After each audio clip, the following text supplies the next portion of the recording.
At this moment, a ghostly hand appears before our eyes, reaching for freedom. There's a boy clearly burdened with something. The hand, or rather hands, continue to touch him, urging him to save their world, to save everyone for some reason. They call him a hero, the one who must save their world. However, why does he need to become a hero? He asked his mother why he needed to be a hero for all of them. How can he stop all of this, as it is really too difficult for him? But at the same time, his mother told him that he is the hope of this whole world. She tried to calm him with her touch, and told him that this was the only reason. He needed to become what they wanted him to be. He thought his mother would comfort him now. But she pushed him away, as if he were an abyss, and said that her son wasn't so weak, that he needed to die like a hero. At the same time, his body immediately began to be carried away by all the hands. Someone is lying on the ground. A drop fell on his face, many drops began to fall on his face, and then he woke up. He clearly wasn't in the best condition. He gets up and says he thought he would rest a little longer. He goes to the edge of the building where he is, and sees a crowd of monsters below the building, clearly not giving him a second of rest. There were definitely many monsters running around the building. Currently, he has 90 magic power, and his power rank has reached the 9th. Many monsters noticed him, so our hero had no choice but to simply defeat them. He ran towards them and began to cut all the bodies because he had the rank of a hero. He performed stunts in the air, dodging punches and fangs, and continued to deliver blows that destroyed the ground beneath him, damaging all the monsters. He became extremely exhausted, even spitting blood, until a voice was heard saying that, "Finally a true human hero." A huge purple monster emerged from behind one of the buildings and felt Kim's incredible life force, so the monster confessed that his name was Fafnir. He acknowledged that Kim deserved to be a part of a creature like him. Fafnir said he would defeat him quickly and immediately steal his strength. Fafnir kicked Kim's body, which was immediately thrown to the side. Kim starts laughing. The system says that the fatigue level has already reached 98%, which could certainly affect his well-being. Kim only thought that this was probably the end, that there was nothing he could do about what fate had in store for him. And countless legion of monsters was already approaching the place where Kim was lying, his whole body trembling, many broken bones tormenting him, but even at that moment, remembering his mother's words, he realized that he couldn't protect anyone.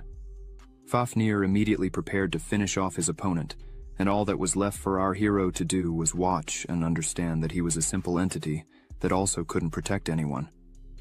It was completely dark, but at some point, for some reason, his eyes immediately opened. Many people were standing over his body and didn't understand why he had fainted. Many thought he had died, but what exactly happened?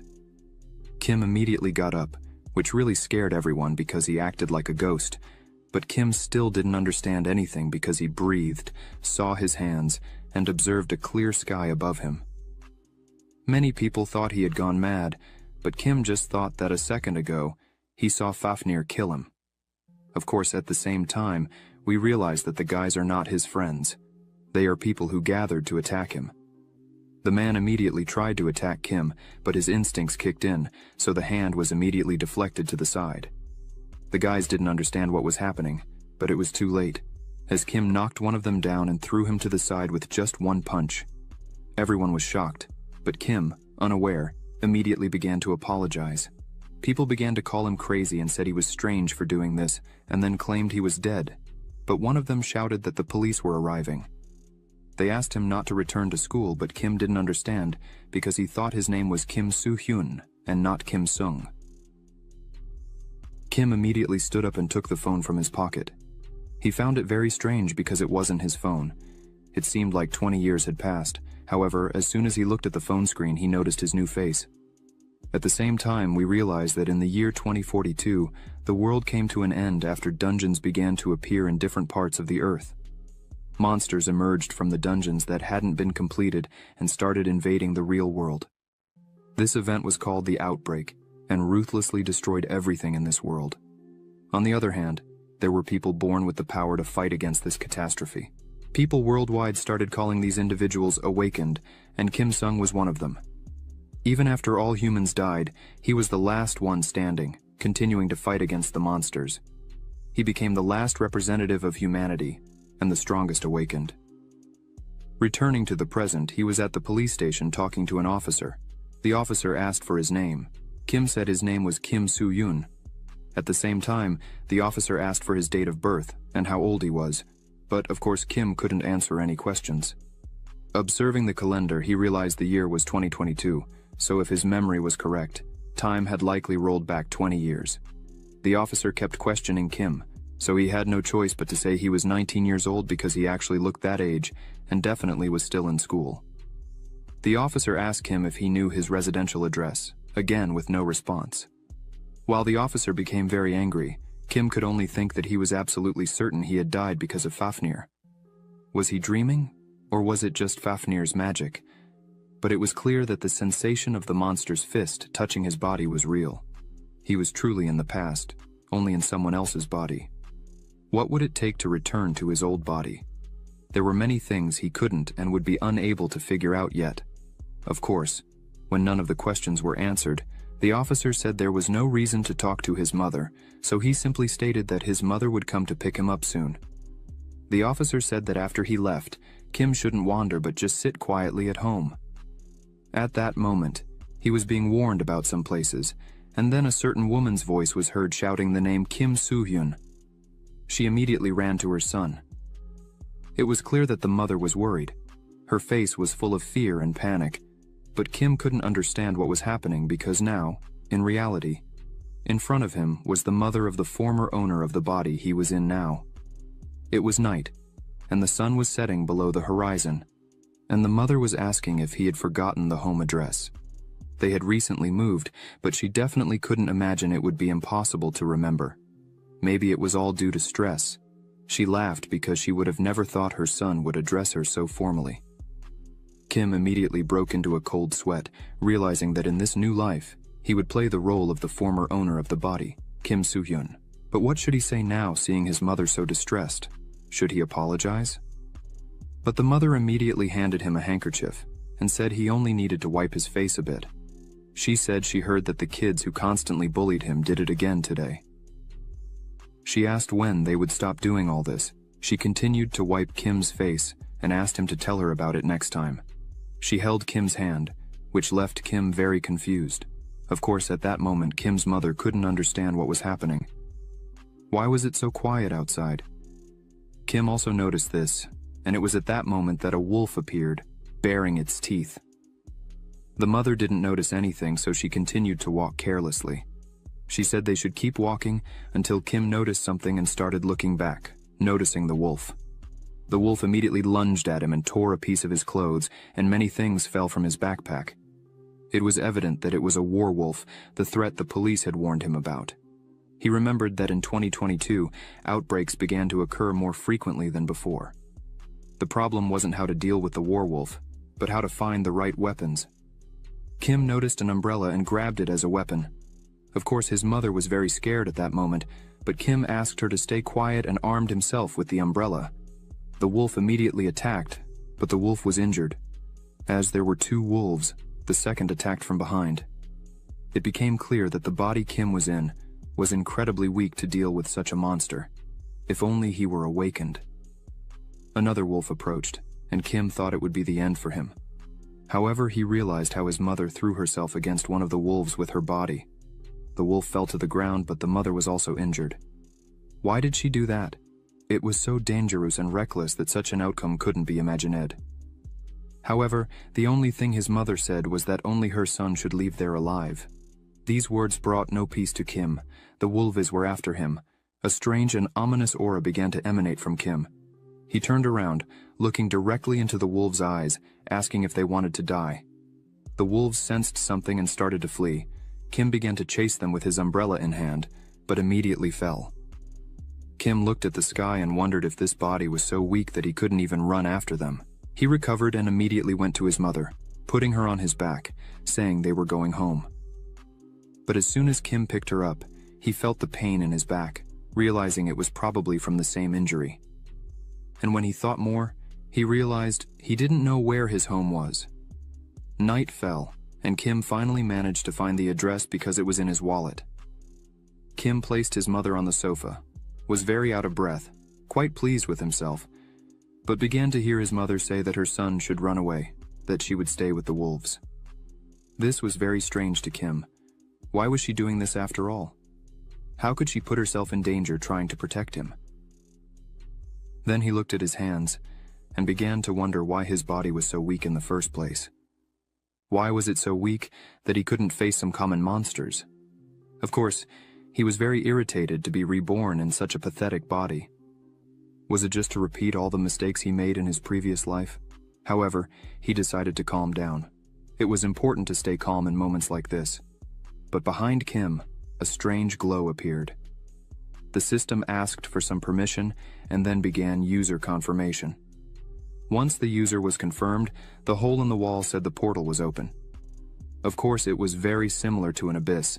If the abyss portal opened, then this body definitely must have the talents of an awakened, which means it can start its journey, just like in the previous life. He looked at his hands again and realized that in 2022, in his previous life, he was also an ordinary person, which meant that now he could enter the abyss earlier than in his previous life. He realized there was no reason to hesitate. He entered the Tower of Trials, also known as the Abyss, where the devil was thrown after suffering divine punishment. This is the place from which he can never escape. Once someone clears the first floor, they can gain the right to become awakened. With each floor, their strength will gradually increase, so that's why many people want to climb as high as possible. Even so, the tower has a much more important system than the floors. It was at this point that Kim was already heading for his first test, realizing that the most important thing in the tower is complexity, and that's what he would choose. The most important thing was the difficulty level system of each floor. Of course, the levels are a system that exists in parallel with the floors, even if it's the first floor. The higher the level, the stronger the enemies, and the stronger the enemies, the greater the reward. Of course, this meant that the risk was also higher. In other words, the higher the risk, the greater the rewards.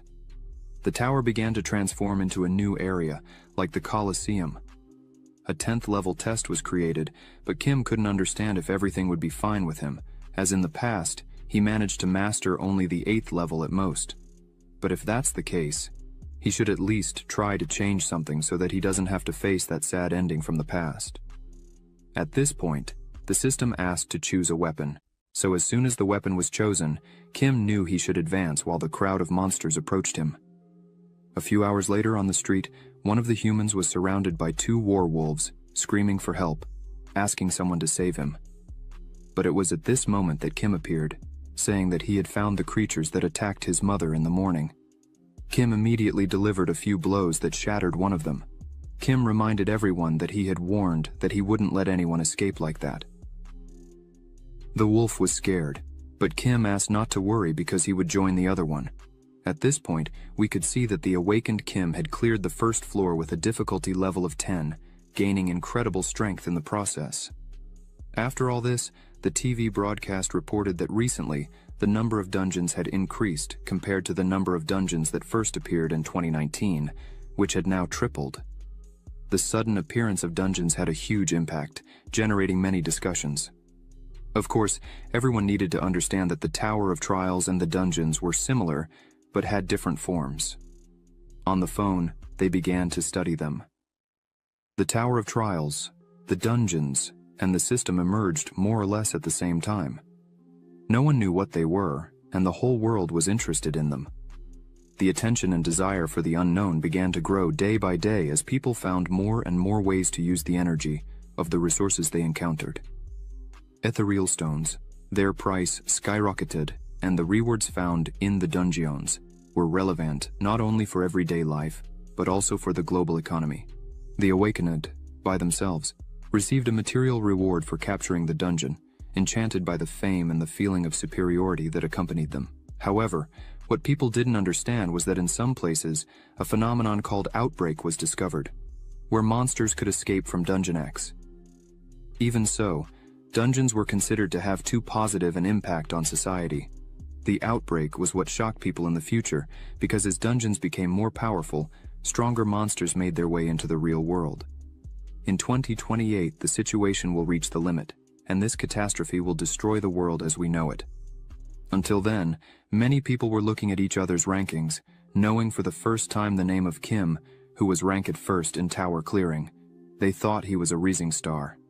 As soon as they said that, Kim entered the portal and realized that it had been a long time since he had been in this place, the Tower of Trials, a place often referred to as the Abyss in Kim's previous life. It was a vast world where countless awakened could gather to explore the floors. Each floor is a separate world with its own environment, climate, and even its own culture. However, they all have one thing in common. Before you can move up to the next floor, you must pass an approval. At this moment, all the awakened are on the second floor. Compared to the other floors, it is very easy to find all kinds of resources, but to enjoy all these amenities, you must collect the necessary number of achievement points on the first floor. As soon as these words were said, it was possible to see how Kim defeated another monster, completing the trial test. He couldn't believe that it was possible to handle level 10. It was clear that if it weren't for the experience of the previous life, it would definitely be impossible to do it so quickly. Fortunately, the more Kim fights, the more memories of his previous life return to him. At this rate, he will definitely be able to reach the end this time. Once all this was said, the system once again added a huge amount of points, granting the final ranking as the first place. Of course, it was evident that this was only the 10th level of the first floor, and the rewards were simply incredible, and all the attributes were growing much faster than in the past. He can now safely move on to the next floor with the current amount of points he possesses.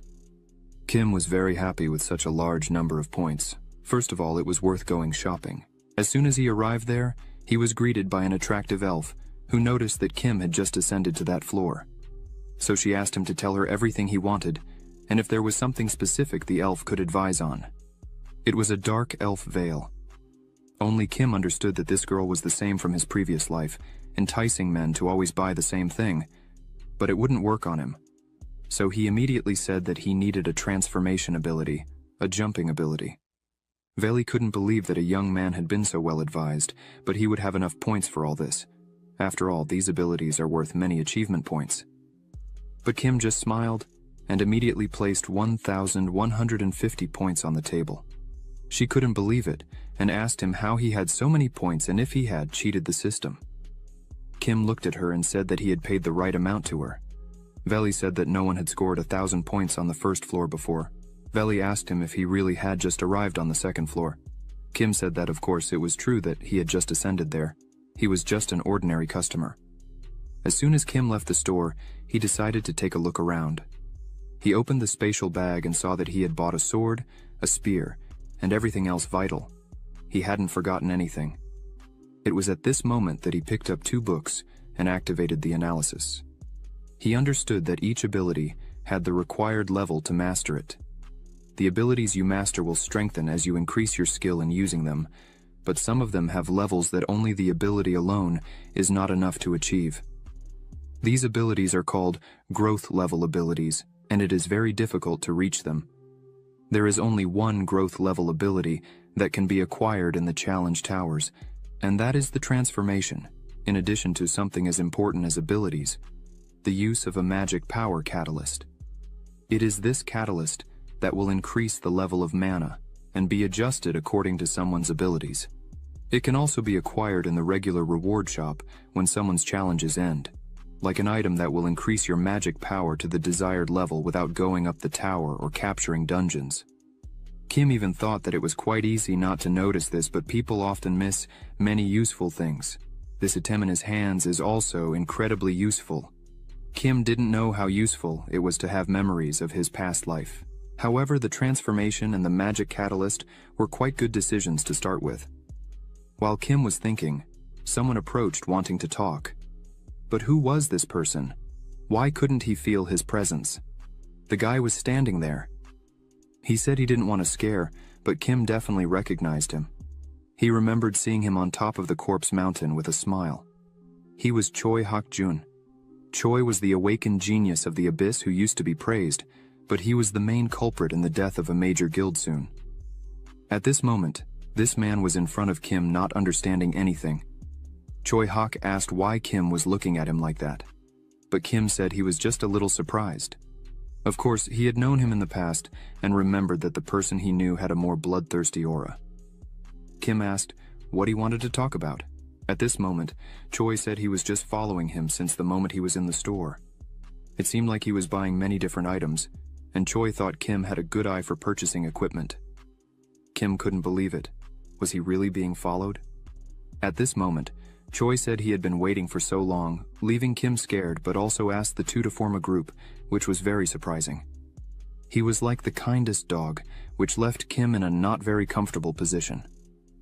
At the moment, a new stage had already begun on the 10th level of the second floor, and Kim managed to escape with the treasure of the Charles clan. Evil members of the Charles clan would come after him to recover their treasure. That was the task. Escape as quickly as possible, and many lizards were in the way of the forest, so Kim had no choice but to carry out his mission incredibly discreetly. He understood that the Charles clan was a guild of monster hunters excellent at tracking their prey. Why did this mission have to be so difficult? As soon as Kim looked at the pendant, it was written that the pendant had no effects, so it was probably just useless. He wondered what would be the best method to pass this test. The mission was to survive, so Kim had an immediate idea. At a certain point, he lunged at a lizard that was alone and immediately eliminated it. He realized that if he wanted to survive, it meant getting rid of everything in that forest. At that moment, a crowd of lizards surrounded Kim. They lunged at him, but Kim began easily crushing them with his new abilities. As the lizard men now moved in groups, there was a high probability that the battle would be prolonged. It would be much more advantageous to come with a team or group, but because the difficulty would increase after level 5, it would be very challenging to invite people to join the team. Choi wanted to pass level 8, but as expected it would be very difficult. This was what he discussed with Kim.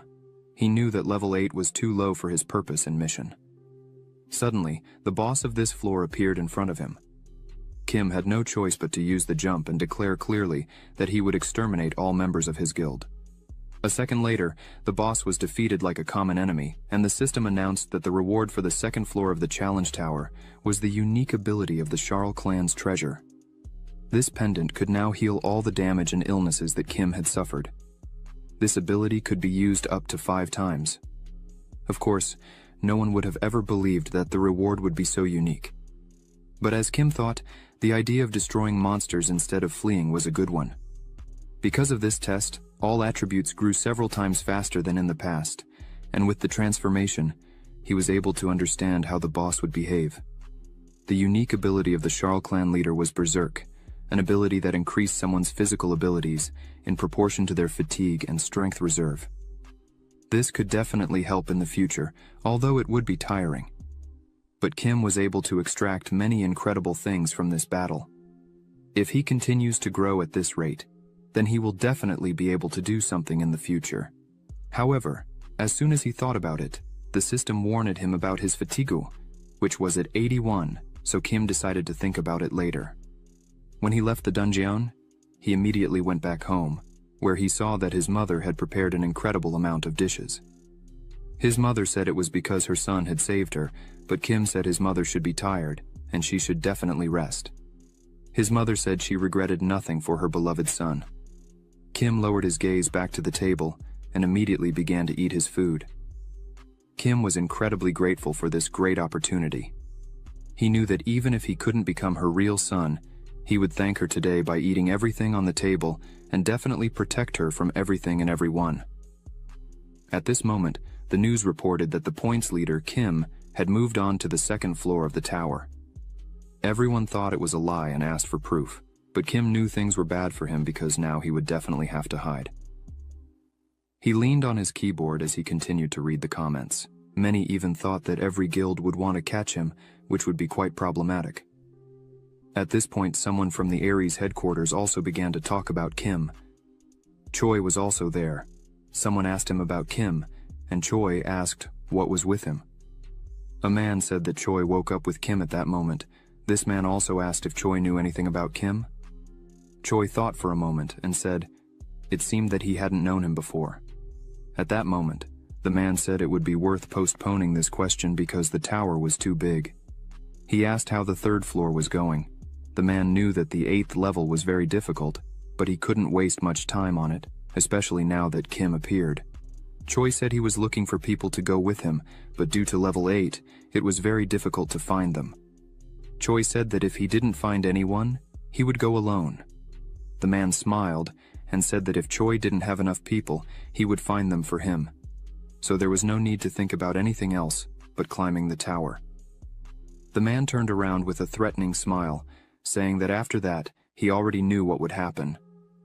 The man just asked to defeat Kim. Choi realized that it couldn't be that the guy on the bench was Kim, so even if it was him, he didn't know what to do with him. Choi thought it would be better to focus on his own path. Meanwhile, Kim successfully cleared the 3rd floor of the challenge tower. The 4th, the 5th, and so on. The results and final reports of his exams were also passed. His mother said he studied well and told him he could have fun now. Before he left, she asked him to call frequently. Kim agreed and said he would be back soon. In the meantime, a year had already passed. He was constantly worried after passing the final exams, but still managed to pass the 9th floor. Then comes the 10th, which will definitely take much more time. And as he doesn't know how long it will take to clear, a great option would be to take a vacation away from home. For the awakened who challenged the tower, the 10th floor is a barrier to overcome, as the difficulty of the challenge increases every 10 floors, making it much more difficult than the 11th and 12th floors.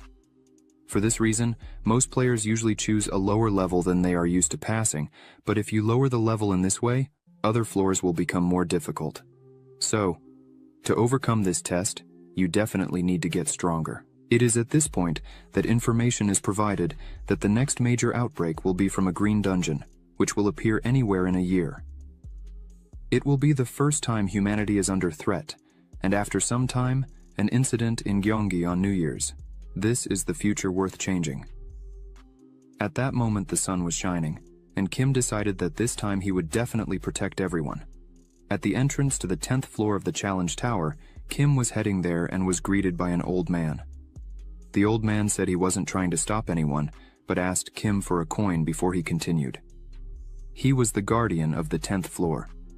Most people, seeing this old man, simply passed by him, but the role of this person is incredibly important. Kim gave him nothing less than 5,000 points. The old man was very surprised.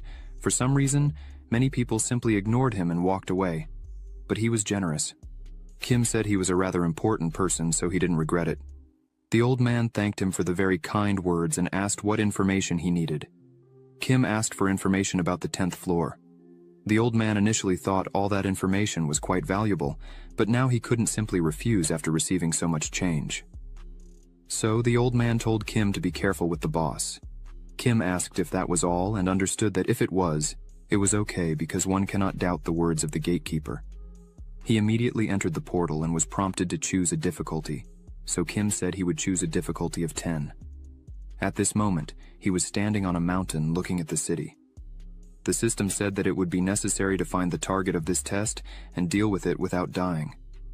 There was a challenge tower in front of us, and a boy was picking wild fruits. He thought he was very lucky because he had many fruits. It wouldn't even be a big deal if he ate one. However, just as he was about to eat the fruit, he realized that a scary creature was right in front of him. It was a huge lizard, of an incredibly large size. So the boy had no choice but to start running. He was screaming in terror, only able to ask for help from his mother. He didn't think anyone would come to his rescue, but just as he started to lose hope, Kim came running and grabbed him, asking him to hold on as tight as possible. Kim passed by the lizard with a blade, being responsible for defeating it with a single blow. Once the boy and Kim were safe, he was incredibly scared, unable to say a word. Kim asked if he was okay, but the boy immediately started trembling. After all this, Kim tried to take him to his parents, but the parents simply closed the door in front of him, saying he wanted to kidnap the child. Once they closed the door, the woman immediately started saying that even though he had just saved the child, he had ulterior motives. Kim tried to explain, but the child's mother said it was useless to try to keep the child as a hostage, and there was nothing to steal in that village. She then asked Kim to leave as soon as possible. Kim didn't understand anything. He said he was probably misunderstood, but it was too late. Probably he was being considered a kidnapper, even though he didn't say anything like that. However, at that moment, the boy was looking out the window at Kim. The system said he should save this village because it was in crisis, and most importantly, not die. Kim knew that, besides this atmosphere, the locals were also hostile. This floor will clearly be different from the previous ones, so the 10th floor is likely not as simple as it seems. But here's a mission that says to save the village and survive. Something out of the ordinary. Kim is sure there's something more behind it. Kim wonders where else he can get information. But the worst part is that every person in the village is either watching or hiding in terror. They mimic the behavior of real people, but in reality, they are just copies based on the likeness of people. Kim just stood in the middle of the street and began to think that they were very human. It was as if these people were just afraid of something. Kim didn't believe it was part of the test, the fear, the depressive atmosphere. But what exactly was it? Kim noticed that this was the same as last time. These people had the look of a world approaching destruction. Kim was indignant. For people who didn't feel this, they created an atmosphere like this. Kim sat under a tree and began to realize that he had to find someone who had at least some information, so that there could be at least some progress. But he didn't even see a single ant. However, at that moment, the boy he saved appeared behind a tree. Kim greeted him, and the boy approached and handed some wild fruits that were in his hand, then returned to the tree. He was silent for a moment, and then thanked his savior. Kim smiled, and then asked if he could come closer for a moment. As the boy approached Kim, he took out an incredible amount of food from his bag, something the boy would surely like to eat. Kim asked if there wasn't enough food in the village. The boy replied that everyone was afraid of each other, that everyone only thought of themselves. Kim suggested that it was a tough time for the residents, but the boy replied that they were still holding on because of the village chief, because he is a hero to them. Kim asked what that meant, but the boy explained that his father had told him that, saying the chief works hard to protect the village, and everyone should trust and help him. Kim already began to suspect this when the boy told everything. He asked why Kim had come to the village after all, but Kim said he just wanted to know how the chief was doing, that he could help him, or deal with any problems they were facing. However, the boy remembered the lizard and said they couldn't attack the village. All this was thanks to the chief. Kim immediately asked him to tell more about the whole situation, but an old man appeared asking what kind of stranger had come to his village. The old man immediately said he was the chief of that village. The entire guidance from the old man at the entrance immediately came to Kim's mind. But the old man continued to say that he was sorry, but at this point in their encounter, their village clearly needed food. So distributing it that way could cause problems. The chief made it clear that Kim should stop distributing food in that way. He would really appreciate it if Kim refrained from crossing the limits. Kim asked if he really was the chief. After all, that's what Kim wanted to know. Kim said he was just a traveler who happened to pass by the village. Therefore, if the chief himself allowed it, he would like to stay for a few days. The chief asked his acquaintance to listen, but immediately apologized, still saying that the locals were afraid of travelers. Kim could see that he was still being cautious above all, and then turned to the child and asked if he hadn't told him not to take food without permission. The boy immediately began to apologize, fear appearing on his face. But Kim approached him, put his hand on his head, and asked him not to worry because he shared his food with him, and also didn't intend to harm the village. Kim threw the special bag on the ground, and the man who was with the chief managed to see that it contained an incredible amount of food. Kim said that if the chief allows him to live in the village for a while, he will share the food while he is there. Kim said he could get even more, but the chief said it would be enough and then asked him to follow, saying he would leave Kim in one of the vacant houses. As Kim walked behind the chief, he witnessed a strange presentation in the square, where, in all likelihood, the entire town was heading. Many people were praying at this moment, so it was probably some kind of religious ceremony. In the face of the impending demise of the world, people begin to go mad, each in their own way. Some hide behind faith, others deny reality and start doing terrible things, and naturally, in the end, there is nothing left. Kim thought that none of the people were attacking each other, but as soon as he looked at the scene, he realized that a certain person with a dagger in hand was stating that they were about to sacrifice a corrupted soul. As soon as the sentence was spoken, the rope was cut with a dagger, and the person sitting on the stage immediately fell. This shocked Kim. He realized that all places on the same plane are always the same, no matter what happens. As he was leaving, people began to talk among themselves and said they were forced to do this because if they didn't, the god's spell would pass. It was the god's spell that the village chief managed to obtain. They knew they had to sacrifice someone in 3 days, but they immediately looked at the person behind them and realized it would probably be him. The chief's confidant reported to the old man and said that the ceremony was successful, but they still hadn't found a new victim. The old man immediately asked about Kim, who had come to their town, but the attendant said he hadn't done anything suspicious yet. The attendant asked the old man if he really wanted to use him as a sacrifice. The old man did not deny it. He just took out a certain potion and said that God sent him for this, and the hypnotic potion he had on the table would help get rid of Kim. They all had to understand that one life was nothing compared to the safety of the village. The chief said that the serpent monster appeared over the village and only eats people, but thanks to the serpent's territorial markings, fortunately, the rest of the monsters are prevented from invading the village. That's why the village is safe. All the villagers are in panic now because they don't know when the monsters will attack them, and there's only one thing the old man can do as the village chief, and it's the sacrifice of the villagers, so he regrets nothing. 3 days later, hooded figures led Kim to that wooden contraption. They apologized to him but said it was for the good of the village. The rope was cut so Kim began to fall where a huge serpent was hiding, on which were its eggs. When the old man entered the room, he realized that a day had already passed since they threw him into the abyss. The old man thought it had already digested a bit, and it's almost time for it to mark its territory again. However, as soon as the old man entered the dungeon, he couldn't believe what he saw because the serpent was now cut into pieces, and Kim was standing there staring at him. Kim asked the chief what brought him here. The old man couldn't understand what this meant. He wondered if the person in front of him killed the monster. However, Kim said that the old man seemed not to want that monster to die. The old man didn't understand anything, gritted his teeth, and began to shout that everything was for the good of the village, and that's why he was acting like this. As this was said, Kim asked, "After all, wasn't it also for his own personal gain?"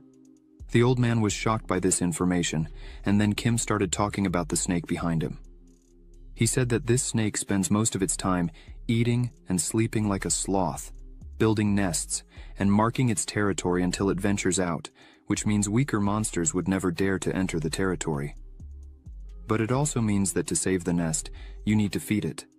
However, the main reason was that the person who feeds it would never become its prey.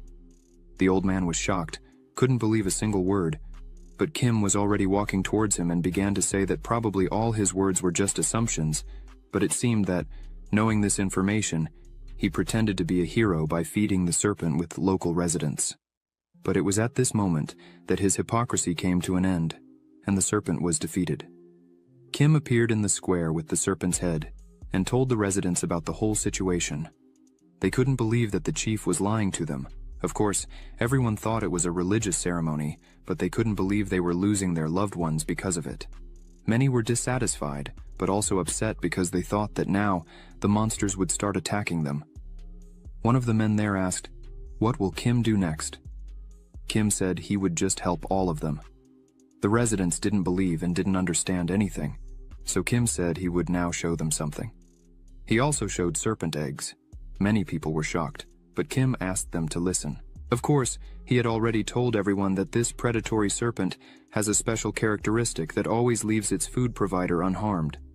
With the help of this feature, they could breed serpent offspring. Kim asked them not to worry. They wouldn't have to sacrifice people. The villagers immediately calmed down. One of the villagers asked what they should do. So, Kim said they would feed the serpents with other monsters. However, who will catch them? Kim said that, at first, he would help everyone with that. But he's just a traveler who will soon leave the village and everyone will have to manage on their own. The villagers started shouting and telling him to stop talking nonsense because all they have are agricultural tools and he thinks they can catch monsters. But Kim asked them, "Is this really your village?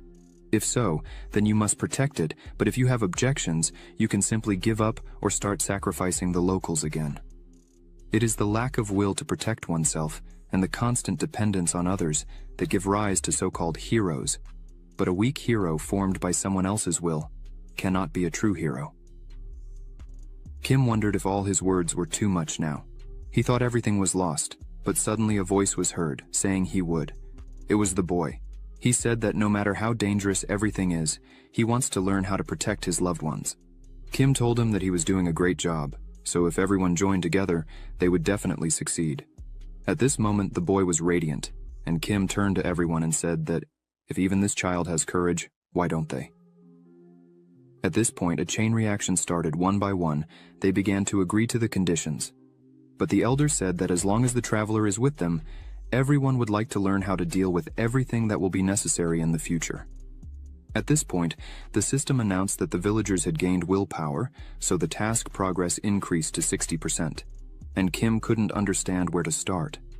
At this moment, the old man descended some stairs into the cave. He really didn't like being humiliated by the traveler. The old man thought he would destroy everyone now because there was another monster bird in front of him at that time. Many residents were already continuing to learn how to get food and so on. They knew that if they put the baby monsters in the basement and started feeding them, they wouldn't be eaten. They thought Kim was just incredible at everything, because at this moment, he was fighting alone against a huge monster, continuing to deliver fatal blows to all his enemies. It was already getting dark, so the village people were calling Kim to come back. Kim said that as soon as he finished with this creature, they would return immediately. The system continued to notify that the tower was already 90% complete, but it wasn't clear why the progress bar was exactly stopped at the same place. Of course, he wanted to finish everything as quickly as possible and move on. But as soon as he thought about it, something very strange was released from the ground, the only monster capable of attacking their lands, the blue flame divine bird. Kim realized that most likely it was due to the old man. The old man believed that once the monster destroyed the village, everyone would definitely think he was a hero because he could control the monsters. The old man shouted to the bird that he had released, but the bird immediately caught and used its fire on him, turning the leader's body into ashes. Only Kim could feel how strong the bird was. Kim decided to run after the bird because he understood that the bird was moving towards the village. He used a jump. He tried to get close to the bird, but it just dodged.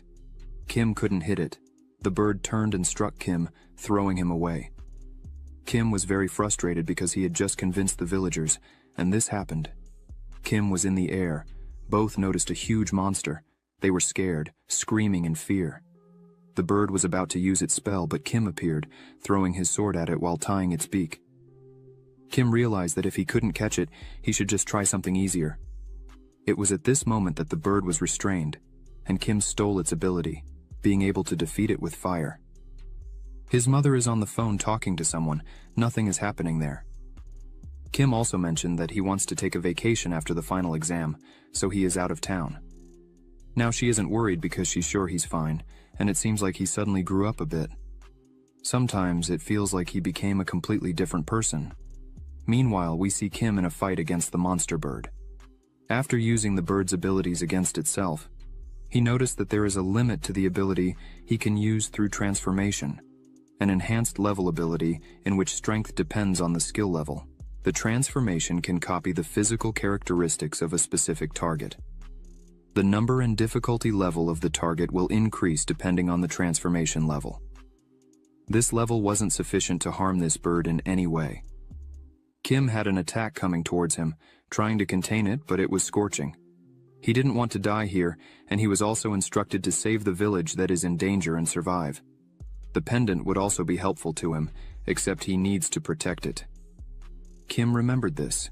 He needs to focus. He can still fight. Kim took out his pendant. It is a recovery item.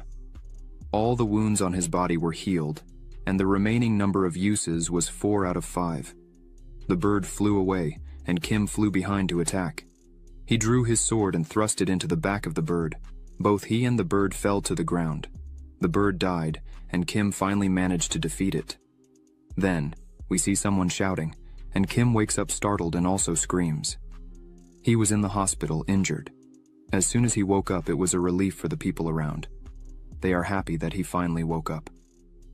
The boy thought he was dead. He saw him burned alive in that fire. Kim was a bit lost, asking what happened. He was told to lie down and not move because thanks to him everything is over. It was an oversized bird and now it's dead. They don't have any more problems. They cut the body of that bird, so now they don't need to worry about snake food for a while. And all thanks to Kim, exactly as he said before. He couldn't believe it because it was impossible to survive in that fire. He has some bruises from the fall, but other than that, he didn't see any more serious injuries. Everyone was looking at him with joy. His act was enough to call him a hero. Kim says he's just a lucky guy. He seems to be fine, except for muscle pain. The boy ran up to him and hugged him. The system notified that he received 1,000 achievement points, and also the highest achievement in the 10th floor tower test. The system also confirmed that Kim had completed everything 100%. Now he has nothing more to worry about. The villagers can now live in peace, and everyone was extremely grateful. He was their savior. People were around his bed. They would never forget this. Every villager is grateful to him for what he did for them. He couldn't believe that he had become a hero to them, but when it was time to leave, the teleportation on the wall opened.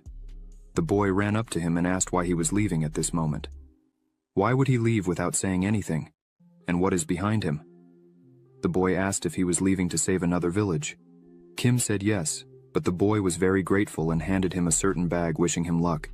He said that no matter where or when he is, they will never forget him.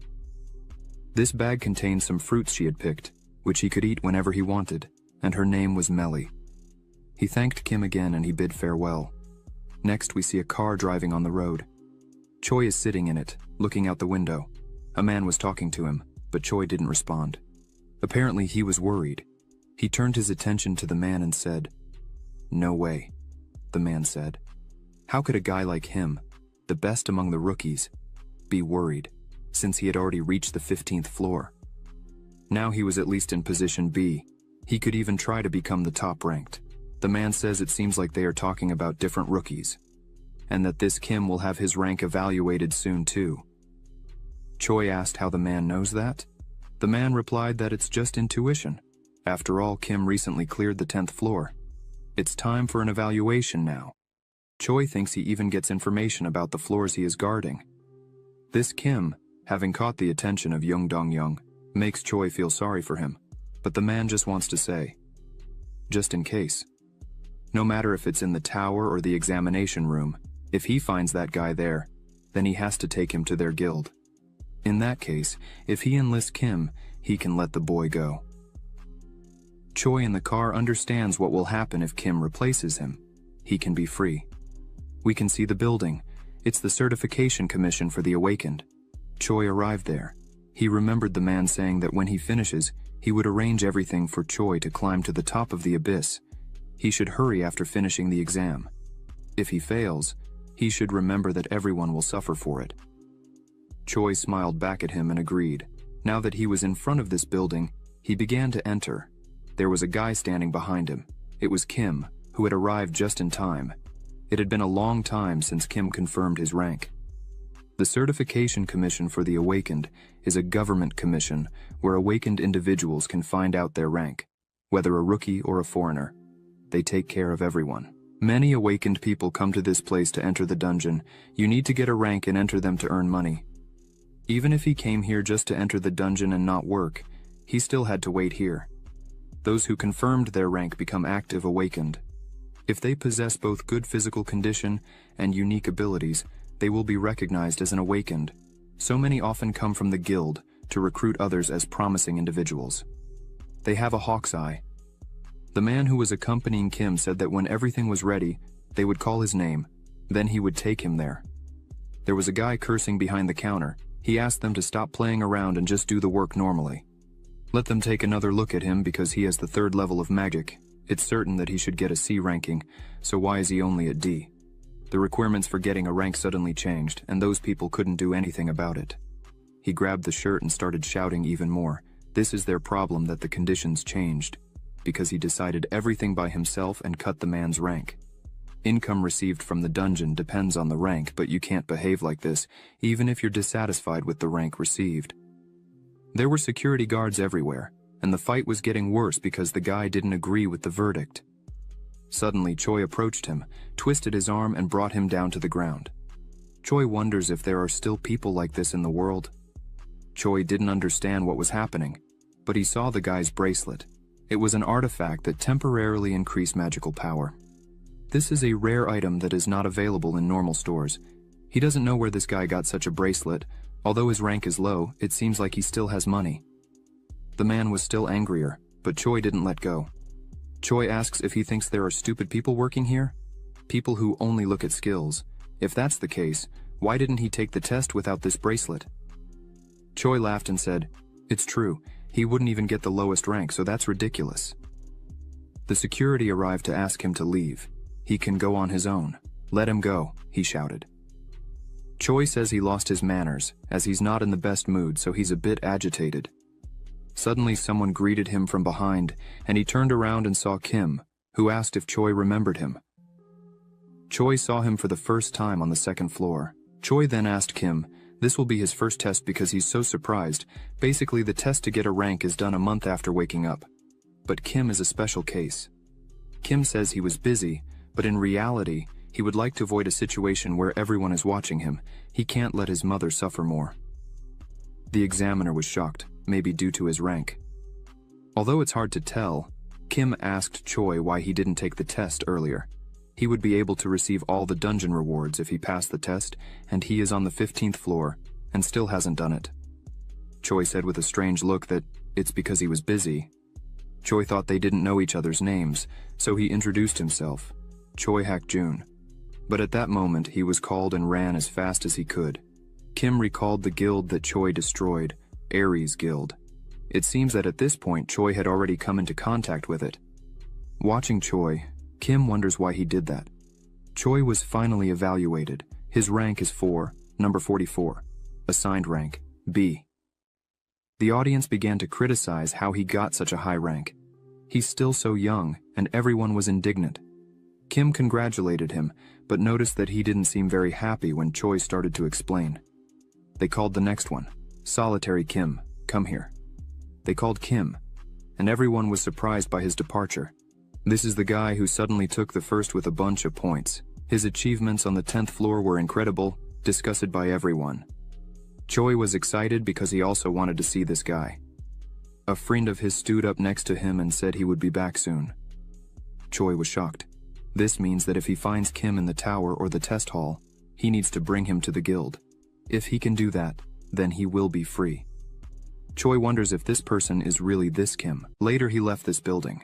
He was a bit upset, but to understand why, let's go back a moment. Kim was there, standing. He was instructed to channel his magic into the meter, and he did, but suddenly, all that magic burst out, illuminating the entire place. Choi felt the energy, and was surprised, wondering what it was, as the magic didn't make sense. Choi felt that something was wrong. Kim received a C ranking, strength level 29. Choi heard this, and shouted that it was simply impossible. Choi began to wonder if Kim was really a C ranker, as his magic should be at least an A ranking or higher. Everyone in the audience started saying it was just a guy with the same name, as it was a common name, and no one really believed it was him. Choi thinks that maybe no one has realized it yet, but he is right. The instructor tells Kim to get his awakened identification when he leaves. Choi thinks that this person is the same Kim. Choi continues to be very confused because he felt a huge energy, but the meter showed that his ranking was only C. It wasn't that high. So Choi might be wrong. He thinks that no one will be able to carefully control their magic and strength level just to hide. Even if this Kim is a genius, only globally ranked awakened can do that. However, Kim is sweating and asking them to believe him. It was only for a second, but who would have thought he would lose control of his magic like that? Fortunately, Kim managed to regain control and lower the level. Otherwise, things could have ended badly. He probably lost control due to the sudden increase in his skill level. Well, it's still normal since his stats increased significantly after clearing the 10th floor. Besides, the rewards were great for the skill obtained after defeating the sacred bird Divine Flame. It's a quite strong growth skill, especially effective against demonic monsters, so it's very useful. His stats increased slightly, and he also likes the store more. The items in the store are impressive because he cleared the 10th floor on the 10th difficulty level. But the problem is that he bought an egg. Among all these good things, the egg was from an unidentified divine creature. Kim ended up buying it because it was the only item he didn't know how to obtain, but he is confused by the fact that he doesn't know what will come out of it. However, there was a story where a lucky awakened picked up an egg and became ranked with the power of the divine being from this egg. Kim kept the egg for a long time and nothing seems to be happening. He wonders if it could be an empty egg. When Kim left, someone shouted behind him. It was his new friend Choi, who was in the bathroom, so he was late. Choi asked how the exam went. Kim explained that everything was fine. He received a rank C. Choi awkwardly asks about the chance, but before he finishes, they were interrupted by the guy who was cursing everyone inside. He must be one of those guys trying to get revenge. Kim remembered the bracelet and wondered if he would retaliate. Choi takes the lead and prepares. Kim stepped back and thought this would be good because he wanted to see how strong Choi was. But no one had time to do anything. Suddenly it seemed like a taser attack. It was Jung who was waiting for Choi. Jung asked Choi why he was late. Jung says he was waiting for him. Jung looked at him with a murderous look. Kim asks who this man was. Choi replies that he was the leader of the Aries Guild, Jung. He pushed the boy who fell unconscious to the ground. Kim just looked scared. Jung began to approach Choi. On the way, he kicked the guy on the ground, covered in blood and unconscious, also asking Choi to call him Hyung. Jung was angry but saw that Choi made a new friend. Choi was trying to explain. He just met him in the training room and wanted to offer him to join his guild if his rank was high enough. But Choi doesn't believe he can. Jung says he can't be just an ordinary person since Choi was interested in him, so there is something special about him. Jung will check the guy personally. Choi tried to stop Jung, but he had already approached Kim. Choi tried to signal him to stay quiet and not say anything. Jung introduced himself and asked what Kim's name was. Kim looked at Choi and made a happy face. Choi thinks he understood the message and sighs in relief, but Kim glares furiously at Jung and says that his name was Kim Soo-hyun. Choi, who was behind Jung, was shocked, but Jung was not impressed, or rather, he was content. Choi tried to dissuade Jung, saying it wasn't the same person. He is rank C, definitely not the person they are looking for, but Jung told him to shut up, as he would decide everything there. Jung said if Kim doesn't mind, let him see his awakened card. Jung saw that indeed, it was rank C. Jung apologized. As Kim looks very much like the guy they're looking for, their names are the same, so he got confused. Jung said that if he were indeed the guy they were looking for, he would have called him to talk in the guild leadership. He apologized for bothering them.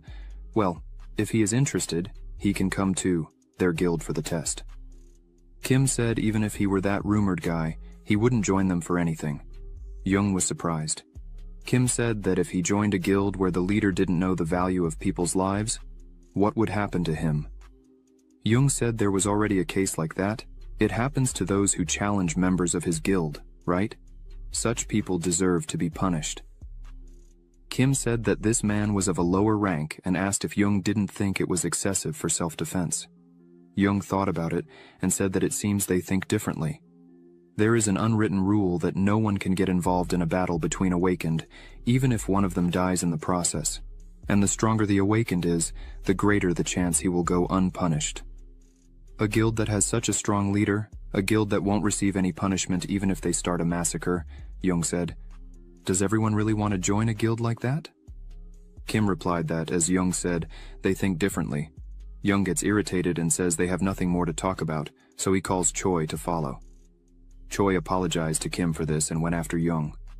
As they walked, Kim handed him a note and said that if he needs sudden help, call him anytime. He left with Yoon Dong, the leader of the Aries Guild's midsection, and an A-rank awakened. Kim was sitting at his computer at home studying Jung's history. He used to be a criminal, and was known for getting into fights before becoming an awakened. When he awakened, he quit crime and started a guild, but he offered loan services with interest, human and drug trafficking, all remnants of his past life. It is said that Aries is a dirty guild, and the way he killed a man confirms this. They say a leopard doesn't change its spots. Kim is sure that Jung is hiding something, Kim thinks that Choi also has something against Jung, but nothing has come to his mind yet. So, what exactly happened between Choi and the Aries Guild? It seems he will have to find out. There is still a lot of work to do, but it's snowing outside. When it all ended, the world seemed to freeze. There was no snow or rain. The situation was getting worse every day. At that time, he didn't know that peace and tranquility were also a luxury.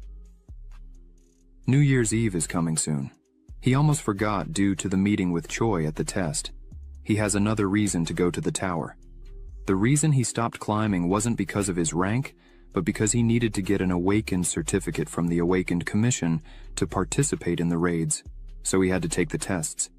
He wouldn't be in such a hurry to get there, but he couldn't wait any longer because he knows the incident will happen soon. But what if it doesn't work out, even if it fits? He didn't even think about it.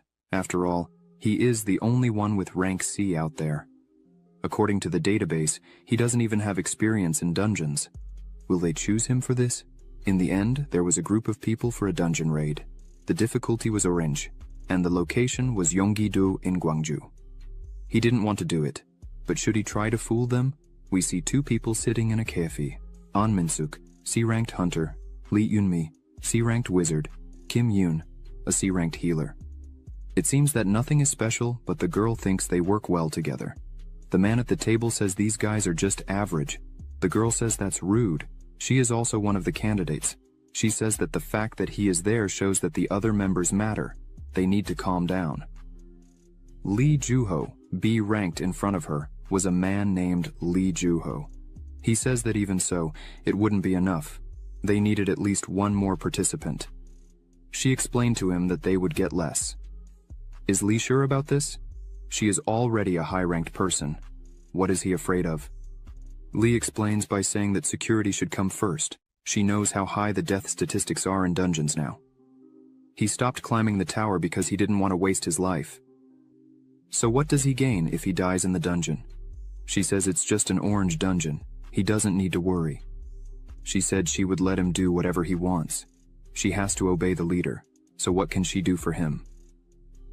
Lee began to think if there's anyone useful. She looks at her phone and says that fortunately, they just received an application, but the name of this person is Kim Soo-yoon. The easiest way to show the differences in dungeon difficulty is by using colors. The closer the color gets to violet, the harder it will be. The orange dungeon is the second easiest in the ranking. If there are C-ranked Awakened in their squad, they will be able to clear it without problems. But this orange dungeon is a bit different from the others. On January 1st, 2024, he was in this dungeon. Lee says, "Welcome, we were waiting for you." Kim says it seems to be the last one. Lee says it's okay, they just arrived. He introduced himself formally, saying his name was Lee Juho, the leader of this squad. He introduced Kim to the team. One of the members was surprised. He ran up to Kim with his eyes shining and asked if he was the same Kim currently ranked first in the challenge tower. Lee explained that it's not like that. These guys just have the same names. This guy has a C rank. This is the first time he's going to the dungeon banishment. But Lee remembers having the same reaction when he heard his name. An Min-suk understood everything. Kim thinks it was great that he falsified his rank. If everyone believes it, he'll be happy. It's better not to show his skill level now. A girl appears saying she wanted to see Kim, but he is just a beginner with the same name. The girl was disappointed. She approached them wearing a bright red coat and wondering if Kim would be of any use. Kim says he doesn't think he needs to hear that from a person of the same rank as him. The girl was very angry with this. She was very upset because they didn't look aliki just because of their rank. Then they were interrupted. They need to calm down. Everyone is ready to go. Do you really have enough energy to spend before entering the dungeon? She said she would see how strong he is inside the dungeon. This woman next to the redhead Kim Baroon is a friend and helper of Lee Juho. Later, another girl approached him, said her name was Kim Yeun, and she would be the healer in this group. Kim also greeted her back. She says there is no need to worry too much about what happened now. Some of them like to show off to others, but I'm sure Lee Yunmi didn't mean what she said. Kim thought, if she didn't mean it, what else could it have been? In any case, she said she was excited to work with him, and everyone should take care of each other. Kim asks her who that person next to her is. She said she doesn't know him very well. It seems the leaders don't know who he is either. But what was the point of him telling them that he wouldn't show his face or name for personal reasons? But they confirmed his rank, so she is confident that everything will be fine. Kim doesn't think so.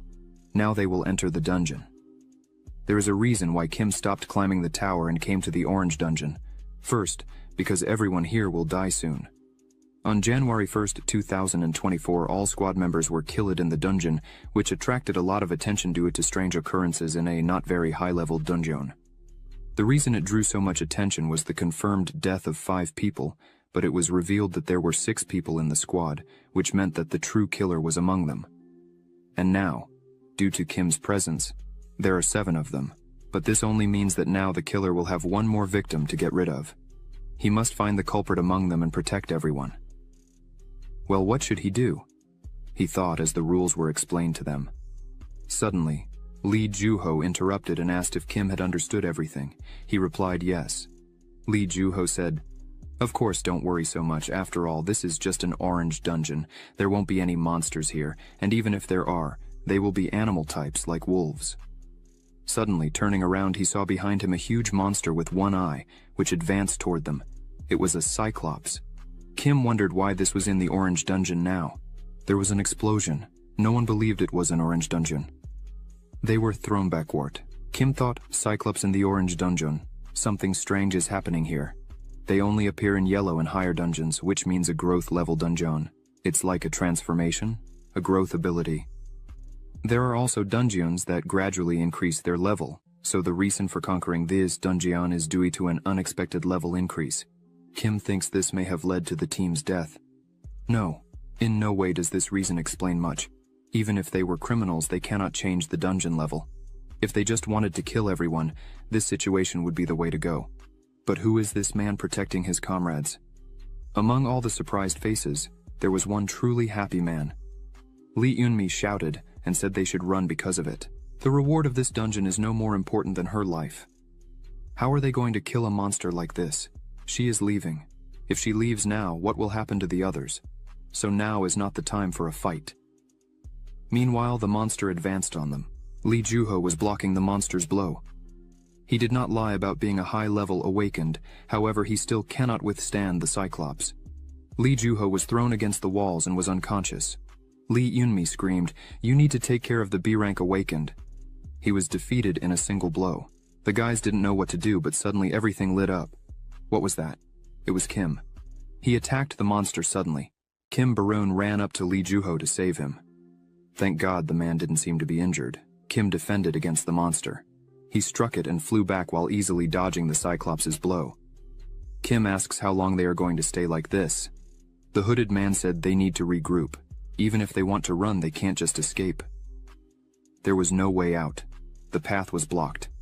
Kim began to explain, starting from the yellow level, the entrance and exit work differently. Once they enter, they won't leave until they find a way. Lee Joo-ho said that Kim was right. Lee Joo-ho doesn't know why the dungeon level changed. Now they will have to fight to escape from all these monsters. Kim said they can leave the Cyclops to him, but they will have to fight the others to prevent the monsters from growing. Kim said they need to gather and prepare to fight. There were about 30 monsters here. Kim hit them. Except for the Cyclops, the others are still at the orange level. They can handle the rest, of course. Even in such a large number, he would deal with them instantly with this skill. But now is not the time. Kim has to focus on the main monster. Normally, the Cyclops' weakness is its eye, but it's not the eye on its head. Its true weakness is the hidden eye. Kim flew and landed on its hand and said, "This eye here." He struck the Cyclops' hand. The reason it holds the club so tightly is because of the eye inside its palm. The Cyclops not only attacks, but also protects its hand with the club. This monster was finished. The others keep fighting while Kim watched them. Lee Joo-ho shouted for him to be careful because the monster was grabbing him with its hand. He didn't understand the reason why he didn't die. It wasn't the same hand that held the weapon. It couldn't be the other hand. The monster crushed him with its hands. Lee Joo-ho screamed like this guy. Lee Eun-mi said this arrogant boy. The other girl asked if he could have been killed. Lee Eun-mi said all was lost. You just need to run. Kim Baroon said to wait. Suddenly the monster's hands trembled. and Kim flew like a bullet. Kim says it could have ended badly, but he managed to get away. Lucky he caught the Cyclops' abilities in time and survived with the transformation. Kim landed on the ground, and the monster's arm was injured. He thinks that leveling up the ability was worth it. The patriarch of the Sharl tribe is a berserker, and also a sacred bird.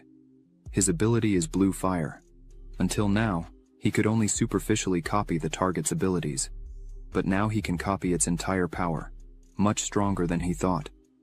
Maybe he should see how far he can go with this. When Lee Juho ran up to him asking if he was okay, before he could even speak, Kim was already flying with his power. He passed through the monsters in one blow and killed them all, then flew up to the Cyclops. Kim struck it on the head and Lee Juho looked on in admiration. His speed was simply incredible, and his technique as well. It can't be that these are C-rank abilities. But suddenly, Lee Juho was also attacked by a monster. He must deal with this no matter what happened now. Lee Juho must fulfill his duty as well. He asked Kim Bareun to take the front position, and Minsuk and Yeun must remember to provide support.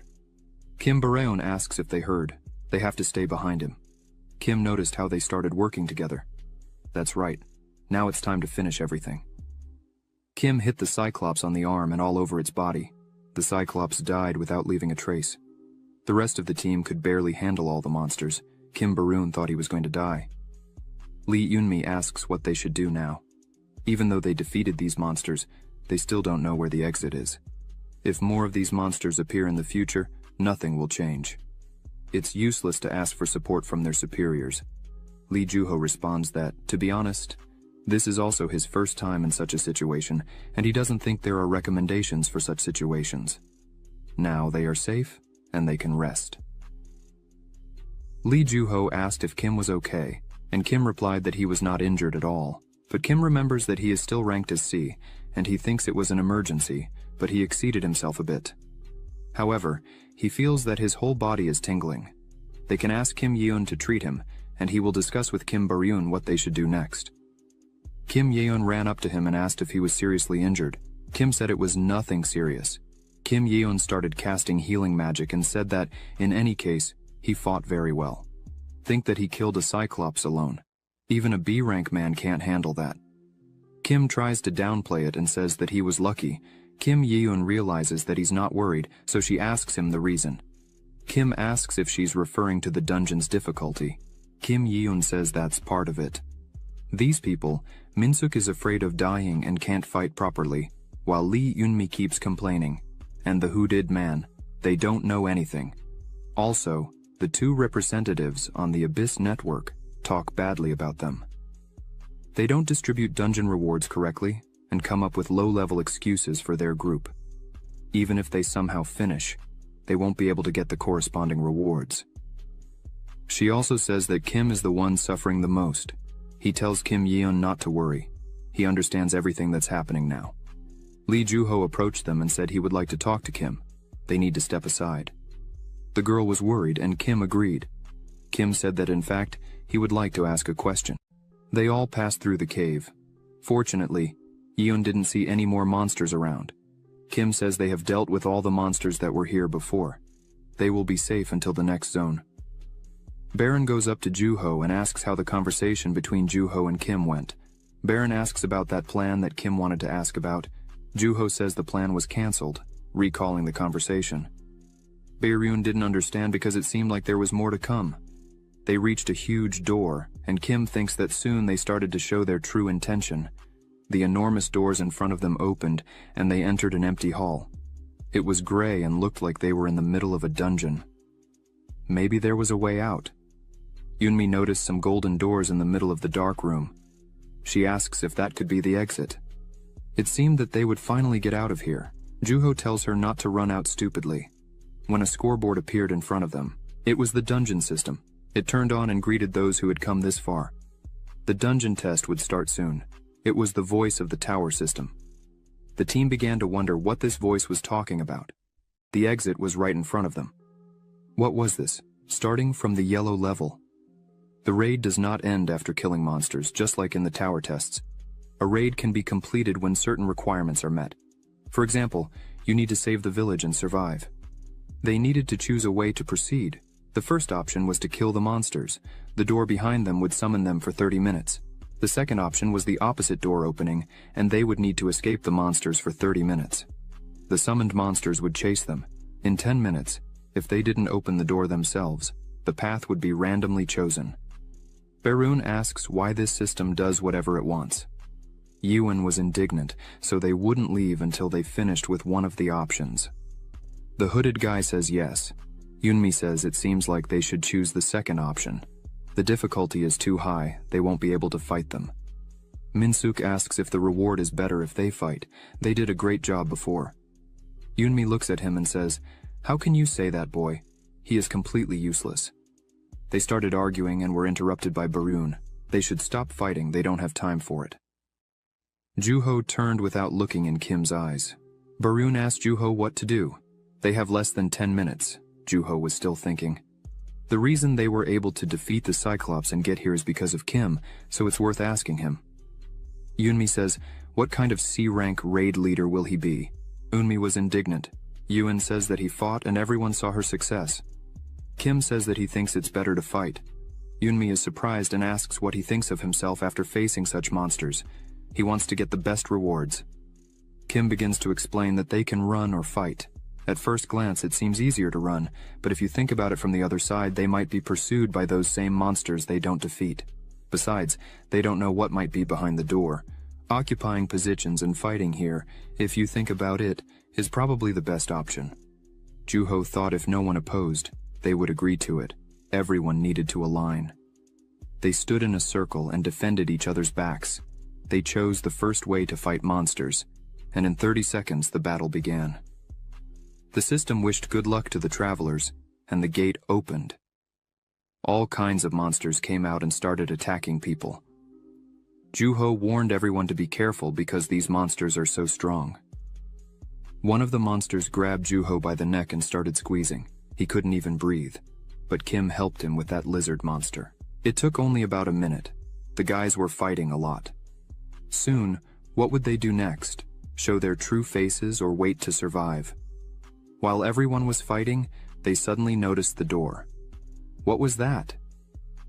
Yuan was almost crying, and the hooded guy was outside the door and was stabbed with thorns. No one understood what had just happened. Juho said they had to focus. The wave hadn't ended yet. They had to keep fighting. But the first route was forcibly closed. They would start the second route in 10 minutes. They needed to pass through the gate and reach the exit safely. But they didn't understand what was happening. Yunmi says they have less than 5 minutes to finish the test and asks who opened the gate. Yuan was crying, saying she didn't know. She said the hooded guy ran right after opening the door. Yunmi was indignant. No one knew this person. He just opened the door and ran away. What a terrible person. Baron asks if they will be able to defeat these monsters or not. Juho says it simply isn't possible. As they just heard, they are certainly stronger than the monsters they were fighting now, and as they were already in combat, they don't have enough health and mana to deal with the rest. Baron says that if they run, there will be traps. Kim interrupts them and says not to worry, they should follow him. Yunmi points and asks if they don't see that body. What is he thinking? Where is he going? It's suicide. Kim says they indeed don't know anything about what the system said about the second route. This means that the summoned monsters will chase them. It doesn't say that they need to avoid traps. Yunmi says they can see the trap there. Kim says the system is not lying. Perhaps they are only activated for people who have abandoned the chosen route. Everyone here was already hitting to the tower and exploring the dungeon, and still, they don't know. Besides that, think a little. They would be dead in 3 minutes. Wouldn't it be better to try something before that? Juho organized everyone and said it was worth going out. If anyone has objections, they can stay here. But he agrees with Kim. Juho thinks it's better this way. Later, they can accuse Juho of not being worthy of being a team leader, but for now, they need to focus on how everyone can survive and get out of here. The team didn't say anything at first. Yumi agreed that it would be better if everyone went together. Juho says they need to hurry because they don't have much time. If they do well, the doors will close. Yuan asked Kim if he's going with them. Kim said he would stay there. Yuan was startled and asked why he wants to stay. Yunmi says he's crazy. Does he want to fight monsters alone or something? Kim said he certainly wouldn't stay here alone. He would have to take someone with him for everyone's sake, right, Ewan? But Ewan opposed and said she wants to leave. She asked why she should stay here with him. While she was talking, Juho closed the door, and she would be unable to get out. Baerun didn't understand what his friend was doing. Juho said he would tell him everything a little later. Ewan shouted behind them that she didn't want to stay there and asked them to take her along. Kim asked Juho if he forgot their contract. Juho says he didn't forget. Ewan kept shouting behind them, even through the closed door, and then fell to her knees and started crying, asking why Kim would do this to her. Both would die if they stayed there. Ewan says she wants to live and knows that he wants to live too. Kim repeats what she said. Once she wants to live. Maybe she'll say that after removing that dagger from her hands.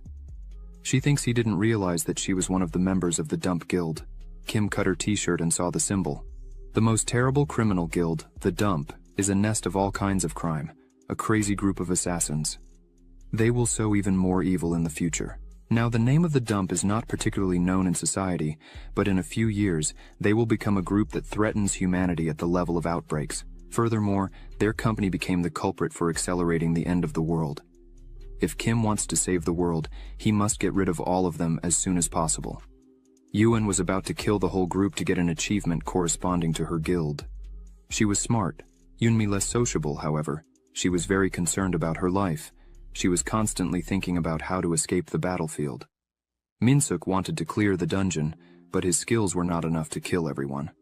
The mysterious person, he hid his identity and seemed the most suspicious. For this reason, Ewan chose him as her first victim. Also, Ewan deliberately told a story to Kim about the leaders, to make it easier to suspect them. After this incident, this is how he found out, but Ewan realized it when Kim killed the Cyclops. He really pretends to be someone else. After all, he is the same Kim Soo-hyun from the ranking.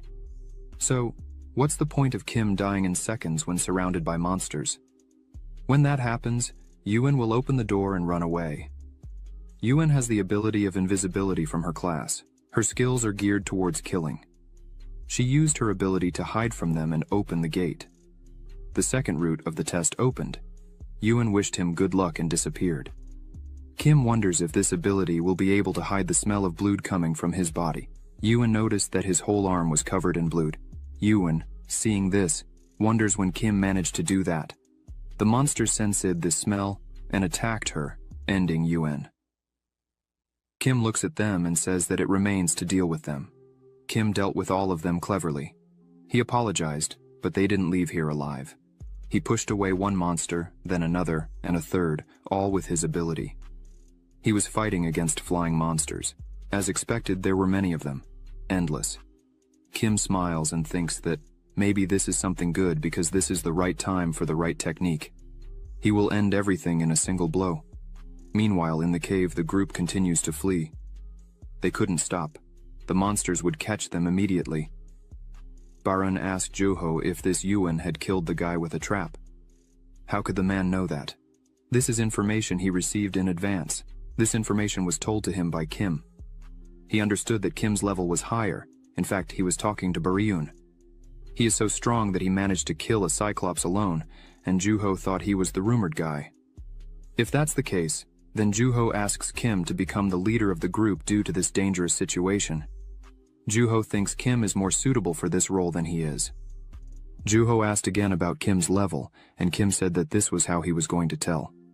Juho was right. Kim was the rumored guy. Juho knew that he was deliberately hiding this. Kim has personal reasons. Kim was honest with Juho because Juho seems like someone he can trust, so he decided not to lie to him.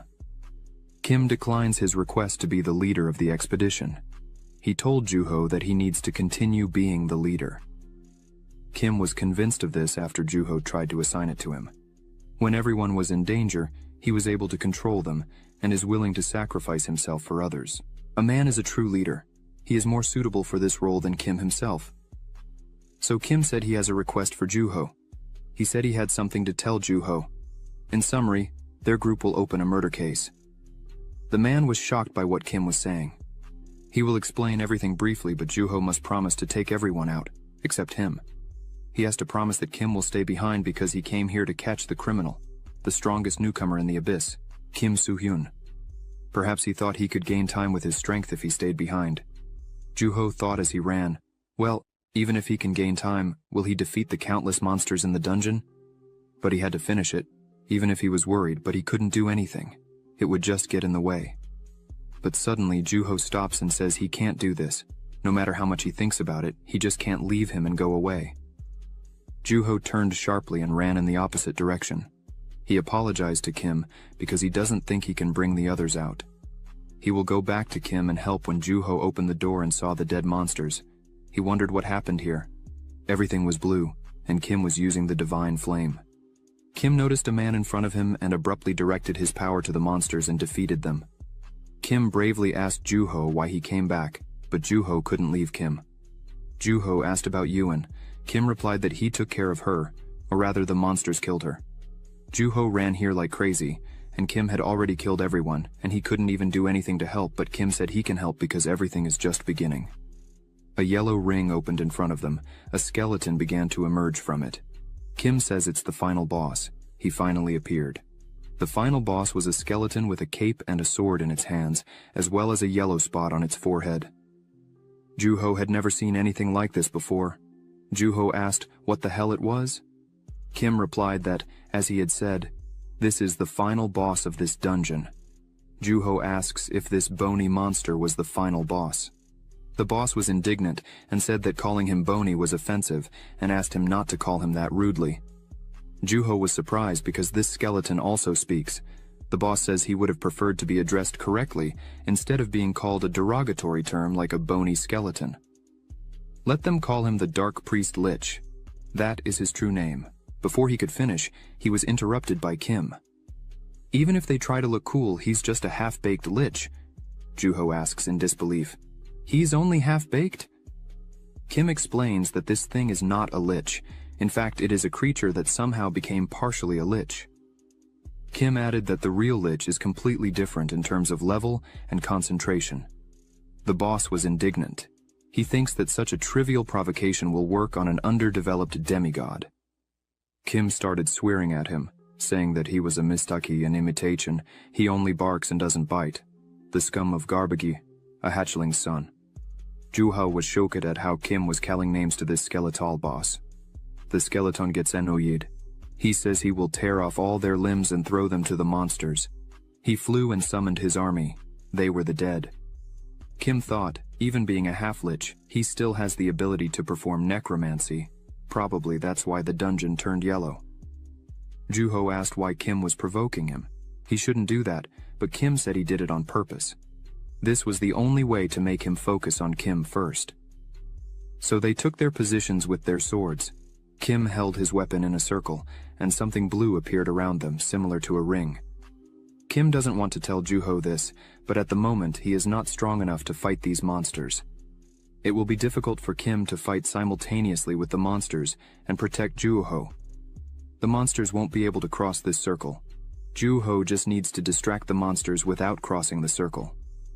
Juho asked about Kim, and Kim replied, looking at the lich, "My opponent is the mounted thing, or rather the boss."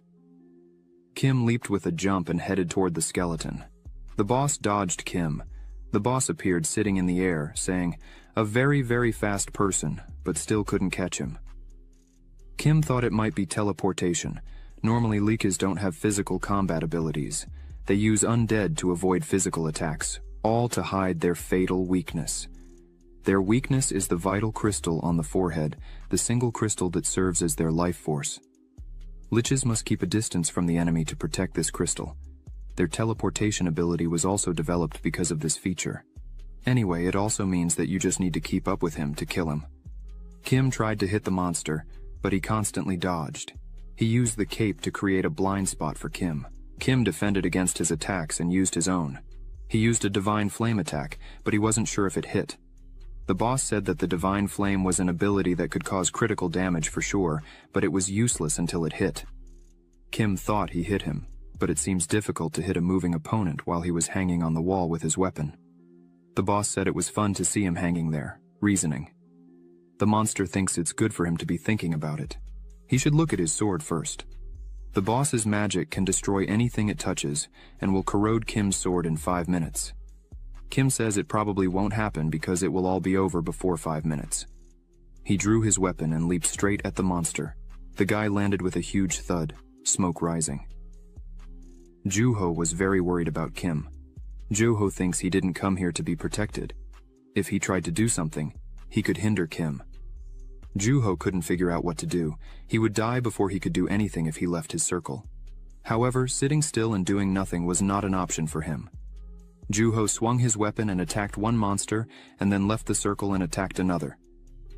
Then Kim noticed that he was fighting outside the circle, in front of him, which really surprised Kim. He was using fire to fight. Kim noticed that Juho had become stronger. However, how can Juho use this to fight now? How is this possible? But as soon as Kim looked at Juho, it was clear that, indeed, Juho's magic level had increased since entering the dungeon. He became much stronger in a short period. In that case, Kim changed his plans, jumped near Juho, and the skeleton asked why he was running away. However, Kim simply picked up and tore apart all enemies. Kim said he really wasn't running away, just starting to put his plan into action. The skeleton was shocked, but Juho asked why Kim approached him, but Kim didn't say anything, just said he wanted to apologize for what he said earlier. Kim said the person in front of him was definitely not weak, so it would be necessary to deal with all the monsters first. Or rather, Juho was very encouraged by all this, but the skeleton just started laughing because these people really think the two of them can handle him. Kim approached Juho and told him a strategy. Juho asked if it's possible to do something like that. Kim replied, yes. Juho says that personally he's not sure, but he will trust Kim. Juho prepares to attack and says he will try not to interfere with Kim. Kim then assumed his posture, and the skeleton immediately directed all his other summoned creatures at them, which triggered them, and they entered into battle. Kim jumped between the monsters and released a strong attack, making them fly all over the field. Juho ignored everyone and went straight through the battle. The skeleton couldn't believe he would fight against the slow person, but as soon as the skeleton's attention turned to Juho, Kim, in turn, launched an attack. The skeleton said that a double attack seemed like a great plan but warned that they wouldn't succeed. In the midst of the attack, Juho closed his eyes and gripped his tempestuous sword as tightly as possible, then used it in the wind dance. The two attacks combined in a way that the skeleton couldn't believe, as it never would have thought that two people could merge two abilities so quickly and gracefully. While the skeleton was pondering, the attack reached him. This made it clear to them that it was time to join forces again, and after leaping on Kim's sword, Juho immediately jumped towards the skeleton. The skeleton wanted to defend against this trick, saying he wouldn't fall for it again. The skeleton thought that with his attack, he would be able to hit Juho, but what he didn't know was that at that moment, Kim was behind him, ready to attack all the time, which made this the end for the skeleton. He struck it with his sword, but what happened was something no one could have expected. The sword simply disintegrated and split in half. The skeleton was very pleased with this information, saying it seems like Kim forgot that his sword was cursed, and now Kim will fight his opponent without weapons. But Kim just kept smiling, and then said that no one said he was the only one with a sword. The skeleton realized something was wrong, so he decided to turn around and saw that behind him was Juho, who was already swinging his sword, and immediately severed the creature's head. The head, as well as the crystal that was embedded in the skeleton's head, began to crack. It screamed in pain, and then its body simply fell to the ground. Kim, looking at all of this, began to say that when they started to fight, the skeleton thought it was using Juho as a distraction. So from the beginning, the skeleton focused on Kim because maybe it also thought it had a chance to win, given that the sword still broke. However, when they discussed the plan with their comrade, they decided that Juho would be the one to kill him. They believed the skeleton would pull a trick, but the skeleton was just trying to stand up on its own, saying that its king would return, that it wasn't over yet, that the king would come back for them and take everything precious and valuable to them. Juho, watching the whole scene, couldn't believe it, because could it really be over? But Kim understood that everything had ended, but the skeleton's last words could definitely leave people frightened, including Kim. After all, words about their king could make you think. At that moment, the two heroes had already left the dungeon but still couldn't figure out how to resolve the situation. They sat in the bushes, watching as others were being evacuated. They asked Barun about what happened to their comrades, but she only cried and said she hoped they were alive, although they might already be dead. Juho, who was also observing everything, mentioned that it seemed Barun had called the rescue team, which could be bad for both of them. Juho turned to Kim and told him not to reveal his identity because he didn't want people to know that Kim was the top-ranked person in the rankings.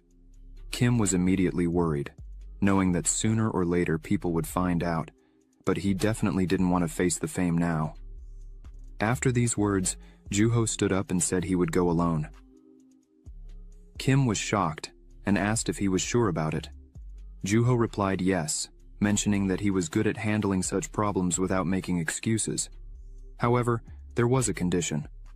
Juho showed the rewards that Kim had given him earlier and said he wanted Kim to keep everything. Kim knew that such a large amount of ether stones would cost hundreds of millions. Kim asked if he was sure, but Juho insisted. Juho was certain he didn't deserve the reward. He felt Kim had done much more for him than what was in the bag. Kim, who allowed Juho to fight alongside him for his development, smiled and said it wouldn't be easy to fool him. Juho continued asking Kim to go as far as possible while he dealt with the situation. Juho called his friend to take Kim away. While getting into the car, Kim couldn't believe someone would be willing to go to such lengths. Juho seemed to have quite a few connections. In any case, Kim was pleased they caught the criminal, although they couldn't save everyone. The only reason Kim was able to save the rest was due to Juho's help. It would be challenging for Kim to handle it all alone. This meant Kim wasn't strong enough. He needed to become much stronger than ever before. In the past, Kim used to think he was really strong since he survived alone when everyone else had fallen. But that wasn't enough. He knew he had to become much stronger to change the future he remembered and attract reliable people to his side. However, first and foremost, Kim had to take care of himself. At that moment, the system notified Kim that his exhaustion level was at 83. Young-hoon looked at him, thinking he looked young and fragile. Kim thought he definitely should start with something bigger and make some money from it. Suddenly, a person approached the chief of Ether Stones and requested his attention.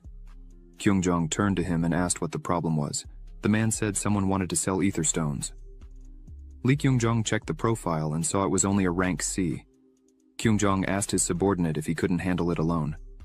The subordinate replied that, despite being ranked C, the information was that he would bring more than 500 grams of Ether Stones. This definitely shocked Kyung-jong. Immediately, Kyung-jong went to the table, apologizing for being late. He introduced himself and said he would be responsible for the auction of the Ether Stones. Kyung-jong mentioned he heard that Kim had brought some Ether Stones with him, and Kim handed over the stones. Kyung-jong immediately began inspecting the stones, stating that stones of this quality can only be found in yellow dungeons. Kyung-jong asked Kim if he was sure he acquired them legally. This upset Kim, and he asked if Kyung-jong was suspicious of him. Kyung-jong quickly clarified that he didn't want to insinuate anything but pointed out that, as far as he knew, Kim was a rank C awakened person. It seemed odd for him to possess ether stones that could be found in higher-ranked dungeons. It was clear to Kim that Kyung-jong was trying to reduce the price by casting doubt on their origin. Kim then mentioned feeling lucky because he obtained a certain reward from the dungeon. He put his hand in his pocket and placed a higher-level ether stone on the table. This stone was a high-ranking life attribute, ether stone. Few people knew it, but this crystal also counted as an ether stone. It needed to be destroyed to kill the lich, and the only way to acquire it was through the dungeon's reward chest, though the chance it was very low. Kim didn't expect to be so fortunate. He used this information in the dialogue, stating that if Kyung-jong suspected him, he could go somewhere else. Kyung-jong wanted to stop Kim and quickly grabbed the stone, asking him to wait. Kyung-jong believed he had gotten the stone, but when he looked in his hands, it was gone. Kim, already heading for the door, mentioned he heard the price Kyung-jong was willing to offer for the stone only once. Everyone was shocked, realizing that Kim was walking away with a significant amount of money for the stone. Kim thought 600 million for such a stone was fair. Although money wouldn't mean much when the apocalypse occurred, for now, it was necessary, and Kim could live comfortably for a while with that amount. Kim arrived home and noticed a strange mark on his mother's face, shocking him. His mother was happy he was back, asking if he had fun with his friends.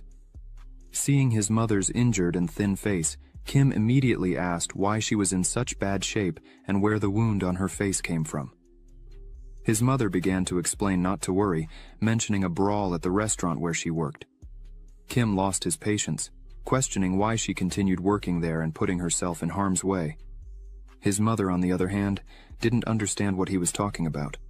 She believed that soon her son would enter college, and she needed to contribute to his education costs. She expressed regret for not providing a healthier environment, but wanted to support him as much as possible.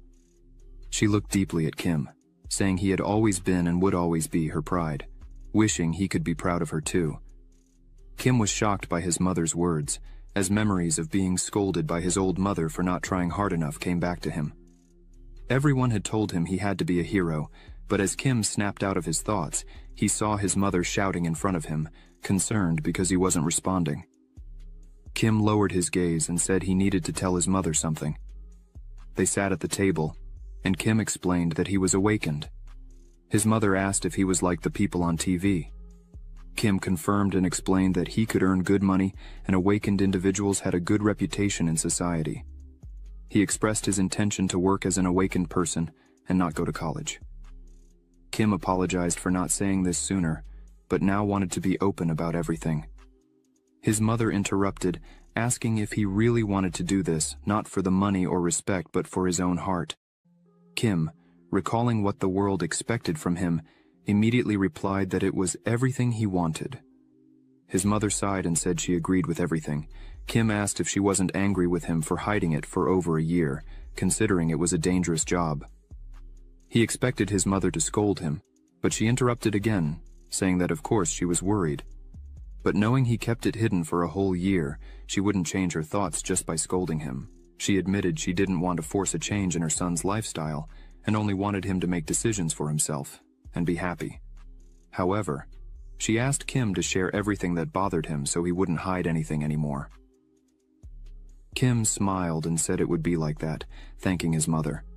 At that moment he grabbed his phone, stating that he had already made some money as an awakened person, enough for his mother to quit her job. His mother took the phone to look, and when she saw it, she was completely shocked, to say the least. She couldn't believe they had become so rich in such a short period. Kim asked if his mother wasn't exaggerating, and she responded that, of course, she was worried, but who in this world doesn't like money? She tossed the phone into her son's hands and immediately said she was very happy and would prepare a special dinner in celebration.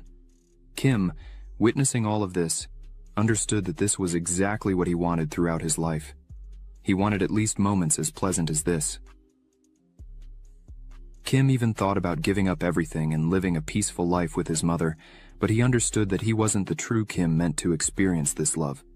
This love should be given not to him, but to the real Kim. But for now, Kim didn't really care because he was given a second chance to protect this world. If the real Kim happens to return to this body, he will be able to face people confidently and ensure nothing bad happens to this amazing mother. That's why Kim became a hero, but all he needed to do was get stronger because he was still weak, and even the Lich had caused him a lot of trouble. So now all he had to do was climb the tower repeatedly, and for that, he needed a weapon. Not the trash he would get from the authorities, but a legitimate weapon. So he needed to turn to one person, the master weaponsmith Daeho. Kim began knocking on Daeho's door, interrupting his work. As soon as Daeho opened the door, Kim stood in front of him and said he was very happy to meet him. Daeho asked who he was, and we could see the sacred sword Balmung, its name meaning the sacred sword that killed dragons. It was the sword used by the previous Kim when he was still called Kim Sungen, the greatest sword created from numerous rare materials, along with the efforts of the awakened, and its creator was Daeho. At one point, Kim Sungen came to the blacksmith on a rainy day, asking about an item he had asked Daeho to make. Daeho said it was done, so now the very sword that seemed adorable appeared before him. Daeho even called it his masterpiece. It was at this moment that Kim Sungen said he couldn't accept this sword, which shocked Daeho. but Daeho said he understood what Kim Sung-in went through trying to create this sword. The materials he collected to create the greatest masterpiece of all time were used in it. Kim Sung-in never paid this blacksmith for his work, so how could he accept all this? Daeho asked to be heard and said he somewhat realized that many people called Kim Sung-in a hero. Daeho heard rumors about it, even though he stayed locked in his workshop all the time and isolated in the mountains. However, the more famous Kim Sung-in becomes, the more complicated his life gets. Probably, all this seems unfair because people around the world expect so much from the hero without giving him anything in return. Daeho says that Kim Sung-in always lives up to these expectations, his features becoming more serious and sad. Why are you the only one who can do this? It was for this reason that Daeho entered into such an unfair relationship, so Daeho smiles and says that just as everyone wants help without giving anything in return, he can help without asking for anything in return. After all, he is the only person who can create a masterpiece worthy of Kim Sung-in. Of course, Daeho is a savior in the art of forging and maybe even a lifesaver for Kim Sung-in, and he is also one of those whom Kim Sung-in failed to protect in his previous life. Returning to the present Kim, he was in front of Daeho's door again, thinking that it had been a long time since Daeho had seen Kim. This time, Kim promises to protect him. Kim is friendly and introduces himself, but Daeho couldn't understand who Kim was. Daeho asks Kim if he is famous and how he found this place. But Kim only replied that he heard that this particular blacksmith makes weapons for the awakened. Daeho immediately began shouting, asking who said that, and added that he doesn't make weapons for just anyone, telling Kim to disappear and then close the doors. Kim thought that Daeho definitely hadn't changed at all, so Kim said that they had prepared materials for the blacksmith. Daeho opened the door, saying that since that was the case, he should at least take a look at all the goods that were brought. Kim then showed a stone that surprised the blacksmith. The man's eyes widened as he really had a high-level ether stone in his hands. This stone in Kim's hands is another reward Kim received after killing the Lich. It is believed that this item cannot be obtained in any way since the world found out that the highest level stone can be obtained as a reward from the Gwangju dungeon after the outbreak. For this reason, Kim thought he would have to clear the Gwangju dungeon. There are infinite uses for ether stones, although their greatest value lies in weapon crafting. Daeho asks where such a small person got this, but all Kim said was that it wasn't something to worry about at the moment. Daeho asked what Kim wanted to do with this stone. Kim said he needed a large sword. Daeho led Kim inside and said he had found the right person and probably wouldn't need payment since he had already brought the best material. Daeho said that now it was possible to formalize the contract, but Kim said he didn't need a contract, which surprised Daeho. Daeho asked if Kim really didn't understand how valuable the material in his hands was, but Kim said he totally trusts Daeho, calling him an old man. Kim said he knows that Daeho is passionate about the process of forging this sword with this ether stone, not in the sword itself. Daeho started laughing and said Kim was very amusing and that he liked everything about this case. He would gladly accept the request. Daeho extended his hand to Kim and said he would make the best sword that would fit the material. Kim thanked the master and shook his hand. Daeho said it would take time to make this sword, so Kim could take anything in the blacksmith's workshop. When Kim left the forge, he thought it would take 10 months for the sword to be ready. He already imagined that, but anyway, it's a long time. But he took a sword that looked good to cover this time, knowing it was time to return to the road, or rather, to the tower. Kim went through the tests, the 11th, 12th, 13th, and so on, fighting monsters, climbing the rankings, and getting paid for his work. 6 months later, we can see Juho, with whom Kim fought in one of the dungeons. Barun was angry because no one expected the treatment to take so long. Juho says he didn't think it would be so difficult. Barun says that out of nowhere, Juho wanted to challenge the tower again, and even increase the difficulty to level 5. Barun says he is trying very hard, asking what would happen if the dungeon became a little stronger. But Juho replied that if he felt regret for himself, he definitely wouldn't be able to reach someone, namely Kim. His phone starts ringing, surprising him a lot. Of course, it was Kim who said that if there was nothing wrong, he would like to ask for a favor. Kim asked Juho for 3 things. The first is to find a good building near Seoul because, after Kim gave a store to his mother, He needs a good place to move and become independent. The second request is to learn about the Dump Guild and take care of Yeon, as she is the lowest-ranking member of the guild. However, her guildmates might wonder why she died without completing the guild tasks. For this reason, it will be quite difficult to track them, but certainly not impossible. Of course, Kim was worried about pursuing them. Juho said to leave everything to him. Kim thanked him and then asked for a third favor. Kim said that on November 24th, there will be a major outbreak somewhere. Juho is surprised and asks if this will really happen. Kim replies yes and adds that the victims will be about 10,000. It will be an unprecedented disaster.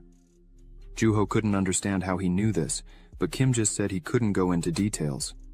Kim said that he asked for very difficult things, so he wouldn't blame Juho if he didn't accept.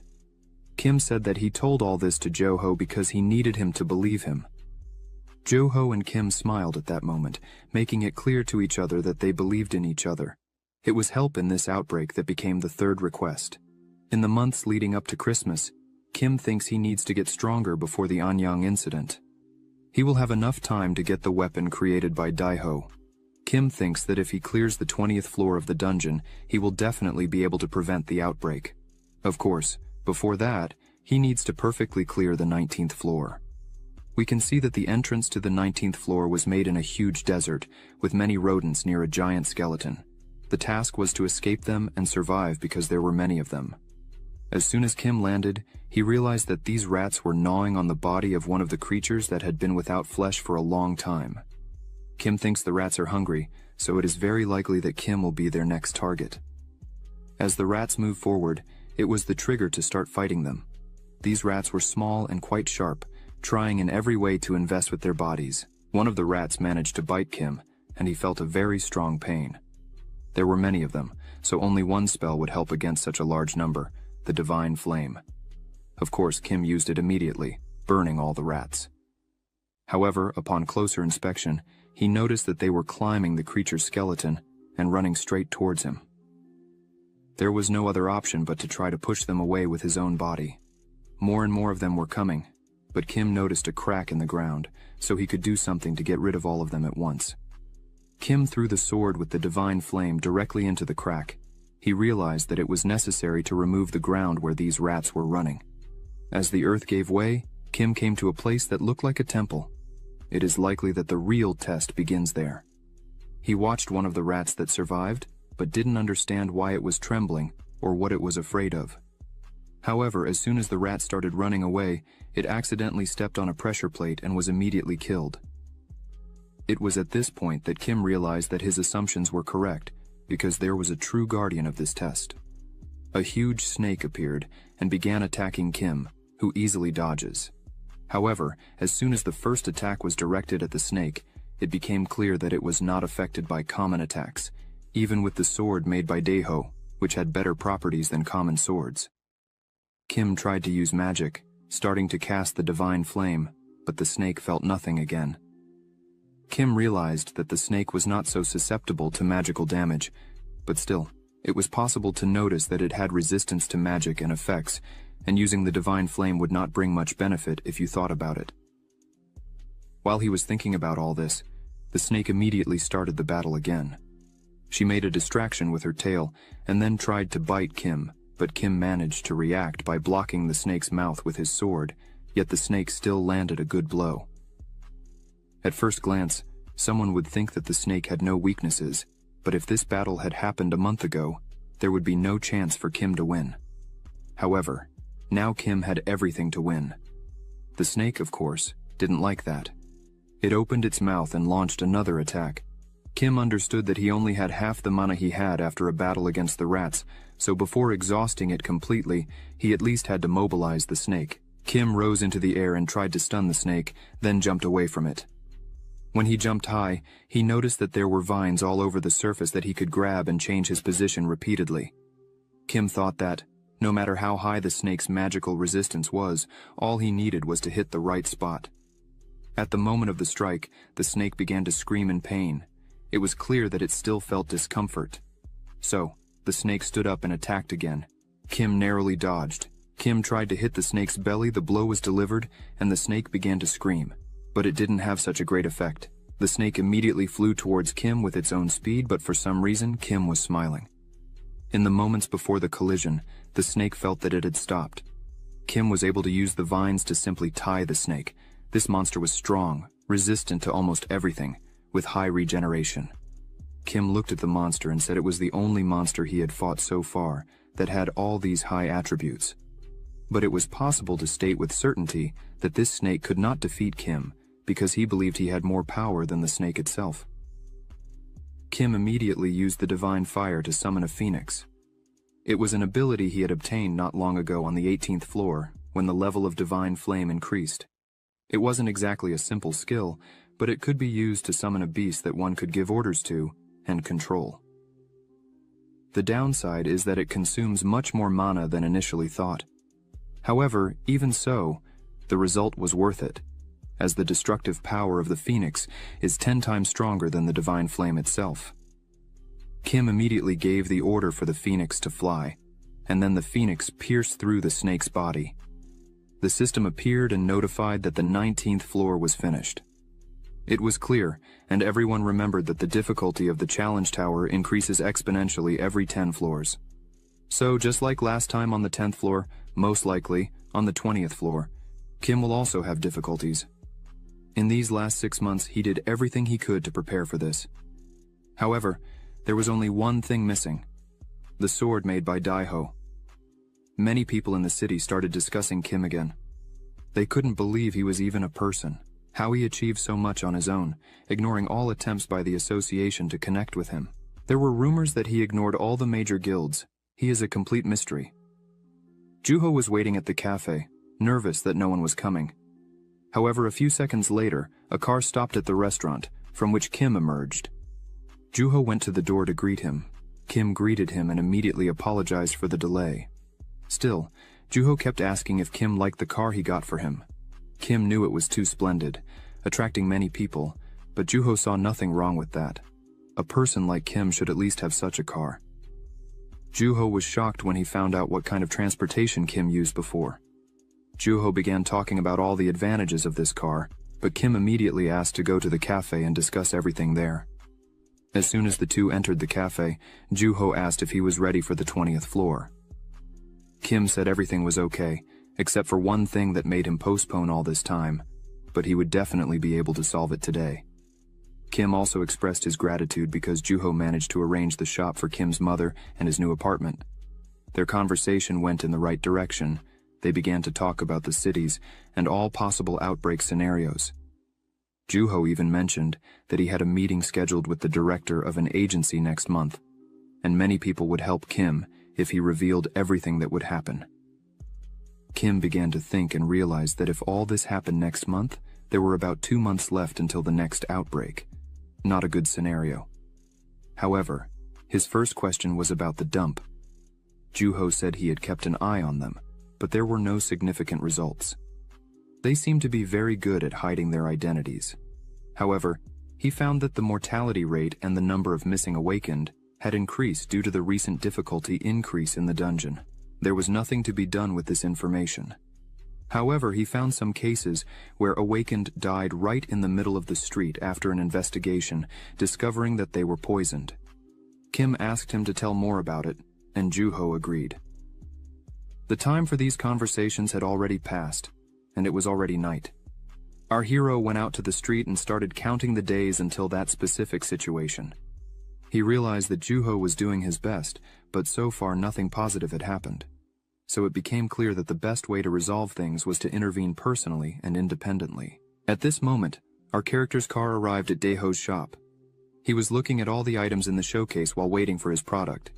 He opened the door quietly at the same time and apologized for waiting so long because it was challenging to deal with a truly amazing product, but he really enjoyed working with it. Daiho only assured the power of the product, and it was easier to open and test it for himself. As soon as it was unsheathed, Arim couldn't understand if it was really a normal sword in front of him, compared to Bomum. But even before picking it up, he realized that the sword in front of him was not simple. It was alive. Arim immediately began to swing his sword repeatedly through the air. He realized that sharpness and durability were simply perfect. It not only reacted to his mana, but also understood what to cut and what not to cut. It was definitely an excellent sword. Daiho asked if he had thought of a name for his sword. After all, it was now personally his sword. It would be worth naming it. Our protagonist understood that it would be appropriate to name it. In the same second, he said the name Graham. He was going with a dragon-cutting sword, Graham. Daiho immediately asked if he was talking about a gramophone, but in fact, Graham is an alternative name for bombing in Northern Europe. He simply couldn't call the sword Bombar, but he also didn't want to get involved in a name that means destroyer of gods. While they were able to talk, Daiho asked when such a customer would come back to see him, and if he would like to have some tea, but Kim said he still had things to do, so he would come back another time, when he had more time. In a distant location, a castle came into view, where a guard conducted his nightly rounds. Suddenly someone touched the guard's shoulders, who promptly turned with his spear on alert. The guard, inquiring who was present, spotted Commander Marksman. The commander apologized for startling the guard, asking about the progress of the patrol and if there were any issues.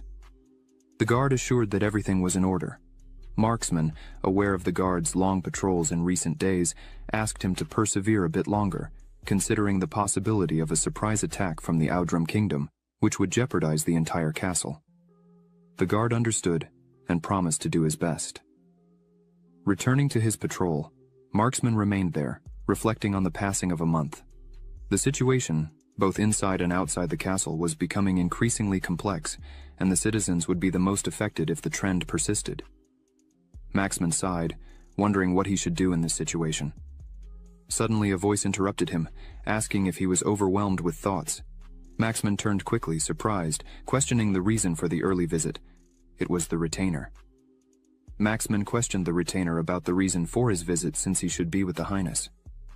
The retainer explained that he was just checking how the guards were doing. He then inquired Marksman about the local situation. Marksman replied that they were doing their best to keep the castle secure, but Outram's military strength was considerably superior to theirs.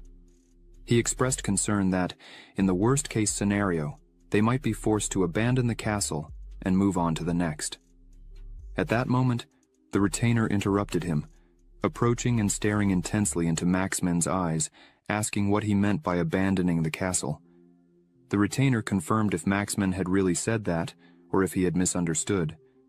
Marksman explained that it was a possibility if the war dragged on, because it would be almost impossible to resist with their current forces. The retainer interrupted again, insisting that Marksman could not entertain such an idea. He emphasized that everyone would face death together before even thinking about abandoning the castle. Marksman stared at the retainer seriously, questioning how he could utter such words without even considering joining the battle. What did he think about the soldiers' lives? Not long ago, when the declaration of war arrived from Outram, this same man, a first-class retainer of His Highness, addressed the soldiers as the chief commander. Military rules and duties establish that absolute obedience to superiors is unquestionable, but the retainer considers a soldier's life inferior to that of an ant. Marksman felt indignation and questioned how the king could appoint such a person as the chief commander.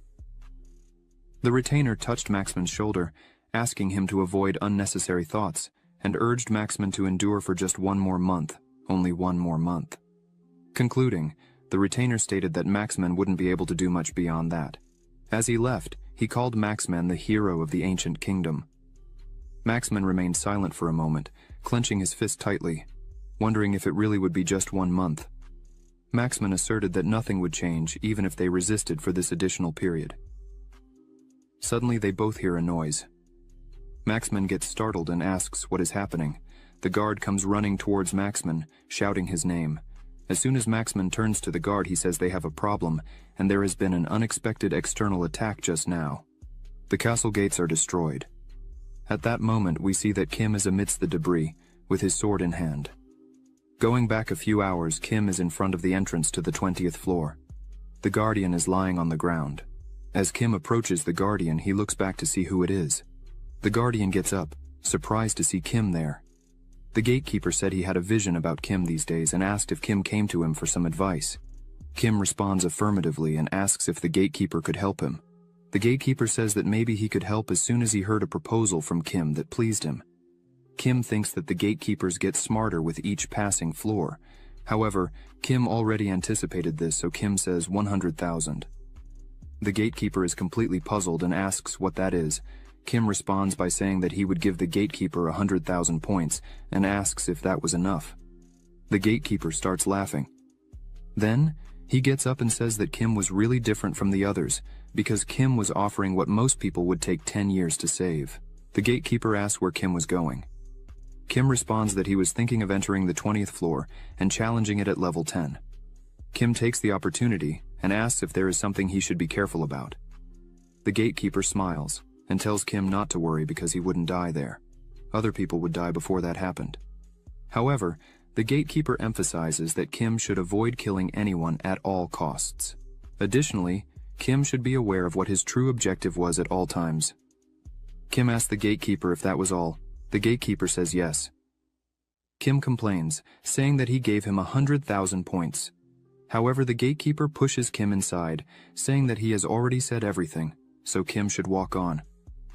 As Kim enters, he looks back and sees the gatekeeper waving to him, thinking that this guy always speaks in riddles.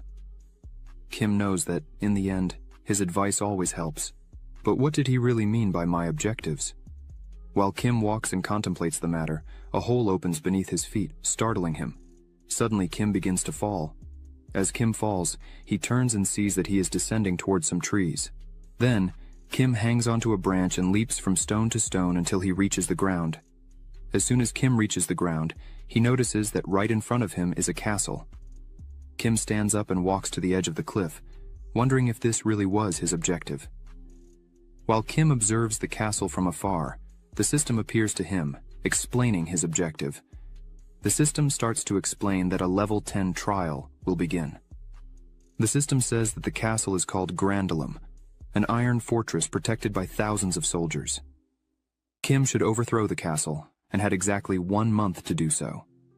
The system warns Kim that he is not their enemy, and should always keep that in mind.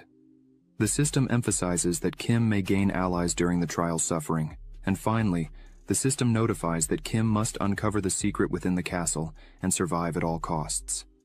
After Kim hears all this, he thinks the system is talking too much today, but thanks to it, he was able to understand every detail of his mission. Kim begins to analyze the castle and what the system said. After thinking for a moment, Kim thinks that this is not about a direct confrontation, as he needs to overthrow the castle, but rather discover the secret within the castle. This also applies to what the system said: Kim is not their enemy. Kim also recalls the gatekeeper's hint that emphasized Kim should not kill anyone. So Kim decides not to fight unnecessarily. However, he starts to wonder how he would overthrow an entire castle without fighting. Night falls, and we see Kim sitting by a campfire, studying the castle. Kim notes that the walls are thick, and the guards and mercenaries on watch are skilled. Even magic users are present in this place. In terms of awakened beings, they would easily be classified as C rank. Kim throws himself on the ground and begins to reflect and think about his mission. He should overthrow the castle and discover the secret. But the guards, besides having numerical advantage, also have geographical advantage. Looking at the sky, Kim thinks that a month is a good time to complete the mission. However, he cannot wait that long. Kim decides then, stands up, and walks towards the entrance. The guards notice that Kim is approaching and ask who he is. As Kim approaches the entrance, he thinks that he doesn't need to overthink it. He should just do what he has always done, a face-to-face confrontation. As Kim gets close to the guards, he raises his hand and waves to them, saying that he is just a passing traveler. Kim asks if he could spend a night in the castle. However, the guards become suspicious and go on guard. One of the guards questions if Kim is going crazy. The guard also asks which kingdom Kim is from because they were ready for battle. Upon hearing this, Kim has a serious expression and thinks that he has only 2 months until the outbreak. In these 2 months, Kim needs to finish the trial as quickly as possible and go make preparations for the outbreak. Kim then prepares to draw his sword, apologizes to the guards, saying that he would have to enter by force. Kim then jumps over the guards, who are shocked and terrified looking at Kim. While Kim was in the air, he prepares his sword to strike, and then he slashes the entrance of the castle, cutting the wall in half. This causes the entire wall to crack, causing a massive explosion and completely destroying the entrance of the castle. Kim appears walking amidst the wreckage of the wall, and the guards, seeing all this, tremble completely, while Kim stands, looking at all the guards present. The sentinels, taken aback, cry out about the presence of an intruder, and the gates succumb to the destruction caused by Kim.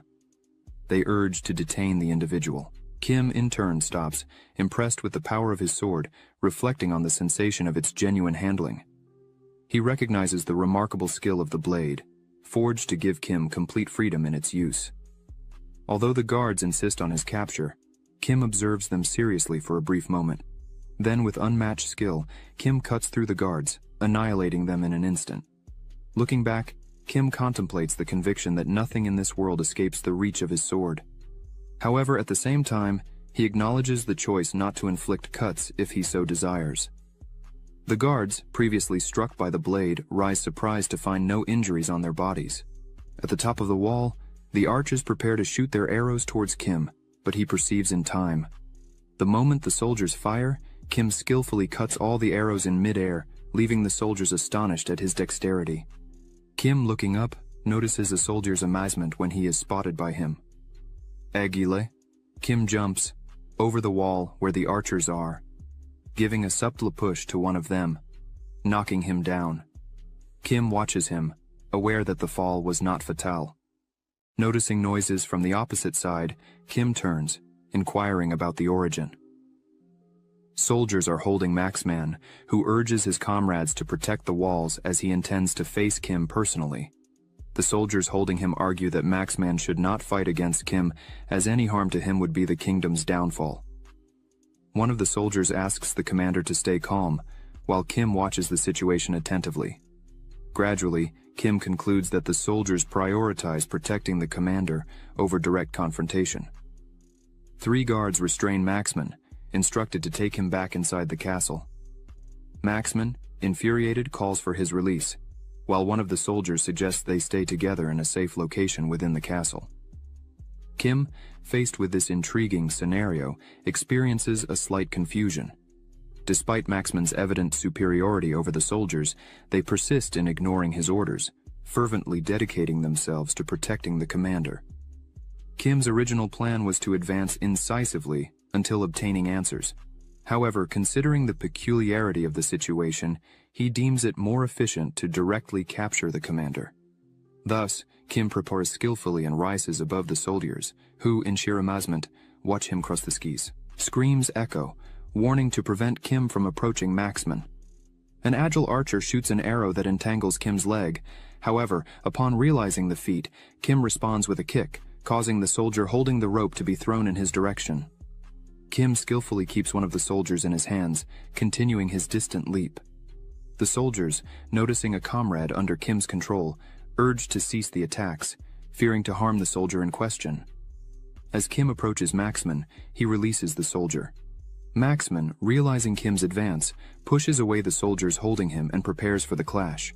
The rope entwining Kim's leg is cut, and in the flight towards Maxman, Kim recognizes the true strength of the commander. The clash of their swords triggers an intense surge of energy, throwing the other soldiers away. With the dust settling, the image of Kim and Maxman is revealed, facing each other. A soldier near Maxman inquires about his condition, receiving an affirmative response and the suggestion to check the situation outside the castle. Maxman emphasizes that Kim does not belong to the kingdom of Udram and came alone. Kim, surprised, acknowledges the commander's acute situational awareness, befitting his title, and appreciates Maxman's skills, comparable to those of a Class A awakened individual. The concerned soldiers urge Maxman to exercise caution, recognizing their vulnerability without him. Maxman, however, urges them to abandon the mentality of fragility, though the soldiers persist in their belief of vulnerability, a truth that permeates their collective convictions. The soldiers share a narrative dating back 2 decades, when, during the war against Udram, Maxman emerged as the savior, leading them to victory. In this context, they nurture the conviction that Maxman's integral presence will ensure a new triumph over Udrum. Kim, realizing this reverence, begins to glimpse the logic underlying the trust placed in Maxman. He is, indeed, the revered hero of this kingdom. Kim reflects on how this trust, this adoration for Maxman, echoes his own past experiences when he himself was the object of attention and restraint. With this understanding, Kim lowers his sword, apologizes for breaking the gates, and communicates his urgency in resolving an urgent matter. Politely, he requests permission to enter the castle. Maxman, however, remains vigilant and refuses, arguing the impossibility of allowing entry to someone who destroyed the gates and defeated the guards amid a context of war. Facing the refusal, Kim prepares once again for the confrontation, ready to face everyone. However, while in battle, he conceives the idea that to bring down the castle without shedding blood, persuasion among key figures proves to be the most effective path. During the clash between Kim and Maxman, a realization occurs to the latter. Kim had tied his hands during the fight, using the same rope that had previously held him by the leg.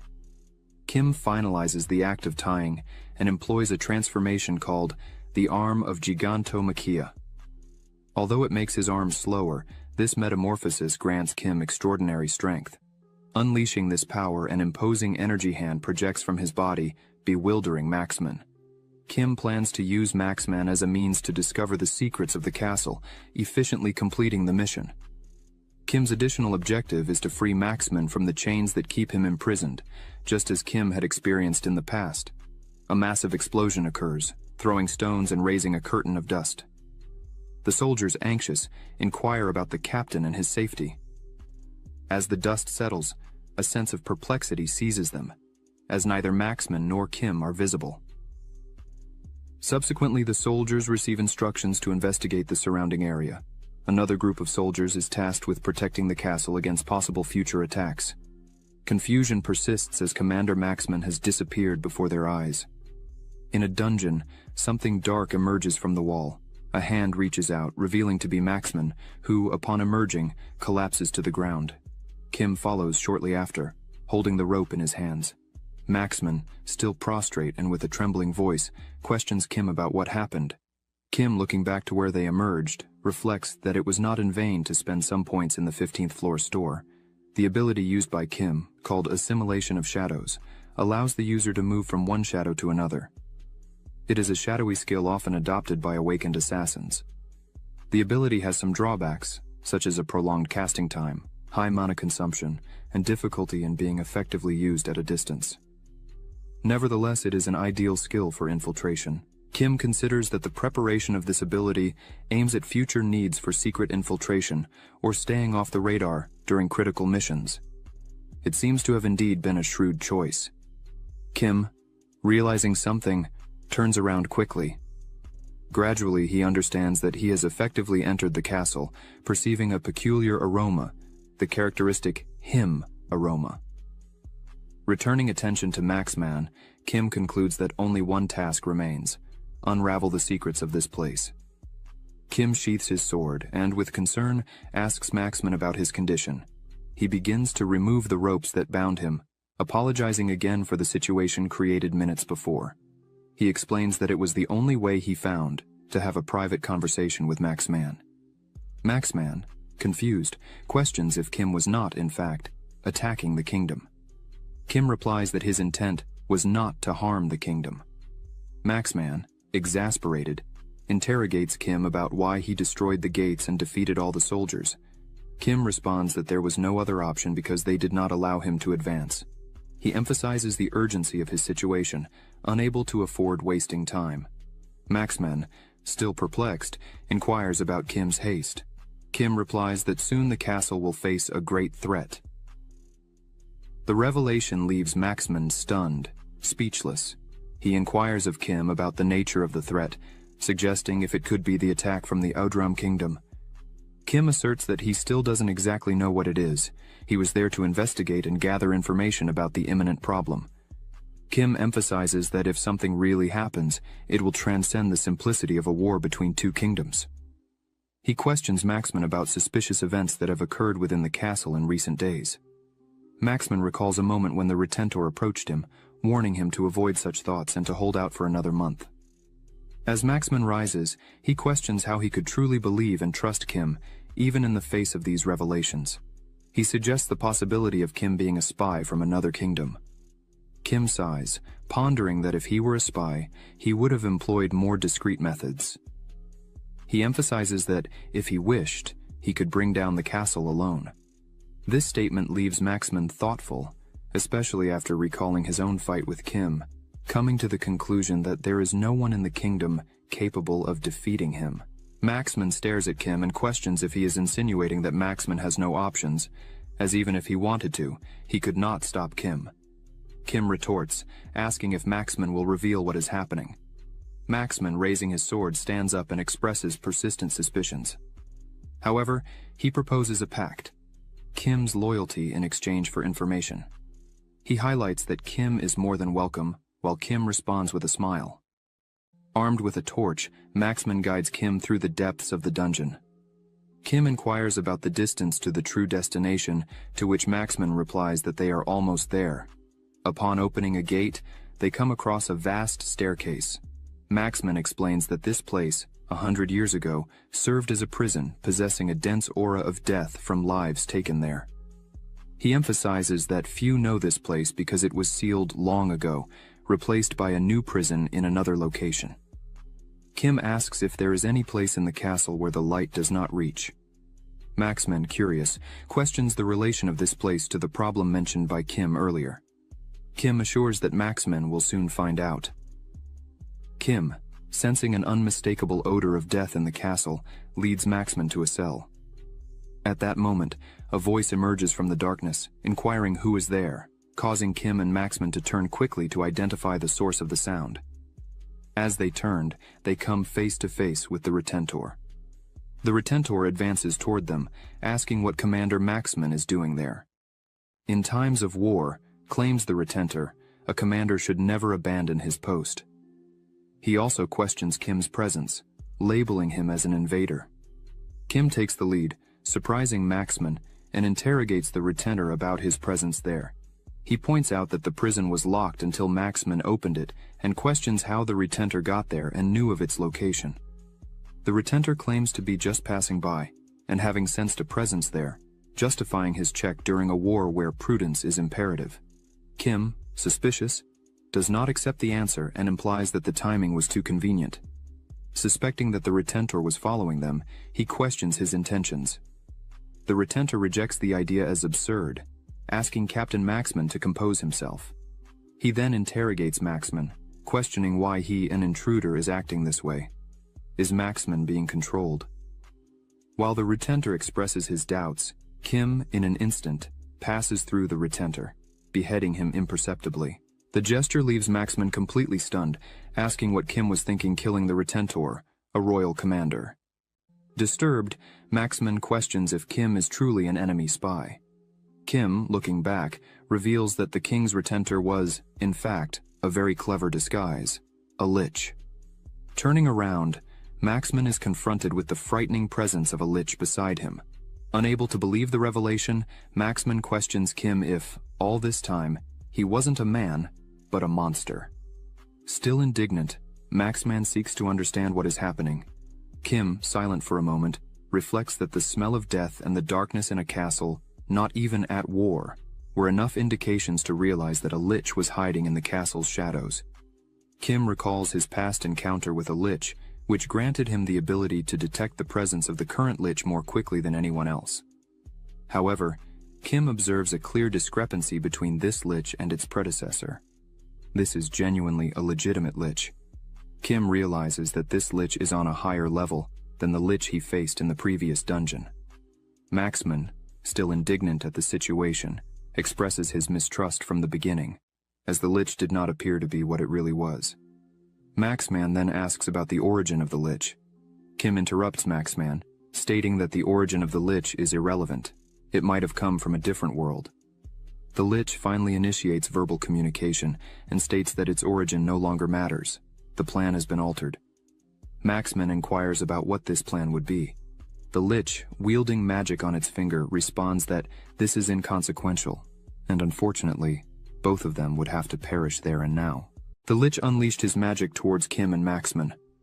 Quickly realizing the attack, Kim advanced with determination. Skillfully, he prepared his sword and sliced through the Lich's magic, leaving both Maxman and the Lich completely astonished by such a feat. Kim, with a half-smile on his face, contemplated the effectiveness of his skill. Reflecting on the situation, Kim considered the effectiveness of his sword against magic, wondering if the exceptional performance could be attributed to the superior quality of the ether stone used in its making. The memories of his old sword, which had broken in the face of an attack by a weaker Lich, contrasted with the resilience of the new weapon. Kim's gaze fixed on the Lich, understanding that the excellence of the sword alone did not guarantee success, especially against a darkness-type adversary. The awareness that only robust holy magic or a direct hit on the Lich's lifestone could defeat him was highlighted. Analyzing Maxman, Kim recognized the strength of his companion, although he did not possess skills in holy magic. Decided to face the challenge, Kim infused his sword with the sacred flame and advanced towards the Lich. His promise to end the confrontation with the power of the sacred flame was interrupted when the Lich, skillfully, dodged the attack, redirecting it to the ground. Taking advantage of the situation, the Lich recreated his magic and launched it against Kim.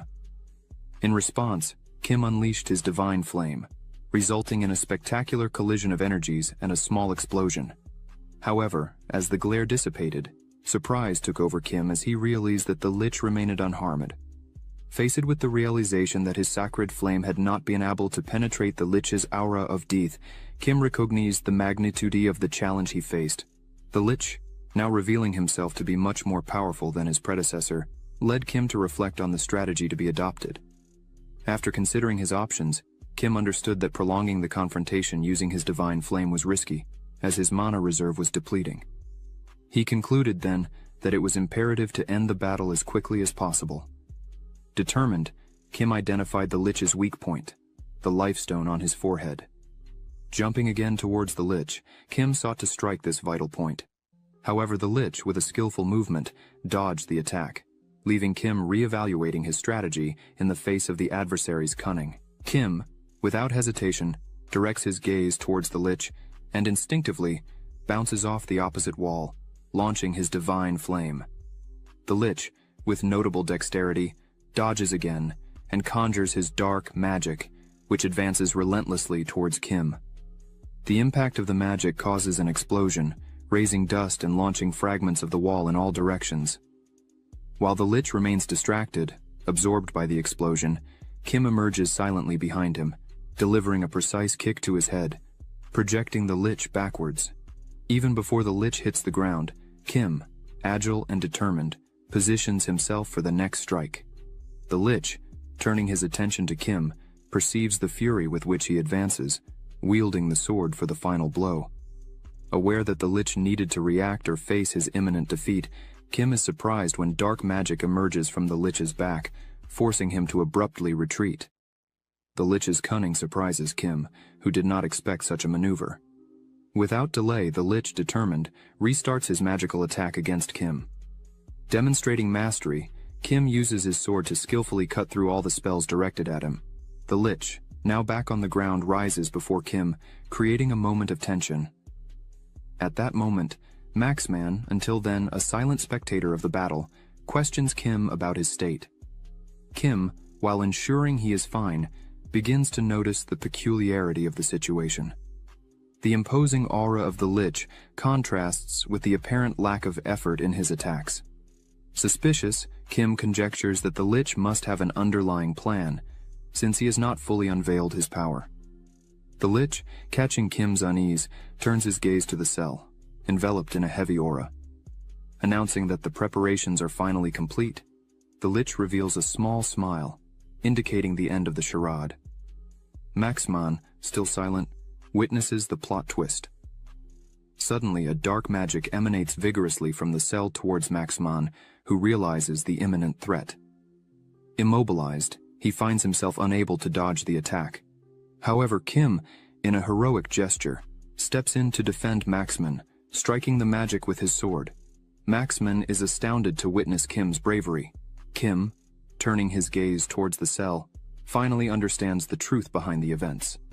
Maxman, stunned, mentions a surprise attack from behind, questioning whether the liches could control darkness from a distance. Kim clarifies that it's not that specific scenario, but rather the liches' dwelling. A place dark and shrouded in darkness, where light does not reach. An environment permeated by hatred, ill intentions, and the persistence of death. The lich, positioned behind them, listens attentively and acknowledges that Kim has uncovered the truth. He then begins to walk towards Kim and Maxman, proclaiming that this was truly his home, where the laments of the deed echo. The lich declares it our house, causing apprehension in Kim and Maxman, who turn to each other, taken aback. Maxman, catching a curious sound, turns around, witnessing in astonishment the sight of another lich emerging from the cell. Disbelieving? Maxman expresses surprise and indignation, considering such an occurrence impossible. Kim, looking more deeply, identifies a second lich emerging from the cell, heightening the concern of both Maxman and Kim, as they now face the threatening presence of three liches. Within the castle's grandeur, Kim unveiled the secret hidden in the shadows of its imposing walls. A legion of soldiers confined within its vast domains, while three liches, nefarious entities, infiltrated surreptitiously as confidants of the monarch. Amidst the closed walls, the sinister plot unfolded. One of the liches, confident and assertive, uttered words that resonated like a final sentence, proclaiming that the time wasted on insignificant intruders had reached its end. The second, less confident and with a trembling voice, lamented the negligence that allowed Kim and Maxman to descend unharmed down the stairs. The intrigue grew, threatening to destabilize the intricate plan of the liches. Maxman, disturbed by the lich's encrypted conversation, inquired Kim about the whispered secrets and the veiled schemes. Kim's response unveiled the dark truth. Among the liches stood a king, sovereign of the dead, whose invocation demanded human sacrifices. Maxman, seized by dread, connected the dots, understanding that the soldiers were offerings to this profane being. The liches mockingly acknowledged Maxman's astuteness, while they wondered how a mere human had unraveled the secret of the Lich King. The revelation of the first lich echoed through the chamber, narrating the conquest of the castle and the use of the deceased king as a puppet to sustain their maneuvers as royal aides. Maxman, enraged, called them monsters, brandishing his sword with contained tremor. Kim, however, intervened, positioning himself as a protective shield in front of his friend. The liches, impassive, outlined their plans. The macabre ritual, initially scheduled for a month, was accelerating as the altar took shape. The heroic duo, Kim and Maxman, found themselves cornered by the three liches. Kim, in a calm assessment, pondered the imminent challenge. The presence of three liches was undoubtedly intimidating, but his perfect control of mana would ensure his ability to face them alone.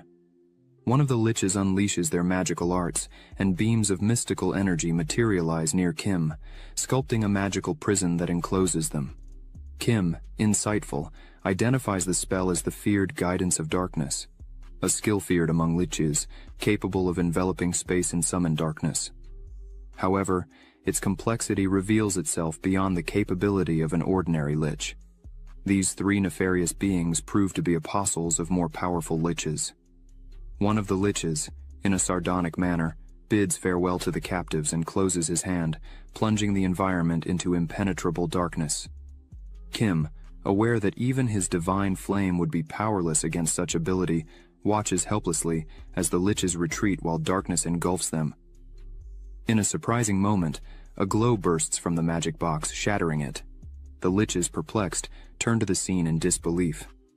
The source of the surprise turns out to be Maxman, who broke the lich's ability with his modest sword. One of the liches questions the irrationality of the event, as a lich's guidance should be inviolable, whether by physical or magical force. Maxman, impassive, reveals himself as a holy knight, bearer of a simple sword, but imbued with divine power. Faced with this confusing development, Kim remains silent, while Maxman exposes the lich's transgression against their king and the sacrilegious attempt to decimate the soldiers. Maxman's indignation is unwavering, and he proclaims that he will never forgive such acts.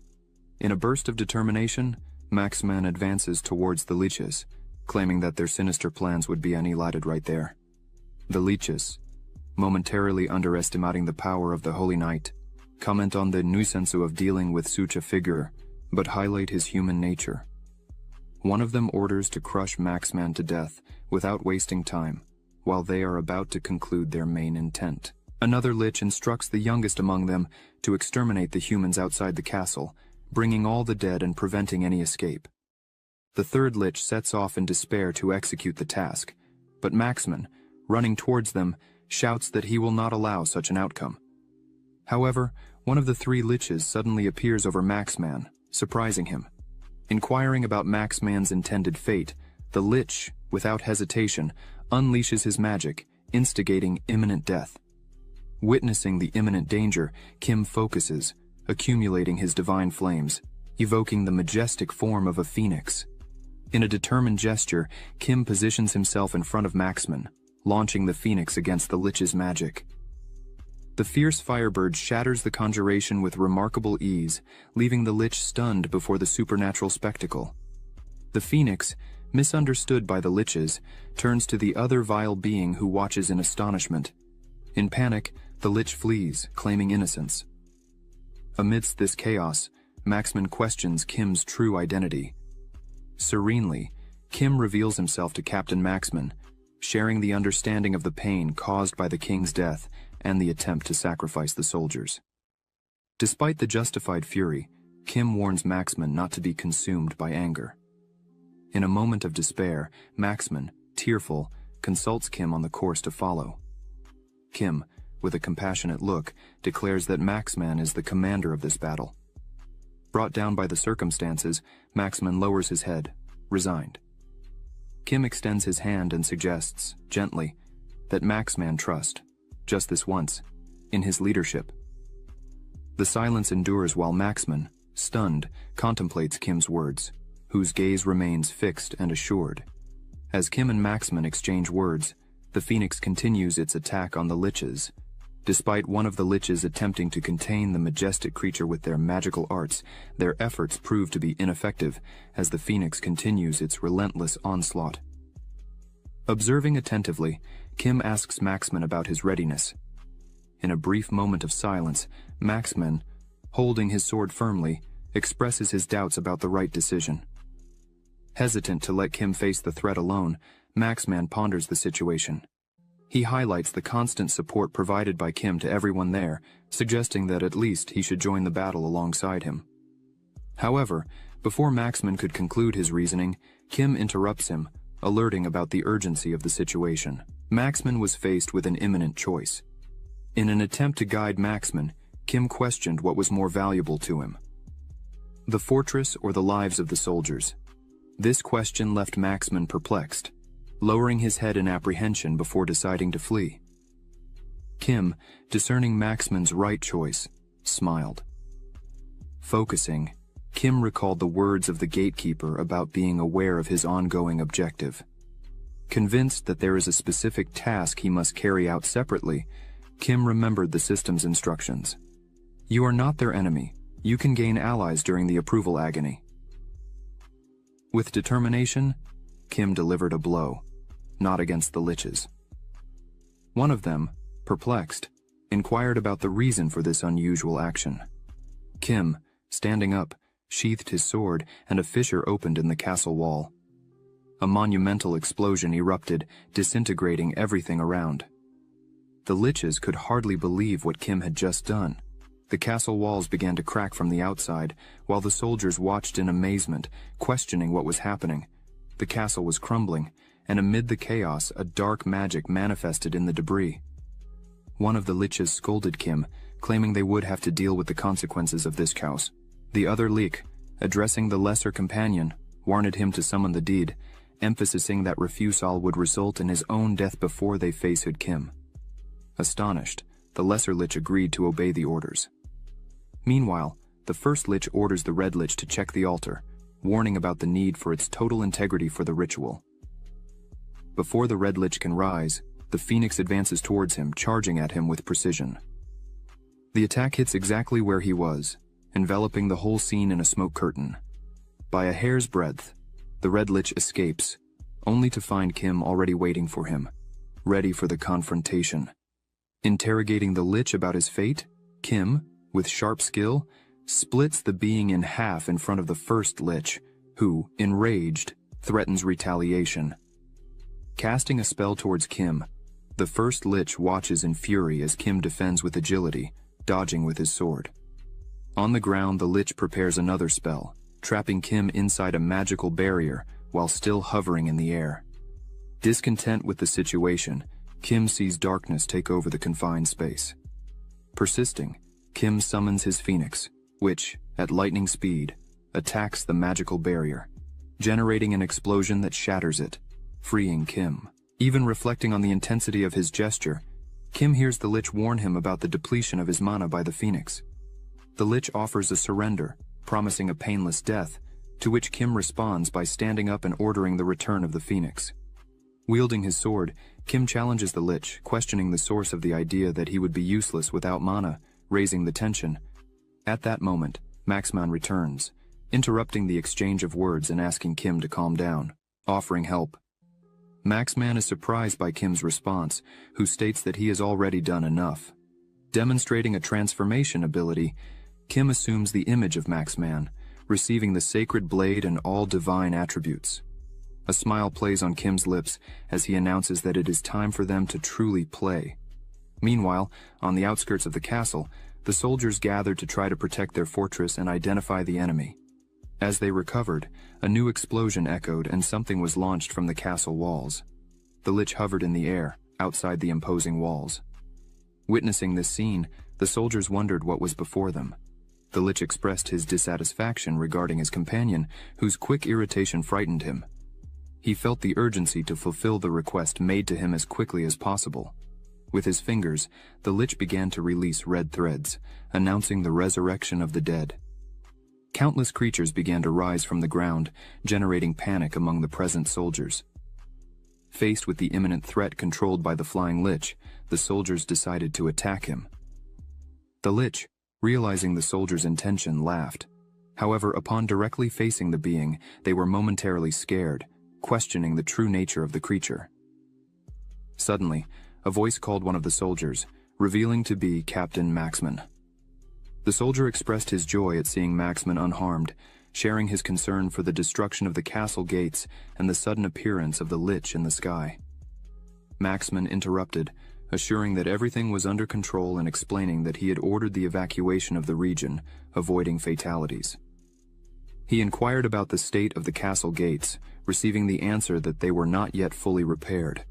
Understandingly, Maxman asked the soldier to take care of the others, ensuring their well-being. He emphasized that he would face the Lich alone, but the soldier refused, determined to assist in the fight against the threat. Maxman questioned about the monsters surrounding the castle, obtaining the information that the front line would be sufficient to contain them.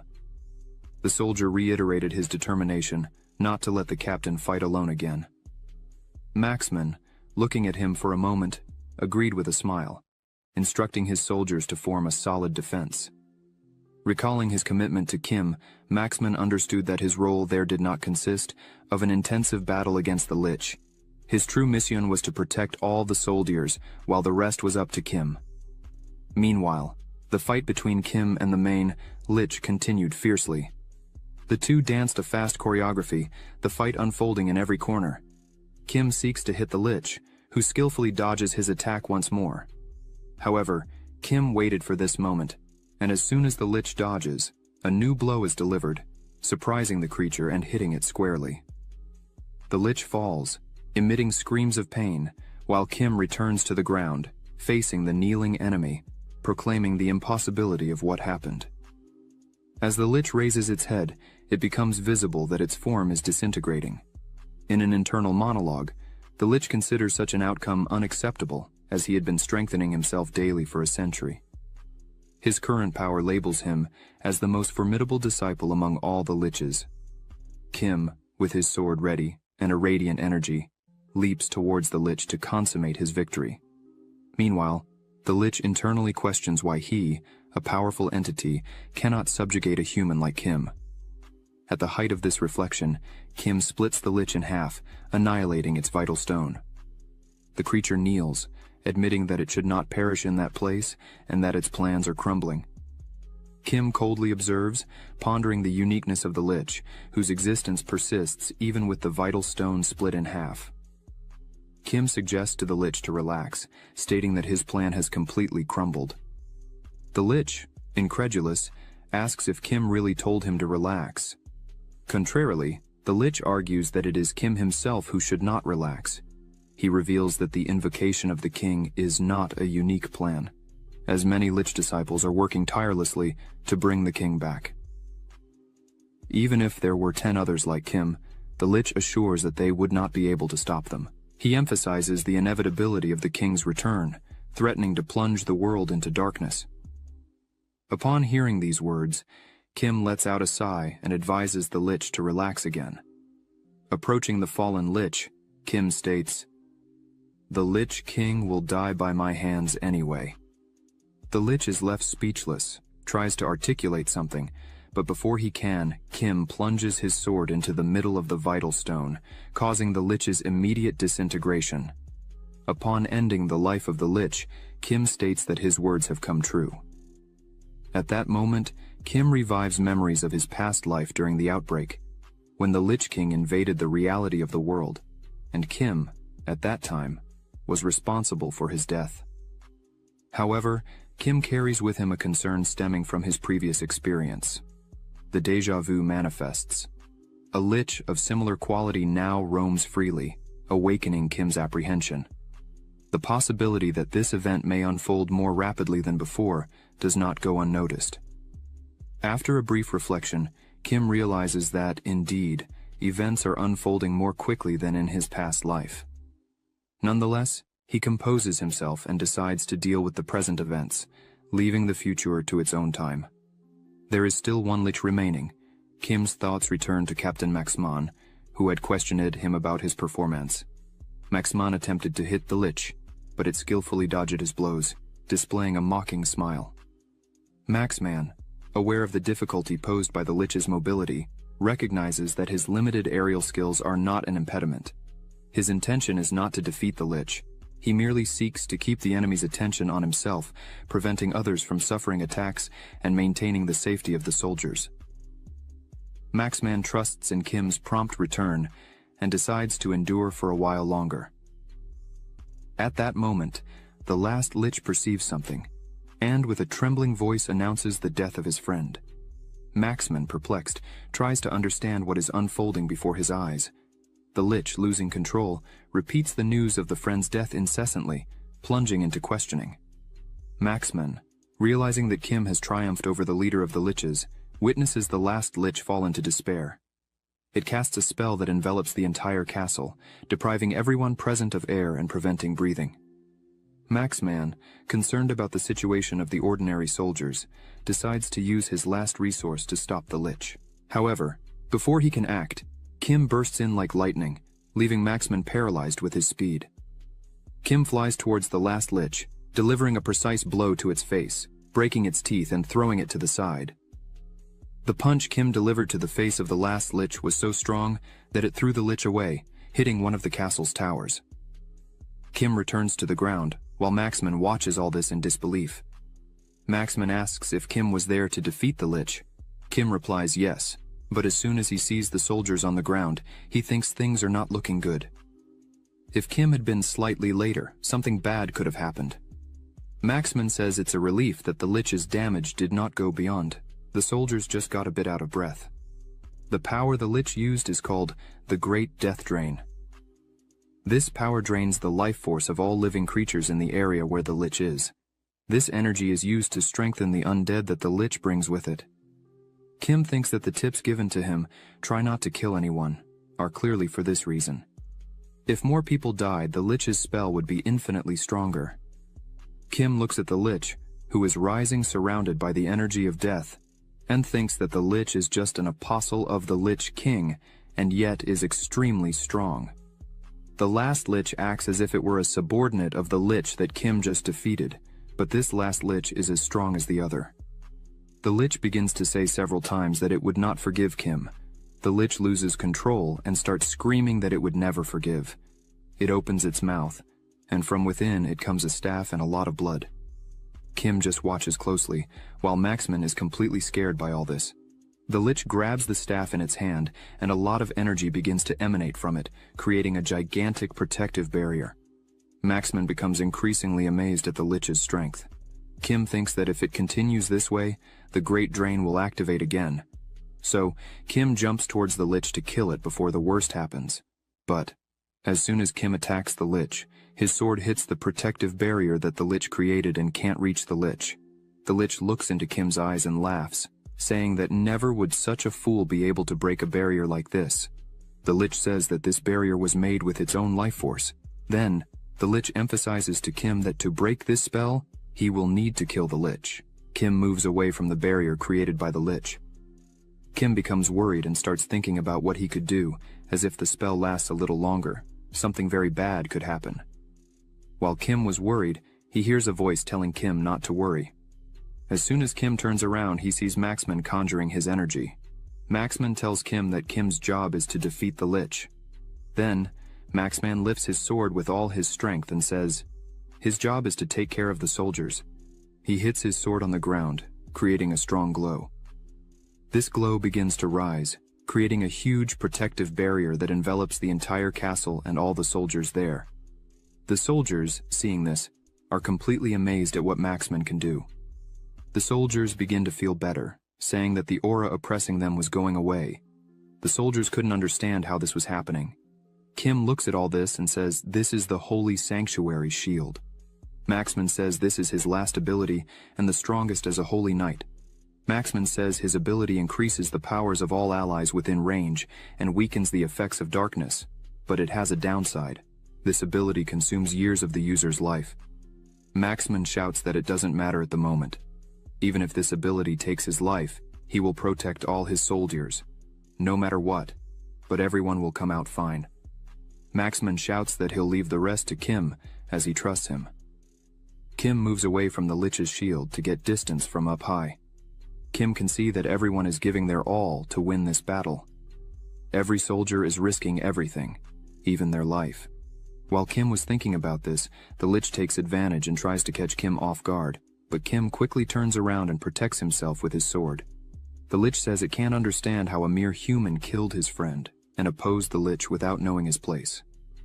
As the lich attacks Kim, he says that humans are weak, powerless, and can't do anything on their own. They need several humans for just one sacrifice. All humans are just insects. Kim decides to react and stop the lich's attack with his sword, saying that he talks a lot about friends. This means that even a thing like him can still have friends. Kim grabs the lich's staff and tells him to listen closely. The people the lich killed, and the thousands they planned to kill, all had friends and family. A blue aura begins to take over the lich's body as the lich burns in divine flame. Kim asks him if he now understands what it's like to lose someone important, now that the lich has experienced these feelings. Kim tells him to take everything he's feeling now and shove it up the asses of his dead friends in hell. Kim splits the lich in half, who begins to agonize as it dies and wonders how it's possible that a human has defeated him. The lich's staff begins to fall. Kim sends his phoenix to destroy it. The entire castle is still under Maxman's protection. The undead that were under the control of the lich suddenly stop and begin to fall one after another. Maxman stops his ability and looks up, wondering if it's over. Maxman is completely exhausted, as he used a large amount of mana. Before he falls to the ground, Kim holds Maxman by the arm, helping him to stand. Kim looks at Maxman and says he did a great job. Maxman asks if it's really all over. Kim replies that yes, it's all over. Maxman leans against the wall and sighs with relief that all this is finally over. Maxman says that before celebrating he wants to rest a bit. Maxman asks if Kim is okay, but before he can finish speaking, Maxman looks at Kim, who is completely tired and with his clothes all torn. Kim replies that he feels like resting too. Meanwhile, at the awakened management agency, a man slams the table angrily, shouting that this is impossible. A dungeon is going to appear in the middle of Anyang and cause an outbreak. This man is Song, the director of the awakened management agency. Song tells Juho that he doesn't believe in something so absurd. Song tells Juho that humans can't predict when a dungeon will appear. Song asks if this dungeon will immediately cause an outbreak and lead the city of Anyang into pure chaos. Song starts to get angry and shouts, pointing his finger at Juho, saying that even if all this were true, an outbreak doesn't happen out of nowhere. At least a month must pass, this is common knowledge. Juho says that in the past the appearance of dungeons didn't even have logic. Juho says that one should not ignore something when they really don't know how it happens. Juho emphasizes that the city of Anyang has 600,000 inhabitants, and they are all in danger. Song responds saying that if Juho is wrong and nothing happens, the one in danger will be Song himself, because he would have put 60 million people in panic, not 600,000.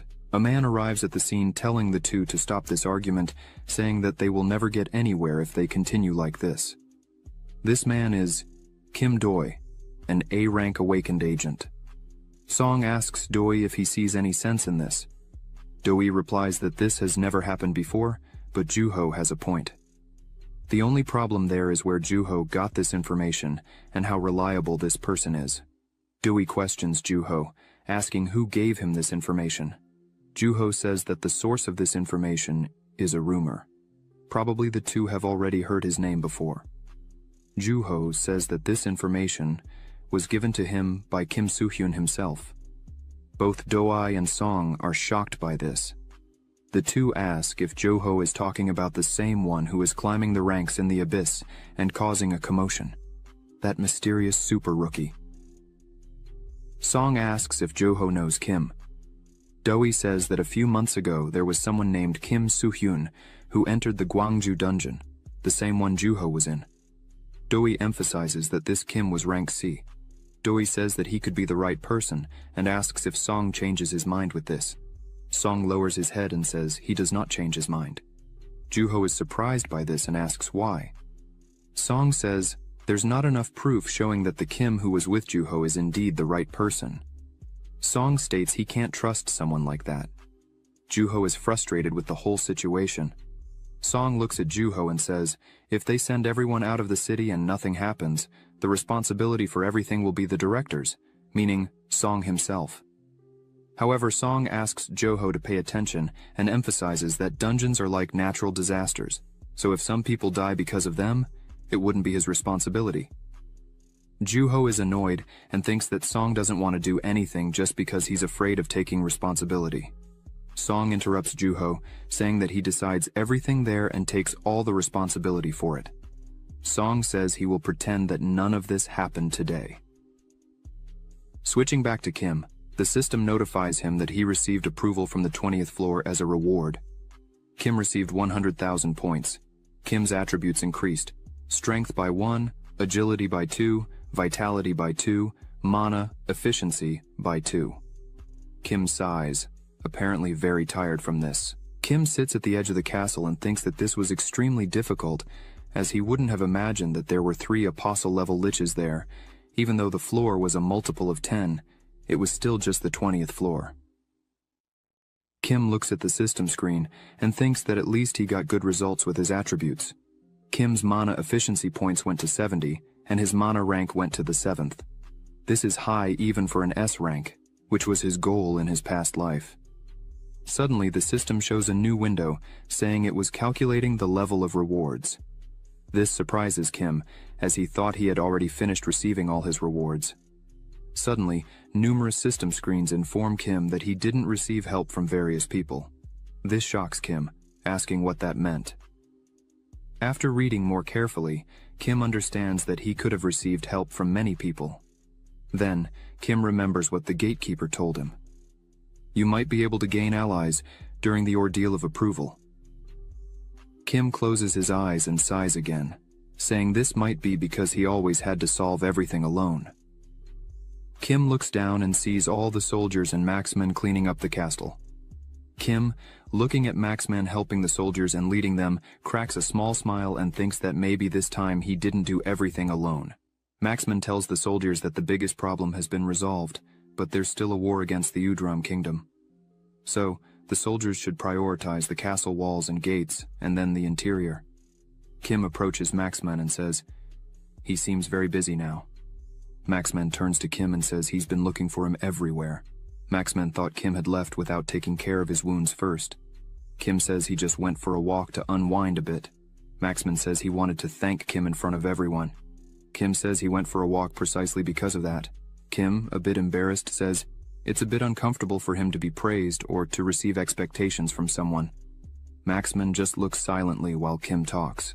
Then, Maxman says he was the same as Kim in the past because he had been the war hero of the Old Kingdom. Maxman emphasizes that after all his efforts in the previous war, that's how everyone called him. Of course, Maxman wasn't sad about it, but the pressure on Maxman increased intensely over time. And without realizing it, Maxman was being crushed by this pressure. Ever since he was called a hero, Kim looks attentively at Maxman, listening to everything he says, as the two share the same pressure. Maxman goes back to saying that Kim taught him something very important, the hero's job. Maxman's job is to protect all the soldiers living there, and thanks to that, Maxman feels much more relieved. Kim, looking at Maxman, thinks he really seems to be happier now. Kim lowers his head, smiling a bit, and says that the answer to everything is always right under our noses. Maxman smiles and agrees, saying that's how life works. Maxman says that the Royal Highness was killed and there's a lot to be done in the main country, but the real plans would start right there. Kim is pleased with this and says goodbye, stating it's time for him to go back. Maxman is a bit surprised by this and says it's too early. Kim replies that his work there is done, and he'll leave the rest to Maxman, the commander. Maxman looks at Kim with a look of gratitude. Maxman tells Kim he knows he doesn't like compliments, so this might sound a bit rude in a way. Maxman places his hand on his chest and says he would really like to say that the one who saved the soldiers was Maxman, but in fact it was you, Kim. As soon as he says this, Kim looks at him, thanks him, asks him to take care of everything now, and smiles, saying thank you. The system reappears to Kim, saying he has reached the maximum level of rewards. An extra reward will be given for the reward level. A new skill has been unlocked. This skill is called Immortal Hero. Back in the real world, Baran was training and called Juho, telling Joho to answer the phone right away, as it was ringing non-stop. Juho wonders who could be calling at this time. As soon as Juho picks up his phone, he runs out, leaving Baran clueless outside the room. Juho answers and starts talking to Kim, saying he was waiting for his call. Kim says something that completely scares Joho and asks him to go to the hospital. Meanwhile, at the hospital, a doctor was arguing with Kim, saying he couldn't do these things to his body. What was Kim thinking, demanding so much from his body? Kim replies that he is an awakened and will recover quickly, just give him some medicine and apply the bandage. A paracetamol would be good. As soon as Kim leaves the hospital, his arm is bandaged. Kim looks at it and thinks that all this wasn't necessary. Suddenly, Juho appears running like crazy, asking if Kim was very hurt. The two go to a square, and Juho asks again if Kim is really okay, as earlier Kim's arm was injured. Kim sighs and asks, as long as his arm is moving, it's all good, right? Juho says he heard that in just one day Kim was able to complete the 20th floor, and his ranking was completely perfect as always. Then, Juho asks for some tips. Kim is surprised by this, as Juho suddenly asked him for tips. Kim says that in fact there are no secrets or tips. Kim just was very persistent until everything was resolved. Juho sits next to Kim, and thinks that must be the reason why he got hurt. Juho smiles and thinks that he really doesn't need to worry about Kim. As soon as the two are alone, Kim asks how the mission he had asked him to do went. Juho lowers his head and says that, unfortunately, he failed, and apologizes, as he ended up revealing Kim's identity. Kim just sighs and says he already knew. Kim emphasizes that he knew this would happen. That's why he didn't expect anything from the director. Juho asks Kim if he already knew the director. Kim doesn't answer anything, just thinks that in his past life, he was an awakened of the agency. Juho goes back to talking and says he failed in the negotiations, but at least managed to get some information out of Doi, who was close to him. Juho says a green dungeon appeared in Ansan, and a raid is being planned. Apparently most of the awakened are gathering in Ansan right now. Kim thinks it's already starting. In his past life, Kim participated in this dungeon, and therefore, he could not prepare for the outbreak in Anyang. Part of the blame for all this was the idiot director Song, who was too busy trying to shirk responsibility. That idiot Song who can only look out for himself. Kim thinks he will personally make sure that Song really gets busy with something.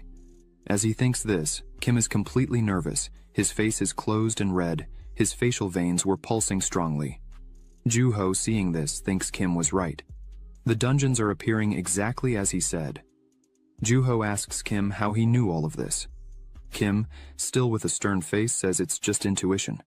Kim thanks Joo-ho for trying to help, but unfortunately, they will have to proceed with Plan B. From now on, Kim will go alone. Joo-ho, hearing this, is surprised and asks why Kim wants to act alone. Kim tells Joo-ho that he prefers it this way because Joo-ho has already helped a lot. Joo-ho becomes upset with this and yells, saying he hasn't helped enough. Kim is surprised by Joo-ho's attitude. Joo-ho says that clearly they can't expect help from the agency. Then, Joo-ho looks at Kim and asks what Kim has in mind, as there must be something more Joo-ho can do to help him. Kim is speechless at all this determination from Joo-ho and cracks a small smile. Kim realizes he is finally not alone, and then decides to share the plan with Joo-ho. 2 months pass. It's December 17th, a week before Christmas dinner. Some people in the city start talking about a post made on the Abyss online site. The post starts with, "Run away." On December 24th at 18:00, the city of Anyang will be the victim of a terrorist attack. The responsible for the attack will be the Dump Guild. They are a wicked organization, full of the world's worst assassins. If you value your lives, run as far away from Anyang as you can. On that day, I hope there's no one who loses their life thinking, bah, it's just a meme. Despite the warning, people still don't believe it's true and think it's a joke. People don't even know what the Dump Guild is. A reporter went to the scene saying that there's a post on the Abyss online site that is causing a lot of confusion on social media. Could the terrorism warning from the Dump Guild be true? The reporter says they brought someone who claims to have seen the Dump Guild in person. The reporter asks Joo-ho if the Dump Guild really exists. Joo-ho replies yes, because he saw them with his own eyes. But inside, Joo-ho was trembling, as this was a very risky task to do. Joo-ho points out that a while ago, they almost had several deaths in a dungeon because of this Dump Guild. The reporter asks if this is really true. Barun, at his home, is watching the report and wonders what the hell Joo-ho is doing. Song punches the table in anger and yells how Joo-ho dared to use the media like this, as Song was already having a lot of problems thanks to the dungeon that appeared in Ansan. Doi thinks there's not much they can do. Not even an agency can control an awakened. Song looks at Doi and says, this is clearly Kim's doing. Song asks if Doi has already found out who he really is. Doi replies yes, but he hasn't been able to bring him to the agency, as in the last months he stayed hidden inside the Abyss. Doi, with his cell phone in hand, starts to wonder why Kim would cause so much trouble. What is Kim planning? While all this is happening, Kim is drinking something. His veins start to show on the surface with a bluish color. His heart starts beating stronger. Kim is completely different, smiling and talking to himself. The owner of the inn where Kim was staying starts to shout and bang on the door, saying that Kim had rented the room for a month and hadn't left the room not even once. The gentleman asks what Kim was doing inside. The gentleman tried to open the door and saw it was unlocked. But a heavy aura was there. As soon as the gentleman opens, he sees that Kim was fine. But suddenly the gentleman feels an immense wave of monstrous aura coming from Kim. Kim just apologizes for the incident and says he would pay double for the trouble. The gentleman is astonished and happy, asking if Kim plans to stay longer there. Kim, with a smile on his face, replies, he is already leaving. Kim throws a bag full of gold coins so heavy that when it falls, it raises dust. And in the blink of an eye, Kim simply disappeared from the room he was in. Today is December 23rd. It has been a month since Kim left everything to Joo-ho to take care of and went to the tower. Kim used all his points to buy a higher-level mana catalyst that cost 2 million points. The seller couldn't believe that someone from the 21st floor already had that many points to spare. With this catalyst, Kim locked himself in a room and, after taking the catalyst, trained madly to control the ambient mana around him. Kim says that the smell and taste were awful, but thanks to that, Kim managed to reach the perfect condition. Kim is jumping through the sky, happy as can be, thinking that tomorrow would finally be the day. In a building, a man arrives in a room and tells his master that it is time to move on. His master is Jung Dong-young, who is finishing getting dressed to leave. But before leaving, Jung Dong-young looks at Choi, who is holding his cell phone and looking down, and says that Hakjun has started. Choi looks up at Jung Dong-young with a very discouraged expression and says he understands. Choi and Jung Dong-young are walking. Choi asks if an attack by the Dump Guild could really happen, and adds that this Dump Guild is a criminal guild that lives in the underworld. Choi can't believe their existence has finally been revealed to the public. Jung Dong-young says it is indeed a bit strange and asks Choi what he really thinks about it. Choi thinks for a while and says that it is quite likely to happen, especially now that a green dungeon has appeared in Ansan. Choi points out that, even for a guild like Dump, he didn't think they would go that far.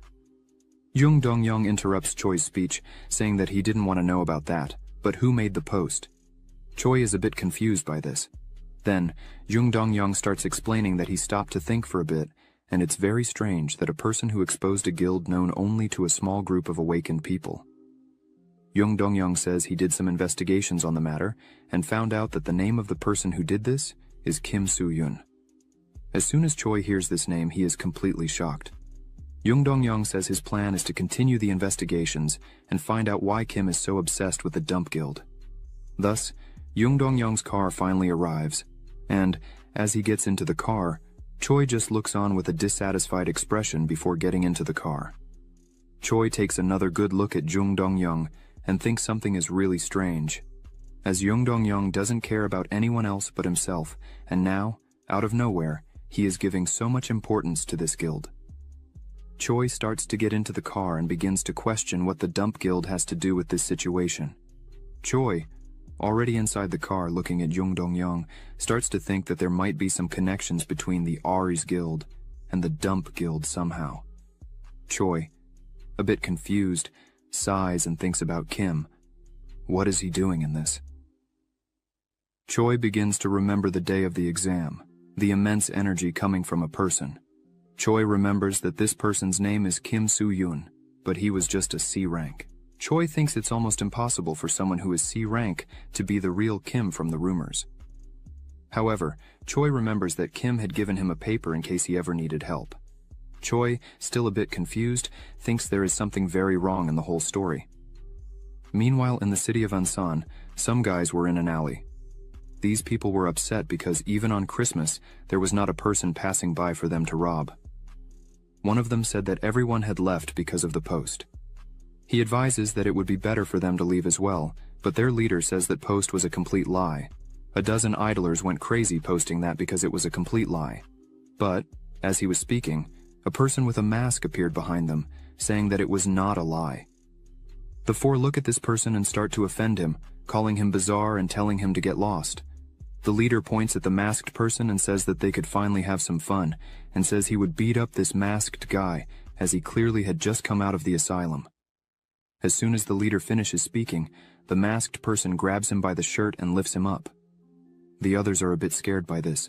While holding the leader, the others were trembling behind. The masked man says that, unfortunately, he did not come from the asylum and throws the leader on the ground. As he says this, he grabs his sword and claims he is just an ordinary terrorist. The leader starts to sweat with the sword pressed against his neck. Suddenly, a large explosion occurs behind the masked man, startling all four of them. They run away, screaming for help. As they run, the masked man just stands there, watching everything unfolding. Quickly, the TV arrives to cover the explosion. The reporter announces that there indeed was an explosion in the Pyeongchon district of Anyang City, and it might be the attack mentioned in the Abyss Online post, which was much debated. A man runs into Director Song's office, but the director says he has already seen what is happening.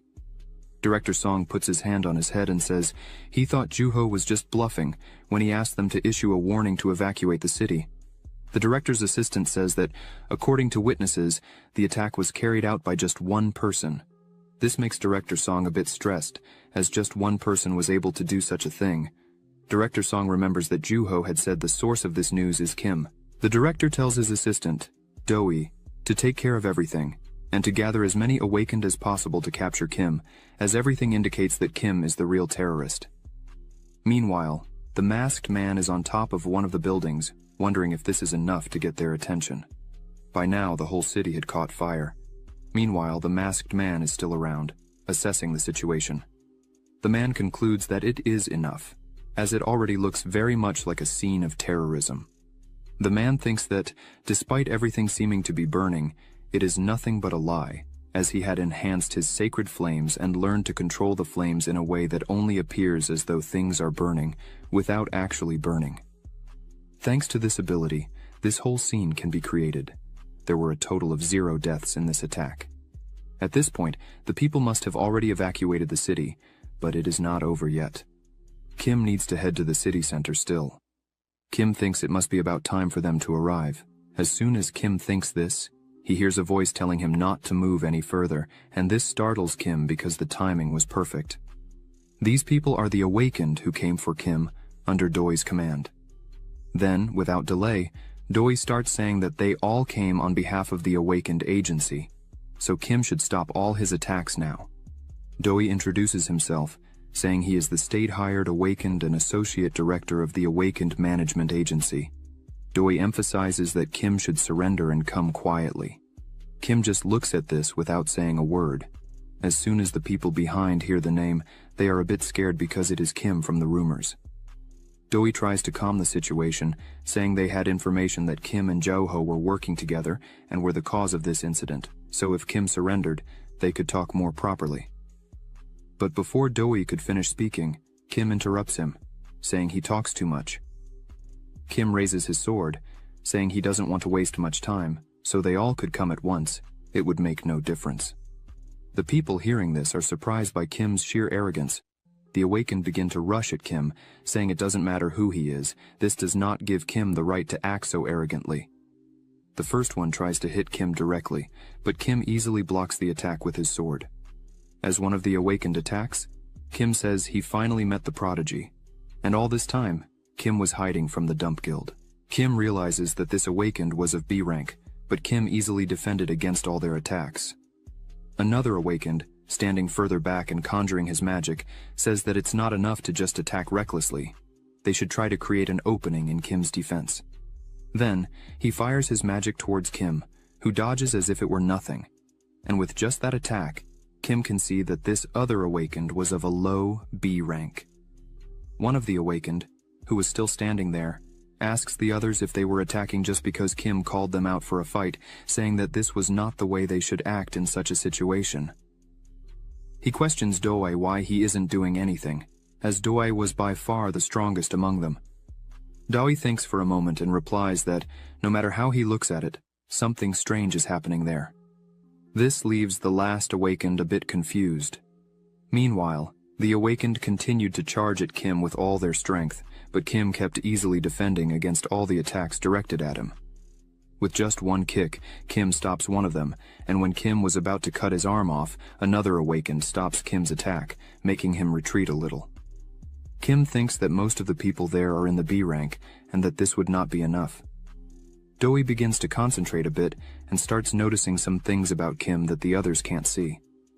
Doi notices that Kim has wings on his back, created in a different way. Doi also notices that, even though everything is burning, there have been no deaths and no buildings have fallen yet. This means there is no actual damage caused there. Doi turns to Kim and asks why he is acting like a terrorist and evacuating people. By any chance was Kim trying to protect people from the outbreak? Kim is a bit surprised to find out that Doi was a mage, but Kim just responds that Doi should defeat him first before asking questions. Doi closes his book and says that if that's how Kim wishes, then he would have no choice. Kim notices he is off the building and starts falling. Doi jumps after Kim and starts to cast his magic in mid-air, and several lightning bolts begin to form around the two. Kim tries to defend with his sword, but a large explosion occurs around Kim. Doi reaches the ground and, as he looks forward, sees Kim getting ready in front of him, which leaves Doi a bit surprised. Doi starts to think that Kim had already fought with all the previous awakened and was in mid-air. There was no way he could have dodged the attack like that. And even with all that, Kim stands up without a scratch on his body. Doi starts to think that maybe not even Doi would be able to defeat Kim. While Kim cleans himself off and looks at Doi, he realizes that he must be ranked as an A. Kim starts to confront Doi and asks what he thought of all this, and with a dense aura, says that he has already shown that nobody there is capable of stopping him. Doi, hearing this, gets a serious face and thinks that he already knew what this was about. The other awakened start to arrive there, saying they would defeat Kim. One of them goes up to Doi, asking if he was okay. Doi responds that he was fine, but asks a favor of the awakened. Doi asks them to buy time. This leaves them a bit confused, and they ask why. Doi says he would call for reinforcements from the agency and ask for all available awakened to come there. After this order, the awakened once again charge at Kim, but Kim jumps over one of them and kicks the nape of another awakened, falling on the other side, showing he is playing with the situation. The awakened, who just received the kick, turns and yells, furious, asking why Kim is not fighting seriously and stopping this nonsense. The other awakened, who is right behind, says that Kim is much stronger than everyone there thought. The awakened begin to talk among themselves, saying it hasn't even been 2 years since Kim completed the first floor. They notice that, even though Kim is a magic swordsman, he is using just the sword to fight. Everyone is there, stopped, looking at Kim, who is with his back to everyone. Doi, a bit apprehensive, thinks that all of Kim's abilities are extremely perfect. Doi believes that Kim still has not shown anything of what he can really do. Looking at all this, Doi can't understand why such a powerful person stayed out of sight for so long, and, out of nowhere, decides to do all this. Doi thinks one thing is certain: Kim is an S rank or even higher than that. Doi tells everyone to stop attacking Kim like that and to wait for the reinforcements to arrive. Doi says for everyone to gather and focus on defending against Kim's attacks. As soon as Kim sees this, he thinks that Doi finally understood everything and made everyone save their energy for the real fight that is about to happen. Kim thinks he has 2 reasons for hiding his identity and putting on this whole show. The first reason is to assess the true strength of the awakened there. Kim needed to know the true strength of the awakened for the real fight that is coming. And the second is to get more awakened as reinforcements, because if Kim revealed he is not a real terrorist, clearly Director Song would never send more awakened, as the director does not care if there really will be an outbreak in the end. But, if Kim starts creating problems to become news across the country, the story changes completely. Kim prepares and says the only thing to do at the moment is to stall until the other awakened arrive. There are still 2 hours until the outbreak begins. Doi, looking at Kim, wonders if he really wouldn't attack, but suddenly footsteps are heard, and a new group of awakened has just arrived at the place. These are the reinforcements requested by Doi. As soon as Doi hears the voices, he turns around. Kim also notices that everyone has arrived there. The other awakened feel a bit more relieved when they see who really arrived there.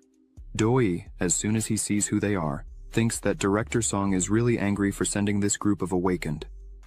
This group of awakened is the state group chosen by the Awakened Management Agency, the special forces of the agency, also known as ACT. Kim looks at everyone and thinks, it has been a while. The other awakened, seeing this, think that the guy leading is the S rank, Park Young-yu, the leader of ACT. The awakened can't believe that an S rank came to the battlefield. One of the awakened there screams, asking Park to let him join ACT. The other awakened ask everyone there to calm down with the situation. Kim looks at Park and thinks he was one of the strongest S ranks Kim remembered, and in Kim's past life, that Park was his. But before Kim could complete, he is interrupted by Park asking what the situation is there. His assistant says that, as can be seen, they are outnumbered, and that man called Kim is listed as a C rank, but Kim's real abilities are of S rank, or even stronger than that. Doi says that Kim might even be stronger than Park himself. As soon as Park hears this, he asks what Doi was saying.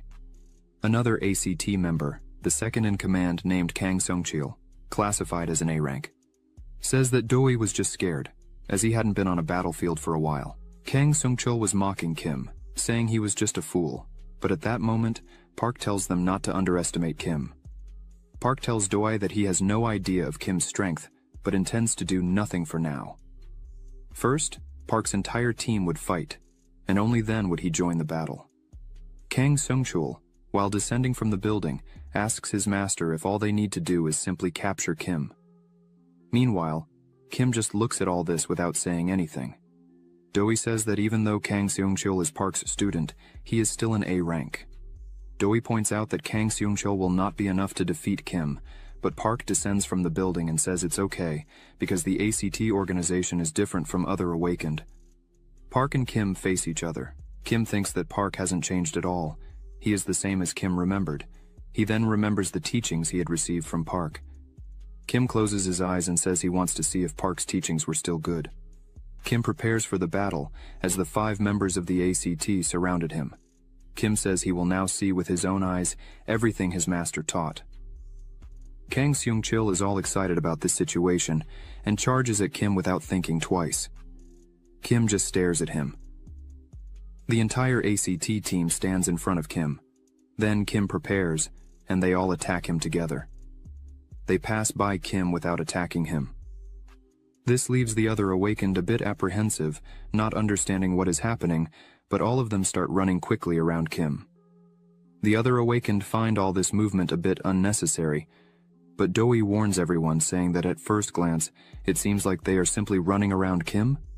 But soon everything begins, and the awakened see that it is all an incredible barrier to prevent Kim from leaving.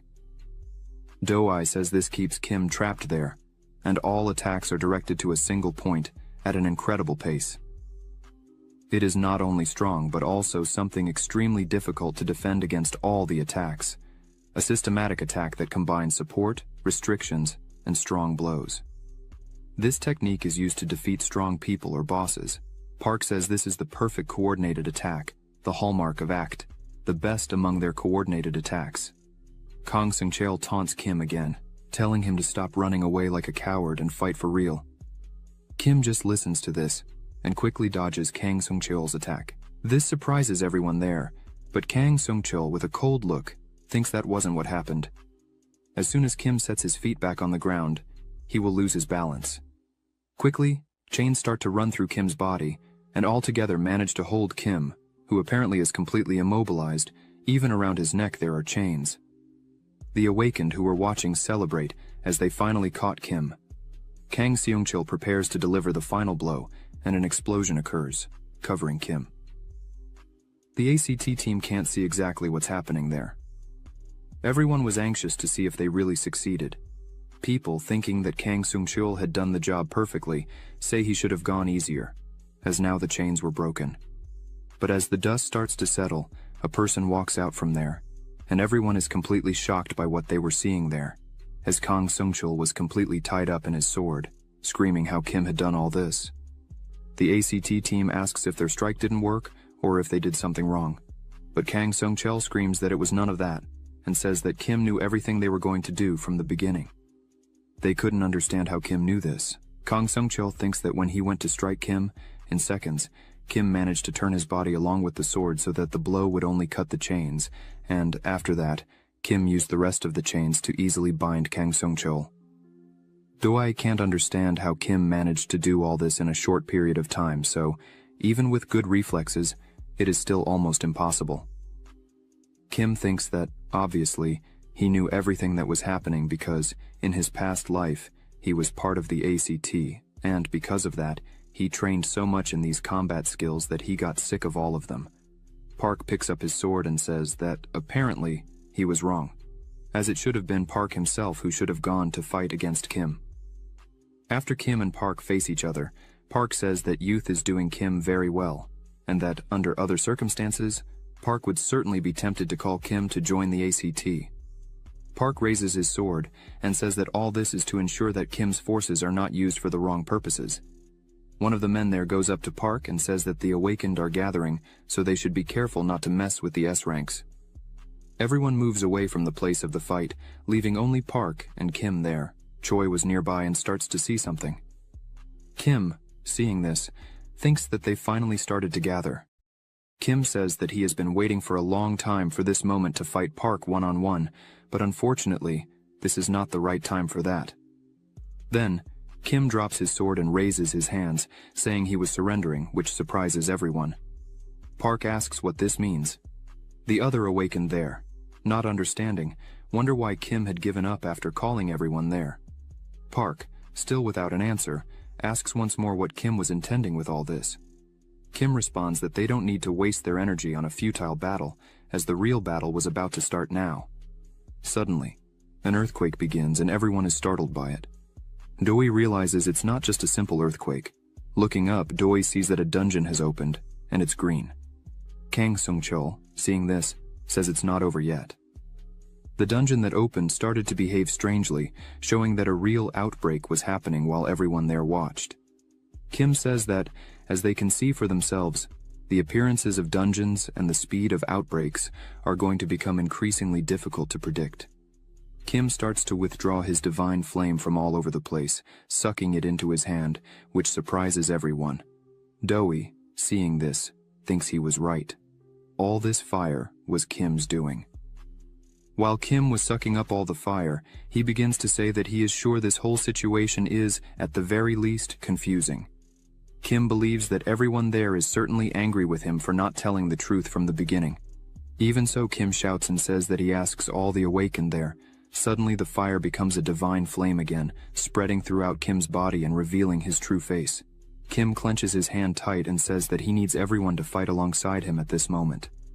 Kim picks up his sword and starts walking, saying they were going to protect the entire city of Anyang.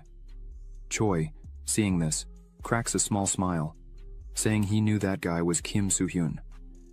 Kim stops in the midst of everything and is silent for a while, and, looking at the outbreak that is forming, thinks that this is the catalyst of the phenomenon that will threaten the entire world. Normally, an outbreak is a phenomenon that happens if a dungeon is not completed in time, but this current case was a special one, where the outbreak began as soon as the dungeon was created. Kim thinks these events will happen more frequently from now on. Kim looks at Doi and asks how many people they had there to fight. Doi answers that about 100 people were sent to that place. Kim smiles and thanks Doi for his hard work and for understanding Kim's true intentions. Doi replies that it was only because of Kim's fake attack that he managed to get all these people as reinforcements. The people around, not understanding much, start to wonder how they knew this outbreak was going to happen like this. One of the awakened, scared, yells for them to look behind. Claws were coming out of the dungeon. Suddenly, a monster sticks its head out of the dungeon, then they start screaming for everyone to get ready for battle, as the outbreak was beginning. Doi was a bit apprehensive upon seeing the monster, as this was an outbreak from a green dungeon. After everyone got ready, several monsters began to emerge from the dungeon. The first of the monsters finally falls to the ground, a gigantic monster right in front of everyone there. One of the awakened starts to tremble all over, as some people had already been killed there. The awakened further back scream for them not to retreat, but fear was taking over them. The monster strikes the awakened, who was paralyzed with fear. The others close their eyes because everything was too scary. But as soon as they look, Park had stopped the monster's attack and saved the awakened, who was paralyzed with fear. Park was scared, as each of these monsters was of a strength equal or superior to bosses of orange or red dungeons. Park begins to fight the monster and tells everyone to pull themselves together if they don't want to die. Park asks for all of Akti to get into support formation and helps all the other awakened to prepare. Kang Seung-chul responds that it would be easier if they just took care of it themselves. But as Kang Seung-chul spoke, he stops, scared, because a huge energy was behind him. As soon as Kang Seung-chul looks back, he sees Kim approaching. Kim begins to say that all the awakened are confused because of this unknown situation.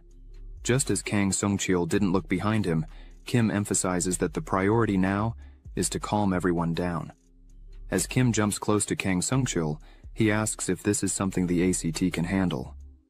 Kim looks again at Kang Seung-chul and tells him to do his best given the current situation. Then, Kim jumps into the dungeon, leaving Kang Seung-chul bewildered.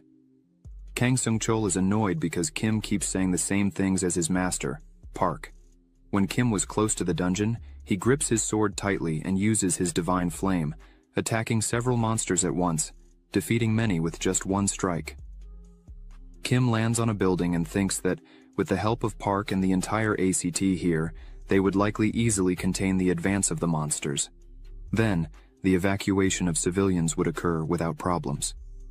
Kim stands up and looks around, thinking that, thank God, his plan worked, and he won't have to worry about each monster that comes out from there. Kim, still looking at the dungeon, says it's time for Egolas, the black dragon, to appear. Then finally, the black dragon appears in front of everyone. Doi, seeing this, is astonished, as they have not seen such a monster before. Doi asks another awakened who was handling the evacuation of civilians how it was going. The awakened responds to Doi that they were halfway through.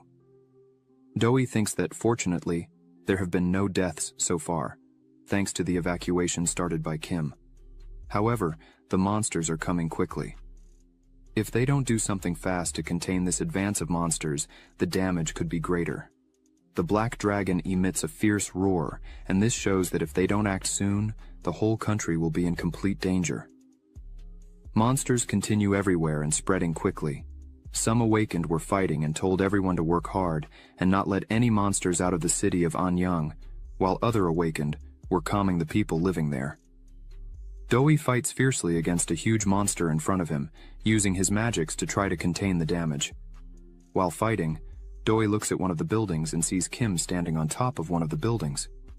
Kim seemed extremely focused on something. Doi thinks the wait is over and now it's up to Kim, but Doi is a bit anxious, as he doesn't know if Kim could handle so many monsters and the black dragon alone. But as Doi was thinking about what Kim would do, he lets his guard down, and a huge monster approaches him from behind without Doi noticing.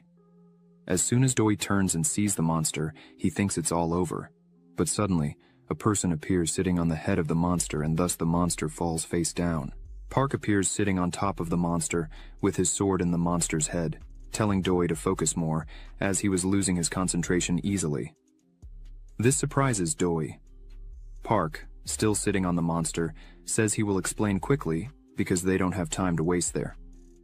Park adjusts his glasses and says that the extermination of the monsters and the evacuation of the people, the ACT, will take care of. Doi should assist the awakened. While the two were talking, Kim appears near them.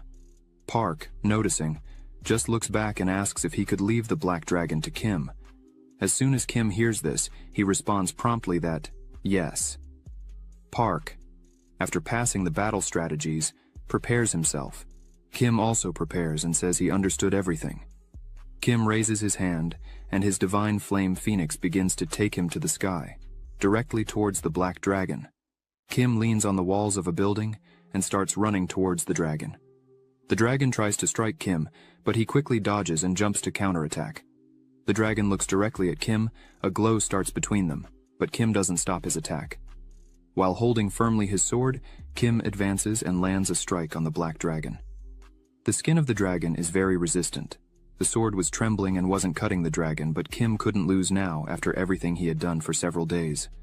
Then, Kim held firmly to the sword and used all his strength, forcing the sword against the black dragon. Finally, the sword manages to inflict damage on the dragon. Kim calls his phoenix again, which catches him before he falls to the ground. Kim releases himself from his phoenix and lands on the ground facing the black dragon. Kim, already sweating from all the fighting, thinks that this dragon really is very resilient. However, Kim had expected this, as it's not easy to call it he. Kim jumps again. The black dragon prepares to attack with its black flame.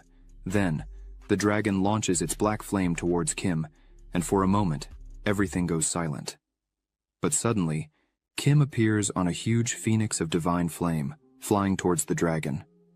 The power of Kim's divine flame hits the black dragon's eyes, but the dragon counterattacks and hits Kim hard, destroying half of the phoenix and throwing Kim into one of the buildings. As the dust begins to settle, Kim appears in the middle of it, standing up surrounded by a shield of divine flame. Kim thinks that, even being the second time, this dragon remains extremely resilient. However, Kim thinks he can still win. In Kim's past life, the Anyang outbreak was considered a tragic disaster, with over 150,000 deaths, and half of those deaths were caused by this black dragon. This unexpected outbreak of this dungeon caught all the awakened by surprise, and when Kim was finally sent after the dungeon, Kim did not have the strength needed to stop this dragon. Back to the battle, the dragon continues attacking and spitting its black flames, which are extremely powerful. Kim raises his sword again, jumps towards the black flames and the dragon and says that with confidence, there is nothing in the world this sword cannot cut. Kim concentrates and prepares for his strike. Kim noticed that after the dragon uses its black flames, there is a small gap in its defense. Kim uses his ability to fly in the air and stays above the dragon, watching carefully until he spots the gap. Kim opens a window and takes out a lance from inside. This lance is called Near Dragon Slayer Lance, a weapon created based on the legendary lance Gungnir. It is sold in the Abyss shop, very expensive and has only one use. This lance is enough for what Kim needs. Kim raises the lance and a strange energy begins to emit. Several lances appear around Kim. While Kim holds the lance high, he shouts that this lance is enough to ensure not a single person dies because of this disgusting dragon. Kim throws the lance with a completely enormous force towards the black dragon. Several rays and small explosions occur, where the lance passes. The dragon notices the lance coming towards it, but it's too late, and the lance pierces through the dragon, spewing blood everywhere. Various fragments of the main lance are embedded all over the dragon's body. The dragon begins to fall and, as it hits the ground, causes a huge impact that throws dust everywhere. Kim, holding his phoenix, lands on top of one of the buildings and looks at all this. The great black dragon was lying on the ground, all pierced. Kim wonders if this was really enough to defeat the black dragon. As Kim looked, the dragon's blood begins to flow a bit more, and with that, Kim smiles, as he saw that it really worked. But something begins to emerge from inside the black dragon. Kim, seeing this, begins to think that as soon as the half-dragon Aegolas suffers a fatal attack, he finally appears, the other half of Aegolas' soul. This monster looks at Kim and asks who he is that managed to stop him. Kim says that before the monster asks something like that, he should look at himself and ask himself the same question. The monster is a bit confused, wondering what it is, causing a shock to the monster, as he does not know who he really is. The monster begins to cry and covers his face with his hands, saying that it hurts. The dragon, which was lying on the ground, returns to the air. Kim just watches all this. The other half of Aegolas continues crying and saying that it hurts a lot. Drops of blood begin to fall like rain. Aegolas starts to scream a lot while crying blood. This causes a strong gust of blood everywhere, and everyone looks to see what's happening. Kim remains extremely focused on all this. The dragon advances towards Kim once again. The dragon hits Kim with great force, throwing him into the building. Kim appears lying on the floor, not moving. The dragon approaches Kim, with its eyes glowing red. Juho finally arrives and calls for Doi, asking where Kim is. Doi just remains silent. Choi, watching this, is a bit surprised. The dragon opens its mouth and approaches Kim, who continues lying motionless. Juho, seeing this, starts to panic. The dragon already has Kim inside its mouth. Blood flows everywhere. The dragon bites into Kim's body, spreading even more blood. Juho can't bear the pain of seeing his friend being killed right in front of him and becomes paralyzed. After a few seconds, Juho screams with all his strength Kim's name. A system window opens and notifies Kim that his life is in a critical stage. His ability, Immortal Hero, has been activated. The dragon senses something wrong. Kim thanks the filthy dragon. All of this was a strategy by Kim to activate his ability. The system begins to open several windows, notifying improvements. Kim's life will be fully recovered. His life recovery speed will increase. His physical abilities have increased tremendously. Kim appears smiling, covered in blood, and with his own hands, he opens the black dragon's mouth. Kim looks at the dragon and thanks it once again, because thanks to the black dragon now Kim is much stronger. The soul of Aegolas is in a dark place. Confused, it starts to wonder where it is. Looking ahead, it sees Kim holding the dragon's mouth. Aegolas wonders who this guy in front of him is. He starts to remember the previous fight, and finds it strange, as Kim should be his enemy. Aegolas starts to remember something, and an image of a man appears behind his body. He wonders why he became one with Aegolas. Meanwhile, Kim continues his fight with the dragon, landing a blow on its head. Kim thinks he's better than ever. He's feeling light, free for the fight. Kim thinks this is indeed the effect of the Immortal Hero. A window opens, explaining about this ability. Immortal Hero, magic power ranking depends on the user's mana level, passive classification, Level 1. Proficiency 0%. The body of Adele Clemere, who faced the Black God a long time ago, is said that this divine body, which neither dies nor gets injured, is close to immortality. It activates automatically as soon as the user's life is forcibly dropped to a certain point. The regeneration and life will improve rapidly, and physical abilities will be greatly increased. The duration of the ability, cooldown time, and life recovery rate depend on the proficiency level. Kim positions himself. Again, he uses his jumping ability. While Kim is in the air, he thinks the dragon is so tough he can't just aim anywhere. Then, there must be some opening. Kim continues his attack, trying to find a spot, but can't find it in any way. Then, after a few strikes, finally, Kim sees something that might be the possible opening in the dragon's defense. Then, Kim aims with all his strength at this point, and finally manages to cut a part of the dragon in half. The dragon screams after this. Kim looks at the dragon and says it's time for you to get a grip, referring to the dragon as Falcon. This causes the soul inside to start thinking and remembering the name Master Falcon. In its mind, images start coming of people saying they believe in him and calling him Master Falcon. These people begged to be saved and pleaded for Master Falcon to stop the Black Dragon. The soul continues to remember and thinks that apparently an eternity has passed. The soul begins to wonder why this is not the end, for how much longer it should fight and endure all this. It seems there is only one choice here: to control the Black Dragon. A body begins to appear on the back of the dragon, with armor and a beautiful white cape. Meanwhile, Kim continues slicing parts of the dragon. While Kim fights, he continues talking to the soul, saying that both the people who were saved and the people Falcon couldn't save would not want to see him in this deplorable situation. The soul begins to question itself again, and the form of the hero appears for a moment. The dragon starts to scream, and blood flies from its mouth. Kim looks at this and tries to protect himself with his divine flame. The dragon manages to hit Kim, throwing him far away. The soul says it was fighting against Egolas and still hasn't managed to defeat him. But suddenly the dragon feels something. Kim notices this and is surprised. The dragon feels immense pain and begins to scream again. The soul starts to open its own chest. The soul calls out to Kim and asks him to end the pain it had felt for years and years. Kim grabs his lance again. The dragon, seeing this, starts to fly wildly, going higher and higher. Kim, who was on one of the buildings, prepares, aims, and throws his lance again with monstrous force. The lance goes directly towards the dragon, getting closer and closer, until the lance pierces through the soul that was on the back of the dragon, making the dragon scream once again and plummet.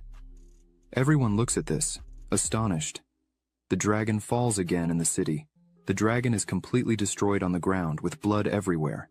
The soul is still awake on its neck. Kim appears with his phoenix beside the soul. Kim approaches. A little later, he asks if its memories had returned. The soul says yes, all its past that it had forgotten finally came back. All the failures and mistakes. He was a knight of the Tessaram Falcon Empire for a long time. He tried to defeat the half-dragon Egolas, but the prolonged war continued, causing damage to the nation.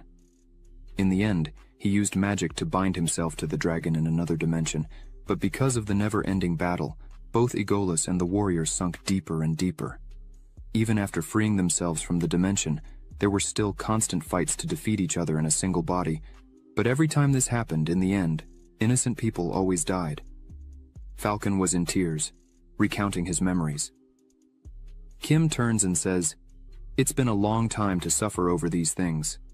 Kim asks Falcon to think about the good things he protected with all his strength and honor, not about what he lost. Kim says that Falcon protected an entire nation. Because of him, innocent people can continue their lives. Falcon asks if Kim is trying to console him, but points out that Kim is very bad at it. Kim turns and sighs, admitting that he really is a bit bad at these things. Falcon looks at Kim and starts to say that there really are regrets in his life. But even if he went back in time, all his choices would be the same. This makes Kim silent for a while. Kim starts to think about these words he just heard about going back in time and his choices. Kim remembers his old life and the moment of his death. But Falcon calls him and extends his hand, which contains an energy ball. Falcon says that, with Kim's help, he finally managed to end a battle he had been having for years. So, he wanted to give this to Kim. The energy ball turns into armor. Falcon explains that this armor is the best armor ever forged in the Tesseram Empire. This armor was created especially for Falcon when he went to fight Igolas, the Black Dragon. Kim takes it and thanks for the gift. The system notifies that Kim has just received an item called Falcon's Sacred Pauldron. Falcon says he wants to thank again, as the battle was truly long. The body of the soul begins to disintegrate and transforms into the true Falcon, who, before disappearing, says he can finally rest in peace. Kim just respects this moment and lowers his head in silence, and as Falcon really leaves, Kim says goodbye and tells him to rest in peace, calling him the hero of Tesseram. Kim looks up after all this, but soon he hears someone calling him. Looking back, he sees that it's Doi and Juho. As they get closer to Kim, Juho begins to examine Kim, asking if he is injured anywhere. But Kim, very calmly, says he is fine, not hurt at all. Kim says the dragon was stronger than he had imagined, and that's why he almost died. Juho, very angry and worried, yells at Kim, saying that this black dragon was an extremely strong monster, and he really could have died in this fight. Doi, a bit further back, says he's happy that Kim is okay. Doi thanks him once again, because thanks to Kim, nobody got hurt or died. Doi says the director might not want to approve this, but Doi bows, apologizing to Kim, and thanks him once more, this time on behalf of the institution. Kim just smiles a bit and says that all of that isn't necessary. The important thing is that no one got hurt. Kim starts to say that seeing everyone well eases his anxiety, but his voice starts to weaken. Then he begins to fall. Juho yells, thinking Kim had been hurt somehow, but upon closer inspection, sees that Kim is just sleeping, as he was completely exhausted. Doi says that probably everything is fine. It's just the fatigue from constantly fighting with the awakened and defeating the Black Dragon. Doi says that apparently there aren't any serious wounds on Kim. He's really okay. Doi, looking at the sleeping Kim, thinks that once they deal with all this, a huge storm will brew with Kim at the center of it all. Doi smiles and thinks that, for a protagonist, Kim is sleeping very peacefully. Meanwhile, the news starts to spread about the outbreak. TV networks were notifying everything that had happened there, about the terrorist attack and about the outbreak. In the end, the news points out that everything was resolved thanks to an awakened called Kim Soo-hyun. In the hospital building, inside a room lying down, we see Kim, who finally wakes up and opens his eyes. Kim sits up, startled, as he hadn't noticed he had passed out. Kim grabs his phone and sees it's the 27th. Then he slept for 3 days straight. Kim notices that beside him, there was a basket of fruits and a note on the table. Kim picks up the note and, upon opening it, notes that it was written, "I came to visit you, but you were sleeping, so I'm leaving this message. I believe we need a statement from you because the whole world is talking about this incident. So, I acted as your representative, dealing with the annoying calls and messages. I did all this without asking, but I believe you will understand. You saved many lives. You must be very tired now, so don't think too much about anything and just rest. As soon as you wake up, you'll probably be very hungry, so beside you is a basket of fruits. You can eat as much as you want." Kim picks one of the fruits and starts to think that he is glad to have a friend like him. Kim tosses the apple up, thinking that he finally managed to stop the Gwangju dungeon and the Anyang outbreak. All of Kim's hard work really paid off, definitely different from his past life. However, Kim thinks this moment is great, but he can't lose focus, because there are many things he still needs to do from now on. Kim hears someone at his door and asks who it is. The person opens the door and, as they enter, Kim is surprised because it was Choi. The two stare at each other for a while. Kim notices that Choi doesn't look very well, so Kim asks what he's doing there. Kim sees that there is a bandage on Choi's head, then asks what happened, but Choi interrupts and says he has something to ask of Kim. Then, he slams the table with his hand, asking what Kim thinks about joining his guild. Choi looks with a smile at Kim, but Kim is taken aback by this sudden proposal made to him. Meanwhile, at the Aries Guild Tower, Dong Young was announcing that everyone had already arrived. Therefore, he would begin sharing the news. He starts by saying that the test for advancing from a medium guild to a large guild is very important for the future of the guild. Although there are significant benefits once becoming a large guild, Dong-young emphasizes that the most important thing for him is the amount of support funds they would receive. He also warns that he expects everyone present to prepare as much as they can for this event. Dong-young further emphasizes that if anyone there makes a mistake, he will kill that person himself. Everyone present agrees with this. Then, Dong-young dismisses everyone. As everyone was leaving, Dong-young calls Choi, who turns around and asks what Dong-young wanted. Dong-young, with a cold expression, says they needed to have a little chat outside the room, just the two of them. Guards at the door so no one enters. Meanwhile, from inside the room, we see Choi lying on the ground with his mouth bleeding. Dong-young is standing next to him and says he had already said this 1,000 times. He would overlook misbehavior, violence, and everything else, but he would never forgive someone who betrayed him. Dong-young grabs Choi by the hair and bends down, asking why Choi had lied to him. Choi, stuttering, says he did not betray him. Choi lowers his gaze and says that really he did not know. Dong-young pauses for a moment and says that Choi met Kim in the abyss. They took the rank test together, and Choi wants Dong-young to believe that he really did not know who Kim actually was. From outside, only noises were heard. Choi appears again on the ground, with blood all over his face. Dong-young gets up and starts to leave, saying that he had given Choi several chances, and this would be the last one. Choi should bring Kim to the guild, because if Kim is in the guild, without a doubt, they would pass the test, as Kim's strength was absolute. But, as Dong-young was leaving, Choi asks how he was supposed to bring Kim. Choi, still lying on the ground, says he saw Kim only a few times and they hardly ever spoke. There is no way Choi can force him to come to the guild. Choi says that Dong-young knows how strong Kim really is. It's impossible to bring him by force. Dong-young lights a cigarette, starts to laugh and asks why Choi was acting this way. Dong-young returns to Choi and squats down, again saying that it does not matter how Choi would bring him, as this was not a request but an order. So Choi should comply. Dong-young says that if Choi fails, Yoon-sun would learn a little lesson. As soon as Choi hears this, he opens his eyes and looks at Dong-young with a look of hatred.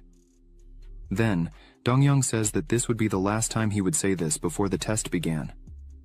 Kim should be in the guild a while later, someone taking care of Choi. This woman asks if Choi was in a lot of pain, but Choi, even sweating, says it's all right. He's just a bit sore. Even this woman looks at Choi with a sad face and asks if it was Dong-young who did this to him. Choi freezes on the spot and says no. Choi says that there were several monsters that got strong. This woman is Yoon-sun. She asks what kind of monsters would focus only on Choi's face. Yoon-sun tells Choi that it was okay, so he could stop with this. But, as she was saying this, she starts coughing and feeling ill.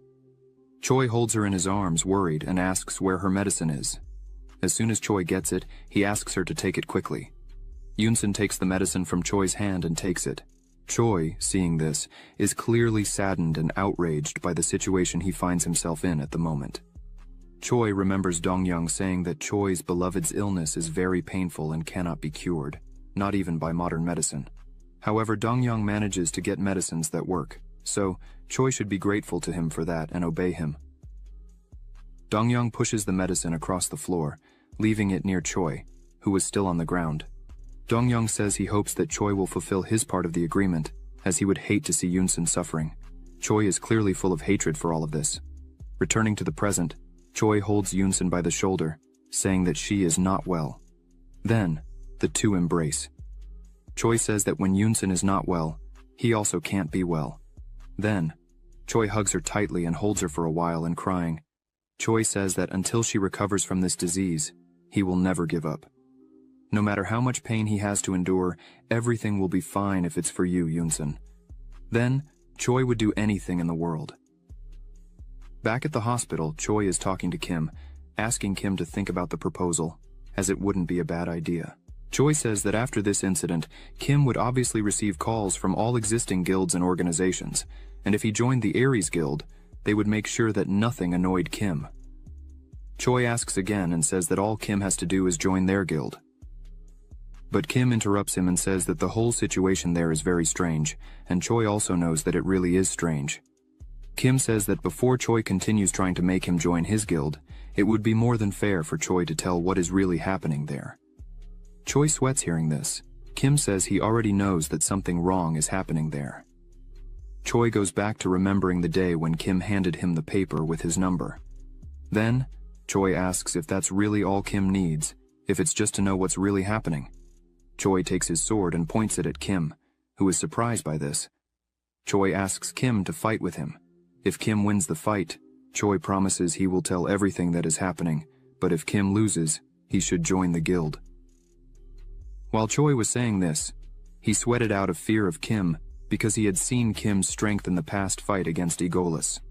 Kim remembers his past life and remembers that Choi was the country's youngest ranking awakener. Kim also remembers the world-class Aries Guild, the famous Choi who was called a genius. The night before his test to become an S rank, Choi massacred the entire Aries Guild. Kim remembers having met him a few times in the past, in his previous life. Kim asked Choi to help save the world, but Choi told Kim not to be foolish. Why would he waste his life for horrible people like that? Kim thinks that Choi was a completely different person because the current Choi is a good person and does no harm to anyone. Kim thinks that on the day they got to know each other better in front of the agency, clearly Choi wanted to tell Kim something. Choi even made sure that no one knew his name, especially in front of Dongyong, even in the city of Anyang.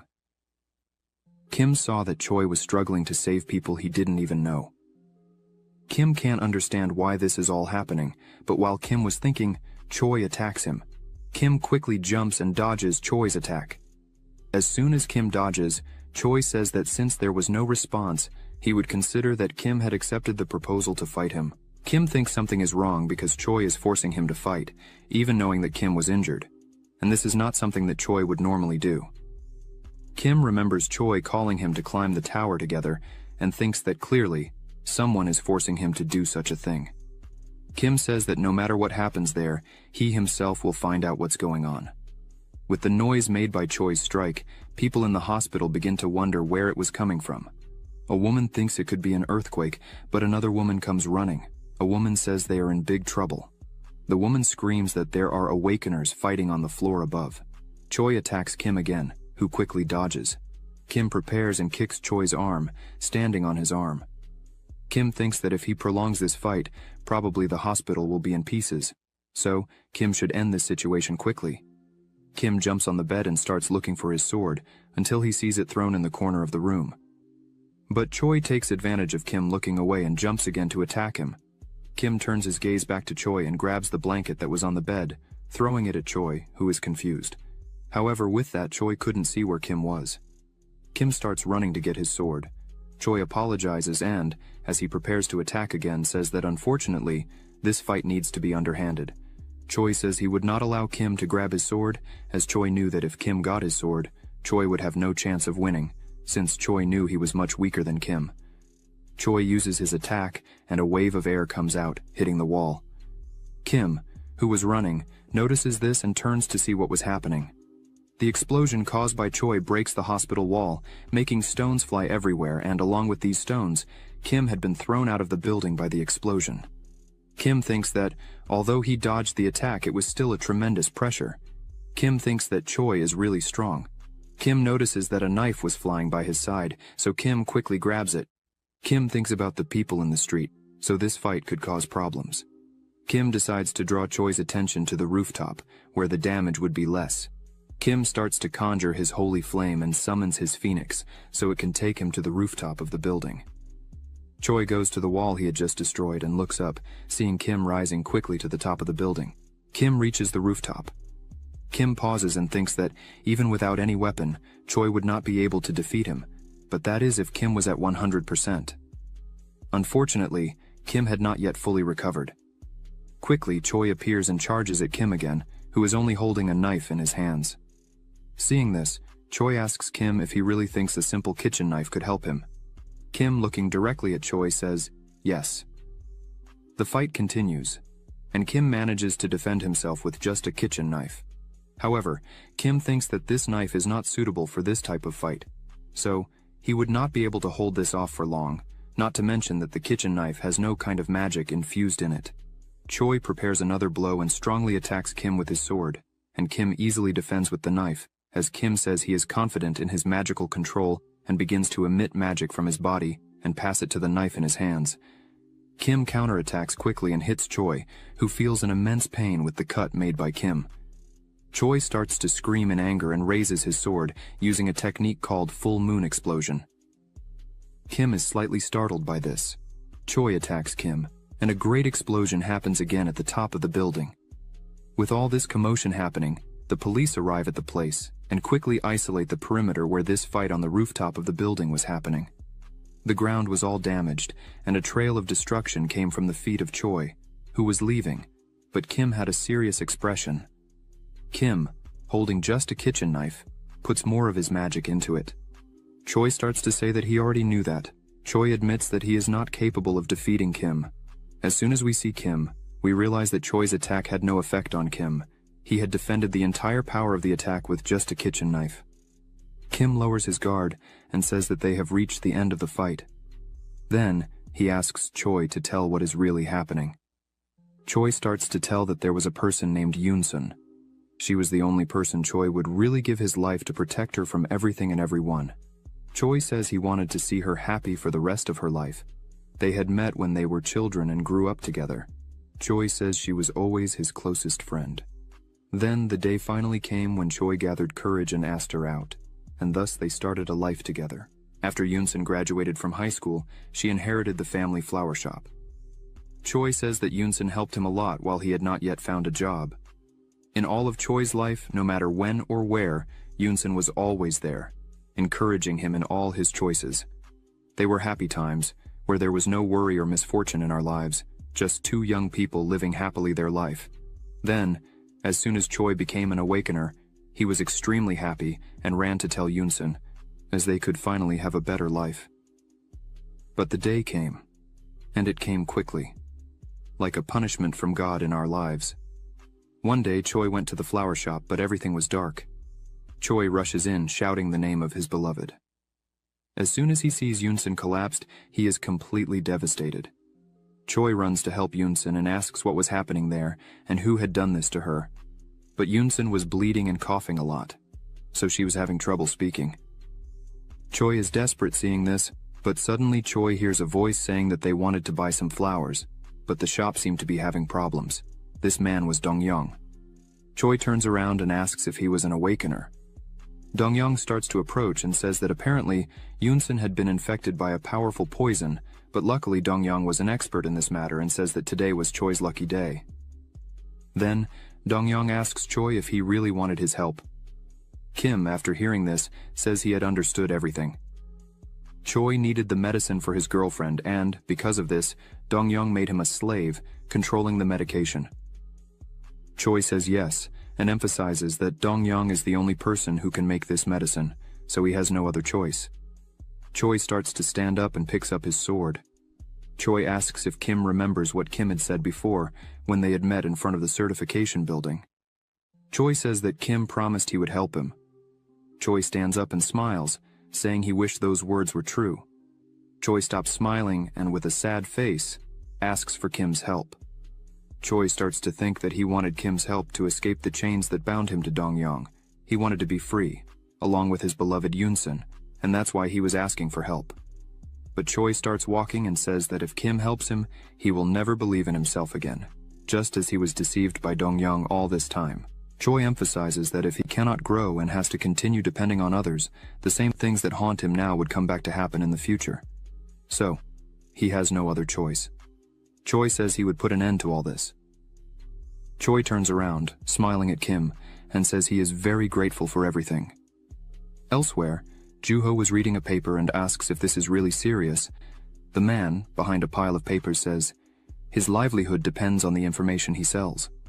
So, there's no reason to lie. What Juho was seeing is confidential. That's why he is getting this information only now. Juho starts to leave, but the man behind shouts that no matter what Juho is going to do, just don't involve his name in anything. Juho turns around and says, "It's okay," and bids the man goodbye. Juho calls Kim and asks if he woke up well and how he is, but Kim was surrounded by people, because of everything that had happened. People said they had seen a redhead enter and asks Kim to use his mana to try to track, but Kim just answers Juho on the phone, saying that nothing much had happened and he was fine. Kim says he needs to ask Juho something, and as soon as Kim says something to him on the phone, Juho is scared by what he hears. Juho says that so this is what was happening with Choi. Juho says this is perfect because he really needs to meet Kim to pass on some information he had recently obtained, and this information is precisely about the Aries Guild. Meanwhile, in his office, Dong-young was reading a newspaper calmly. Someone comes into the room and draws Dong-young's attention, who gets angry because they entered without knocking on his office. Dong-young turns around and sees that it is Choi. Dong-young asks what he was doing there, as he was supposed to be on vacation, but Choi, full of blood and with energy surrounding his body, says he needed to ask something. Dong-young, seeing this, does not understand very well. As soon as Dong-young looks better, he sees that Choi's sword was still dripping blood. Then Dong-young becomes worried about what was happening there. Choi completely opens the door, and behind him, there are several bodies on the ground, lifeless. Choi starts asking if an awakened being tried to use their abilities on someone, and by chance, that awakened being died, would their abilities also disappear? Dong-young gets a serious expression and starts to laugh. Dong-young begins to emit a strong energy and asks Choi what he would do with that information. Yoon-sun had a sad face, trying to talk on the phone, while on her TV, a news report was announcing that there had been an awakened attack in Seoul, in the Gangnam district. But fortunately, there were no deaths. The awakened agency was already on the scene to contain the entire situation. Yoon-sun was still trying to speak on her phone until Choi's picture appears on the television, saying he was the suspect of the attack. Yoon-sun couldn't speak on her phone, as the call always went to voicemail. Yoon-sun starts to despair over all this and begins to cry, wondering why Choi was doing this. Someone starts knocking on the door and asks for someone to answer it, leaving Yoon-sun scared, as she was not expecting visitors. There, the news on the television continued in the background, saying that they knew that the victim of the attack was also an awakened. Yoon-sun gathers courage, goes to the door, opening it just a little, and asks who was there. The television in the background was saying that the victim was the great asset in the Anwang City outbreak some time ago. Then, Kim says hello to Yoon-sun, saying his name was Kim Soo-hyun. Yoon-sun is a little surprised by this. Then, the two enter and sit at the table. Kim thanks Yoon-sun for letting him in, even with all that is happening, as she must be surprised to see him there, but Yoon-sun was happy and smiling. She tells Kim that he was famous, as Choi always talked about him. This surprises Kim and thinks it was unexpected. Yoon-sun starts to say that Choi always said that. Deep down, he wanted to be like Kim. She says that the news she heard on television said that Choi had attacked Kim, but she doesn't understand, as Choi is such a sweet and kind person to people. This is not something he would do out of nowhere. Kim closes his eyes and says he doesn't know the exact details, but he understood the points of the story. Kim begins to say he knows that Dong-young was threatening Choi because of the medicine Yoon-sun needed. Then, the attack Kim suffered from Choi was on Dong-young's orders. This surprises Yoon-sun. Kim points out that in their meeting, Choi looked desperate and worried, but Choi didn't ask for help, as he had decided to resolve everything on his own. Kim says that unfortunately, he can't just go there and defeat everyone, as he hadn't completely understood the details of the story. So he went there to really understand the story in full, and know what Yoon-sun thinks about all that is happening. Yoon-sun lowers her head, almost crying, and starts to remember moments with Choi, saying that if she was okay, then everything would be okay. Choi held her hand and told her not to give up, as he would resolve everything that was happening. Yoon-sun starts to cry and asks Kim for help, and with a trembling voice, she starts to say that she would never be able to fight alongside him. Then, she starts to cry and beg, asking please for Kim never to abandon Choi. After understanding this, Kim does not close his face and says that it's okay. That was all he wanted to hear. Meanwhile, in Dong-young's room, Choi was taking a beating. Choi was very hurt after the blow he had suffered, while Dong-young laughed at all of this. As Choi was on his knees on the ground covered in poison and bleeding, Dong-young was laughing at him, saying he was disappointed with all of this. Then, he sits down and says that of all the choices Choi had, this was the worst one he could choose. Dong-young asks Choi if he really thought he could win this fight just because he got a little stronger. Choi, while lying on the ground, thinks that his body was not responding. It felt like there were thorns all over his body, piercing him from the inside out. Dong-young continues to mock Choi, asking if it was clear the difference in strength between them. Dong-young emphasizes that, even if he just stood there doing nothing more, Choi was already destined to die. Choi gathers his strength and tells Dong-young to shut his damn mouth. Choi begins to say that Yunsun's illness is because of that cursed poison. So, all of this is Dong-young's fault. Choi says he committed a crime just to get Choi to join this damn guild. Dong-young scratches his head and starts to laugh again, saying that maybe that was true. Since it wasn't something important to him, he doesn't quite remember. Choi, still on the ground, says he had known about this for a while, but unfortunately he couldn't do anything about it as he was too weak to try anything, so he had to live with it day after day without saying a word. Choi hits the ground in anger and thinks he needs to do something. He has to take control of his body, because now it's different. He really is stronger. So now he can do something. Then, Choi gathers all the energy he still has in his body, and despite all the pain caused by the poison, grabs his sword and charges at Dong-young, saying the two of them would go to hell hand in hand. Dong-young, seeing this, just says that Choi is very confident and that could be a danger to himself. Then, Dong-young raises his hand and snaps his fingers, causing the poison to activate in Choi's body, who screams in pain as blood flies from his body. Choi begins to fall, almost fainting from pain. His sword falls to the ground beside him. Dong-young stands up and calls Choi an idiot, saying he thought Dong-young had just one type of poison. After saying this, Dong-young raises his hand full of poison. Then he explains that there are various types of poisons, like the poison used on his girlfriend, which causes damage little by little over time, and the poison used on you, Choi, which explode all at once. Dong-young says he had anticipated that one day Choi would cause problems, so he had been placing poison in Choi's body, without him noticing. Dong-young, standing in front of Choi, who was lying down, says he should have hidden his expressions better. Dong-young kicks Choi, who was lying down, making him fly and hit the wall behind him. After that, Choi starts to feel sick, saying his vision was getting blurry. As Choi begins to faint and his eyes to close, he thinks he was not able to kill Dong-young, nor to cure his beloved Yunsun's disease. This makes Choi think he was trash. He couldn't protect who he loves, nor take revenge on the guilty one. The image of Yunsun comes to his mind as he falls to the ground. Choi just thinks he would leave her alone, so he asks for forgiveness for failing once again. Choi thinks that, perhaps in his subconscious, he tried to escape all this with death. Dong-young turns around and starts to laugh again as he noticed that another person entered the room. As he turns around, he sees Kim right in front of him. Kim says something was strange because everyone in the guild started to run as soon as they saw Kim. Dong-young doesn't understand what Kim was doing there, so he just acts normally, saying they had seen each other before. Kim smiles and says he came to sign up for the Heiress Guild. Dong-young puts the registration form on the table.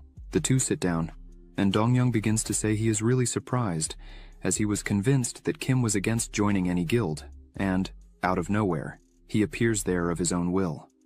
Kim looks to the side and sees Choi, all beaten and bloody on the ground. Dong-young asks Kim why such a sudden change of mind. Dong-young emphasizes that, as Kim already knows, he is not a nice guy. Kim smiles and says that Dong-young is a little mistaken about him too, as he is not a good guy. Kim emphasizes that he is tired of being a hero for the world. Kim looks deep into Dong-young's eyes and says that if their interests are the same, then he would be willing to work with anyone. Dong-young says he is very happy to hear that, but changes the subject and says that after a newcomer's entry, they discuss the benefits and payments. However, Dong-young says he still doesn't trust Kim. But if Kim signs the contract, Dong-young gives his word he will do his utmost to fulfill any request from Kim.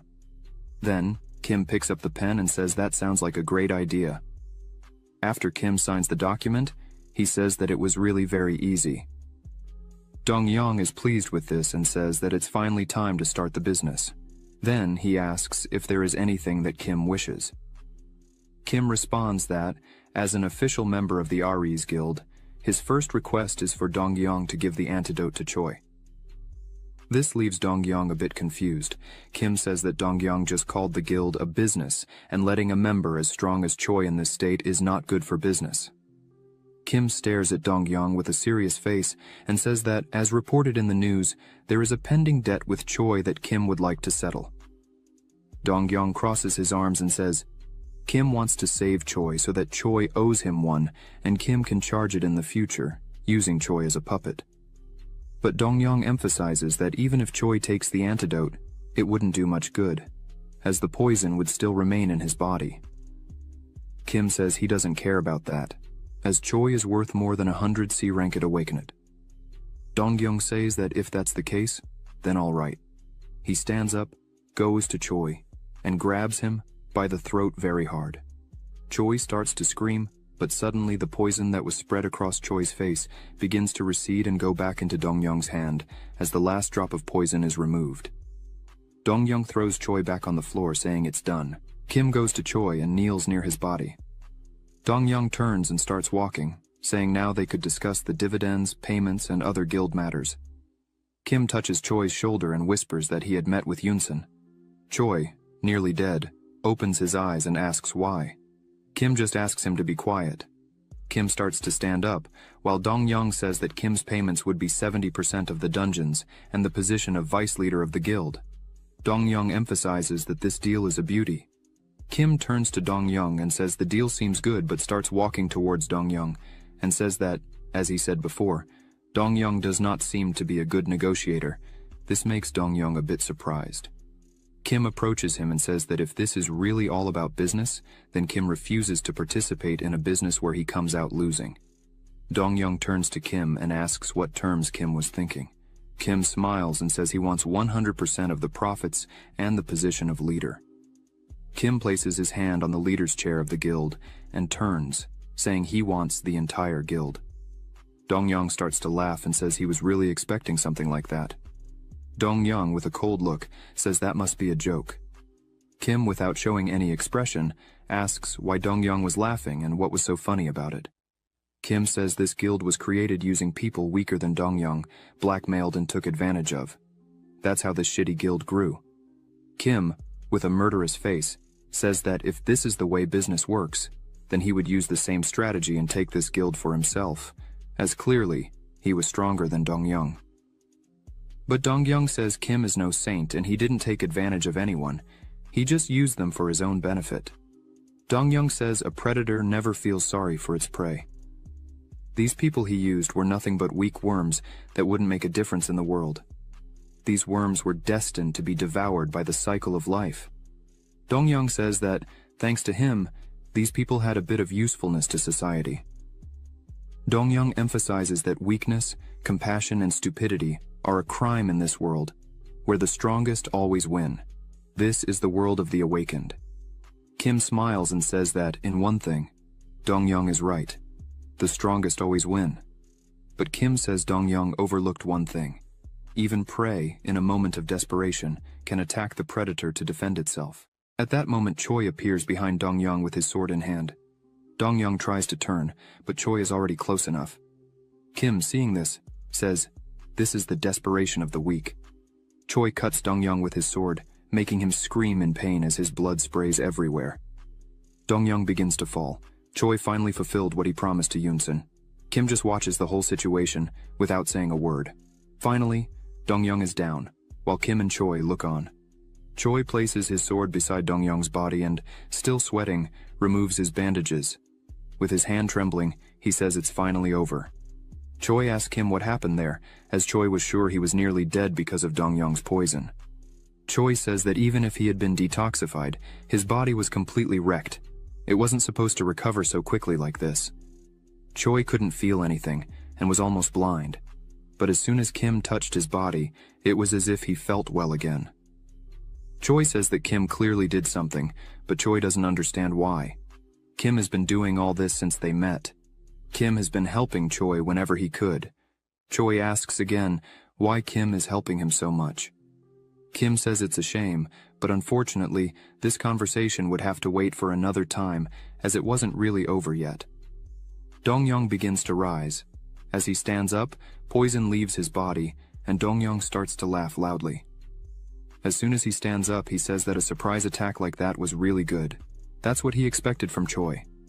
The system window opens and shows that Dong-young has an ability called Hemostasis, Magic Ranking 2, Level 9, Proficiency 55%. Heals external wounds depending on the user's proficiency. The healing speed will increase. Kim thinks he had guessed Dong-young had abilities dealing with medicines and poisons, but a healing ability like this is surprising. Choi says it's time for Dong-young to throw in the towel, as he wouldn't be able to fight against Choi and Kim at the same time. Choi emphasizes that if Dong-young gives up there, then he would spare his life and let him repent for his sins in jail. Dong-young turns to Choi and laughs again. Then, he begins to release a strange energy and yells at Choi to shut up and not joke with him. Dong-young asks if Choi really thinks he would give up there. Dong-young starts to use an ability called Deadly Poison Green Zone. Then the poison begins to spread, making Choi apprehensive. But Kim still remained completely relaxed, leaning on the table with his arms crossed. Choi jumps and yells for Kim to get out of there, but Kim was just thinking what all this mess on the floor of the room was. Then, Kim and Choi get on the table. Choi explains that this is the most powerful ability Dong-young has. The system notifies that this poison is Deadly Poison Green Zone, Magic Ranking, Level 5. Creates an area covered with lethal poison. The ability's range and the damage caused by the poison will increase, depending on the magic ranking. Choi warns Kim that Dong-young can cover the whole place with lethal poison. It's a deadly area ability. Dong-young calls out to Kim and says he had said that Dong-young stole from the weak to create the guild. To some extent, that's correct. Dong-young says that even extortion is a privilege that only the strong can have. Dong-young begins to attack with his poison, launching it towards Choi and Kim. The two jump and quickly dodge the poison. As soon as the poison hits the table, Kim analyzes and sees that Dong-young can control the poison that is beneath him. While Kim was analyzing this, Choi yells and jumps towards Dong-young, who just watches this and, as Choi is in the air, Dong-young prepares to kick him with poison in his feet. Choi uses his sword to protect himself from the poison, and again, Kim analyzes this and realizes that the poison only affects things that have life, as neither the table nor Choi's sword suffered any damage. After analyzing all this, Kim thinks it's time to start playing too, and show the true power of a real strong person. Kim begins to surf on the poison, using a piece of wood, while holding his sword. Dong-young looks back, and both Dong-young and Choi are surprised by what Kim is doing, but Dong-young asks Kim if he really thinks he has found a weakness. Dong-young starts to control another slime, this time of a rock color, and it is acid. This ability is called Violent Zone. Kim notices and immediately jumps off the door he was using, and as soon as the door hits the ground, a hole is made in it. Kim is a little surprised by this, but quickly understands what is happening there. While Dong-young attacks and defends himself from living beings with his Green Zone ability, he also uses the Violent Zone, Acid ability to protect himself from surprise attacks. Kim notes that the balance between these two abilities is really amazing. Dong-young says he may be considered one of the best. Power is a bit boring to be considered a hero. Dong-young asks Kim if he thinks he could take the guild for himself with the limited power he has. Kim admits he really made a mistake, as the answer to all this was right in front of him all the time. Kim starts to gather a blood orb in his hand, then several blood orbs begin to form everywhere. This leaves Choi not understanding what was happening there, but as soon as Choi looks better, he remembers that this is the ability that Eagleus had previously used in the city of Anyang. Kim says this ability is called Characteristic Transformation, Blood Needle Spears. Several blood needle spears form around Kim, which leaves Dong-young a bit scared with all this. Kim holds one of these needles in the palm of his hand and tells Dong-young that if he is as strong as he thinks he is, then he would have no problem getting rid of this. Then, Kim points all the needles at Dong-young and launches them against him. Dong-young manages to dodge the first attack and starts to wrap himself in his poison, but Choi cuts the poison with his sword. Choi yells for Kim to do something, but before Choi could finish speaking, Kim had already put his hand on his shoulder and was jumping over Choi with his needles again. Kim looks directly at Dong-young, who is on the ground, but Choi appears behind Dong-young. However, Dong-young realizes and tries to hit a kick with his poison. Choi uses his sword to defend himself from the attack, but quickly Dong-young uses his poison to create a barrier and protect himself from the attack of the blood needle spears. Kim gets a bit furious with this, as he managed to defend himself again. Dong-young, all sweaty, but still continues smiling. Dong-young stands up and says that Kim only had a nice speech, but in practice, he was just any trash, as his poison was perfect both for attack and for defense. Kim agrees, saying that indeed this ability is a bit annoying. A blue flame starts to rise, and Kim says that no matter how much poison there is there, he can simply burn everything he wants. Kim's body is surrounded by divine flames. Kim gathers his divine flame in his hand and throws it at Dong-young's body, who starts to scream in pain as his body is burned by the flames. Kim takes advantage and uses the blood needle spears again, this time throwing Dong-young into the wall, causing a small explosion. Dong-young is stuck to the wall with his body all injured. Dong-young is completely finished, coughing up blood. The poison that was on the ground starts to disappear. Choi thinks his ability had finally been deactivated as all the poison was returning to his body. Clearly he cannot keep the ability active because he was too injured. Choi thinks this is his chance, but Dong-young screams Choi's name, saying he would give an antidote to Choi, because even if Dong-young died there, the poison inside Yoon-sun's body would not disappear. Dong-young asks if Choi really thinks that, as soon as he died there, the poison would simply disappear from Yoon-sun's body. Is it worth taking that risk? Are you willing to bet the life of your loved one or prefer to spare Dong-young's life and save her? You decide, Choi. This leaves Choi completely in shock, but Kim gets angry and says that's enough of that. Choi, still unsure what to do, looks at Kim. Then Kim approaches Choi and asks him not to let that worm get into his mind again. Kim simply starts walking towards the poison on the ground and begins to walk on top of it. This makes Dong-young happy, as he now had Kim in his grasp. Choi, on the other hand, was apprehensive watching this. The poison begins to climb up Kim's leg and quickly reaches his head, causing Kim a bit of pain. Dong-young starts laughing and asks if Kim is crazy to do that. Even if Kim was strong, the poison was still lethal. But a yellow energy begins to flow in the air, and Dong-young can't believe what he was seeing right in front of him. The energy surrounding Kim simply made all the poison disappear quickly. This leaves Choi impressed, as the poison in Kim's body was being healed, and Choi felt that Kim's mana was also being restored quickly. Choi remembers that this sensation he is having is the same as when Kim had healed him previously. Kim says that this poison does not work on him. Dong-young can't understand what Kim is doing, and even less what light is that surrounding Kim's body. It comes from a necklace that is the Charles clan's treasure, a reward obtained on the second floor's approval. If the awakened reaches stage 10, completing 100%, it's an item that heals all wounds and removes debuffs. However, this item can only be used 5 times. Kim says he used the necklace for the first time when he was on the 10th floor of the trial tower and used it for the second time on the 15th floor. The third was when he cured Choi of the poison, and the fourth was now to cure himself of the poison. That is, it was used only 4 times. Kim throws the necklace to Choi and says this will be the last use. Choi catches the necklace in his hand and looks at it for a while. Kim just smiles at Choi. Then he remembers Yoon-sun and says that finally, everything will be okay. Kim tells Choi that he knows better than anyone who to use it on. Choi can't hold back and starts to cry and begins to thank Kim for this. Then, Choi runs off to help his beloved.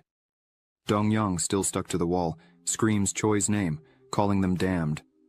But Kim quickly grabs his neck and, while holding Dong-young's neck tightly, says that finally, he wouldn't need to hold back anymore.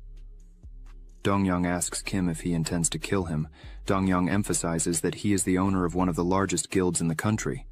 People wouldn't care much if it were just a fight between awakened, but how does Kim think they would react if Kim killed him there? Dong-young says he has contacts with extremely important people. Even if Kim was a strong person, he would still have to deal with all the consequences. Kim looks into Dong-young's eyes and says that he really wouldn't be able to get away. As it involves the murder of a master of one of the biggest guilds, it would be a big problem. However, what if, by chance, this master had a relationship with the infamous criminal organization, the Dump Guild? As soon as Dong-young hears this, he is paralyzed with fear. Kim says he had already researched both organizations well. The connection that Kim had with Joo-ho about the Aries Guild previously was precisely about this. Joo-ho made sure that the two guilds were interconnected. The Dump Guild is based in other countries, so they had not yet gained enough influence there to enter the country more easily. They made an alliance with the Aries Guild. Joo-ho also said that, in addition to this, with the skills and information of the Aries Guild, they were eliminating everyone who knew about this. Joo-ho emphasizes that the Dump Guild, at this exact moment, is keeping an eye on Kim. With all this, Kim starts to tighten Dong-young's neck more, saying that he was deceiving the guild members and committing horrible crimes, working with the Dump Guild and killing innocent people. Kim asks Dong-young if that isn't reason enough for Kim to kill him there and now. Kim says he knows that Dump has been watching him, so this is the perfect opportunity for him to eliminate anyone who comes his way, until not a single member of that despicable guild remains. In other words, his death here will serve as bait for this to all happen. Dong-young tells Kim to stop making him laugh. Then he gathers all his strength and grabs Kim's arm, saying he will kill him right there. Then, he begins to release his poison into Kim's body. The poison, again, spreads throughout Kim's body, but Kim just focuses, and all the poison flies out of his body, as if it were nothing. Dong-young, seeing that his poison had no effect on Kim, asks how this is possible. Kim says everything he said before was just an act. This little poison had no effect on him, as his resistance to magic is infinitely stronger than the poison. But Kim says he has a little curiosity. Then, with a terrifying look, Kim asks Dong-young, what would happen if that famous poison were used against him? Dong-young doesn't believe this could be possible. Then Kim uses his ability, characteristic transformation. Poison. Again. Now the needles that were made of blood have turned into poison. Then, Kim injects the poison into Dong-young's body, who falls to the ground, screaming in pain and saying it hurts a lot.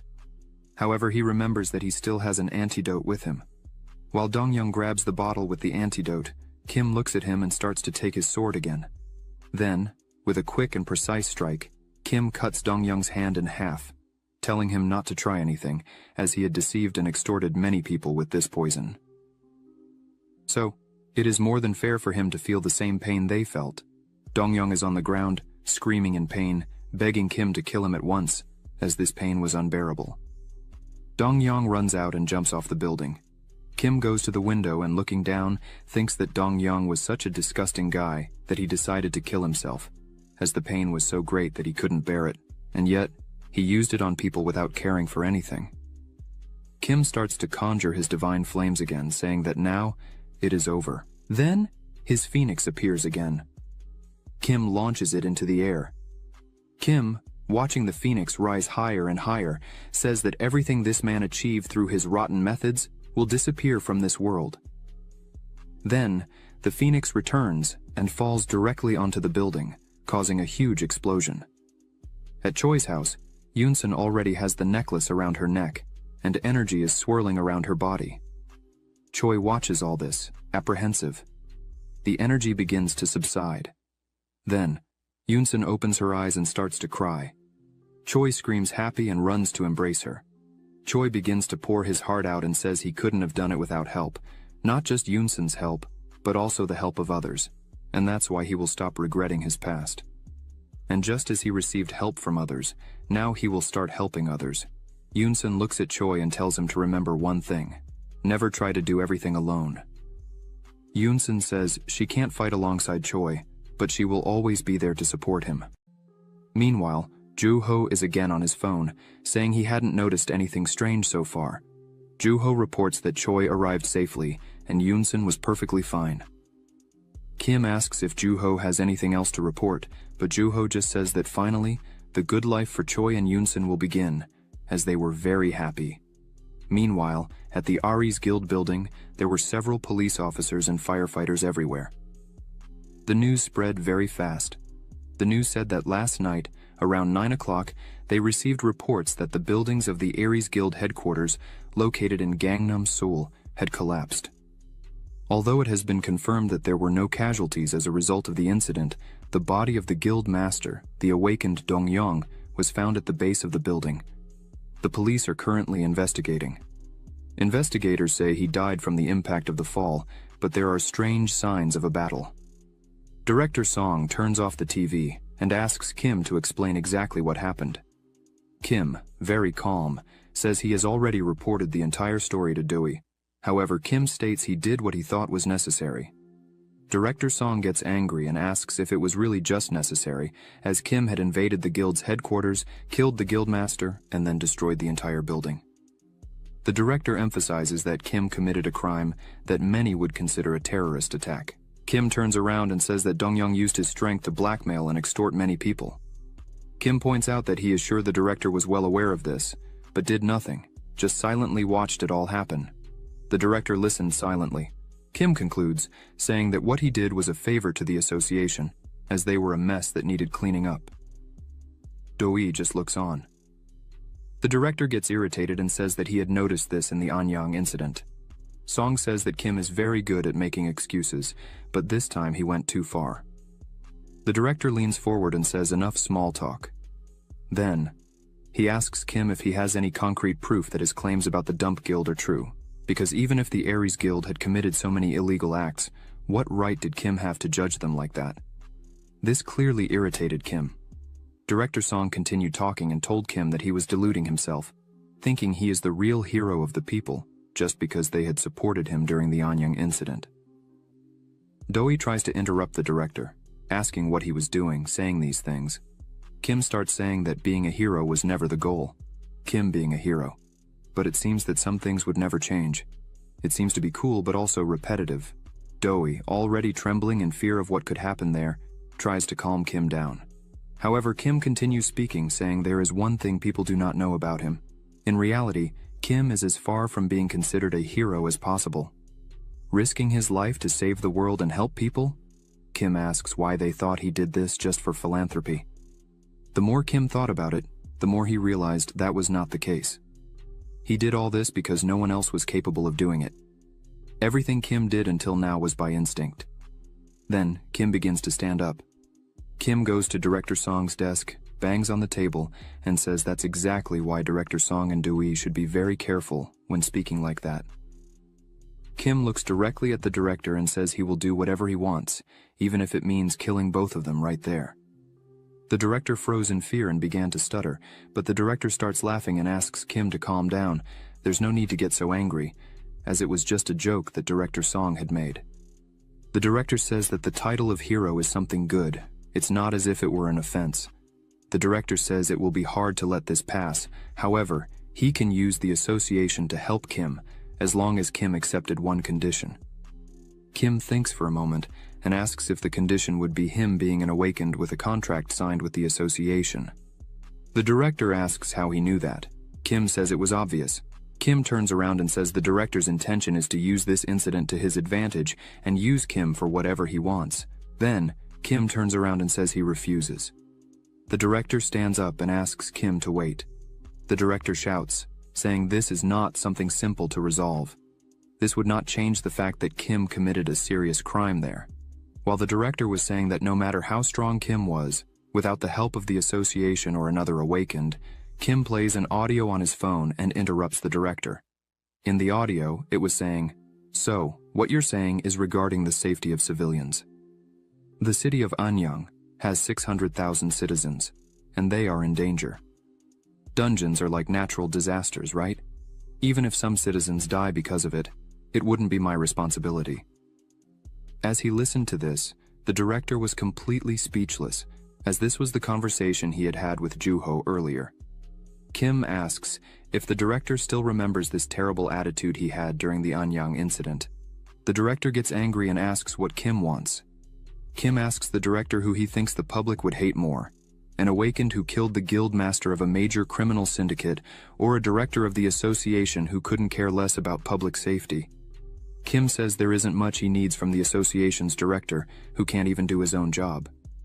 The director gets angry at this, but Kim quickly puts him in his place, saying that the director tried to blackmail Kim at that moment, so Kim had the right to do the same to him. Then, Kim smiles and says it was just a joke, no need to get so angry. The director slams the table in anger. The director says it would be good for Kim to keep this a secret. Kim leaves the building a bit irritated, wondering if he really went too far this time. But Kim thinks it wasn't that far, as he just wanted to teach the director a lesson. After all, he had tried to blackmail Kim. In the end, Kim thinks this will resolve everything for now. So he decides to head to the tower to train until everything calms down. But suddenly, a notification saying Title of Hero appears. Kim thinks that until today this title had haunted him. So, he had done everything to try to escape from it. But Kim starts to remember his mother telling him to become a hero, the little girl who gave him a present for saving her village calling him a hero, even Juho thanking him for saving everyone that time. Maxman saying that, in the end, Kim was his real hero. Choi crying and thanking Kim for saving him and his beloved Yoonsun, his new mother, happy that Kim saved her from the wolves. Then, the doors of the abyss open, and Kim thinks that if what he wants is to follow the path of the hero, then a hero is what he shall be. Meanwhile, in the underworld, inside a cave, some people were sitting around a table discussing the death of Dong-young. A woman says it's perfect, as she could no longer tolerate what he was doing. Another man asks if the woman is all right, as they just lost their main entrance to Korea. Another person says this is not so relevant, as even without him they would not change their plans. Then, a person picks up a photo of Kim and says he is becoming a big problem for them. The people at the table ask if he really was in the tower. A man kneeling there says yes, that was the last location they had of Kim. Then they ask to send a surveillance team, and as soon as Kim returns, they should be informed immediately, and after that, they themselves would deal with Kim. After the fall of the Aries Guild, public opinion regarding Kim began to divide. Was Kim a hero, or an existing evil, showcasing his monstrous strength? Some people argued and said that Kim was indeed a hero, as he had saved the city of Anyang thanks to his strength and knowledge. Over 600,000 people were saved. His quick decision-making saved all these lives. But there were also people who disagreed, saying that he is just a mere human hungry for power, constantly wanting to flaunt his strength. The discussion drags on, and this man keeps accusing Kim, as the Aries Guild is a very important guild when it comes to dungeon exploration. But Kim destroyed the entire guild just because he didn't like them. Not to mention he suffered no punishment and still continues to receive special treatment in the form of dungeon exploration passes, despite being just a C rank. It is more than obvious that Kim has connections with the association that allow him to act as he pleases. On the other hand, people defending Kim said that the number of dungeons he has destroyed alone, including the one in Anyang, already amounts to dozens. If Kim really was after power, he would climb the Tower of Approvals and not just wander around, saving people and destroying dungeons. The discussions continued, but Kim didn't care about anything and continued his work, getting stronger and stronger. Kim fought countless monsters alone, without any reaction, as if he were a machine, and killed them all without mercy and with extreme ease. All he wanted was to do what needed to be done. Kim was sitting under the bodies of the monsters, with several notifications saying that he had defeated the boss and completed 100%. A window warns that the awakened Kim is returning to reality. In the cafe, Juho was sitting using his computer until someone calls his name. Juho turns around and sees Choi. Then Juho asks what Choi was doing there. Choi asks him if he was still working, even after coming there. Choi says it had been a while since they last met. Juho says it had been about a month already. Choi pulls up a chair and sits down, asking how Juho was. Juho sighs and says he is completely exhausted, as he needs to go frequently to the Association of Awakened Management, needs to visit the Tower of Approvals, and also complete some dungeons. Choi gives a small smile and says that, on top of that, Juho needs to help Kim. Juho responds that it is true. Since he is working for Kim, it would be good to get paid for it. Choi diverts his gaze a bit and says he had touched on the subject before, but wanted to say some things. Choi starts saying that, during the Aries Guild incident, Juho helped him a lot with the association. Thanks to Juho now Choi was able to prove his innocence and, Thanks to that, now he can spend more time with Yoonsun. Then, Juho is relieved and says that it's okay, but Choi owes him one. Choi says that next time he would pay for lunch. Someone opens the cafe door. Juho asks how Yoonsun is. Choi replies that now she is great. They are always together, but now that Choi is trying to go back to the tower, Yoonsun is trying to stop him, as she is a bit scared. Kim appears behind Choi and says that this is good news. Kim sits at the table with the two. Juho is angry and asks why Kim was late again, as he always does this. Kim says he just stopped by his mother's house first to see how she was, but Juho says that this is just an excuse Kim always uses. But Juho lets it go and gets straight to the point, asking if Kim had returned to normal around there. Kim takes Choi's coffee, who looks dumbfounded at this. Kim starts talking that yes, he had returned. There were just a few things to deal with. Juho asks what kind of things those would be. Choi takes his coffee back and says that even if Kim were his friend, he can't just take other people's food. If he wants coffee, he should order one for himself. But Kim is focused on something else. He asks the two there to be quiet and take a look at this. Both Choi and Juho are surprised, as Kim had a divine beast egg in his hands. Kim places it on the table, and Choi and Juho can't believe what they're seeing. Choi asks Kim where he had gotten that. Kim replies that as soon as he completed 100% of the 10th floor, he had won it. Choi says that must be a super rare item. He emphasizes that he heard it supposedly has some special powers. The egg begins to emit a glow, and Choi is amazed by all this. Juho asks if this is what Kim was talking about when he said he still had some things to deal with. Kim says the egg had never changed or reacted to anything, but as soon as he was finishing cleaning the 20th floor, when the egg began to react. The system shows that the egg is being warmed. After that, nothing had happened yet. Kim says that since it is a living item, then he thinks it's better to ask an expert on the subject.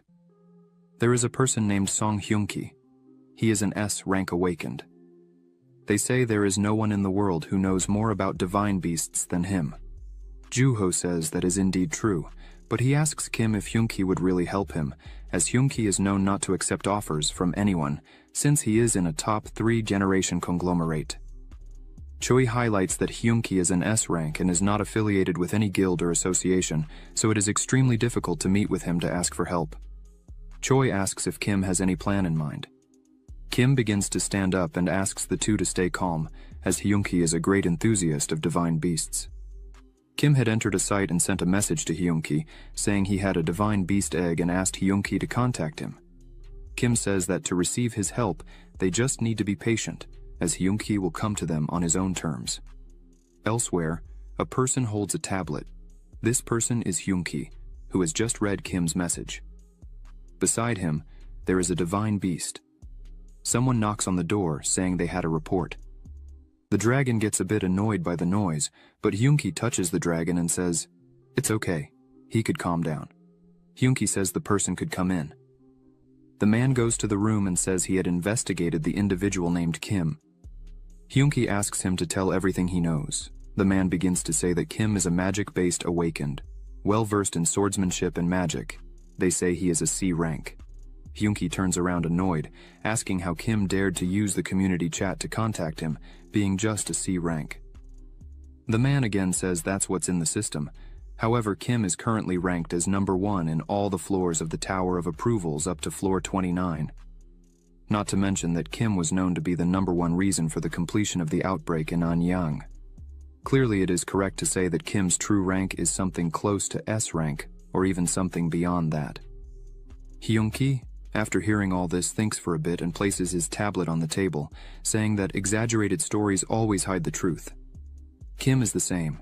It's all a facade. The man there adjusts his glasses and says that initially, he also thought so. But apparently Kim is at the association to proceed with the advancement procedure. To the S rank, that catches Hyun-ki's attention. Is Kim really going to undergo the advancement procedure to S rank? As soon as the three arrived at the association, several people were there in the street. Kim asks why there were so many people there. Juho says that it seems the rumors about Kim's re-evaluation to S rank had spread.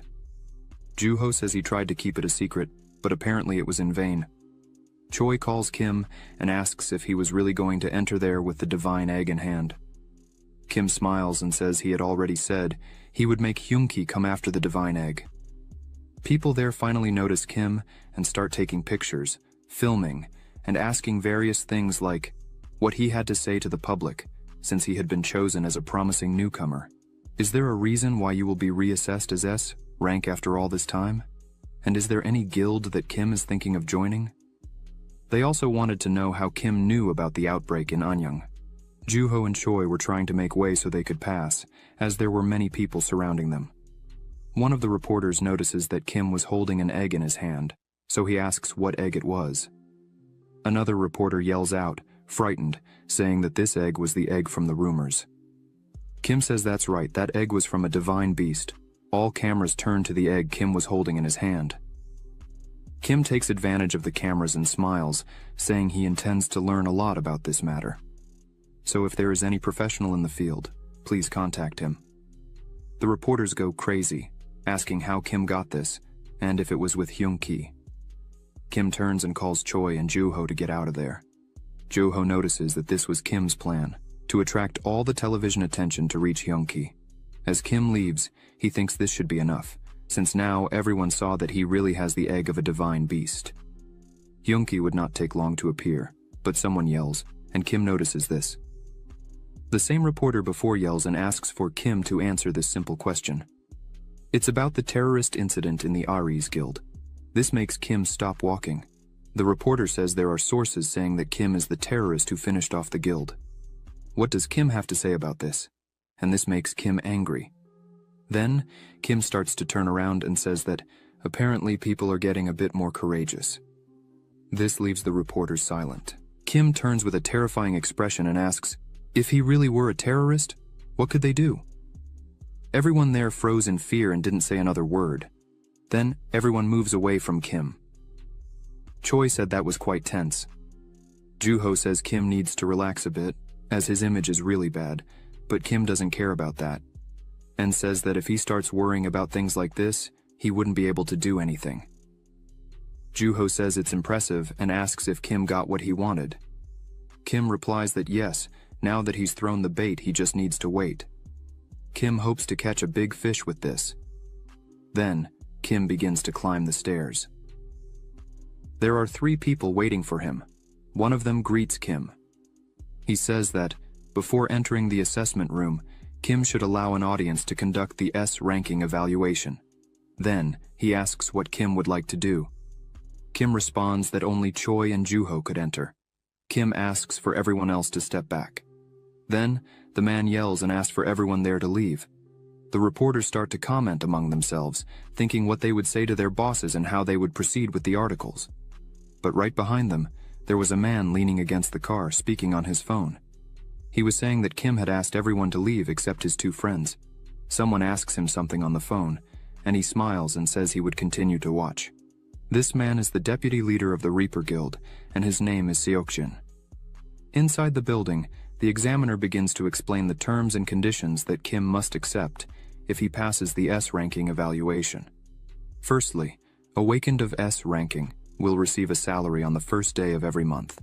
In return for this, all S-ranked Awakened will enter specific dungeons regularly, rotating with other S ranks as a designated duty. Now, the examiner says he will explain a bit about the test itself, but before they could start speaking, a man begins to come down the stairs and says they could leave the rest to him, as from now on, he himself would explain everything. Kim looks at him without understanding. The examiner lowers his head, showing respect. Kim asks what Doi was doing there. Doi explains that he is an Awakened affiliated with the association, so he can enter and watch all the tests that are happening. Kim just looks and says nothing. Doi emphasizes that, above all, he was very curious to know what Kim was really capable of. Kim sighs and thinks he should have expected something like this. Doi approaches and says that now he will explain the rest. Then he asks Kim to follow him to the next room. As Kim walks, Doi begins to explain that the S-rank evaluation is different from others. Kim will go through a test similar to the Tower of Approvals. Kim thinks that, throughout the entire test, the ranking, the ability of his physical and magical skills, along with his control of magical abilities, will be tested. Not just general attributes, but all the factors that can influence in battle will be tested. The system of this test and the stage itself is all about an awakened's ability, regardless of time or place, to create a field where a variety of S-rank awakened can show their capacity. This is the ability of America's top awakened, known for his hallucination skills, Johnny Brad. Kim enters the machine and a blue glow begins to flow. Dewey says that Kim cannot resist the magic he will feel from the device, just accept it. Kim looks at it and starts to concentrate, then closes his eyes. Dewey says that they would now begin the test. Kim appears lying on the ground after opening his eyes. Kim is beneath a black sky. Kim says that even after so much time, he still can't get used to this incredible hallucination. Something is approaching. Kim notices it. Then a monster prepares to punch Kim, but he quickly dodges. The punch of the monster was able to destroy the entire ground where Kim was lying. Kim asks the monster if it would not give even a little time for Kim to take a better look at the surroundings. The giant monster yells and several smaller monsters appear. Kim grabs his sword and says that, since they want it this way, so be it. Kim thinks he will play around a bit to warm up his muscles. Kim jumps in the middle of them all and starts fighting. Normally in the S-rank evaluation, the abilities to clear a dungeon are tested. Not just performance in battle, but even survival skills in terrible situations. Your physical ability to survive, strength used during attacks, and even mental strength are tested in this process. Energy and decisions, composure, vision, predictability, and boldness. However, be careful. Do not let power go to your head, or fall into the illusions made for this evaluation. As Kim walks among all the dead monsters, he thinks that the number of heroes who died because of their pride and weaknesses already exceeds hundreds. Another monster appears, and Kim quickly notices its presence. Kim stops in front of the monster, and while looking at it, thinks that as soon as he realizes what he is capable of in the present, then he must break through the unpredictable future and survive. Kim holds his sword differently and says that, on the path taken to reach this point, you need to prove yourself to be a true hero. Everyone outside follows Kim in his battle. As soon as Kim finishes, the result appears on the screen, showing that the first test was completed and Kim's time was 15 minutes and 48 seconds. Choi thinks that Kim really is an impressive person. Dewey puts his hand on his head and smiles. Dewey thinks that, although Kim's time was better than others in the S rank, it was still quite similar, so it was within the norm. But, in the first place, the first test should evaluate survival skills, especially in situations like facing giant hordes of monsters. Many people can't even pass the first test, but Kim managed to get through this test, showing that he was just playing and having fun with the monsters, as if they were nothing much for him. Dewey says he is very eager to see how Kim will perform in the second test. Kim stops, looks up, and closes his eyes. After thinking a bit, Kim opens his eyes, sighs, and gets ready. The system announces that the second test would start now. Kim thinks that there's no time to rest a bit, and here comes another part. A strange energy begins to form nearby. Kim just glances sideways at it as the energy begins to take shape. Suddenly, an army appears in front of Kim. The second test serves to evaluate his experience and talent for magical control. Before the monsters could do anything, Kim already attacks, using his holy flame, destroying part of the monster's head, but in seconds, the head regenerates and returns to normal. Kim, with that, already understood what was happening, because even if he destroyed them all, they would come back due to their cores. So, obviously Kim needs to find the cores and destroy them quickly. Kim begins to concentrate and conjures his magic in his hand, thinking that magic, energy, speed, precision, and focus, everything needs to be perfect. Kim jumps with incredible speed. One of the monsters tries to hit him, but Kim simply disappears from in front of the monster and appears behind it, quickly using his holy flame, which passes through the monster. As soon as Kim stops and looks in his hand, he sees the monster's core in his hand. Kim crushes the core, destroying it. Kim stops in front of the army of monsters and says he was getting bored and out of time, so he would end this quickly. A few minutes later, on the outside, the computer screen shows that the second part of the test had ended, and Kim took 17 minutes and 3 seconds to complete. Juho crosses his arms, laughs, and asks Choi if he really wanted to fight against Kim. Choi scratches his head, sweating cold with fear, and says that at the time he had no choice but to commit that madness. Choi said he knew Kim was incredibly strong, but he didn't imagine his strength was so much as he just saw. Juho says Choi was right. Apparently, Kim was demonstrating greater strength than he had before. Juho thinks the examiners were also surprised. He looks at Doi and thinks that he didn't come just to see how strong Kim could get. Juho thinks that probably Doi was sent there by the director to try to find some weakness in Kim. The examiner, surprised, says that for the first test, although it takes a while to evaluate the general skills, 15 minutes is more than enough to finish it. But the examiner can't believe that Kim finished the second test. After a minute, the monsters appeared. The examiner emphasizes that Kim destroyed the previous record, which was Park Ji-yeon's, of 40 minutes. He can't believe what he's seeing with his own eyes. Doi says nothing but thinks this is all unbelievable. Doi thinks Kim could be the greatest in Korea, but upon further analysis, Doi thinks Kim could be the greatest hero in the whole world. But suddenly, the test apparatus malfunctions and loses signal. Doi doesn't understand what's happening, so he asks the examiner what's happening with the equipment. The examiner says the connection was interrupted. Juho wonders what could be happening, but Choi points and asks Juho to look. As soon as they look, Kim's hand was with purple lightning. Juho becomes anxious, as he had never felt such a terrifying energy in his entire life. The energy begins to spread throughout Kim's body. As soon as Kim looks properly, he asks if it really is what he is thinking. A giant purple hand holds a tree, as if it were nothing. Kim asks why he was doing this, then Kim remembers the exact scene he had before dying in his first life, and the monster that was in front of him now is exactly the same as the one that had killed him before. Kim thinks this is going too far for a joke. The monster lets out a very strong scream, demonstrating all its strength.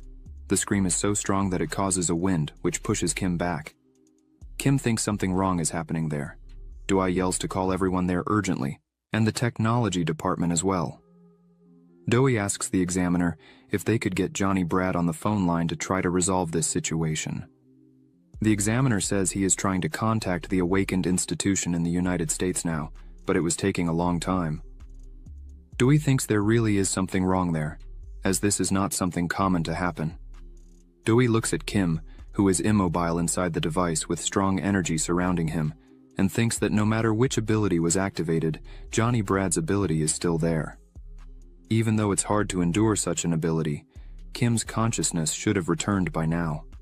Doi says it's as if something is preventing Kim from coming back. Meanwhile, inside, Kim is fighting the monster and takes a very strong hit that throws him far away. Kim says he was sure that the test for S rank ended at level 2. This makes Kim wonder if this is really an error, as he has never seen this in his previous life. Kim looks at the monster running towards him and says he does not know where it came from. The monster attacks again where Kim was and destroys the ground. Kim manages to dodge the blow and becomes furious with it, then prepares for the fight and says that unfortunately, this monster chose the wrong person to fight. Kim jumps on the monster's arm and starts to slice it in various places with his sword merged with holy flame. Kim jumps and cuts the monster's arm in half, and with great anger, focuses directly on the monster, cutting it again in half. But the monster's arm that was lying on the ground starts to move on its own. Then, suddenly Kim feels something, and when he notices the arm he had cut off was now holding him. Kim was trapped and exposed in front of the monster. Kim looks at this and thinks now the monster would attack with everything.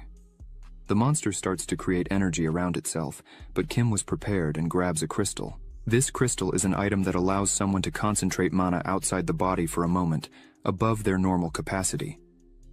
This item is called Mana Amplifier. Kim crushes it in his hand and begins to release all his mana at once.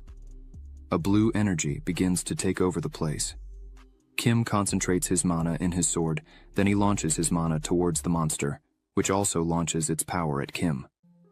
The powers collide, but Kim's mana is incredibly stronger and passes through the monster's power with some ease, hitting the monster squarely.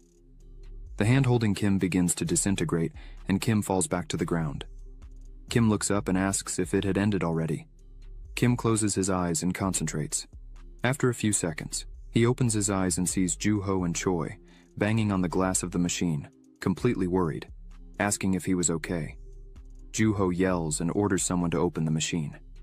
Choi grabs Kim by the shoulders and starts to move him back and forth quickly, saying he was extremely worried, but Kim tells Choi to stop and let him return to normal. Doi asks if Kim was okay. Doi apologizes to Kim and says there was a technical error on their part. Kim says there was no problem and everything was fine. Kim asks how the results were. The examiner goes to Doi and speaks very softly that Kim was clearly calm. He was not at all impressed with the situation. Doi gives a small laugh and says that clearly Kim had passed and even had a new identity for him. Kim is happy with this. Doi and the examiner say nothing, just look at Kim. Then Doi takes out a box and shows Kim's new identity, saying that now he was officially an S rank. Doi says that, based on Kim's results, he would have the highest priority in the dungeons that appear and could take any loan amount from banks. Kim takes his new identity and thinks that there are indeed several privileges to being an S rank. But there was only one reason for Kim to have taken the assessment and become an S rank. That reason is that now, Kim could participate in expeditions around the entire world, as the dangers that were coming would not be just in Korea. Kim, looking at his new identity, smiles and thinks that now he had finished all his preparations to truly become a hero. Outside, Hyun-ki was flying on his monster. Kim senses an energy coming towards him. Everyone inside the building starts to feel unwell and fall. Juho asks where this intimidating aura is coming from. Choi says it's a very large amount of mana. Hyun-ki was finally there. Doi looks up and wonders what kind of mana it could be. Hyun-ki finally arrives at the building. Kim looks up and laughs, thinking it could only be one person. Kim wonders if he really had bitten the bait. Hyun-ki, atop the building with his monster behind him, yells and calls for Kim to come up to him. On top of the building, a person was standing waiting for Kim. It was Hyun-ki, who was accompanied by his dragon. He asked for Kim to come to him, so Kim starts heading there. The two stared at each other. Kim smiles and says that Hyun-ki made quite the flashy entrance, even with so many people behind him. Hyun-ki says nothing and just looks at Kim. Then Kim starts to take out his divine egg and tells Hyun-ki to see for himself, since, obviously, Hyun-ki was there because of the unidentified divine beast egg. As soon as Hyun-ki sees the egg, he is a bit surprised. Kim says he is surprised that Hyun-ki acted so quickly. Hyun-ki smiles and says he just responded to Kim's provocation. Hyun-ki tells Kim to stop joking and drop the divine egg. Suddenly, in the blink of an eye, the dragon standing beside Hyun-ki disappears and appears right in front of Kim, ready to attack him after Kim drops the divine egg. He was to simply disappear from there. Kim is a bit surprised, but dodges the dragon's attack without much effort. Kim looks back and sees that the attack was indeed serious, and wonders why Hyun-ki attacked like that, out of nowhere, without reason. Kim looks at Hyun-ki and sees that he was clearly trying to forcefully take the divine egg. Kim thinks he is in a completely bad position, as he just used all his mana in the test he just finished. Kim thinks this battle will be a defensive battle. If he can take the egg, Kim would lose. Kim thinks that first of all, he needs to protect the egg, so he opens his window to store it. But as soon as Kim was put there, Hyun-ki holds his hand, and looking at Kim, asks why Kim does not stop this and just hand over the divine egg. But Kim notices something and gets scared. The egg Kim was holding begins to tremble very strongly and cracks open a small crack. Both Kim and Hyun-ki are shocked by this. The top part of the egg simply comes off, and a red paw starts to appear. Kim, looking at this, thinks this is a dragon. Kim, very surprised by this, thinks it is small, but clearly, it is a dragon. Kim is happy, as dragons are considered the strongest among divine beasts. The dragon looks at Kim with a sleepy look, but soon opens its eyes and is delighted with Kim, then jumps on Kim's face and hugs his head, which leaves Kim somewhat surprised. Hyun-ki, seeing this, cannot believe it. Hyun-ki's dragon was right behind Kim, seeing all this, with a furious look. Kim tells his new dragon to stop, as it was not the time for that, but out of nowhere Kim's little dragon makes a noise, and Hyun-ki's dragon stops and becomes very calm. Kim does not understand anything that is happening. Then Hyun-ki's monster returns to him. Hyun-ki starts petting his monster and asks what is happening, while Kim, still trying to get his little dragon off his face, thinks that his little dragon just greeted Hyun-ki's monster. Hyun-ki's monster starts talking to its owner. Hyunki asks if what his monster was saying is really true. Then, he looks back and calls Kim to leave there. The two went to Hyunki's house, who asks Kim if he really got his little dragon by completing the 10th floor. Kim replies that yes, after passing with a 100% success rate. While Hyunki was playing with the little dragon, he says that his monster, Yang, said that this little dragon has a higher ranking than his. Kim is surprised, as he did not know there was a ranking for this kind of thing. The little dragon bites Hyunki's hand, who lifts him all happy, while Yang looks scared. Kim asks Hyunki if he would still try to take him. Hyunki says he would no longer try to do that, as he had changed his mind, so Kim could be at ease. Kim asks why Hyunki changed his mind like that. Hyunki, holding the little dragon, asks if Kim knew how long dragons live. Kim says he's not sure, but he heard that if they drink dewdrops, they become fully grown adults in 3 years and live for more than 1,000 years. Divine beasts are different from humans as they are completely pure and give their loyalty unconditionally, trust, dedication, and love, and decide their masters even before being born. Their characteristics change depending on the nature and behavior of the master. So, if the master is evil, divine beasts can only become demonic beasts. Hyunki points out that even if they don't turn into demonic beasts, there are still people who use them as tools, and that's the reason why Hyunki was collecting the eggs of unidentified divine beasts, to prevent these divine beasts from choosing the wrong path, and most importantly, to ensure the safety and happiness of all divine beasts. Kim is completely surprised by all this information. Then, Kim sighs with relief and gives a small smile. Kim asks about this blue jerk who had attacked him earlier. Hyunki says he is not a jerk and has a name. It's Yang. Kim asks how old Yang is. Hyunki says he is 5 years old even if he doesn't look like it, but Yang is still a child. Hyunki says in a low voice that at most he could still live another 100 years. Then Yang would have 900 years to live alone. It would be good if he could forget Hyunki in that time. Kim just looks at their relationship saying nothing. Kim thinks he thought Hyunki was just a spoiled boy, collecting divine beasts as a hobby, but Hyunki is quite attentive to the beasts. The little dragon starts walking again, and goes up to Kim with a stick in its mouth, happily wagging its tail. Suddenly the little dragon jumps onto Kim's lap, which startles him. Hyunki says the little dragon chose Kim as its master. He emphasizes that a divine beast will not be born unless it favors the chosen person, or the person's mana. Hyunki says that for now, he would trust Kim, but if Kim raises it wrongly or mistreats it, then Hyunki would take it back right away. Hyunki looks furiously at Kim and says, it's better to take very good care of the little dragon, as Kim is very lucky. Kim gets scared and says that's okay, he would do his best to be the best master for the little dragon. Hyunki asks if Kim has thought of a name to give it. Then Kim stops for a moment and thinks, and says its name would be Mir. Now in the city, Kim was walking down the street with Mir hidden in his jacket, thinking Hyunki was a kinder person than Kim had imagined. Kim remembers that in his past life, Hyunki was a very unpredictable person, which is why he was worried about this meeting. Kim is also quite surprised when Hyunki said he wanted to be well received at Kim's house when he came to visit Mir. Sometimes Kim looks at Mir, who was sleeping on his chest, and thinks he sleeps a lot. Kim sighs seeing him, and wonders what Mir would really be in the future. But while Kim walked down the street carefree, a man was hiding on top of a building, spying on Kim. This man informs his team that, at that moment, Kim was alone, returning to his house with the divine beast, and asks if he should continue the pursuit. Someone on the other end says that he should report every move Kim makes. Since they were still far from the conclusion of the scenario, the man responds that he understood and hangs up. But suddenly Kim stops walking and, in the middle of the street, starts to wonder what they were going to do now. Kim looks back, saying that the presents had completely disappeared.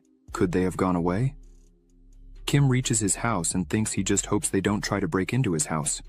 Then, he opens the door and starts to enter. As soon as Kim tries to turn on the light, it doesn't work. So, he closes his eyes and sighs, stares straight ahead, and continues to take off his shoes. But he stops and turns his foot on the ground, and suddenly, a person attacks Kim fearlessly. Kim quickly dodges the attack, thinking he didn't want to fight inside the house to avoid damaging anything. Kim uses his hand to control his body and tries to hit the person, who jumps again, dodging his attack. The two begin to exchange punches. Kim is surprised because this person was keeping up with his rhythm in the fight. This person apparently is quite strong. This person prepares for another blow, then lands a strong knee, but the person is surprised because Kim had caught their attack with his hands. Kim says he would overlook breaking into his house, but if someone lays a finger on Mir, then it would be a different story. The person doesn't stop attacking and tries again to land a kick on Kim, who dodges again. Then, the person quickly retreats. Kim thinks it's okay to be able to fight, but he can't put Mir in danger, let alone leave him alone, because he doesn't know what this person wants or how many there are. The person raises their hand, prepares for the fight, and calls Kim to the brawl. As soon as Kim sees this gesture, he understands everything. The reason they are fighting hand to hand, and this person hasn't used a weapon or tried to shoot. It's because this person just wants to test their strength against Kim's. He smiles, and the person comes at him again, and they start to exchange punches again. After a few blows, this person finally hits Kim's ribs, which causes him an uncomfortable pain, but he retaliates and lands an elbow on the person's shoulder, who also feels a strong pain. The two prepare again and face each other and charge at each other again, landing a punch against each other, causing a small explosion in the air. The dust settles, and the person calls Kim and begins to remove their mask and cap. As soon as this person removes the cap, their long hair appears. Kim looks at her face and says nothing. Kim, all sweaty, sighs. The woman, also sweaty, asks him to join the Reapers Guild. This woman is named Ji-yeon and is the master of the Reapers Guild. As Kim still hasn't said anything, she reinforces the question, asking what he thinks of the idea. Kim thinks a little and asks if the Reapers Guild always tries to convince their future members by beating them up. Ji-yeon responds that this doesn't need to be relevant, as he is still alive. She asks why Kim has this attitude. He frowns and says she started all this. Kim emphasizes that they apparently don't have a big age difference, so what's the problem? Ji-yeon agrees with Kim, saying he was right. While they were talking there, Kim thought that Ji-yeon hadn't come there just to know how strong Kim is. He begins to remember his old life. Ji-yeon was a well-known person among the S-rank awakened for her skills and good looks. She was always in the spotlight for being one of the few people capable of leading humanity. But, unfortunately, during a battle with the Dump Guild, Ji-yeon died before reaching her true potential. With all this in mind, clearly Ji-yeon and the Reapers Guild consider the Dump Guild enemies. She looks intently at Kim, while he continues to think that, even for a short time, he had used the name of the Dump Guild. Kim asks the real reason she is there. He thinks there must be some other reason for her to do all this. Kim thinks it's a pity to send her away like this, out of nowhere. Maybe a test with her would be a good idea. So, he begins to speak for her not to lie, as it was clear that she came there to find out more about the Dump Guild. She is left without an answer to this. Kim thinks he might have hit the mark. Then, she responds that he really is impressive. As soon as she responds, Kim realizes that at that moment, she is thirsty for blood, with a frightening face. She says it seems like the two are on the same page.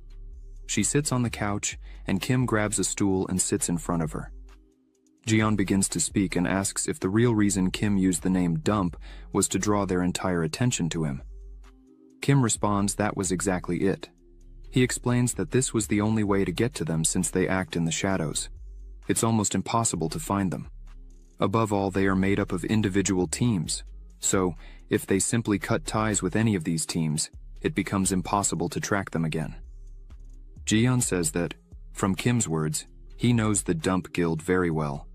She asks if that was the reason he decimated the entire Ares Guild.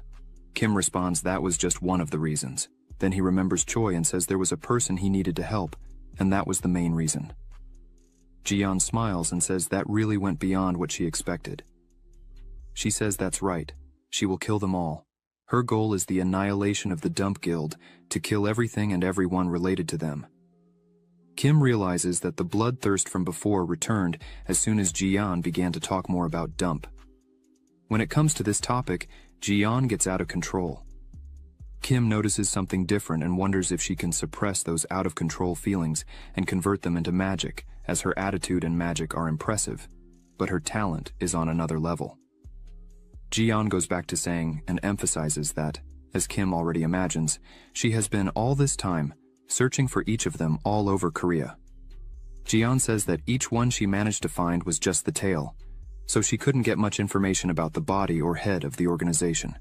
If by chance she tries to fight them alone, she won't have information about their numbers and identities, and therefore she says she has no choice but to wait for the heads of the organization to really start to act. Kim says that was when he appeared. Ji-yeon agrees and says that, thanks to Kim's actions, the guild will start to act, and she cannot miss this opportunity. Kim smiles and asks if her plan is to use him as bait. For this, she asks him not to take it personally. She begins to remember a scene where she was crying, embraced with a man who was completely injured and nearly dead, who asked her to just run away and survive. She says she just has her personal reasons for solving this, and again, Ji-yeon loses control, and with a murderous aspect, their leader's life will be hers. Kim just looks at her, surprised. She stares back at him, then starts to turn into dark smoke and says they would see each other again soon, and wishes Kim good luck as she completely disappears from the room, leaving Kim there, sitting alone. Kim thinks it's resentment. That's the reason why, in his past life, the Reapers Guild was hunting the Dump Guild. Kim crosses his arms and thinks it's good she really had a decent reason for this. Then, his cell phone rings. Kim puts his hand on his head and is surprised, saying he can't believe it. On the cell phone there was a message from Ji-yeon, saying this was her number. The next day, in Kim's apartment, Yoonsun and Choi were enchanted with Kim's house. Choi says he finally got to see what Kim's house was like, while Yoonsun looked out the window, impressed with the view. Kim says he has been quite busy recently, climbing the tower and reassessing his ranking. Kim asks if something happened for them to come there suddenly, but Choi says nothing. Much happened, just Yoonsun wanted to thank him personally. Then, Yoonsun lifts a huge basket of flowers, smiling, and says that even though Kim had helped them recently, they still hadn't had the chance to properly thank him. Yoonsun lowers her gaze, a bit embarrassed, says Kim is the hero who managed to save Choi and her. Then, she offers the flowers and says that, unfortunately, it's not much, but she would like him to accept this gift. Yoonsun smiles and says that Choi never talks much about this, but he is extremely grateful to Kim.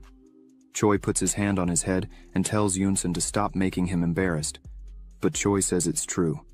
He always mentioned to Yoonsun how much Kim helped. Seeing this, Kim is very shocked and, without saying a word, just admires the happiness that Yoonsun and Choi were feeling. Then Kim looks at the flowers and touches one of them, thinking of the word hero. He bends down with a smile on his face and smells the rose, thanks, saying they smelled wonderful. Yoonsun asks if Kim had any pets, as she adores them. Kim thinks he doesn't know if Mir could be considered a pet, but he answers, yes, it's a small dragon. Yoonsun gets very excited and asks where he is. She wanted to see. Kim says he couldn't show because he was sleeping at the moment. He has been sleeping a lot since he is just a baby, but Mir's little ears perked up, hearing the conversation. Yoonsun is very happy to learn that he is still a little baby. Kim begins to say that he really was a baby, as he had been born not long ago, but suddenly, Mir jumps onto Kim's head, leaving Yoonsun amazed.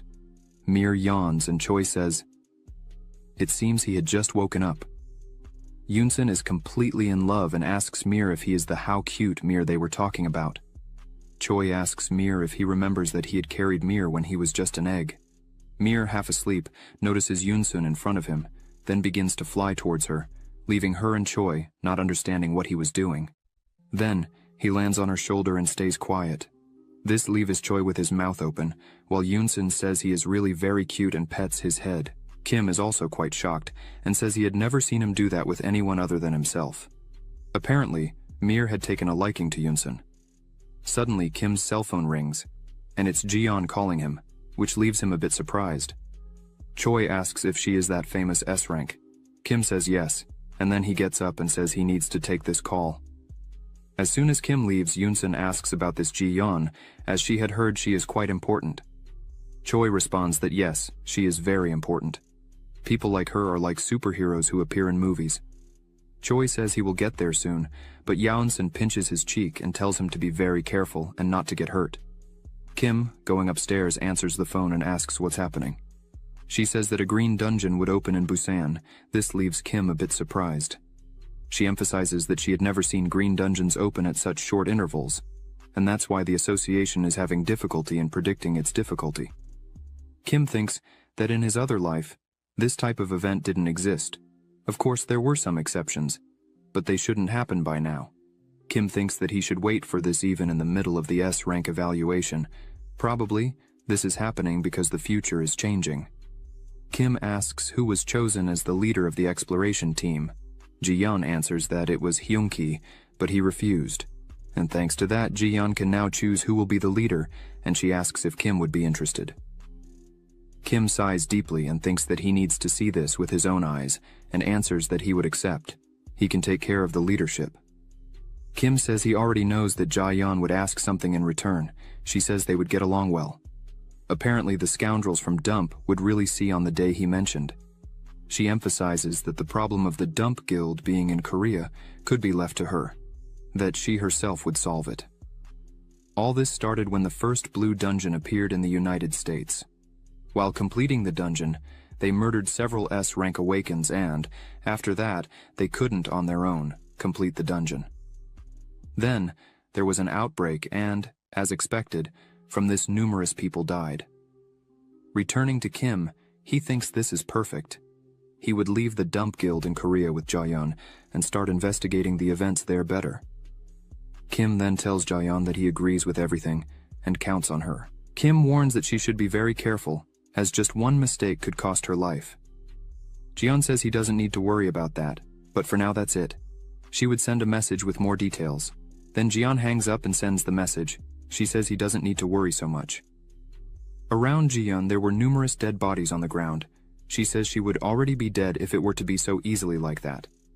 Meanwhile, on the other side of the phone, Kim reads the message and sees that the guilds that would participate in the raid are Gambler, Red Demons, Papillon.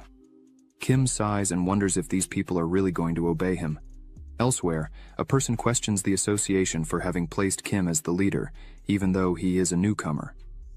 He asks if the lives of his guild members are so worthless to let a novice be the leader. This person is named Kang Hae. He is an A rank and master of the Papillon Guild. Seung-chul crosses his arms, clearly annoyed by this, and says that an S-rank novice is still an S-rank, so he sees nothing wrong with it. Kang Hee says he won't accept this. The leader should be someone like Ja-yeon or Hyun-ki. After that, Seung-chul says that if that's the case, then he will go back and inform the association that the Papillon Guild will no longer participate. Kang Hee gets angry at this and asks if Kang Hee is trying to mock him. Seung-chul starts to laugh but just means that he should keep an eye on Kim, as he would change his mind when he sees what he can really do. On the beach of Busan, Gwangali, the dungeon opens. Joo-ho stretches and says that Busan is really too far away. Kim asks why he wanted to come all the way here. Joo-ho says that as it's Kim's first time as a leader, maybe Joo-ho's help would be welcome. Kim looks at him and says he appreciates the intention, but he knows very well how to give orders. Joo-ho looks at Kim and asks if there is anything he does not know how to do in this life. Joo-ho says that's not really the only reason he's there. Joo-ho emphasizes that, as he's older, he can't just stay behind Kim and Choi all the time. He needs to do everything possible to become stronger. Kim just watches this and gives a smile, happy to see everyone is excited about it. Mir wakes up from his infinite sleep. Kim wishes good luck to Joo-ho, who turns around and asks Kim if he was joking, but Kim says he was really serious. As the two get a bit closer, Joo-ho says there must be at least 50 to 60 people there, and that's quite impressive for a first expedition. The awakened ones were chatting among themselves, and as soon as they notice Kim, they turn around and all have a look of disdain. Joo-ho says, just by their faces you can tell they are not satisfied with this, but Kim just looks at all this and says he can't do anything about it. As for them, Kim is just a novice with no experience in expeditions. Suddenly a person arrives behind Kim and smiles, saying he finally arrived. Kim and Joo-ho quickly turn to see who it is, and it's Kang Hee, who smiles and introduces himself, saying it's a huge pleasure to finally meet Kim in person. He says he is the leader of the Papillon Guild. Kim smiles and says it's a pleasure to meet him too, but Kang Hee interrupts Kim and already says that probably he must be very nervous for being the first time and having no experience at all. Kim just looks at him without saying anything. Kang Hee smiles and says, Kim even brought a guardian with him. Kim frowns immediately, and Joo-ho shouts, asking what Kang Hee thinks he's doing. But he smiles and pats Kim's shoulder, saying it was just a joke, and offers his help to Kim, saying if he needs help with anything, just ask. Kang Hee lowers his hand that is injured after Kim squeezes, but he disguises, saying he is a veteran when it comes to dungeon expeditions. Kim smiles and, looking at everyone, thanks Kang Hee for the offer and says they just need to follow Kim's orders. At that moment, everyone looks angry. Kang Hee gets very irritated by this. Suddenly, 2 more people arrive there.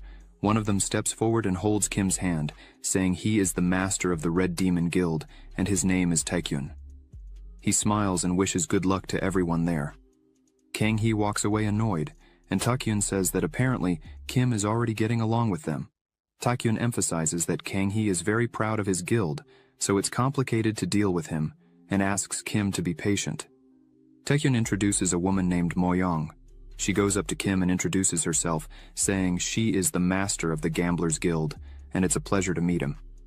Kim says he feels the same, but inside Kim was thinking that this really would be a big challenge for him, as the mana of one of them is at the limit, despite the smile on their face, and the other is very skilled at hiding the mana. Kim thinks that even if he tries to ignore all this, he can't, as Moyoung might be skilled at hiding the flow of mana, but she can't hide the smell of blood. Kim stays alert, and thinks that he will have to pay close attention to the two. Moyoung notices that Kim was staring at her too much, and asks if there is something wrong. Kim looks away and says, everything is fine. Kim asks if they are ready to go.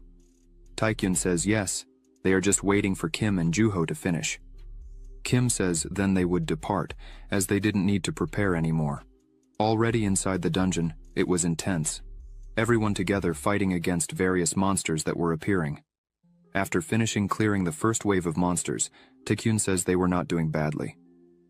Kang Hee turns around and says that, despite this being an infamous green dungeon, it was not being too much of an issue. Suddenly, a monster is killed right next to Taekyun, who is a bit surprised and says that, as always, the gamblers continue to be quite silent while working. Taekyun starts to notice something strange. A man begins to stab a monster multiple times. Taekyun says the monster was already dead. He could stop attacking.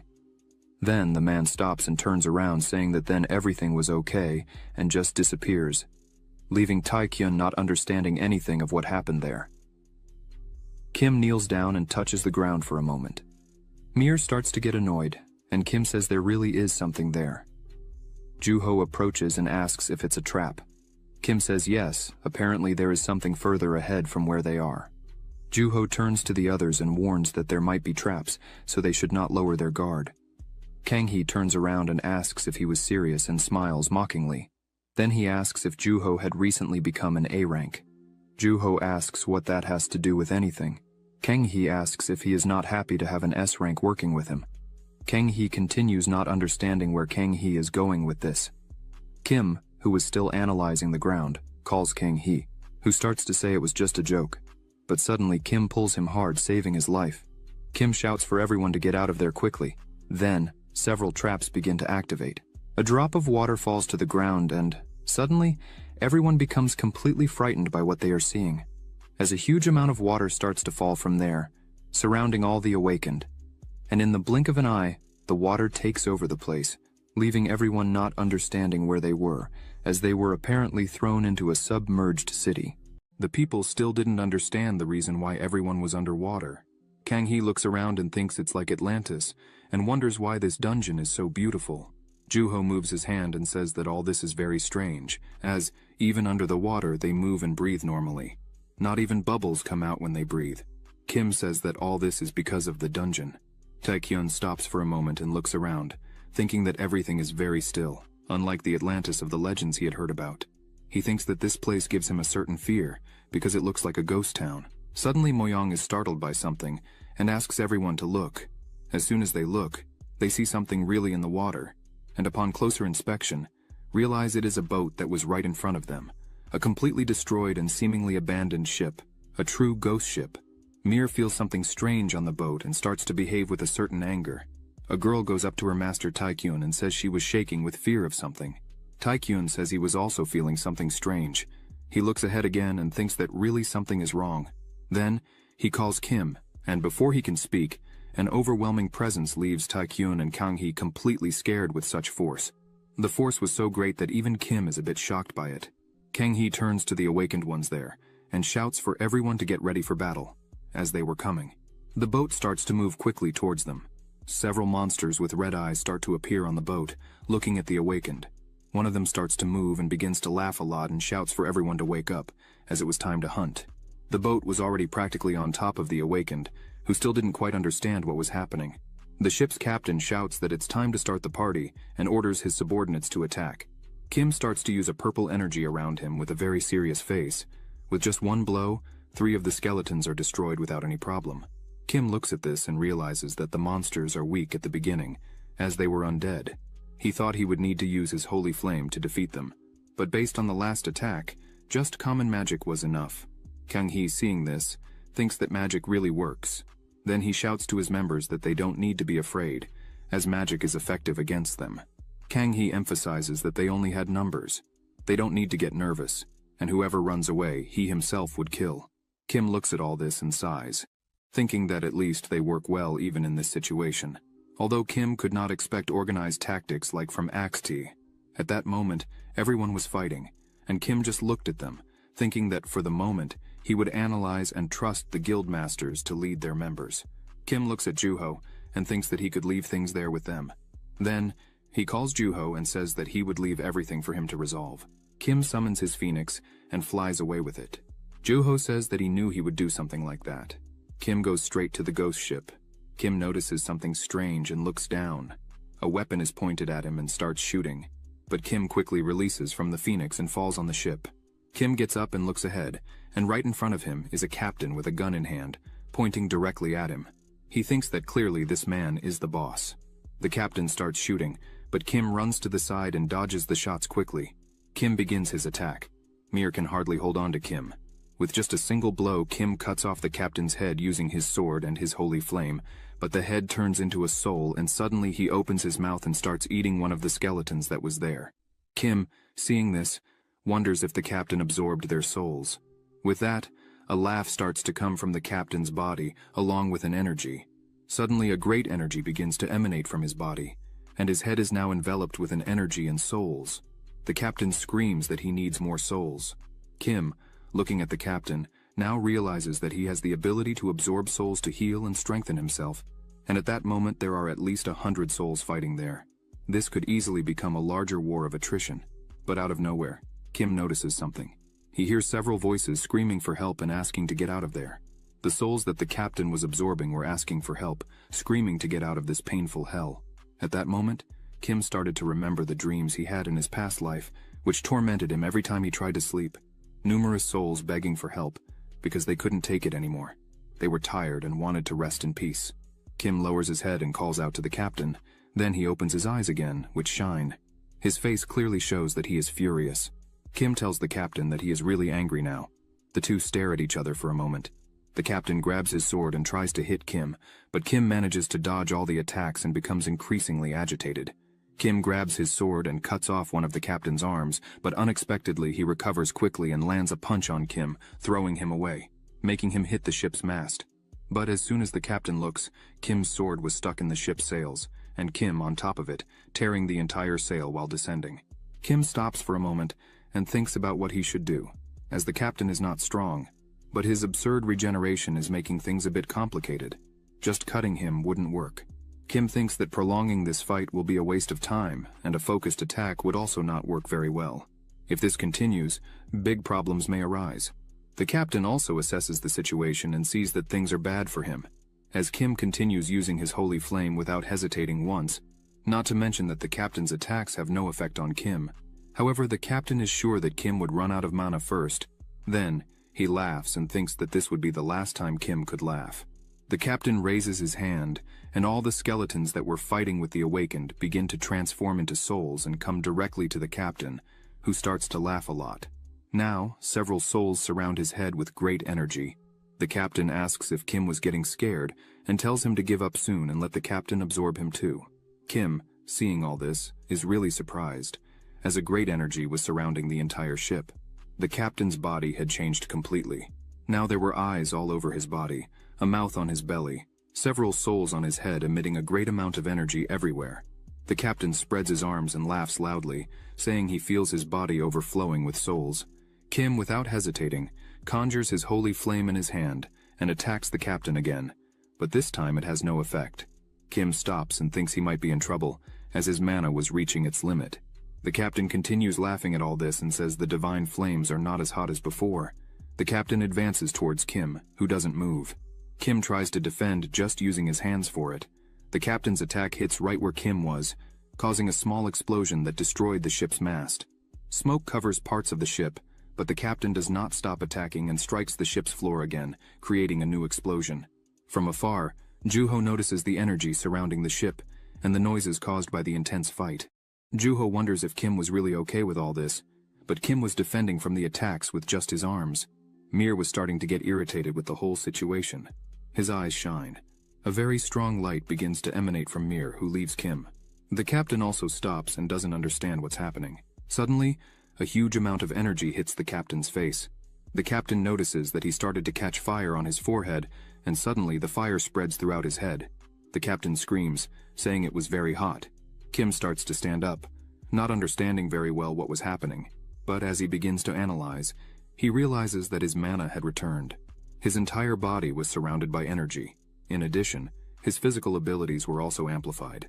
Kim looks at Mir and wonders if this could really be one of Mir's abilities. He starts making noises of happiness and wagging his tail quickly from side to side. The captain, still on fire, wonders who the hell this is, as he was sure that Kim's mana had run out. While the captain was burning, someone asks if he is still alive. As soon as the captain looks, he sees that, exhaling holy flames everywhere. Kim holds his sword and says that, in this case, he would continue killing the captain until not a single soul remains, and he dies once and for all. Without hesitation, Kim charges at the captain who, at this moment, does not see how to defend himself. For a moment, everything went silent, but suddenly a large explosion with blue flames comes out of the ship, covering the whole place. Juho, seeing this, realizes that Kim is really fine, and says he doesn't need to worry so much about him. Meanwhile, Kim was breaking the captain in the fight. Kim's punches at that moment were so strong that each punch he landed caused a small explosion around him. The captain thinks that almost all the souls are gone. If this continues, he would die quickly. While Kim was preparing to throw another punch at the captain's face, the captain raises his hand and asks for a timeout and asks Kim to calm down. Kim doesn't quite understand what's happening. The captain starts saying that the Lich King is to blame for this, as he gave the order for the captain to do this. He had told the captain to kill anyone who got close to the ship because he has a pet there. Kim looks at the captain and asks what kind of pet the Lich King could have. The captain thinks he knew Kim would be afraid. The captain continues explaining that he is a mere servant who feeds him when the time comes. He was not there because he wanted to be, but in order to survive. But a divine flame begins to surround the captain, and with a swift strike, Kim ends it, cutting the captain in half. Kim smiles and thanks for the tip. As to finish this dungeon, he needs to kill that pet too. Kang-hee says they need to head to the ship. It's not fair to wait for Kim to do everything alone. Taekyun says that at this moment they can't, as the wounded are still being treated. And seeing how Kim still hasn't asked for help, it's not the time to move forward. Kang-hee smiles and asks Taekyun to just admit he was scared, because he only talks among his members. Taekyun sighs and says he understands Kang-hee wants to do something, but he still doesn't understand the situation they were in, after putting everyone in danger at the beginning. Taekyun emphasizes that he doesn't understand how someone like Kang-hee is still the captain of a guild. Kang-hee asks if he has said everything he needed to. Taekyun asks if anything he said was a lie. Juho, just standing there in the middle, watching this unfold, until Taekyun comes closer to him and asks what he thinks of all this. Juho says he doesn't know what to say, but the most important thing is where Moyong is. Taekyun starts looking around and says not only has he disappeared, but so has the entire gambler guild. Kang-hee scratches his head and says they went to the ship to take advantage, so they should follow and do the same immediately. Juho thinks this is quite strange. At some point, they disappeared without a trace. He thinks that going to the ship to take advantage would be a very obvious place, so someone should have seen them. Juho says they should look for them together. Meanwhile, on the ship, in a room inside the ship, there was a strong and red energy coming out of an object that floated in the center of a magical circle. Kim looks closer and sees just an eye in there, and thinks that this is just a child still. He remembers that the captain was saying that the Lich King had a pet there. With this, Kim thinks that's why they say he is raising a kraken. The energy starts to come toward Kim. He thinks he is weak, but is covered with the ki, life force of the Lich King, and therefore, most of the awakened cannot resist and probably die because of this effect. This ship is actually like a cradle for the Lich King to create a kraken. The captain's job is to kill people and throw them inside the ship, so the souls and thoughts of the dead people become food for the kraken to grow. This structure is created in a way that even if people enter the ship, defeat the captain, and try to kill the kraken, they will all die from the deadly ki. The Lich King's goal here is to nourish the kraken's strength and self-control. The preparations are very meticulous, but now it is asleep under the sun. Thanks to that, Kim thinks he can kill it right now with all his magical power, since it is in sealed form. Kim thanks the Lich King for leaving it sealed like this, as it made things much easier. Then he prepares to strike, but suddenly Kim is hit from behind.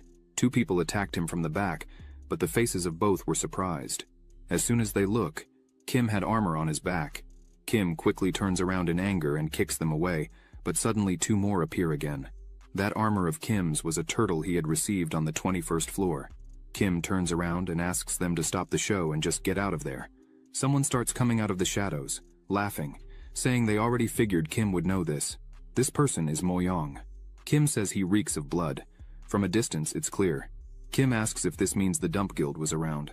Surprisingly, a person tears their face, showing it was just a disguise. This person smiles and says it was expected of someone targeted by the superiors, as detecting their camouflage abilities should be difficult even for an S rank. Kim closes his eyes and sighs, saying all this is very obvious and stupid to him. Always the same thing. Murdering the awakened inside the dungeon and carrying out terrorist attacks to cause the outbreak.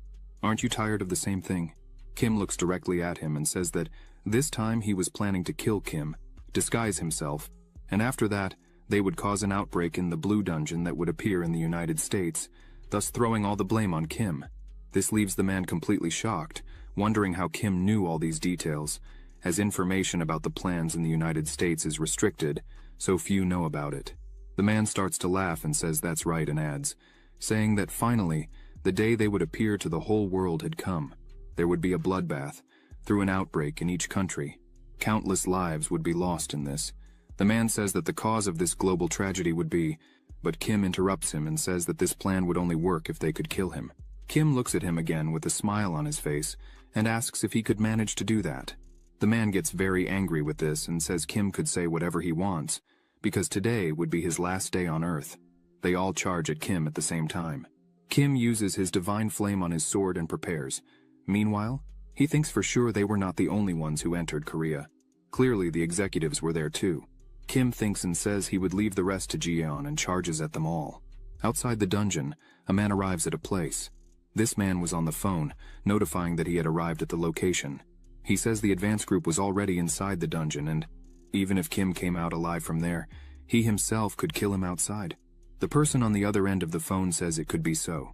The responsibility of killing Kim would be with him, as the preparations on the other side were still not ready. The man agrees and hangs up. As soon as he hangs up, he looks ahead, and all his members were dead, and Ji-yeon was sitting on the bench waiting for him.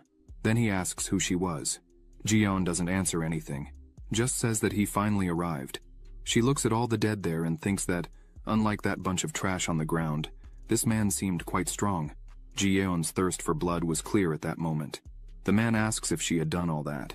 She smiles and asks back who else could it have been. A random person walking around aimlessly. The man starts removing his suit and thinks that this bunch of trash lost to a single girl. This is unacceptable, in fact. It's a complete disgrace.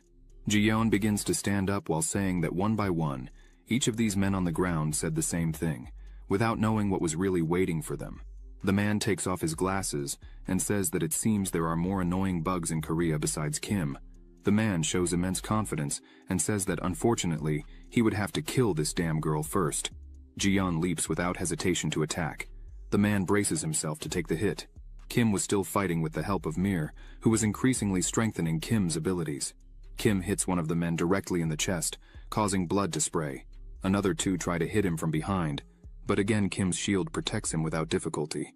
Kim turns and cuts another one of them. Their leader, seeing this, yells at them to avoid attacking Kim from behind, as it would be pointless.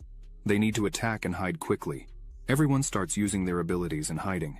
Kim is left alone in the room and thinks that because of the assassin's characteristics, a surprise attack is more dangerous than a hand-to-hand battle. It was really a great choice they made.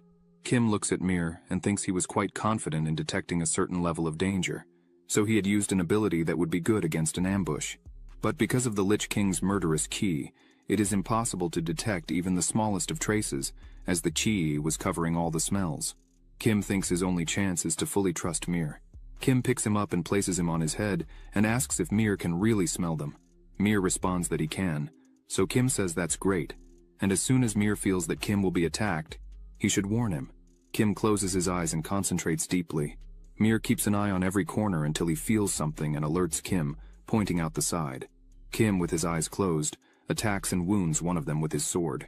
As the man falls full of blood, he asks how Kim managed to predict this. Kim prepares for battle again, and thinks that, as he thought, when it comes to sensing danger, Mir was much better than him. Mir warns once more. Kim quickly attacks, but the leader manages to dodge. The leader says that invisibility also isn't working against Kim. Another man says that a little earlier, when they were discovered as members of the Gambler Guild, they could attack Kim disguised as someone else. The leader thinks it would be useless. If that really worked, Kim would have lost to the ghost captain. The leader looks at Kim and thinks that he really exceeded all expectations, as he is too strong. He's not someone they could just take on for starters, and that's just the first problem. The leader thinks that in addition to facing Kim's absolute strength, they still need to get out quickly, as they could go mad because of the Lich King's murderous ki. But this gives the leader an idea. The leader smiles and looks at the Kraken and says, "That's it." Kim is confused, as they all appeared in front of him. He asks if they gave up on the surprise attacks. They start to charge. Kim gets ready and tells them they should know they won't be able to win in a direct battle. Kim starts to fight again and cuts another one of the men. Another tries to attack quickly, but it was just a distraction. They all pass by and go towards the Kraken. Kim looks back, wondering why they did that. As soon as Kim realizes that their target in this attack wasn't him, he realizes they were heading straight for the Kraken. Kim starts moving at an absurd speed. Kim starts to think that no, this can't happen. The Kraken would awaken. The leader jumps and breaks the seal, cracking the object that was holding the Kraken. A strong energy starts to shake the ship, and suddenly a great explosion is caused. The leader is thrown flying from there, laughing to death, saying that victory was finally his. In front of him, the Kraken appears, quickly grabs him, leaving him frightened, and crushes him with the greatest ease in the world. Kim gently lands on one of the pieces of the ship, scattered all around. Kim jumps, holding his sword in one hand and his faithful companion Mir in the other. Kim reaches the head and says, "It's been a long time, hasn't it, Kraken?" Kim releases Mir and asks him to give all the strength he can to Kim.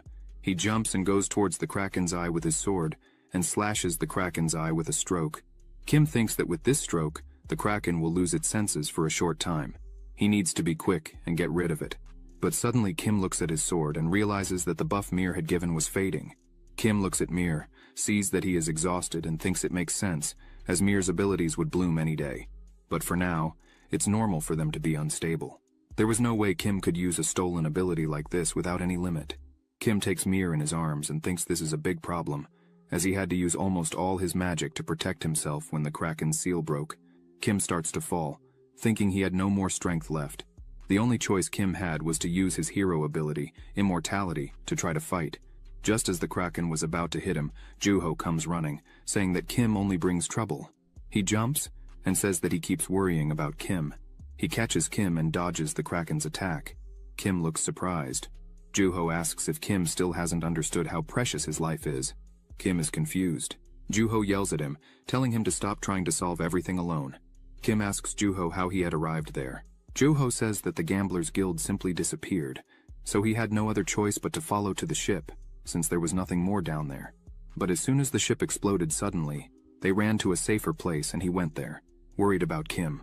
As they fled, Kim thanks him and says that he should be doing this as the leader of the expedition. Even so, Jo-ho took that place. Jo-ho says there's no need to talk, just to pay for lunch later, and everything would be fine. He asks if the Kraken would chase them. Kim says it lost its vision and is trying to recover, so no. Jo-ho says that thing is huge, and asks if there was any way they could fight it. Kang-hee, looking at this, thinks that the leader of the expedition, the Gamblers Guild, and even Jo-ho disappeared suddenly, and this was making him very worried. Taekyun asks him where he thinks such a strong monster came from. Suddenly, someone says they would explain everything. As the two turn around, they see Kim in front of them. Kim begins to explain that the Gamblers Guild was actually the Dump Guild, and after they took a beating and saw no more ways to defeat Kim, they tried to win by releasing the Kraken. That's what happened. Jo-ho puts his hand on his neck and complains, saying it's no surprise that the Dump Guild was among them, as there was always something wrong with that Gamblers Guild. Kang-hee asks why Kim tried to do all this alone, and things got worse out of nowhere. Taekyun says things are really ugly and asks if Kim has any plan to deal with this. Kim replies that yes, and starts to say that the Kraken's weak point is obvious, so if they work very well together, it's possible to defeat it without anyone getting hurt. Kim scolds everyone there, saying that if they continue to be disjointed, clearly they wouldn't need his help or his plan. Everyone stayed quiet, without complaining. With that, Kim says he would understand that everyone will follow the plan. Kim begins to explain while the Kraken recovers. After applying the plans, everyone unites and calls the awakened, asking the front line to get ready. Then, several mages begin to conjure their magics and fire all together towards the Kraken. The attacks hit the Kraken. Jo-ho thinks it was exactly as Kim had predicted. Jo-ho yells for the second line to get ready. Kim's plan is that they use long-range magic, as the Kraken's weakness is its speed. It needs to get close to be able to use its enormous strength. If they attacked with magic from a distance, the Kraken would not be able to reach them, and would be under pressure. Jo-ho thinks that indeed the Kraken can't reach them, but it's very big and strong. It's impossible to kill it with magic alone, but that doesn't matter, as the plan is to keep it at bay until Kim recovers. Meanwhile, Kim was sitting, receiving healing and energy from some members. The battle between them continued with the firing of magic. Jo-ho tried to encourage everyone, saying that it was working and they should continue until the expedition leader recovers. Some awakened point out and say that some people are approaching the Kraken. Jo-ho is surprised and thinks that Kim recovered very quickly this time, but as soon as he looks, he becomes concerned because the idiot Kang-hee was advancing with his team alone and not following the plan. As Kang-hee was running, one of his members called him and asked if what they were doing really wouldn't be a problem, because Kim had clearly told them not to approach the Kraken. Kang-hee then grabbed him by the clothes and asked his subordinate if, in case Kim ordered him to die, he would go and die. The man told his leader, Kang-hee, that Kim had said that the Kraken's powerful regenerative ability would make it even harder for them to win. Kang-hee called his subordinate an idiot and said that Kim was clearly lying about that.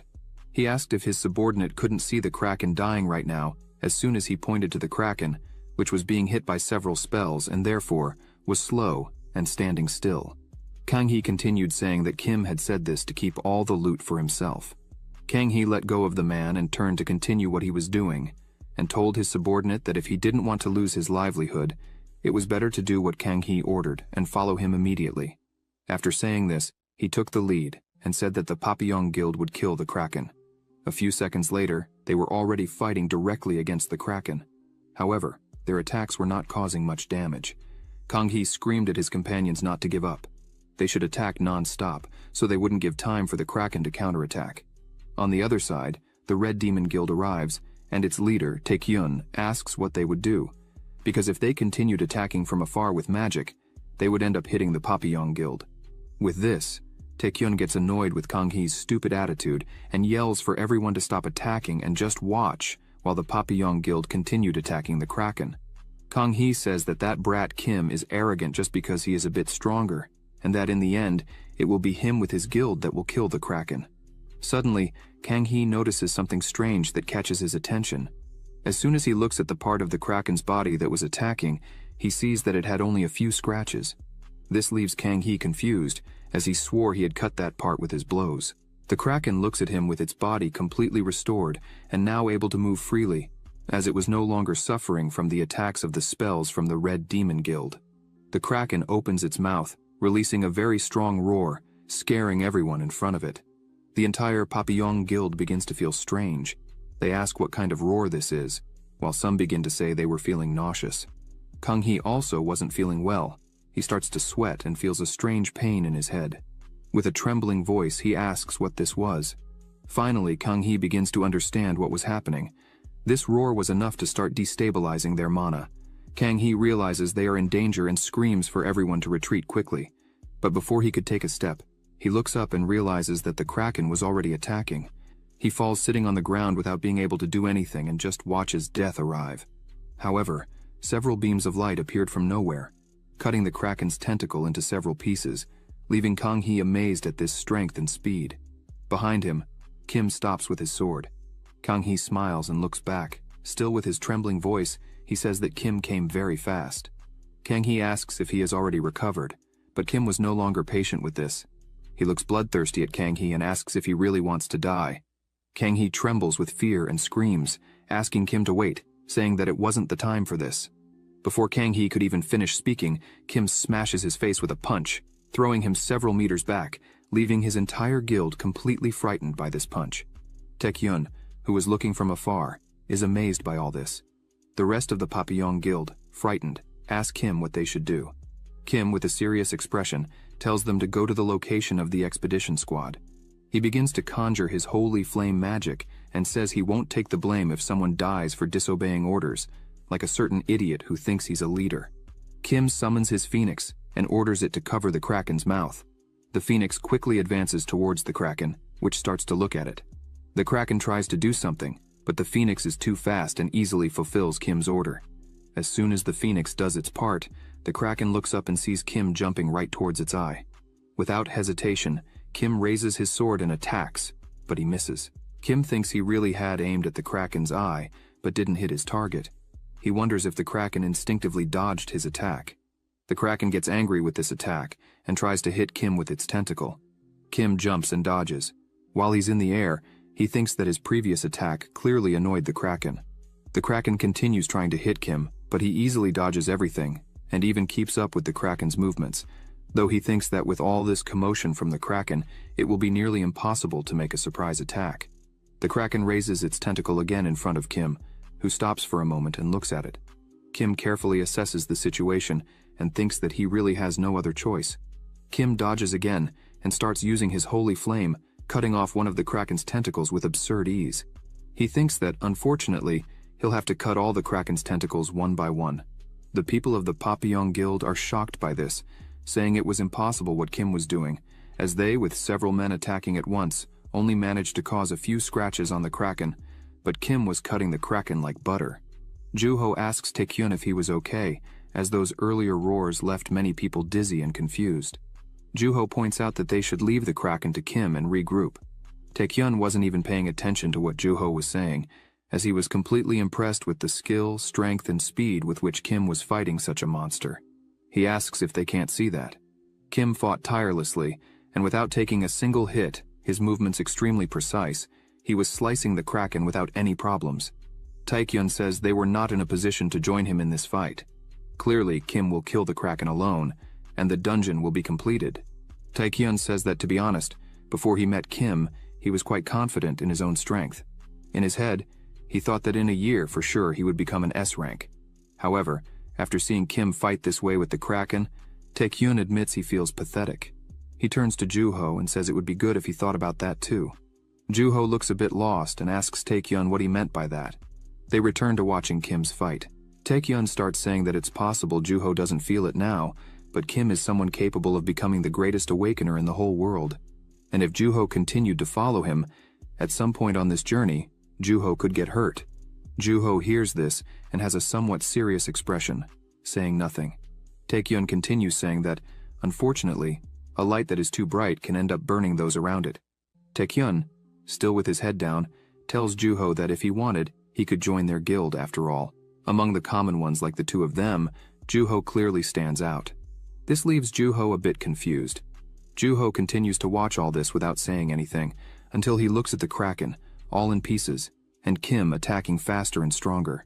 Juho says he already knew this. Pieces of the Kraken begin to fall to the ground, one after another. Kim looks at the Kraken's eye and advances, saying this would end now.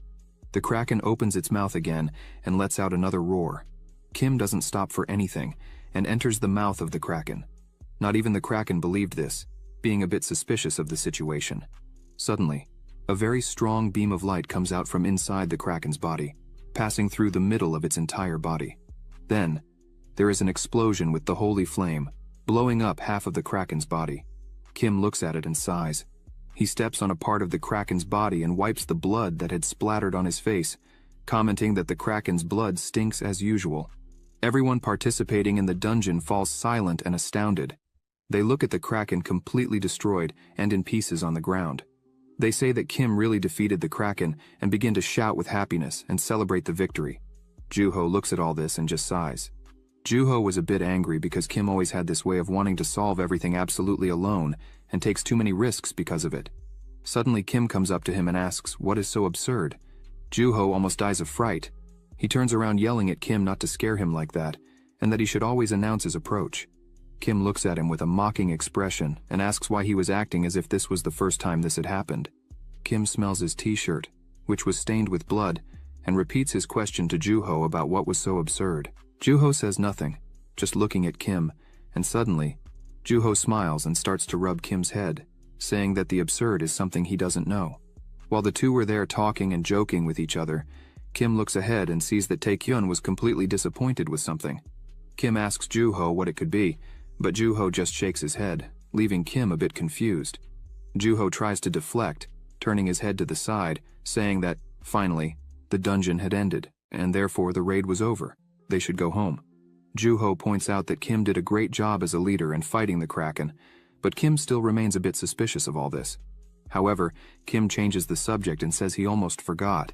He asks where Kang-hee was. Juho says that Kang-hee was knocked out back there after the punch in the mouth that Kim had given him. It seems he is still okay, just unconscious. Kim goes up to him and snaps his fingers, asking Kang-hee what he thinks of them finishing what they started. Kang-hee starts to wake up and open his eyes, but he still wasn't understanding very well what was happening. He puts his hand on his head and wonders if he had passed out, and who was in front of him. As soon as he looks up, he sees Kim's face looking at him in a frightening way. He screams Kim's name, scared, thinking he was going to die. Kim asks Kang-hee if he had anything to say to everyone there. Kang-hee looks to the side, frightened, asking if Kim had defeated the kraken. Everyone starts to look at him angrily.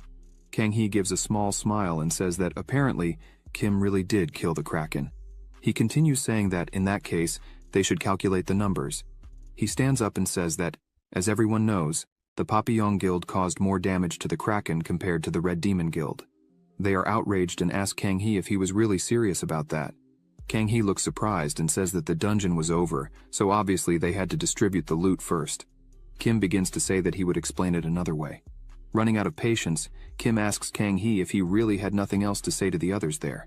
Kang-hee stands still, saying nothing, and suddenly grabs his sword and attacks Kim, but Kim was much faster and, in the blink of an eye, breaks Kang-hee's sword into several pieces. Kim says that apparently, Kang-hee really doesn't know what he's doing. With the impact of Kim's attack, Kang-hee starts to stagger backward. Kim says that because of the selfishness of the idiot leader of the Papillon Guild, everyone could have died. Kang-hee begins to get angry. He yells out of hatred and charges at Kim with a punch. Kim catches his punch with one hand and says he really was trying to give Kang-hee a chance to admit his mistakes and apologize to others. But it ended just as he expected. Kim begins to squeeze Kang-hee's hand so hard that he starts to scream in pain and begs Kim to let him just go back home. Kang-hee feels humiliated and starts yelling, asking how Kim dares to rob and treat him like this. He is the leader of the Papillon Guild. He continues yelling and asks Kim if he really thinks he will get away with this, because as soon as they leave there, Kang-hee would personally go to the association to tell everything that was happening. Kim responds very calmly, saying that he could do that whenever he wanted. Kim says there's just one small problem. Kang-hee was forgetting something very important. Kim releases Kang-hee's hand, which was already all twisted and red from the pressure. Kim continues saying that he is the leader of this dungeon, and being the leader not only gives the right to plan the strategy and take command, but also the responsibility for the life of everyone under his command. Kang-hee looks at all this with hatred in his heart. Kim continues saying that Kang-hee was blinded by the dungeon exploration and put all his companions at risk just for the greed of wanting to keep the biggest reward. Kim raises his sword, staring intently at Kang Hee, and says that the dungeon leader has the right to execute the entire squad to eliminate risks to the other raid members, and therefore, you must die. Kim moves towards him with his sword. Everyone is frightened, as someone was going to be killed there. Juho grabs his sword and gets ready. Kim comes with everything with his sword, aiming directly at Kang Hee's neck, but he stops when the sword was about to decapitate him. Kang Hee, terrified, faints. Juho asks if Kim always needs to do this kind of thing. Kim looks at Juho and says he needed to scare Kang Hee as much as possible, otherwise he could harm innocent people when Kim was not around. Kim says that with this incident he lost the trust of the guilds and therefore it won't be easy for him to continue as a leader of any guild after all this. Kim calls everyone's attention and says that now they should finish the dungeon and move on. Everyone shouts, immediately agreeing with him. As everyone starts to leave and chat, Kim begins to walk alone, with Mir on his shoulders, sleeping as usual. Kim was thinking that, thanks to this dungeon, he was able to gain Mir's powers, and also discovered that the Lich King was planning something big. Kim thinks this was unexpected for him, as he did not know this would happen, and therefore now he was thinking that he needed to search for some dungeons of which he had no knowledge, to prevent future problems. Kim also remembers that he needs to check on Ji-yeon. After all, each member of the Dump Guild is a threat. A few hours before Kim's success in his first dungeon as a leader, Ji-yeon was fighting with a member of the Dump Guild. He hits her with a punch that throws her with great force against the wall, causing a cloud of dust. His punch was just with brass knuckles he was wearing. He tries to hit another blow while she was on the wall, but Ji-yeon quickly dodges the blow and charges at the man. The man resumes his posture and prepares to throw another punch. Ji-yeon was also prepared for this and continues advancing toward the man's fist. As the punch was about to hit her, she uses her ability Assimilation of Shadows. This ability allows the user to merge their body with darkness, nullifying all attacks for a short period of time, and allows movement in a shadow state. With this, her head disappears into the darkness, making the man's punch pass straight through. He doesn't understand. The darkness begins to move behind the man. Ji-yeon appears behind the man with her sword in her hand. He turns his head looking at her. Ji-yeon looks directly into his eyes and says this game is over. She cuts his neck with just one strike, making blood fly everywhere. She looks at this and smiles, thinking she had finished the dispute. After striking the man in the neck, Ji-yeon jumps and lands on the ground. As she looks up, she is surprised to see that he managed to defend himself in a short amount of time with his own hands. He protected against what would have been a fatal attack on his neck. The man turns to her and admits that her attack truly surprised him, as he had not expected her to be so strong and skilled. He confesses that he didn't believe she could hurt him. They continue to stare each other down. He licks his wound and remarks that the fight is becoming more interesting. Ji-yeon begins to use her ability again and warns him not to be so arrogant, as it only makes her want to kill him more. She merges with the darkness and advances fearlessly. The man laughs and comments that she is insane, as charging at a professional assassin like that is asking for death. Ji-yeon retorts that this wouldn't be a problem against someone as weak as him. The man readies himself again, focuses, and a green energy begins to emanate from his body. He laughs and tells Ji-yeon she is a fool, as all his abilities are centered on physical immunity. Ji-yeon continues her assault relentlessly. He thinks she can keep attacking all she wants, but she won't cause a single scratch on his body. The attack continues, and the man focuses solely on his defense. He thinks that even though Ji-yeon's ability is very fast and sharp, it always has a weak point. Because the ability is so strong, it is difficult to use. Like all others, this ability has its limits. After some time defending himself, he looks at Ji-yeon and notices that she is beginning to return to normal. He smiles and says he was right about the weakness of her ability being time. Ji-yeon's body mostly reverts to normal, and their blows collide in the air, creating a huge pressure between them. Ji-yeon feels something strange in her shoulder. She says it feels like she was dead even without having been attacked. The man tries to land another blow, but Ji-yeon ducks. As she dodges his attacks, she realizes his absurd defense makes her attacks nearly insignificant to him. Well, in that case, she could try something different. The man prepares another punch, this time with great force. She opens her inventory and takes out a new weapon. She says she has no choice but to use it. She grips her new weapon firmly and strikes the man's arm, managing to wound him. Again, he notices she has a different weapon and asks her if this is her secret weapon. He becomes more excited and says he's eager to see what she's truly capable of with this weapon. He attacks again. His punch is so strong that it hits the ground where Ji-yeon was, creating a hole. She jumps back, managing to dodge the attack. He looks at her, eager to fight, thinking it has been a long time since he had such an exciting fight. He concludes that, in the end, Ji-yeon really is very strong and deserves respect. He asks her to keep fighting and entertain him even more. However, suddenly, he stops and is confused. Ji-yeon simply stops fighting and stands in front of him with her hand on her ear. He asks her what she's planning to do. She looks at him and asks if he is done and what his plan is, if he really plans just to tire her out. He says it's absurd to hear that, as their fight isn't over yet. He asks Ji-yeon to continue the fight. She shrugs her shoulders and sighs, mocking him as if she has been playing with him all this time. This completely infuriates him. He screams with rage, questioning how she dares to do such a thing. He charges at her with all his might, screaming that if she has lost the will to fight, he will force her to fight. He easily gets close to her, but she doesn't move, just stares at him. When his punch is about to hit right in the middle of her face, he simply stops, unable to touch her. He doesn't understand what is happening to him. His body no longer responds, and therefore he can't move. He keeps trying to move his body but fails. He begins to sweat and asks what is happening. Suddenly he falls to the ground as if gravity is pulling him down harder. Ji-yeon stands over him and looks down with her usual cold eyes. She starts walking slowly towards him, and as she gets close, he is frightened because he can't move part of his body. She looks at him and says she had warned him earlier. Ji-yeon holds his chin, instilling even more fear in him. Suddenly she hits him with a very strong blow and says the fight is over. He falls to the ground hard and spits blood. She stands over him, punching his face several times in succession. He can only think that all his defensive abilities were disabled at once. He realizes mana isn't his issue, as he is completely unable to move. Ji-yeon keeps punching his face non-stop. He can't understand how all this is happening to him. Suddenly she stops hitting him and says he must be very curious to know why his body isn't responding at all. She holds her dagger in her hand. She says that, as he himself had said earlier, this was her secret weapon. She explains that she doesn't use it often because it can only be used a few times. However, this blade has the ability to distort the mana in the body of anyone it touches. He is desperate hearing this. Ji-yeon continues saying that once distorted, this magic will continue to suffocate his body. She tells him that the moment she managed to cut his arm, the fight was over. He is shocked by this, unable to believe what he hears. She grabs him by the neck and says now it's her turn to ask questions. Ji-yeon looks into his eyes and asks who his real boss is. He doesn't answer. She continues punching him in the face, screaming for him to tell who is behind all this. Ji-yeon does not stop hitting his face, leaving it completely disfigured. She screams with rage, repeatedly asking who his boss is. He keeps silent, making her even more nervous and causing her to continue shouting and punching his face, nearly killing him.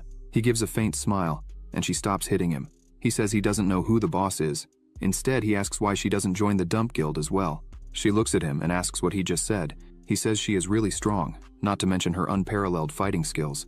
If they joined forces, no one could beat them. He asks if she would accept this offer. She grabs her knife, raises it while staring intently at him, and says she would start by killing him. She begins to lower her hand to kill him, but someone grabs her arm at the last minute.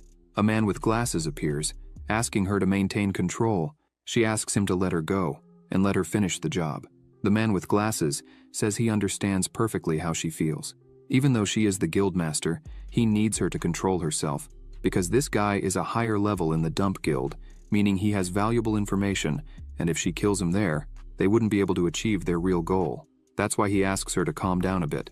She looks at him and says to let her finish what she started. The man with glasses just looks at her silently. She lowers her gaze but manages to calm down and stands up, apologizing for losing her control a bit. Ji-yeon starts talking to the man with glasses, saying that since he came all the way here, the information they have must be reliable. He confirms it and emphasizes that they don't have much time, so he asks Ji-yeon to prepare as quickly as possible. The man who is lying on the ground calls out to them and says that he and she had a big thing going because he had to interfere in the middle of the fight. However, Ji-yeon doesn't let him finish speaking properly and kicks him in the face, throwing him away. He flies with great force and hits the shelves behind him. The other man says that the fact this man is here confirms the evidence that Kim's information is reliable, and it also holds true for the information about the first blue dungeon opening in the United States. Upon hearing this, the dump member becomes alert, listening to the rest of the conversation between the two. The man with glasses continues, stating that intelligence indicates that the dump guild is planning a terrorist attack on that dungeon. The dump guild member is astonished, wondering how they knew about it.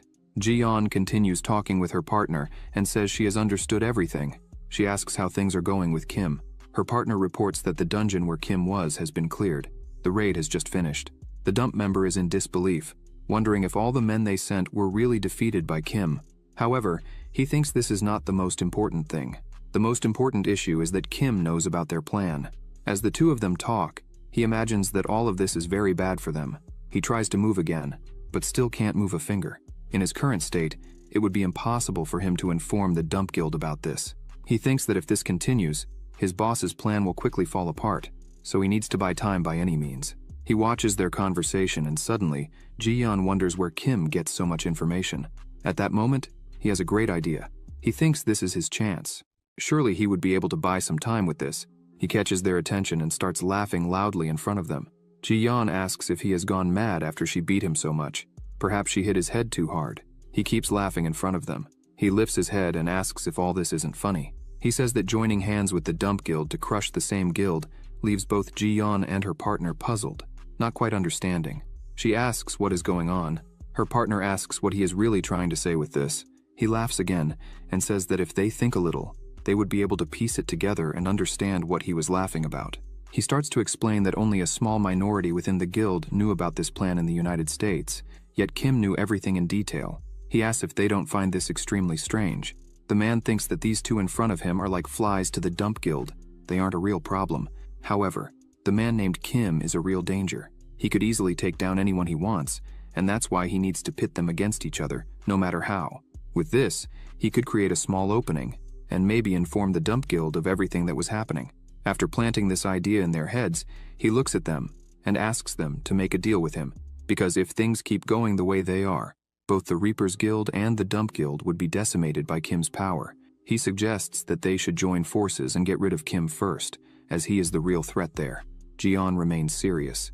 He continues saying that right after they deal with Kim, he would cooperate with everything and would tell everything he knew about the Dump Guild. Her partner steps forward, sword in hand. He points the sword at the man and tells him to shut up because they would not believe a killer. He continues saying that everyone there was just foolish. Kim betrayed the Dump Guild and would do the same with them. He asks the two if they really think they can do anything without Kim. Ji-yeon begins to ponder. Her partner tells her to simply ignore everything that Trash was saying. He's definitely planning to benefit from a conflict between them. However, Ji-yeon is still thoughtful about all this. She asks her partner to call Kim and ask him to rush to that warehouse. She also requests him to call all members of the Reapers Guild immediately. Her partner tries to disagree with this, but Ji-yeon says she already knows what he's thinking. She says that even if they disregard everything that Trash just said, they still needed to know where Kim was getting all this information from. Her partner acknowledges her point.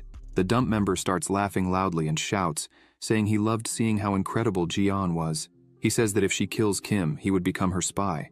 She interrupts him, stating he was slightly mistaken. She begins to look at him again with blood in her eyes, smiling, and says she would rather die than shake hands with a killer like him. Ji-yeon states that if Kim is really with Dump, she would kill him and start everything over. She starts to unleash darkness again and declares that her real goal there is the complete annihilation of the Dump Guild. She emphasizes that she would chase them to the depths of hell. Shortly after, a car arrives at the warehouse. Kim gets out of the car. Ji-yeon's partner greets him at the door. Kim asks why they called him to something so urgent late at night. He tells Kim that it would be faster for him to see than to explain everything there. Kim becomes concerned, thinking that Ji-yeon might have been caught by Dump. The two start to enter, but Kim doesn't feel anything strange, although all the lights were off. A blade appears in front of him. Kim just stops walking and asks what the hell she was doing. Several blades appear at his neck. He remains completely still, yet calm. He looks angrily at Ji-yeon and says that she's going to have to explain herself. Ji-yeon is already in her darkness form, looking at him. Kim was completely surrounded with knives at his neck. He looks forward, and with a very serious expression, tells Ji-yeon that she will have to explain this properly. Ji-yeon had her shadow form active and was looking at Kim without saying anything. Kim starts analyzing the things around him and thinks that this is the shadow assimilation ability, the power to merge one's body with the darkness and transform it freely. He continues looking at the shadows and thinks that normally this power is limited to when people hide their bodies in the dark. Kim imagines that Ji-yeon is not hiding the entire place with darkness, but rather the presence of the people with her. He looks at her again and thinks that this is an incredible talent. Ji-yeon says that she has no big reasons for bringing him here, and that a guy said something very interesting. She shows the man and says that he claimed Kim was part of the Dump Guild. The man looks at Kim and greets him. Kim looks at her and says that she is not the type of woman to be so easily influenced by someone. She laughs and says he is right about that. Ji-yeon starts to appear and says that, analyzing all of Kim's history, she does not believe he is part of the dump guild. He asks her what this is all about then. She says that there is something driving her crazy. Ji-yeon approaches Kim and asks how he got the information about dump. She says that the man there mentioned that only important members knew dump's plans, and yet Kim knew. So unless he is a member, it's strange. Ji-yeon continues staring at him and says she needs to confirm whether he is a dump member or not. She asks him to reveal the source of this information. Kim stares at her. He looks at the man there and thinks that he already knew this man is a leader within Dump and Battle Crazy. However, he did not imagine that this man would manage to do this. Kim closes his eyes and sighs, thinking that in any case, this man is expecting a fight between him and Ji-yeon. Kim thinks that this could also be easily resolved if he just answered the question. However, the source of this information is his memories from his past life. Even if he told Ji-yeon that, she would not believe him. Kim finds himself in a delicate situation. Ethan is controlling the situation there, and there is a high chance that Kim will come out as a liar.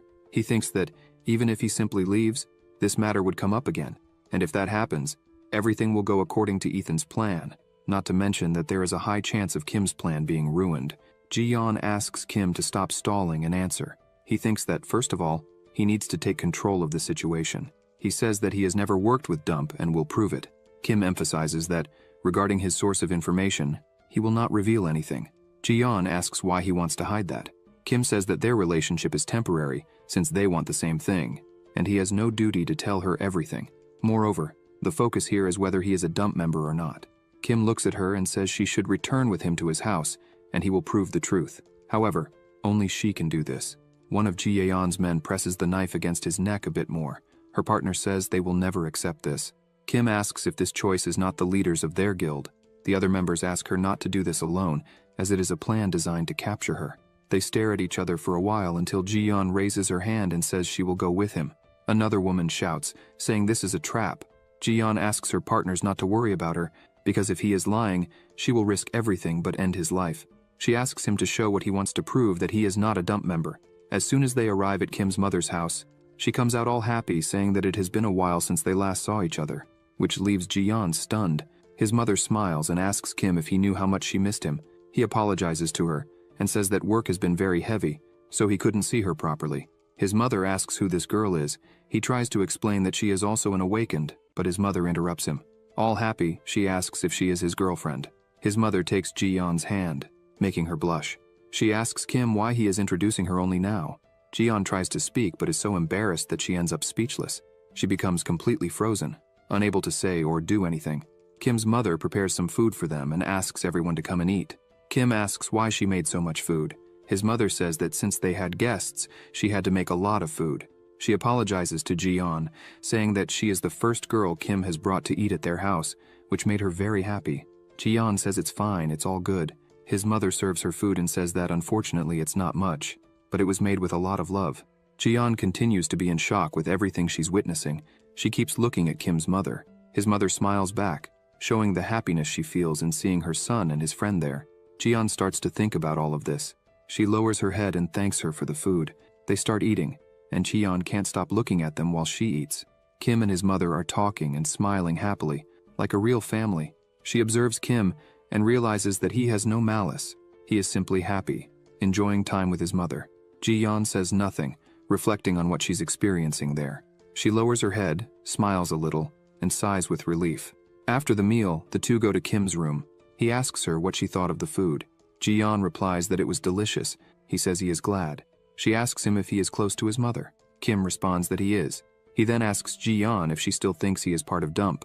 She says she understands what he meant, but having someone he loves and cares for does not guarantee that he is not part of them. He says he understands everything and asks if that wasn't enough. He starts showing his body in front of her. She gets embarrassed and screams, asking what he is doing and if he is going to reveal who he really is just because no one else is there. Kim asks what she is talking about. He just wanted to prove that he is not one of them, since in the Dump Guild they tattoo their emblem on their body. He asks if he can take off his pants as well. She sighs and says it doesn't matter. Ji-yeon lowers her head and says she trusts him. If he were a Dump member, he wouldn't have someone he loves as much in his life as his mother. She says that Dump would not have let Kim's mother live, so apparently she was wrong. Kim asks her what happened between her and Dump.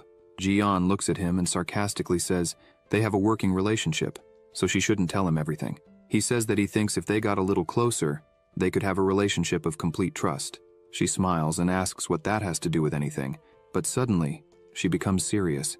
Ji-yeon begins to explain, saying that 2 years ago, when she acted independently and without a guild, she had been praised since she was young for being kind and beautiful. She wonders if that image was the reason. People approached her with various expectations and fantasies, but after seeing her extraordinary personality, or maybe because she was different from what everyone thought, they were all disappointed and left. Even her parents left. She was just being herself. That was when she realized she could never belong anywhere. Time passed, and she became an awakened. She hears someone calling her. She turns to see who it is. A boy introduces himself, saying his name is Ki-hyun. He says he had been watching her for a while, but she interrupts him, saying she is not interested. The boy says he is not hitting on her, and shouts asking them to form a group. He says there are many awakened there, and all are independent, meaning there is no leader. Ki-hyun says it would be better if they were together than alone. However, she keeps walking, and just says she's not in the mood. Ki-hyun is left looking dumbfounded. Suddenly someone calls him, asking him to return to the group because they are about to enter. With that, he returns to his group, and Hyun continues alone. Inside the dungeon, everyone was fighting against the monsters. Ki-hyun quickly advances, cutting one of the monsters into pieces. Ki-hyun sighs and says this is harder than he imagined. Suddenly, he notices something. When he looks at Ji-yeon, many monsters are dead around her. His companions approach and ask how many Ji-yeon had killed. A girl asks if Ki-hyun invited Ji-yeon to join the group. He responds that he did, but she rejected him. But now, he says he understands, with those skills, she does well alone. The girl says she would like a strong person like her in the group, and the others agree. Woo-shik asks Ki-hyun what he is thinking about. He turns, looks back at Hyun, and while she walks away, he says she seems very lonely. More monsters arrive and the battle continues. Ki-hyun was having some trouble killing one of the monsters. He holds the monster's attack with some difficulty. Suddenly the monster disappears from in front of him. The girl asks what is happening with Ki-hyun, but as soon as she looks, she screams that a monster is behind him. The monster attacks, but another awakened comes to help, saving Ki-hyun's life. The awakened kills the monster. Blood flies and splashes on Ki-hyun's face, leaving him scared. The awakened asks if he is okay. Ki-hyun responds that he is, and apologizes for it, saying he was out of it. His partner goes to him and slaps him on the face. The awakened tells Ki-hyun to talk more with the others. His partner says it's obvious he was thinking about Ji-yeon and that he should run and talk to her right now. Ki-hyun looks at his partners and smiles at this. Meanwhile, Ji-yeon was fighting several monsters, killing them all. She looks around confused and starts walking, thinking she didn't want to die. A monster comes approaching her. They look at each other and she says she didn't want to live either. They both attack each other. Ji-yeon looks at the monster but she gets hit again. She manages to defend herself but is thrown back. Ji-yeon starts to think that the fatigue from her previous fights is starting to take effect. Her body was not moving well. The monster looks at her again. She looks back at it. The monster prepares to attack, and she asks if this is the end. Ji-yeon stands up and thinks that in the end, it's good because she had no attachments in her life anyway. Suddenly she hears something. She looks at the monster once more and hears someone saying they warned her that fighting alone was harder. The monster is destroyed all at once. She looks at him while the monster's blood falls over them and thinks she would never be able to forget this. The monster falls to the ground. They stare at each other, and he invites her again to join their group. This was her encounter with the man who managed to show her that she wasn't dead. She smiles and walks past him without saying anything. He looks at her once more, not understanding what is happening. He starts running after her, asking if this would be a yes, and tells her to wait a moment. As they leave, a cape appears shortly after. A man appears behind a rock, watching them. Ki-hyun apologizes and says that they would meet again. He mentions that their first meeting was destined and invites her to join their guild. Ji-yeon thanks him but declines, thinking that not only does he want her to join his group, but now he wants her to join his guild as well. She wonders if it was a coincidence or intentional. The two continue running while Ki-hyun keeps shouting for her to join their guild. After that, in every dungeon she was in, he was also there.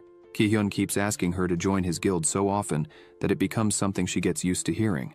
Because Ki-hyun never gave up trying to get closer to her, she eventually took his hand, joining his guild. However, she noticed that everyone was in harmony except her. The other members would talk, discuss, and joke around, and she felt increasingly distant from them. She felt lonely again until she heard someone calling her. It was Ki-hyun and his group waiting for her. He asked what she was doing there alone and urged her to come along. Gradually, she managed to get along with everyone in the group, feeling that she had found where she truly belonged.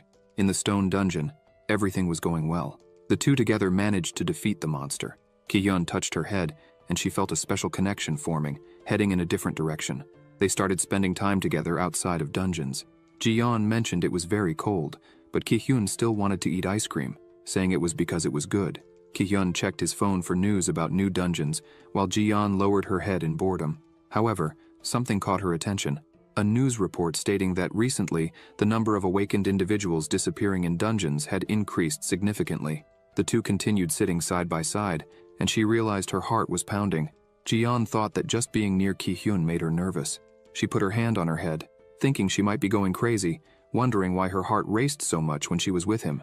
Ki-hyun looked at her while she was staring ahead seriously. He smiled, touched her hand, and called her. He asked if she would like to go out for fun tomorrow after they finished with the dungeon, just the two of them.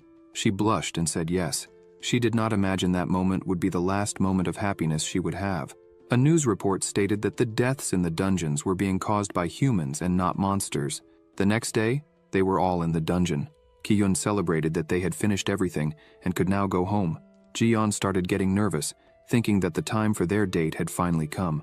Ki-hyun looked at her while she was almost freaking out just thinking about the date. Suddenly, someone called out to everyone. A man dressed in white appeared, saying he was from the association and investigating the murders in the dungeons. He requested everyone's cooperation.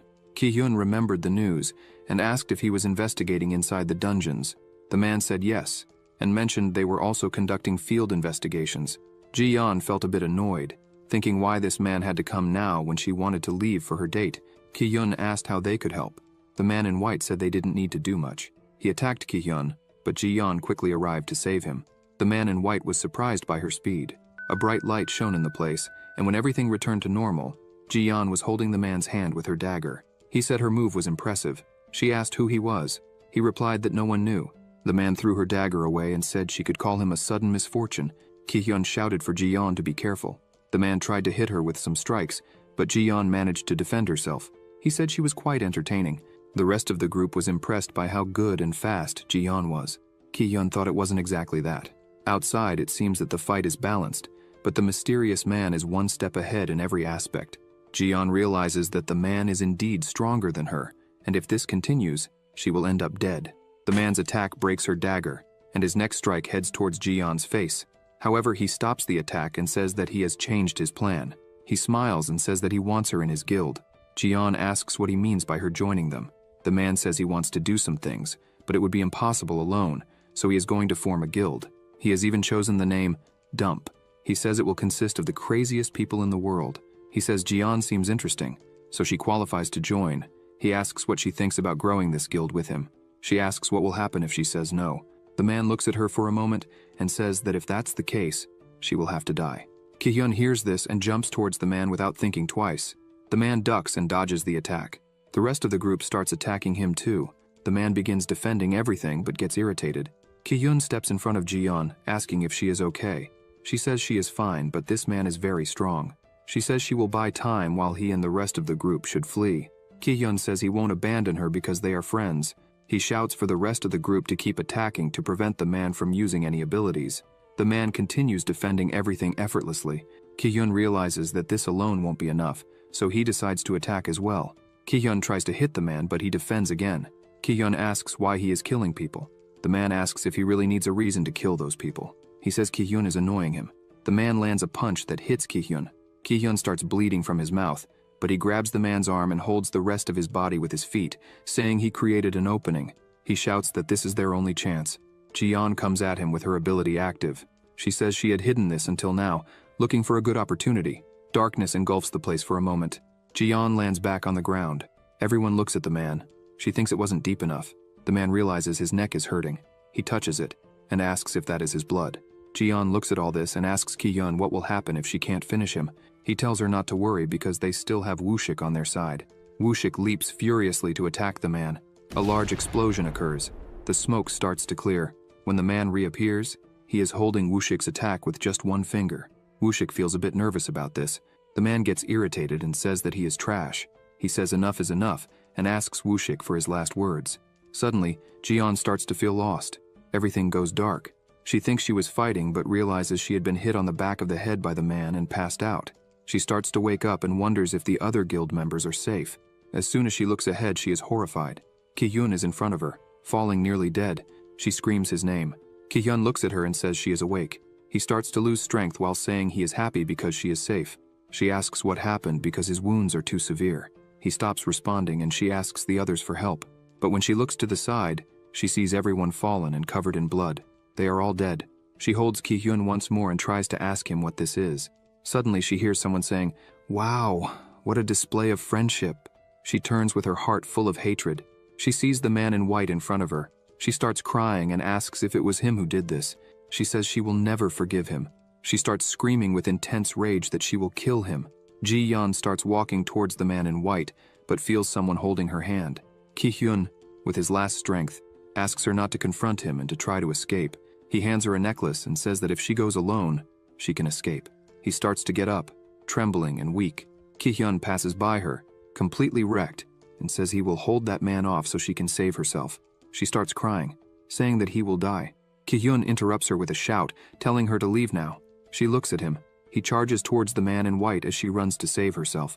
Ji-yeon says she managed to escape alone, and searched for that man for a long time but never found a trace of him. While holding the necklace she was given, she asks Kim to be honest with her. She asks if he knows who the leader of the dump guild is.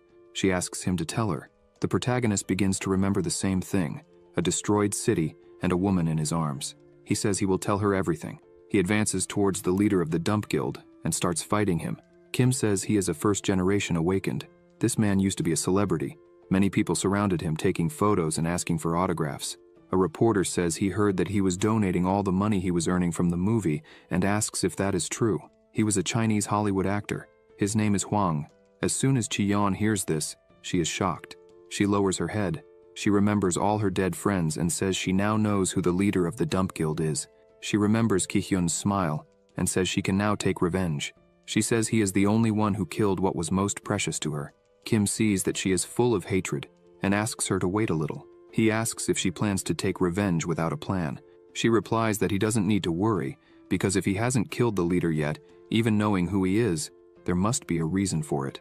Ji-yeon says she doesn't want to rush things out of emotion. The protagonist looks at her and notices she is trembling with anger. He thinks that she might be saying this, but she can't control herself. Kim says that Hwang is so clever that he even pretends not to be an awakened. He used an ability to disguise himself in the dump guild. Among everyone, he waves and thanks them for their love for his films. However, in the shadows, he returns to who he really is, finding it all pathetic. The protagonist says that provoking Hwang, knowing who he is not a good idea, because he might even hide in the Tower of Judgment. He says they need to act carefully and execute their plan perfectly. Kim says their plan is to annihilate the dump guild while he stops the terrorist attack in the Blue Dungeon. He looks at Ji-yeon and says that she and her guild will attack their base. Elsewhere, Hwang is walking. He enters a large room where two people are sitting waiting for him. He asks where Ethan is. The woman says they can't find him anywhere. Probably he was captured. She notes that she doesn't really care because seeing him show off annoys her. The man tells the woman she is an idiot because that isn't important now, since Ethan could have leaked information about the guild. She smiles and says that even if that happens, what could Kim do? He is nobody anyway. The man tells her not to think that way because if he defeated Ethan, it means he has great strength. The woman smiles and says that even so, she doesn't think they will lose. This woman is the leader of the Star Guild, an executive of the Dump Guild, known as Chloe. The man looks at her. His name is Ryomak, and he is also an executive of the Dump Guild. Hwang calls Ryomak and says Chloe is right. He says it is indeed a pity that they didn't manage to kill Kim, but he is not a big problem. Hwang says he just needs to keep killing these annoying insects. He says, however, that it is still not the time, as this wonderful city will fall and amaze everyone. The next day, on a plane, Choi was sitting with a silly look on his face, thinking that Kim asked him to accompany him. However, it is very quiet there. He looks at the man next to him and thinks he is too scary to start a conversation with. He looks at Ji-yeon and thinks that she is difficult to approach. He wonders what the protagonist is looking at on his phone. Kim is looking at his phone, thinking that everything is as he expected. Even after confirming all the dungeon data from the association, the only difference from his past life is the green dungeon in Busan. He thinks he is happy that the future hasn't completely changed, but he still needs to keep an eye on things. Choi calls him and says he has a question. Kim asks what it is. He asks why they are going to America. The protagonist smiles and asks if he hasn't told him yet. He says there is a blue dungeon open in America, and they are going there. Choi is stunned and asks what he just said. He shouts, asking why Kim is telling him this only now. When they arrive, Choi is impressed with everything. Kim says that he was very anxious on the plane, but now he is more excited. Choi says it's because it's his first time out of the country and his first time on a plane. Choi asks Kim if he has been to America before. The protagonist starts to say yes, but changes his mind and says no. Choi says this blue dungeon is probably the first in the world, so there should have been big news about it, but he didn't see it anywhere. Kim says it's natural that he doesn't know since the United States is controlling the information and trying to handle it with their own forces. Choi says this could be dangerous. If they can't handle it, it will cause an outbreak. The protagonist says things are a bit complicated. Kim says America is the country with the most awakened in the world, but the vast majority of them are B rank or lower. That's why they want to take this opportunity to show the rest of the world that they are better not only in quantity, but also in quality. Choi says he doesn't understand and asks what will happen if innocent people are hurt because of this pride. The protagonist says Choi is right, that pride is the most foolish thing in the world. Ji-yeon looks at them while talking on the phone. Someone answers, and she says it's been a long time since they last saw each other. This man is named Robert. He says he heard she was going to America and asks what she is doing there. She smiles and says it's a long story, so she will get straight to the point. She says she wants to talk to him about the Blue Dungeon. After a few hours, everyone was in a room. Robert, the master of the medical guild, thanked everyone for making the long journey and being there. He smiled and said it was a pleasure to meet Kim because he was a huge fan. The protagonist thought that Robert was known for his ambition to collect achievements as an awakened, so he wondered if he should throw a little bait. Ji-yeon said that Kim didn't speak English, so she would help. However, the protagonist started speaking English and said he would get straight to the point. He asked to join the Blue Dungeon. Choi was surprised and wondered, since when Kim knew how to speak English. Robert reflected on this for a bit and said he didn't know how they found out about the Blue Dungeon, but he didn't think it was a good idea. As everyone knew, the United States didn't usually ask for help from foreigners. Even if this case was different, they still found it first. Kim told Robert that if he was willing to accept his request, he would share half of his merits with Robert. This made Robert tremble, and he asked if it would really be half. The protagonist smiled, confirmed, and stated that it wouldn't be a bad deal for him. Robert began to think that Kim was right. The achievements of an S rank compared to those of an entire guild. Not to mention that the raid team Robert was assembling didn't have an S rank member. Even more with Kim's strength, if they managed to recruit the protagonist, they would become heroes of the United States. He thought he might get more than half. Robert said it was a good idea and worth considering, but he asked how Kim would be seen in the United States. The protagonist said he understood that there were currently 2 S-rank members in the American raid. Robert was surprised by this and asked how he knew that. Kim replied that in a situation of lacking S-rank members, if the news spread that the medical guild recruited an S-rank awakened, they would become heroes who saved the country. Robert was shocked and asked who this guy in front of him was, as it seemed he was reading his thoughts. Kim asked if there was anything wrong with his request, as it seemed things got difficult for Robert. The protagonist started to get up and said that if there was no other way, he would have to ask another guild. Robert shouted for him to wait a moment. He said there was a misunderstanding and that he would accept what Kim was asking. The protagonist said he thought it over and that giving half was a bit disappointing, so he wanted to make a new proposal. He said that if any of the other S-rank members from the United States who were at the top returned, he would participate in the raid for free. However, if that didn't happen, he wanted all the achievements and the authority of the medical guild for himself. Robert was a bit apprehensive about this. However, he agreed and said that with high risk comes high reward. Robert stood up and said he would write the contract and asked Ji-yeon to be the intermediary. The protagonist began to want to laugh, but thought he shouldn't act that way and covered his mouth. Kim thought that from the moment he proposed the offer, the victory was already his. This is normal since he knows the future. Robert took the contract in his hand and thought it was a great contract because at least one of the S ranks would return. In summary, Robert was deceived. After the contract was signed, 3 days passed until the opening of the Blue Dungeon. Robert was very worried, wondering why none of the S ranks had returned yet. The protagonist thought everything was happening according to the future he experienced. None of the S rank awakened returned. 2 days remained. Chloe asked if Kim would participate in the raid on behalf of the medical guild. Ryomak said he was walking to his own demise voluntarily. Wang said it was getting very interesting. Now there was only 1 day left to execute the plan to annihilate the dump guild. After everyone finished their preparations, the day of the final battle arrived. In a remote forest, a man said he arrived earlier than expected This man was the master of the Vice Guild Maximo, an S-rank awakened. His name is Jordan Rogers. He asks where Kim is, and a young man replies that he hasn't arrived yet. Jordan says that the rumors about Kim are that he is an extraordinary genius. Suddenly a female voice is heard, saying that it seems Jordan's instincts are piqued, trusting such rumors. As he turns around, he sees Chloe and Ryomak. Jordan tells her that it seems she doesn't really know him. Kim was the only awakened in the entire world who passed the level 10 test. He asks her to stop using makeup to hide her age and to gather more information. She says it doesn't matter. Kim is still a low-level awakened. She asks if Jordan was scared. He says that this dungeon requires at least 5 S-rank awakened, and that they can't be picky right now. Chloe points to Ryomak and says that's why the Estella Guild brought a very strong mercenary. She says they were desperate for her help. Jordan touches Ryomak's shoulder, saying he is quite unusual or that she was threatening him. However, he says none of that matters if his skills are really good. Jordan calls Chloe Ajuma. She gets irritated and says she already warned him that if he called her Ajuma one more time, she would kill him. He also starts to release his strength and says that she provoked him first. The two stare at each other while other people ask someone to stop them. However, everyone was afraid to get in between them and end up dying. Suddenly, Kim appears in the middle of everyone, asking for permission. He starts walking towards the two. Chloe says she will break 1 or 2 of Jordan's bones right there. He asks her to try. Chloe loses control and curses at Jordan, charging at him. Ryomak thinks she loses her temper too easily and needs to do something. Suddenly someone says, "Stop." The three are startled. An overwhelming and cold aura fills the place. Kim says that's enough and that they should stop. He asks if it's really appropriate for the people who came there to conquer the dungeon to act like children. Jordan wonders what an immense amount of mana that is, and if he is. However, the protagonist interrupts him and introduces himself, saying he is Kim Soo-yoon.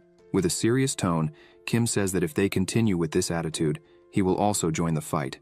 Jordan immediately stops and says he doesn't want to fight Kim, so he tells Chloe they should stop there. She yells angrily, asking why she should stop. Ryomak calls her and tells her to stop immediately. Still angry, she turns and walks away. Ryomak looks at Kim without saying anything. The protagonist looks at the two and thinks that, just like in his past life, all the elite was gathered there. However, he thinks Hwang could cause a problem. He has 2 choices. First, participate in the dungeon as before. Second, prepare for unforeseen circumstances and wait at the Dump Guild headquarters for the Estella Guild. The protagonist thinks he feels sorry for Ji-yeon, but is hoping that Hwang will enter the dungeon. Ryomak asks Chloe if she also felt what he felt. She says yes, that Kim suppressed all her mana in seconds. Ryomak says he now understands how Ethan was defeated and that they need to change their plans. He says he will deal with Jordan later. First, they need to handle Kim. Jordan goes to the protagonist and says he showed an unpleasant side before, but now he wants to formally introduce himself. He introduces himself, saying his name is Jordan, and he is the Vice Master of the Maxima Guild. Kim greets him and also introduces himself. Jordan says he intends to clear the entire dungeon without major losses, and counts on Kim's help for that. The protagonist says they are underestimating the dungeon a lot. Jordan doesn't understand and asks what he means. Kim explains that the blue dungeon is not just a matter of avoiding casualties. They need to worry about coming back alive. Jordan asks if Kim is naturally this cautious, but tells Kim not to worry so much. Jordan states that his raid team is made up of the best, and he is proud of the success they carry. The protagonist thinks that this pride is the problem. Suddenly, Choi comes running and tells Kim that everything is ready. As he approaches, he asks the protagonist if the person he was talking to is Jordan, the one who cleared the world's largest green dungeon. Choi is surprised and says he never thought he would work with someone like him one day. He looks more closely and says that even the ice witch Chloe was there. He celebrates, saying he was quite worried, but now that he sees these people, he doesn't need to worry so much. Kim asks if that's really what he thinks. Choi doesn't understand and asks what the protagonist meant, but Kim remains serious and says nothing. He thinks that no one there knows. Someone shouts that everything is ready to start, and Kim just calls Choi and tells them to move quickly. The dangers of a blue dungeon, in addition to the anticipated terrorist attacks from the Dump Guild, are looming. He thinks that if things continue this way, the raid will fail, and the monsters will come out of the dungeon and devour the whole world. The second outbreak, following the city of Anyang, must be avoided at all costs. Kim asks Choi if he remembers what was said before. He says yes. The dungeon always presents unexpected problems, and the moment they enter the dungeon, the battle begins. They start entering, and Kim smiles, saying that's right, he should always remember those 2 things. Everyone enters the dungeon. As soon as they enter, a screen appears saying, Start of the trial. To escape the dungeon, you must find the designated escape gate or survive for 10 days. People say that escaping is impossible, and this means fleeing won't be easy either. Jordan tells them not to make such a fuss because they are ruining the atmosphere. He asks Chloe where the man she brought was, and she replies that she doesn't know. Choi starts looking around, thinking that he really was in a blue dungeon. Jordan approaches him and asks where Kim was. Choi, scared, says he doesn't speak English. They look around and can't find Kim either. Jordan thinks that as soon as they entered, 2 people disappeared, and the skills of the 2 were very high, representing a huge risk for everyone. He looks at Chloe and notices that she also seems a bit worried. He wonders if it's because of her missing partner or because of Kim. He looks up and thinks that in any case, they don't have time to think anymore. Ryomak was advancing through the dungeon and realized someone was following him. He thinks it can't be Chloe or Jordan because they're not that fast. In that case, there's only one person left. He stops and asks the person to show themselves. He looks back and sees Kim. The protagonist comments that Ryomak is faster than he thought, almost losing sight of him. Ryomak asks what Kim wants and explains that he was tasked with exploring the dungeon. Kim asks if exploring doesn't mean assassination and calls him by his name. The protagonist starts walking towards him and says that in terms of strength, Ryomak is second only to the leader Hwang, so he would like to see those skills. Ryomak starts releasing his aura and wonders how Kim knew the boss's name. Besides, he also knows their plan. Ryomak thinks he needs to stay calm because this information could have been obtained from Ethan. Ryomak asks Kim who he is. The protagonist says that it was to be expected from an assassin. He can control his emotions well. Ryomak says he doesn't know exactly how much Kim knows, but it doesn't matter because if the protagonist dies, it's over. Ryomak advances very quickly, saying that Kim wouldn't be able to catch him now. Ryomak's movements were surprisingly fast. The protagonist observes and thinks that this is a skill that involves the user's body and wind to increase power. Ryomak says he would tear him to pieces and then kill him, shouting that he would do the same to the entire raid that entered there. Kim says nothing, just looks intently at him. Ryomak attacks the protagonist like lightning, telling Kim not to be sad because everyone would die. The protagonist raises his sword and says he is sorry, but from the moment he entered the dungeon, their bad plan was over. With just one strike, Kim cuts Ryomak in half effortlessly. Ryomak can't do anything while Kim looks at him. Meanwhile, everyone else was fighting the monsters. Choi looked at them and thought they were incredible. He looked at Chloe and saw that she was acting as the team's shield with her ice, while Jordan acted as the weapon. The rest of the team was very good, but these 2 were on another level. One of the monsters attacks Choi from behind. He grips his sword and thinks that he can't lose to anyone there, cutting the monster in half. Jordan looks at Choi and thinks that he is still young, and with a bit of training, could become extremely powerful. After a small fight, Jordan says that the blue dungeon is easier than he thought. Chloe responds that it's obvious, and that it's no exaggeration to say that their raid is the strongest in the world. Jordan agrees, saying there's no dungeon they can't clear with this raid. She starts laughing and says she forgot to tell him something. Jordan asks what absurd thing she will say now. Chloe says she regrets it, but they will fail in this raid. She begins to unleash her power, and a large explosion occurs. All the members fall, screaming and injured, asking what was happening. Choi managed to defend himself, but thinks that if he had been a little slower, he would have been hit. They were wondering if there was another monster, but Choi realizes that's not it. Chloe attacked Jordan, and the collision of the powers of 2 S ranks caused this explosion. Some people asked the Estella Guild for help to save the injured, but they were standing still while the others were asking for help. They start to walk and say they will help, but as soon as they get close, one of them attacks another guy. They say the operation would start now and begin to fight and attack all the other raid members. Choi looks at this and asks what was happening. A man attacks him from behind, but he notices in time, managing to move quickly and cut the man in half. The Estella Guild members see this and prepare to attack. One of them says that Choi is not a weak opponent, so they should be on guard and kill him as quickly as possible. Choi still doesn't understand what is happening and wonders why the Estella Guild is attacking the Maxima Guild inside the dungeon. Suddenly he remembers that Kim said the fight would start as soon as they entered the dungeon. Choi wonders if Kim said that because he already knew this could happen. He doesn't know what to do now, so he prepares and thinks he just needs to focus on surviving. He takes a combat stance and calls everyone to the fight. Meanwhile, Jordan's arm was frozen. He thinks he let his guard down and now can't use his right arm.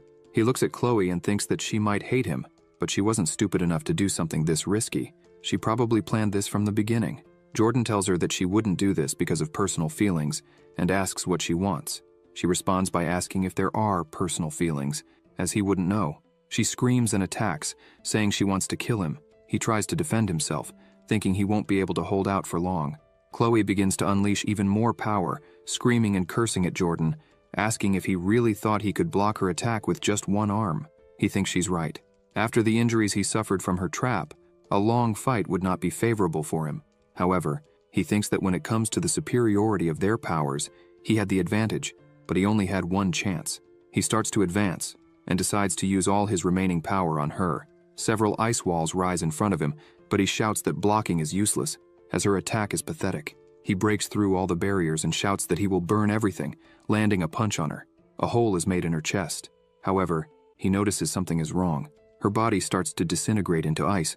She appears behind him and puts her hand on his back, saying that it seems he just realized this. His body begins to freeze, and she says it's too late. He becomes desperate, thinking that he was deliberately lured into a trap. He turns around and asks her to say just one thing. Even if there is a feud between them, they are still inside a blue dungeon. He asks if she thinks her guild could succeed alone. She smiles and asks how he can be so clueless. Her goal is for the raid to fail. She calls him an idiot as his body continues to freeze. Chloe says that they want the raid to fail. Jordan tells her to stop being ridiculous and asks if she hears what she just said. It was a blue dungeon. If they failed the raid and a surge occurred, he asks if she can imagine what would happen. Jordan explains that there are no S rankings in the United States due to the lack of information about the blue dungeon and that there wouldn't be time for support to arrive from other countries. If this surge happens, not only the country but the whole world would be in danger. He asks if Chloe is doing this because she wants credit. If that's the reason, they would give all of theirs to her. She claps her hands, saying he explains everything very well and that she could even see all of that happening in her mind. She pulls her clothes down a bit, revealing the dump tattoo. She goes to Jordan's almost completely frozen body and asks if he finds this exciting, though she can't even imagine how many people would die. As he finishes freezing, she starts laughing, saying she loves that look of his. He wonders if he heard right. She doesn't care about so many human lives. He thinks she's no longer human, but a real monster. She keeps laughing, saying she loves expressions of despair. Chloe says that the IFI would show America in complete chaos later, and that Jordan's expression would be even better. He thinks only a monster would think like that, and that he has to do something to stop it. Chloe says it's okay because she has made up her mind. She says she wouldn't kill him now so he could show an even more desperate face later. He thinks he has to stop this in any way possible. Elsewhere, Kim was advancing very quickly. Jordan was begging for anyone to be able to stop all of this. The protagonist was irritated and focused on what he had to do. Chloe turns to her subordinates, and while they kill others, she says it looks like they were almost done. The remaining people tried everything to defend themselves. Choi was also standing, without a scratch on his body. Chloe calls one of the guys there and asks where the boss was. He says he doesn't know because he hasn't seen him yet. She yells, calling her boss, and says everything is almost over and asks him to show up soon. However, no one appears. She gets irritated and thinks she only follows him because it's fun, but his habit of always keeping his identity hidden is annoying. Chloe continues thinking that if things got out of control, people would go after her and her star guild first, and there's no guarantee the boss wouldn't abandon her if that happened. She wonders if she should leave after this mission. A person starts approaching her from behind, and she notices it, saying he was late. Thinking it was Rio Mac, she asks if Kim was really strong in the end. The man apologizes for being late. She's startled by the voice. When she looks, she sees it's Kim in front of her. He says he tried to come as quickly as possible. He looks at the frozen Jordan and the dead people and says it seems he was still a little late. Kim starts releasing his power. His aura begins to take over the place. Chloe prepares to fight, wondering if the protagonist really defeated Riomac. She can't believe it, saying it's impossible because Riomac was so strong she recognized him for it. However, when she looks at Kim, she thinks that this magic emanating from him is overwhelming. The protagonist is serious, his eyes fixed on her. Chloe realizes the conflict is about to start and yells for all her subordinates to attack Kim at the same time. The protagonist begins to advance without fear. The men who were fighting say they have no choice but to fight that monster. But Choi steps in front of them, hitting his sword on the ground, and asks who said they could leave. The three men get irritated by this. Meanwhile, Chloe creates several ice walls in front of her. Kim draws his sword, and with just one strike, cuts them all in half. She keeps creating more and more ice, but he keeps breaking everything without any problem. Chloe starts getting scared, thinking that Kim passed through all her barriers easily. She wonders what her boss is doing, as she wouldn't be able to defeat the protagonist on her own. She continues fighting while thinking that, although she doesn't want to admit it, Kim is a true monster. His strength is not common. She starts to concentrate a lot of power in her attack, thinking she doesn't know why her boss isn't showing up. She thinks maybe he is waiting for an opening, so she decides to create one. Chloe creates an ice golem and admits that Kim is strong, but says this golem won't be as easy to break as the first barrier. Suddenly, she goes silent, and ice stones begin to spread all over the place. Kim destroys the golem with a single blow and asks if that's all she can show. However, she starts screaming that she finally caught him. The protagonist attacks her, but is surprised when she manages to stop his attack at the last second. She laughs and asks if he thinks she would be stupid enough to fight alone against a monster like him. The protagonist tries to dodge as the ice stones start to come together, forming a hand that grabs him. Chloe turns around and yells for her boss to act now. However, nothing happens, and she asks if he is there. Meanwhile, outside the dungeon at the Star Guild headquarters, Huang is standing, looking out the window. He sighs seriously with his shoulder cut. Chloe screams for her boss to come out and fight Kim, saying she created an opening. She becomes desperate and screams that Kim is very strong, but together they could kill him. Nothing happens. She screams that this is the perfect opportunity and asks when he will come out, calling him by name, Huang. Chloe starts coughing. When she looks at her hand, she realizes it's covered in blood. She starts laughing, saying that Huang is a traitorous bastard. She collapses and begins to cry, screaming that he abandoned everyone. The protagonist remains standing, watching her. He thinks he had a slight feeling, but then breaks the golem's hand and thinks there's no need to wait anymore. Huang really isn't there. At the Star Guild headquarters, a man meets Huang. He asks why Huang didn't execute the plan and return to headquarters. Huang begins to remember that when Chloe and Jordan were fighting, he was watching, thinking that Jordan wasn't a big deal, and that maybe killing him would be boring. However, a person suddenly arrived, telling them both to stop. A man with an aura so gigantic and strong that it dominated the place. He looked at that person and wondered if it was Kim. Right away, he could see that this man was much stronger than Jordan. Suddenly, the entire environment begins to tremble. Kim started releasing even more power, making the atmosphere heavy. Huang wonders what is with this immense magical power. At the same time, he gets scared, saying he has a bad feeling about Kim. He looks at Kim's face and all that power coming out of his body, and instantly thinks there's no need to do anything now. Facing that man this way is a huge risk for everyone. He tells the man in front of him that he doesn't know why he didn't continue with the plan. The man lowers his head. The young man thinks he has no idea what is going through his boss's mind at that moment and what they should do now. Suddenly, another man arrives, opening the door and shouting that they have a big problem. The two ask what's going on.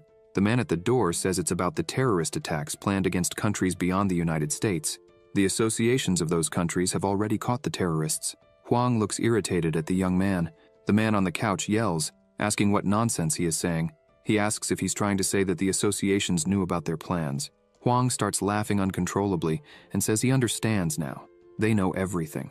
The man on the couch asks the boss if now is the time to laugh, as that wasn't in the plans, and it's not the time to be so calm. Huang stands up and says he's already made his decision. The man yells at him again, asking what nonsense he's talking about. Even before this, Huang simply passes by and slashes the young man's throat. As he walks towards the other man there, he says it hurts too, but the guy already knows that. He pierces the other man's chest with his hands, saying that forming the Dump Guild was fun, but because of the two of them, his identity might be revealed, and if that happens, he'll have to disappear. He looks back and apologizes to the two of them, saying he wants to continue being an actor. Inside the dungeon, people start calling Jordan. He begins to open his eyes slowly. Jordan wakes up a bit confused and asks where he is. Suddenly, he remembers everything and becomes desperate, shouting Chloe's name and asking how the raid went. The guy next to him asks him to calm down, as it was all over. Jordan asks how. He looks at everyone tied up and defeated and asks what on earth could have done this. The guy says that Kim came and saved everyone. If it weren't for him, they would all be dead now. Chloe was completely insane, laughing alone. Jordan asks what Kim did.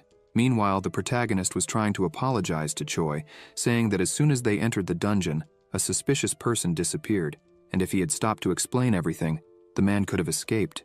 Choi sighs and says he understands. He says some of them followed blindly and were abandoned there, feeling betrayed. The protagonist tries to apologize again, but someone calls him. As soon as he turns around, he sees Jordan standing in front of him. Kim says he's happy to see him awake and asks how he's feeling. Jordan wonders if Kim already knew about the Dump Guild's plans. However, he thinks that's not important now. Thanks to Jordan's arrogance, all this happened. The protagonist wonders what's going on, as the atmosphere was a bit strange. He asks Jordan why he's staring at him like that. If you have something to say, just say it. Jordan says he has many things to say, but he wants to eat. He thanks him for saving everyone there, not just them, but also the entire country. If it weren't for you, more people in the United States could have died. We want to express our gratitude to the hero who saved America.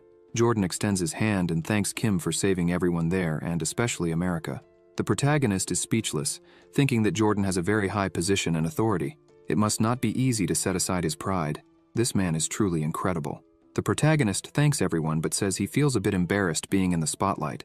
He asks them to continue in the dungeon. Suddenly, a monster appears in front of them, holding something in its hand. The monster says, "Hunting target. Detected." Kim looks at the monster, which throws something at them. Kim calls his phoenix and says he's sorry, but he needs to save America. Jordan asks what he means by that.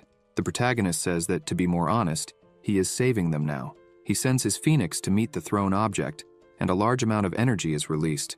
The collision's impact causes a strong wind and makes the place tremble. People ask what it is now. Kim says he already warned everyone.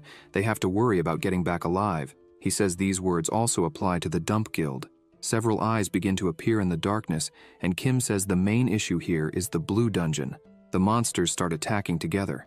The protagonist begins to kill several at the same time. The rest of the awakened ones also start fighting. Jordan, with pain in his arm, says the monsters keep coming. The protagonist says that monsters in forest dungeons are highly specialized to always be in greater numbers. Jordan starts to move and says that in that case, they can just burn them all. The two begin to unleash their powers simultaneously and fire together. Everything around them starts to be burned and hit. Choi is impressed by this. The guy behind says they need to take advantage of this moment and yells for everyone to get into formation. They had to overcome the approaching monsters. While they fought and protected the prisoners, a crow was watching them from above. The boss monster finally finds them and says they are weaker there. He controls the monsters to attack that group of people. The monsters start to appear in flocks again. Jordan notices and shouts that the monsters were coming once more. They had to destroy them all. Using his flames, he charges into the attack. However, the monsters ignore them and pass by without attempting to attack even once. Jordan looks at the monsters and realizes they were going after the wounded. He shouts for someone to stop the monsters. They manage to reach the wounded and immediately strike down two of the awakened ones at once. Several monsters appear in front of the last man protecting the injured. He crouches down and says he is going to die. Suddenly, the protagonist starts moving quickly, killing the nearby monsters. The monster leader looks at Kim's face and says this man is the only problem. He was blocking the way. He decides to use all the monsters to attack the protagonist. The monsters start to gather in front of Kim. The leader gives the order for the monsters to kill the protagonist. They all begin to attack simultaneously. Kim advances without fear, thinking this is. A massive explosion occurs, and as the dust begins to settle, only Kim is left standing there, with a heavy aura emanating from his body. He says this is the Kraken mutation. He explains that he acquired the Kraken's defensive power, but if he continues to be hit, it could be a bit dangerous. Choi and Jordan arrive running. Choi asks if Kim is okay and why the monsters exploded. Kim says that was the boss's ability. They ask if he knows who the boss is. The protagonist says yes, and his name is Troll Druid. The troll wonders how the protagonist didn't die. Kim explains that the Troll Druid is a boss that controls animal-type monsters, is intelligent, and skilled in magic, capable of using various abilities. The protagonist says the situation isn't good.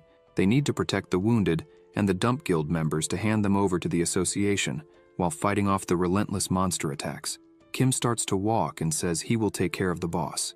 Once he kills the boss, the other monsters will disperse on their own. He asks Jordan to just wait for now. As the protagonist starts to leave, Jordan reaches out and touches him on the shoulder, asking if he wants to die. Jordan says that if the boss really has those abilities to control the monsters as Kim said, when the boss is about to die, he will use everything he has to focus on the protagonist. No matter how strong Kim is, dealing with that won't be easy.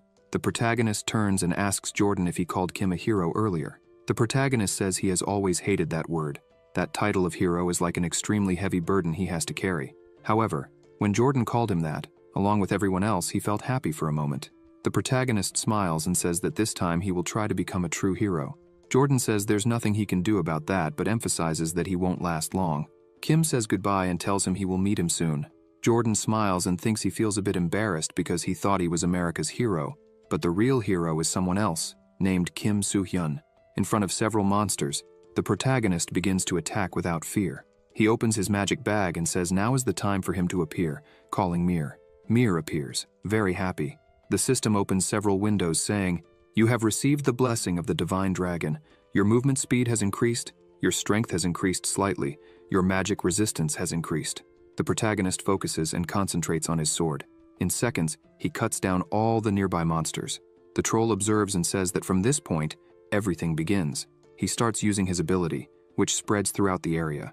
He orders some monsters to continue attacking the human group and all the remaining monsters to start hunting Kim.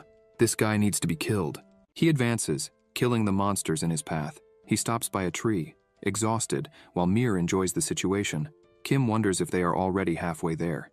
The dungeon boss sends more monsters to attack simultaneously. The protagonist looks at the army of monsters in front of him and says that he expected the boss to concentrate his forces on him.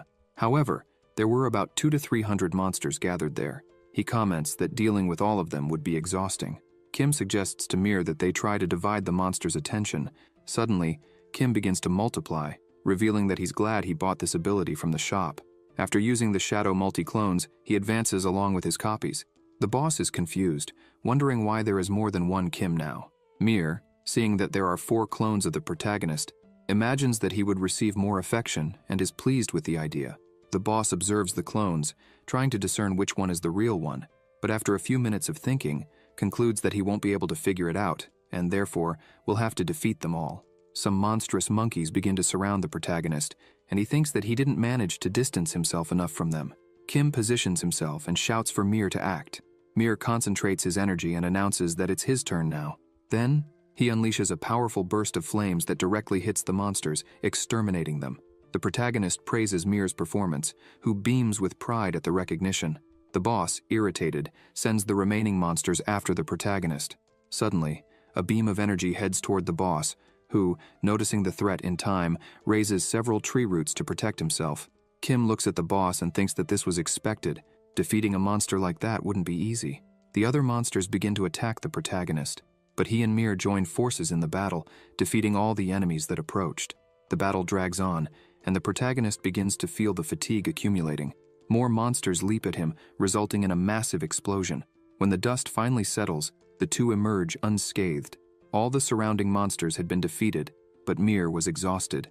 Kim orders Mir to retreat, as the rest of the fight would be his responsibility. The protagonist, now irritated, starts walking toward the boss, who is with his last army. Kim observes them all and declares that it's time to find out who the prey is in this hunt. He wields his sword, enveloping it with his aura, and charges against the monsters.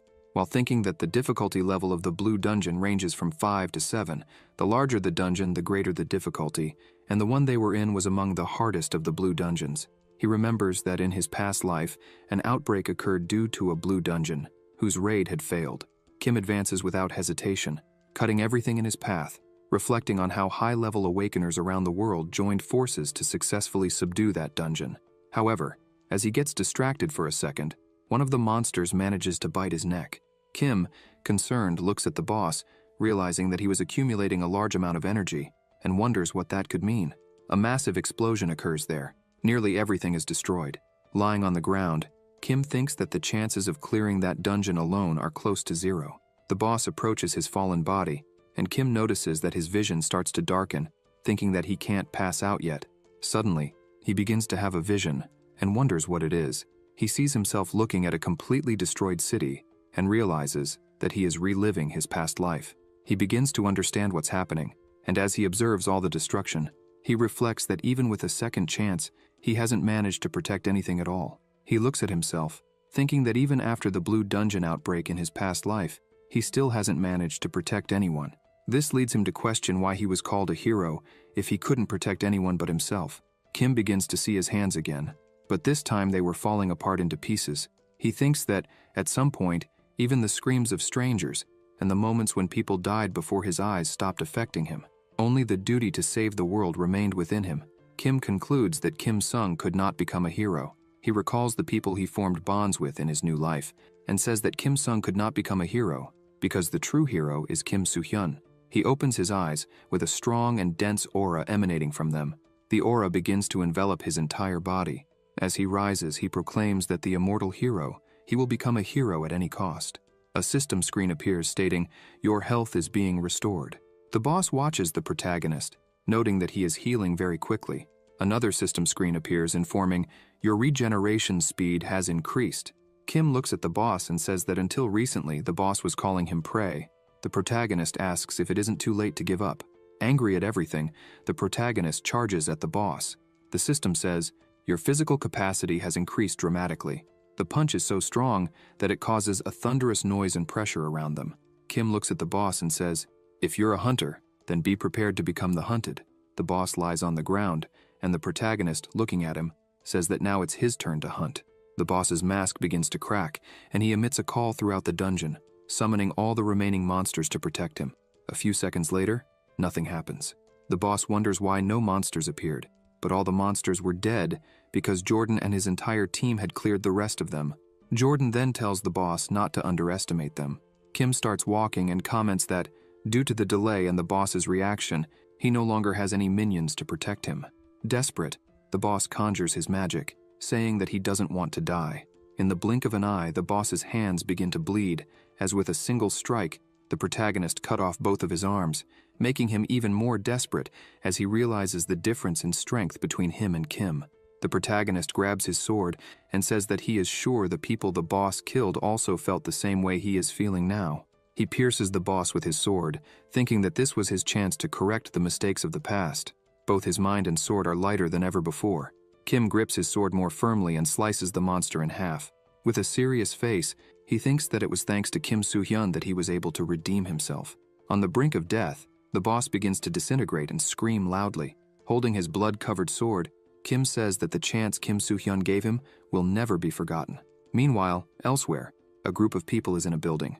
One of them says he has information that this is the headquarters of the Dump Guild. He questions why they aren't already invading.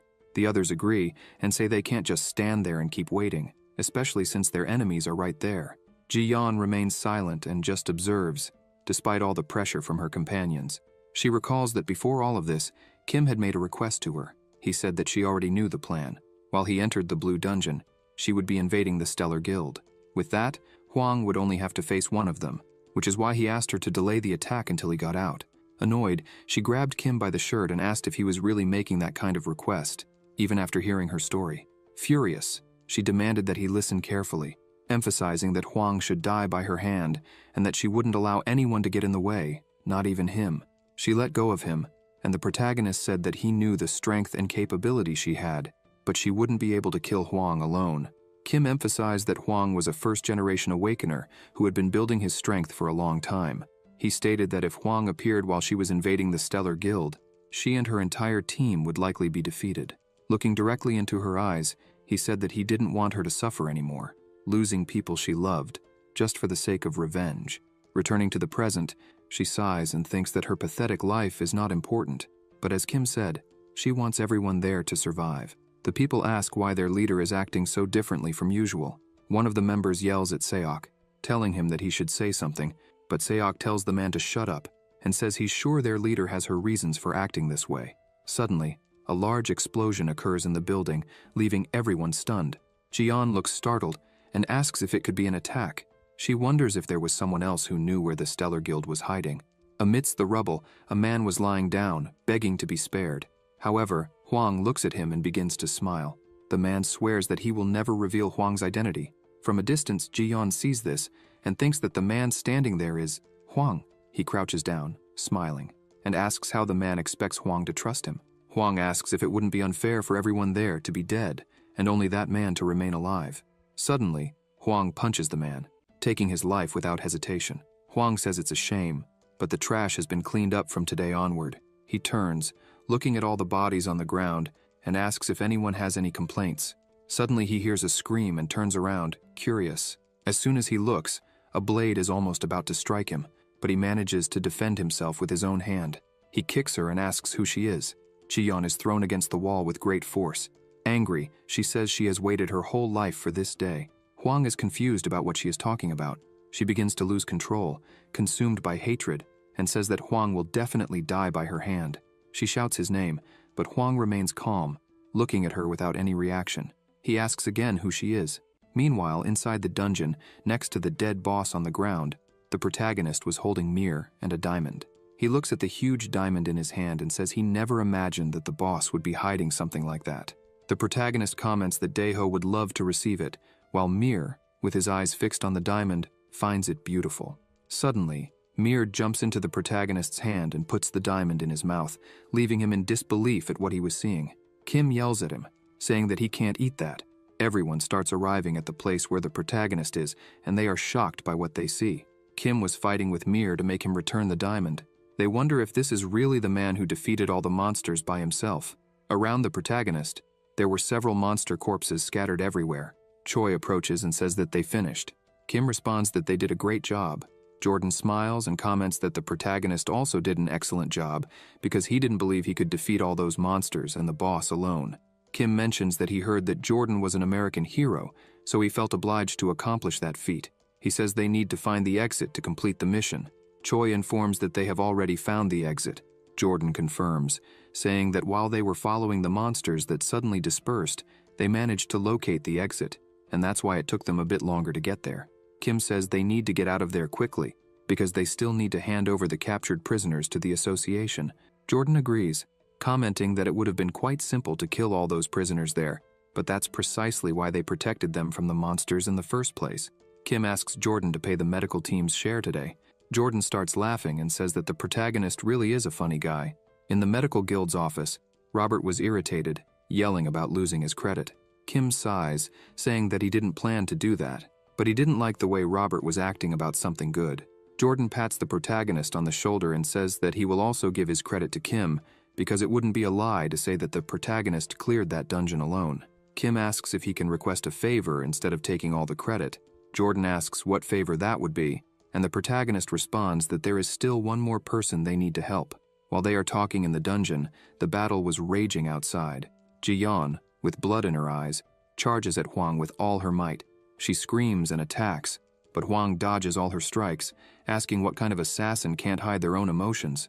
They continue fighting, their attacks colliding in the air. Hwang comments that even though she can't hide her emotions, it's clear how intense they are by the way she arrived there. He prepares a strike and says that it seems she knows him very well. Hwang punches her, but her body turns into darkness, and an attack comes from behind him, but he manages to defend himself. Hwang leaps and distances himself a bit, thinking that this ability is something annoying, as it not only allows her to move very quickly within the darkness, but also increases her attack power.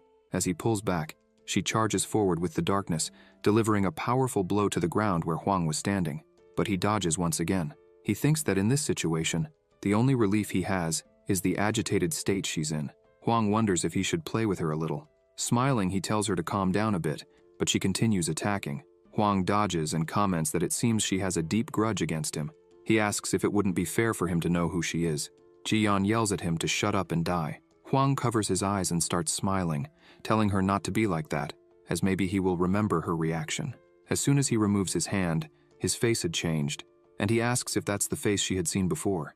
Ji-yeon becomes even more furious, screaming and cursing. She continues attacking, asking if he was going to keep mocking her until the end. Hwang asks if he got it wrong and changes his face again, questioning if he got it right this time. She keeps attacking, saying he got it wrong again. He continues changing faces, one after another, asking which one was the right one, until he asks what would happen if he showed his last face. As soon as he reveals the face, Ji-yeon stops attacking and stares at him, smiling. Hwang says he finally got it right. Ji-yeon begins to lose control, releasing all her power, screaming that she will kill him, no matter the price she has to pay to do so.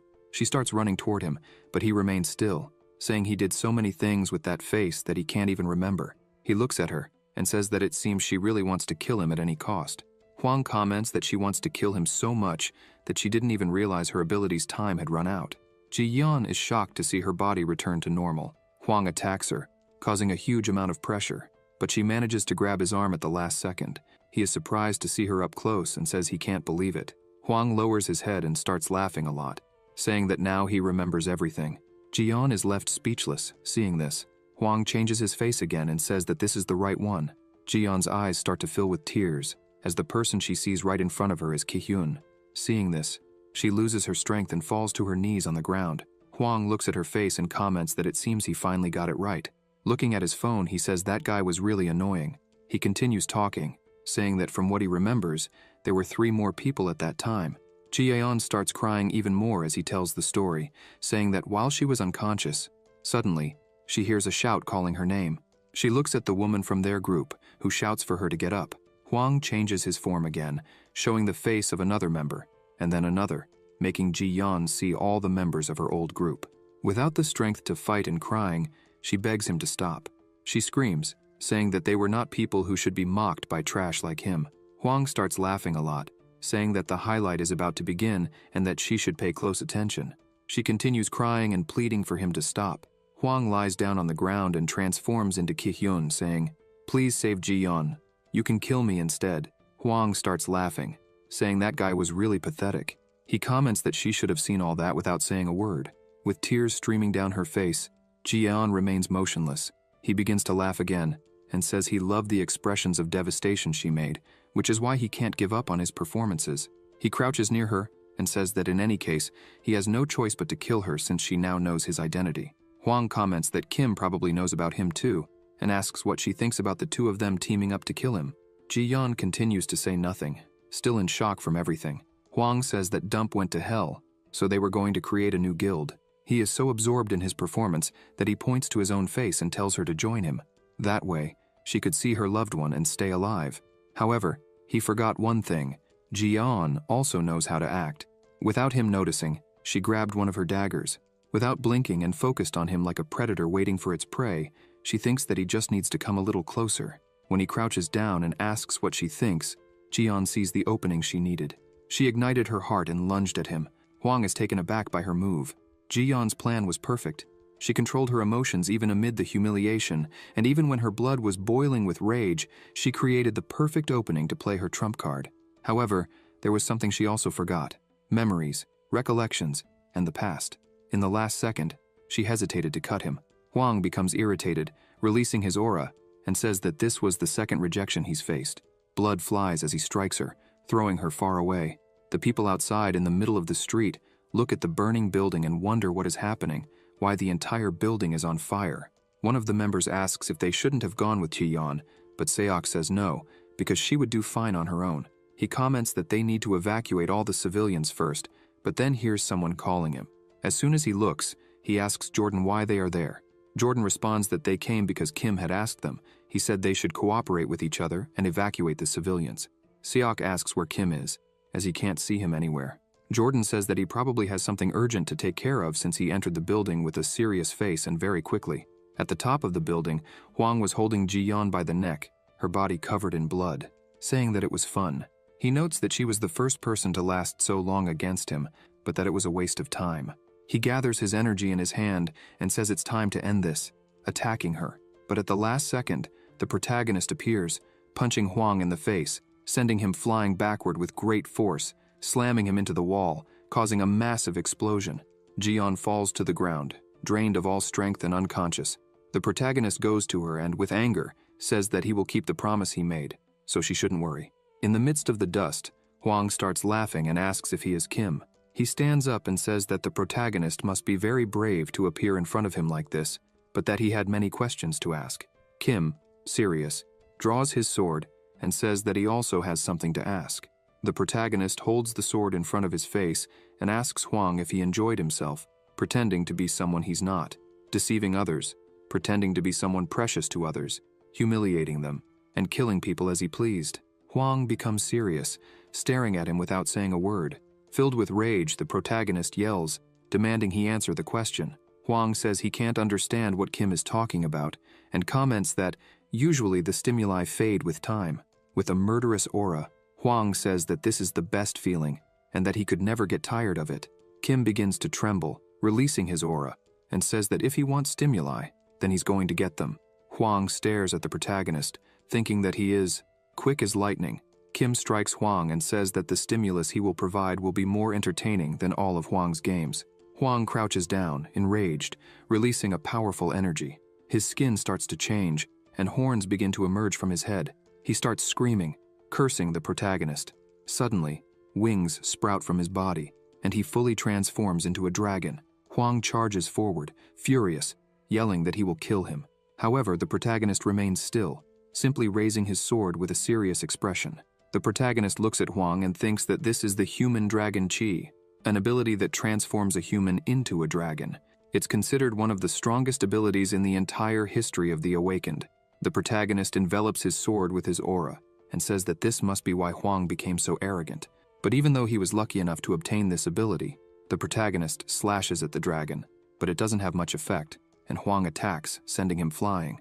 While in mid-air, the protagonist summons his phoenix of sacred flames. Huang starts laughing and asks who the protagonist thinks he is to play with fire in front of a dragon. Huang bites the phoenix, and the protagonist asks if it's not hot. Huang continues to laugh and says he's going to show what real heat is. He begins to gather fire in his mouth, telling the protagonist to pay attention. Soon after, he unleashes a barrage of fire, saying that this is dragon fire. Kim calls Mir and asks him to show what a true dragon flame is. Mir gets irritated upon seeing another dragon attacking without a master, and unleashes an extremely powerful burst of fire. The two barrages collide and explode in the air. Huang can't believe that such a small dragon like Mir could have the same strength as him. Mir hides behind the protagonist, saying that the other dragon was staring at him. The protagonist says that Mir has already shown his power and can return now. The system appears saying, "You have received the divine dragon's blessing." A strong purple aura begins to swirl around Kim's body, and he says that Mir always does what needs to be done. Huang seizes this distraction and attacks the protagonist, saying that he shouldn't lower his guard in front of him. The protagonist smiles and says that it's not quite like that. The protagonist attacks Huang, slicing the dragon's body into several parts. However, Huang doesn't stop his assault and lands a powerful blow where the protagonist was standing, raising a dense cloud of dust. Yet, the protagonist was no longer there, and suddenly, several more cuts begin to appear on Huang's body. He thinks that this can't be true, as he's in the human dragon form, and even so, he's still losing to Kim. He wonders if the incompatibility he felt at that moment was actually fear. Furious, he yells that this can't be true because the human dragon chi is the strongest. Kim says he'll explain just once why he let Huang live until now, even knowing his identity. The protagonist starts to say that he can disappear into the Tower of Approvals whenever he wants, which means he can kill Huang whenever he wishes. The two clash head-on, but Kim cuts Huang in half, making him cough up blood. People on the street start to see something and shout for Jordan to look at the top of the building. He asks what's going on up there. The protagonist's attack was so strong that it split the building in half, and still atop one part of the building, Huang was lying on the ground at the protagonist's feet, his face completely destroyed and groaning in pain. Huang asks why the protagonist is doing this to him, and if he also has a grudge against him. Kim says he simply doesn't like Huang. Suddenly, Ji-yeon stands up, now with a look of anger and determination. Huang looks at her, unable to believe she's still alive. The protagonist says that he wanted to kill Huang, but he made a promise. Ji-yeon continues walking slowly toward him, while the protagonist wishes her good luck, stating that he won't lift a finger from now on. Huang, severely injured on the ground, asks what the protagonist is doing. Kim sits down and says that if Huang defeats Ji-yeon, he won't do anything, even if Huang escapes. With a cold gaze, the protagonist warns that if Huang tries to flee now without fighting, he knows what will happen. Huang starts laughing on the ground and tells the protagonist not to change his mind later. Despite being in a lot of pain, Huang begins to rise from the ground and laughs, saying he thought it was all over. He changes his face again and shouts, thanking the protagonist, stating that it was a good choice to let her live. He charges at her with everything, believing that Ji-yeon would never be able to attack that face. However, she strikes him, slashing him multiple times. Huang is shocked and wonders why she didn't hesitate. Ji-yeon says that Huang has no idea how long she's waited for this day, and that a single moment of hesitation is all she needed. As she runs, Huang grabs her arm and comments that it seems she's misunderstanding something. He says he can defeat her at any moment and punches her in the face, but Ji-yeon blocks it. They begin exchanging blows while the protagonist and Mir watch. Kim comments that Huang is superior in skill. Ji-yeon is struggling but keeps her eyes on him and continues to defend against all his attacks. Seeing this, Mir becomes worried and uses his power on her, granting her the divine dragon's blessing. Ji-yeon notices a new energy filling her body, making her stronger. Huang can't comprehend what is happening, but Ji-yeon disappears in front of him and slashes his face with terrifying speed. Huang looks at the protagonist, cursing him for interfering, but the protagonist apologizes and says not to take it personally since he wasn't the one who did anything.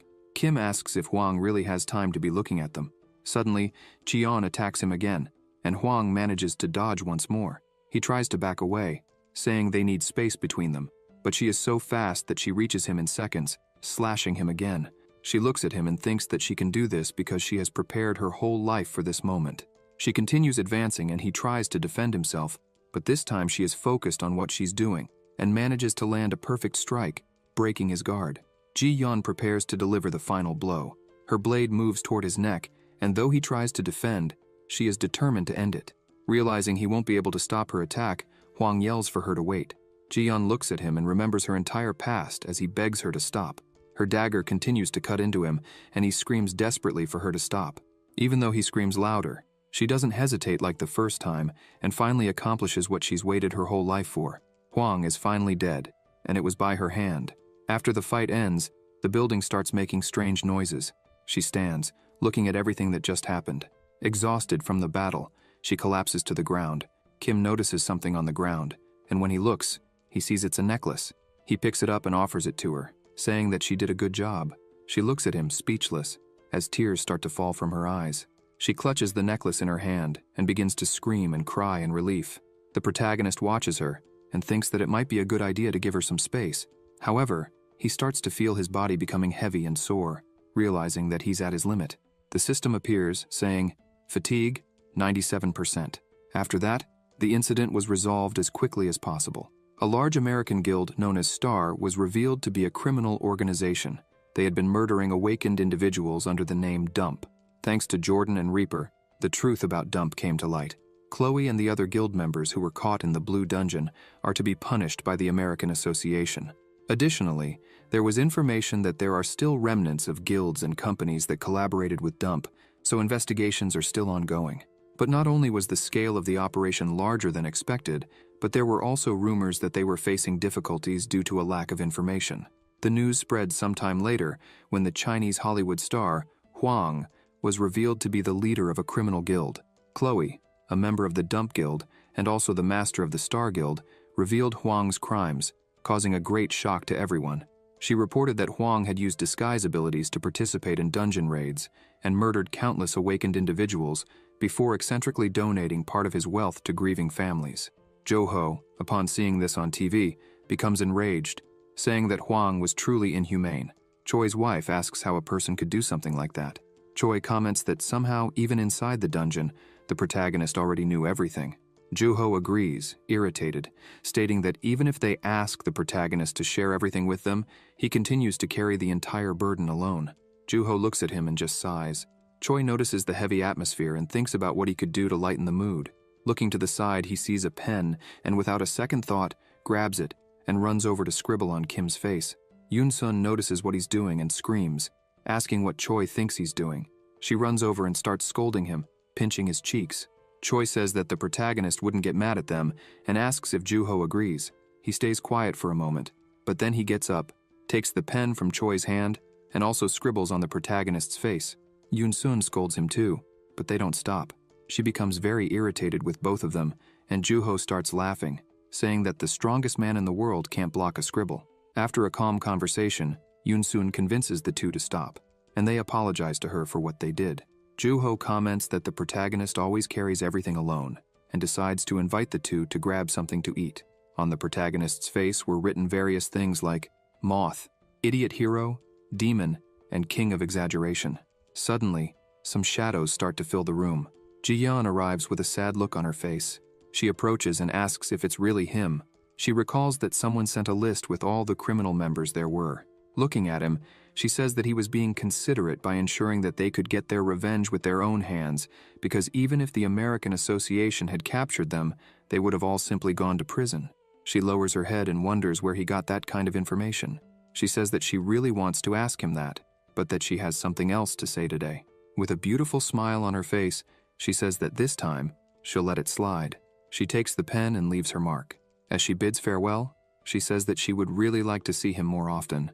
The word she wrote on his face was, "Thank you." A helicopter approaches a building.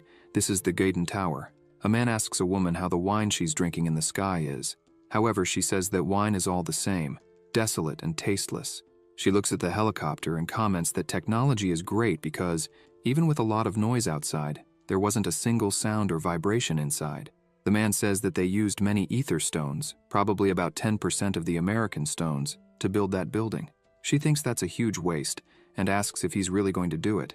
He extends his hand, saying it's a ranking game, and smiles, saying that she knows very well that he always thinks he's the best. However, the world doesn't see it that way. The atmosphere becomes tense, and he says that this happens because there are many heroes in that world with the title of S-rank awakened. Depending on their achievements, they are praised as the best, and that's why there are so many heroes in this small world. And that's why he's going to notify everyone about this through this ranking game. He smiles and says once again that he is the best. Sometime later, after recovering, Kim and Mir were already in a dungeon, defeating several snakes. The Prota didn't seem very happy, but still, he kept going.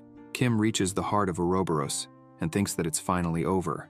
However, he finds the content of the 30th floor of the tower too simple. It was only necessary to destroy the hidden heart. However, Ouroboros was enormous, and since there were many obstacles, it took about half a year. He pets Mir and says that thanks to this, Mir grew a lot. Before destroying the heart, Kim remembers the old man saying that the heart of an Ouroboros is a crystal that embodies all the power it accumulated throughout its life, a source of pure accumulated energy. The old man says that after taking the crystal, Kim should eat it, but he smiles and says that this will only happen if the Prota is able. Then Kim jumps and thinks that he will finally be rewarded for the last 6 months. With that, Kim pierces the heart. A system window appears, informing that the Prota's mana charge has increased by 1.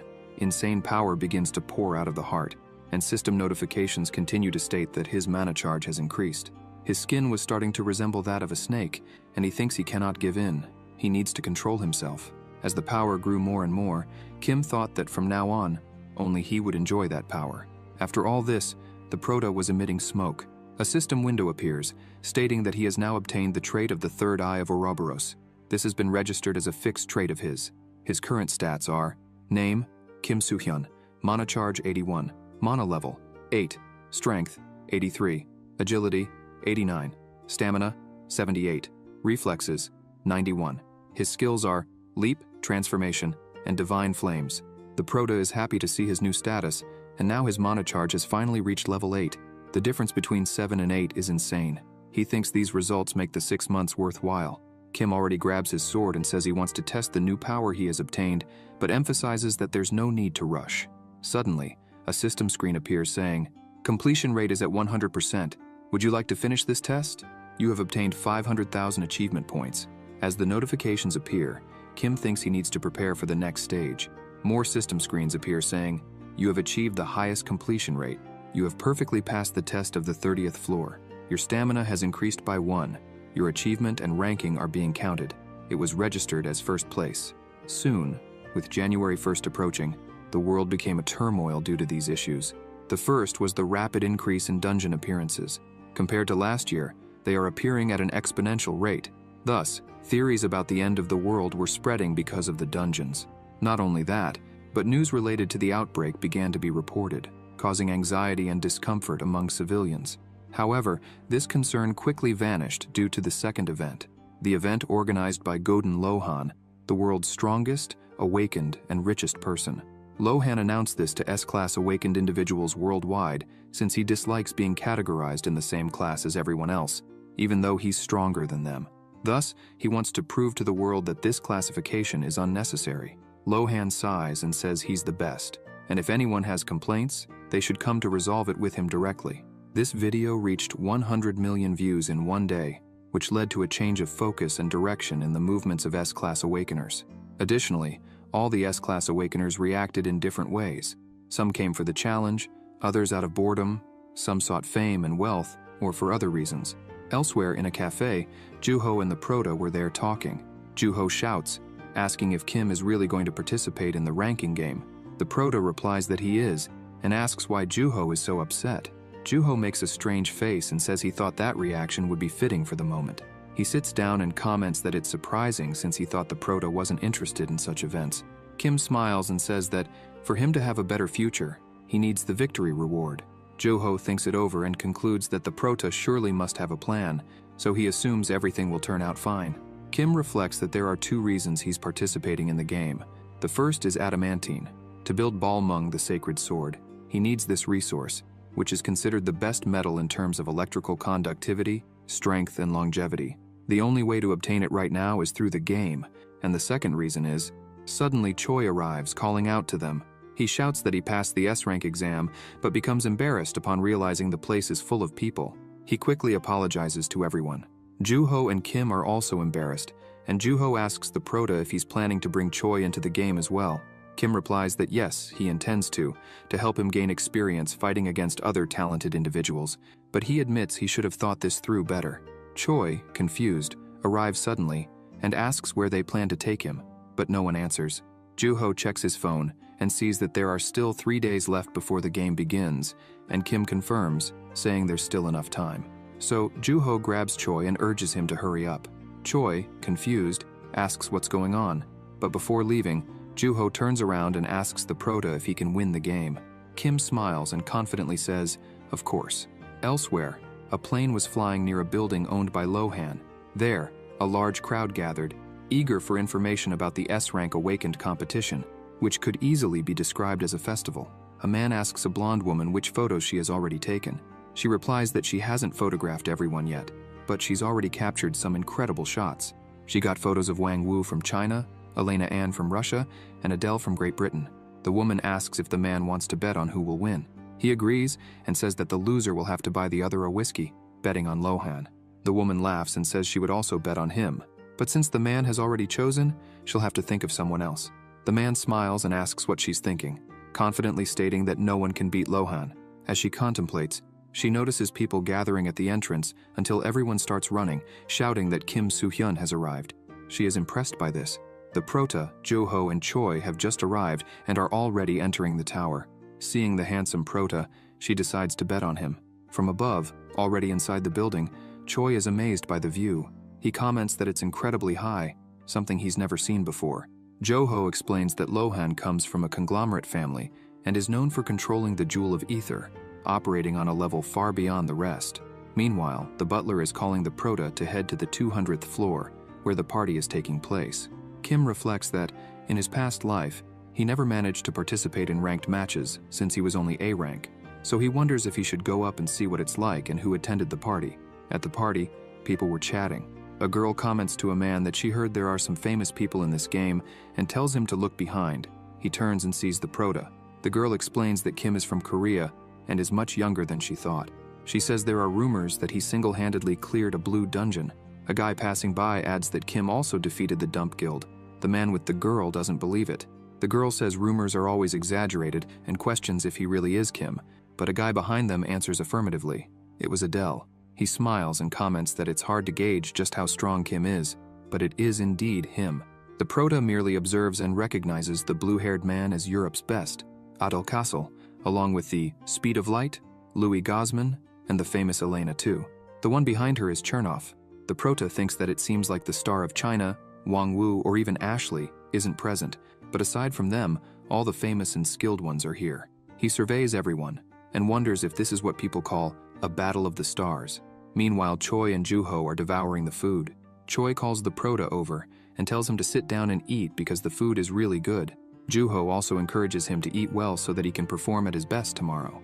Kim sees the two stuffing themselves and realizes they're making the most of their time there, thinking he won't have to worry about Choi.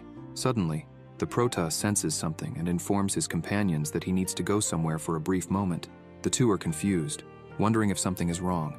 On the terrace of the Gordon Tower, an explosion occurs. Wang and Tsukimoto were fighting. Tsukimoto mocks Wang for being slow due to his body fat, irritating him. Wang charges forward, shouting that he'll rip Tsukimoto's arms off. Tsukimoto readies himself, daring Wang to try. However, just as their attacks are about to clash, an explosion happens. The two are shocked by what just occurred.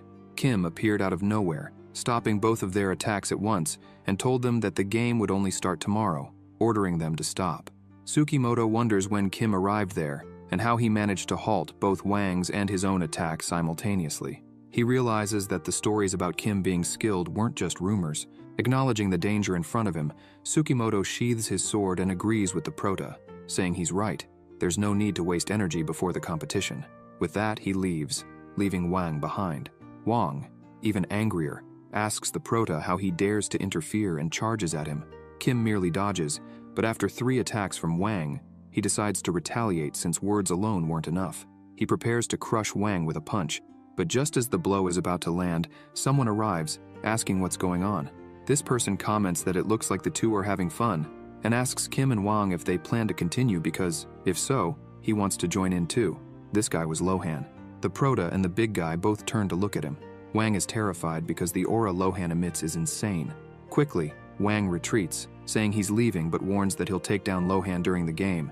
And as for Kim, he tells the Prota to wait because he will kill him. With that, Wang leaves grumbling. Kim sighs in relief, while Lohan simply observes him and comments that, despite appearances, the Prota is bolder than he imagined. The Prota replies that he doesn't shy away from a challenge when faced with one, and asks if Lohan isn't the same. Lohan questions whether he and Kim are alike. The Prota says that's not the point, and as he walks past Lohan, remarks that he's just trying to teach him something. Among all the strongest S-rank individuals, Lohan shouldn't be content with the present.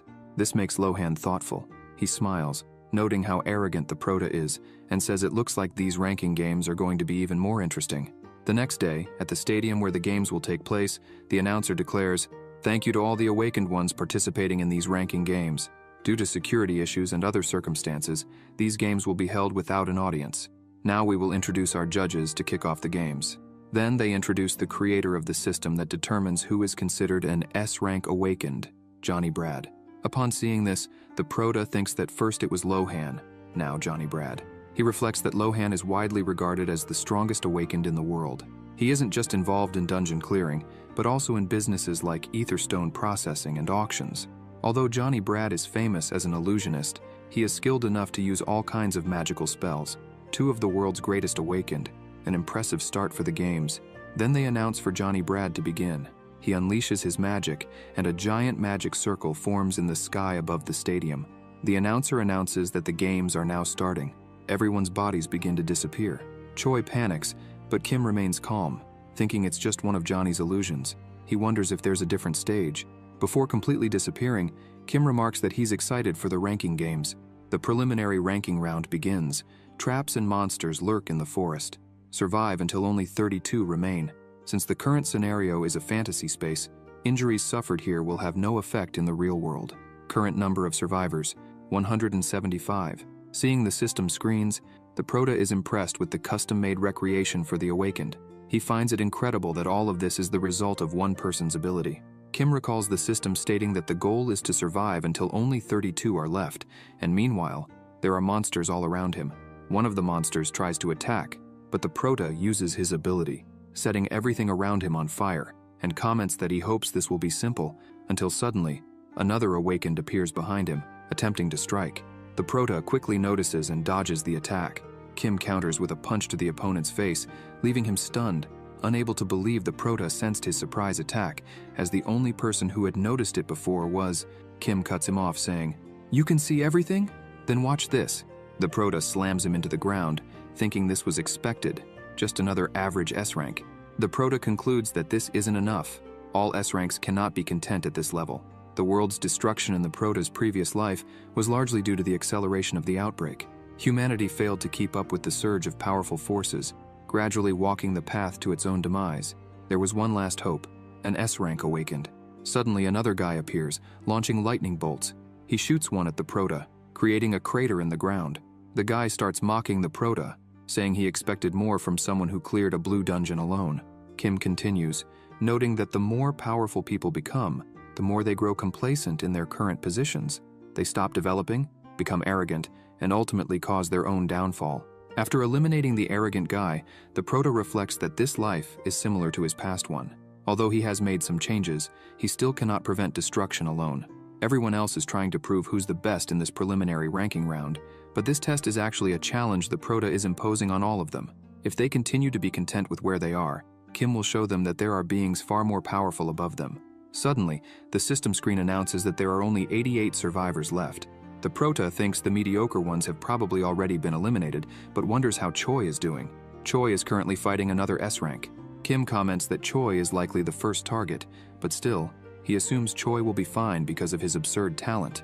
Choi manages to defeat his opponent and sighs in relief as he nearly died. In the middle of the forest, some awakened are running. The one in the red shirt asks the one ahead if he sensed something. The one in front responds that, yes, they have caught up. They stop, and the one in red says they need to deal with it, but there isn't even time. An arrow is shot toward the leader, exploding his head. The one in red and the other manage to dodge. They realize it's a long-range awakened. The one in red tries to locate the shooter. The archer fires another arrow, but the one in red blocks it, identifying the archer's position. He quickly charges forward, but upon seeing who it was, realizes it's Chernoff. The one in red is terrified, but he doesn't even have time to properly feel fear because Elena arrives, destroying everything. She slices the one in red in half. The other one is left bewildered but is soon eliminated as well.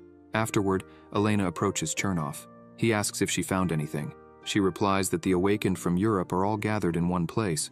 Elena notes that she has a bad feeling about this. Chernoff says he will check their location first. He uses his ability clairvoyance, fortune divination, and manages to scan the surroundings through the forest until he spots awakened atop a large tree in the north. There must be about 30 people there. Elena acknowledges the plan and asks Chernoff to keep an eye on the situation while she goes to see how those guys perform. Meanwhile, up in the northern tree, someone asks if everyone is present. Another responds that some are still missing, but even so, it won't be a problem for the operation. The bearded man confirms this and announces that they're starting now. Adele is also there, apparently as the group's leader. Adele says there's no point in waiting any longer and proceeds to explain the operation.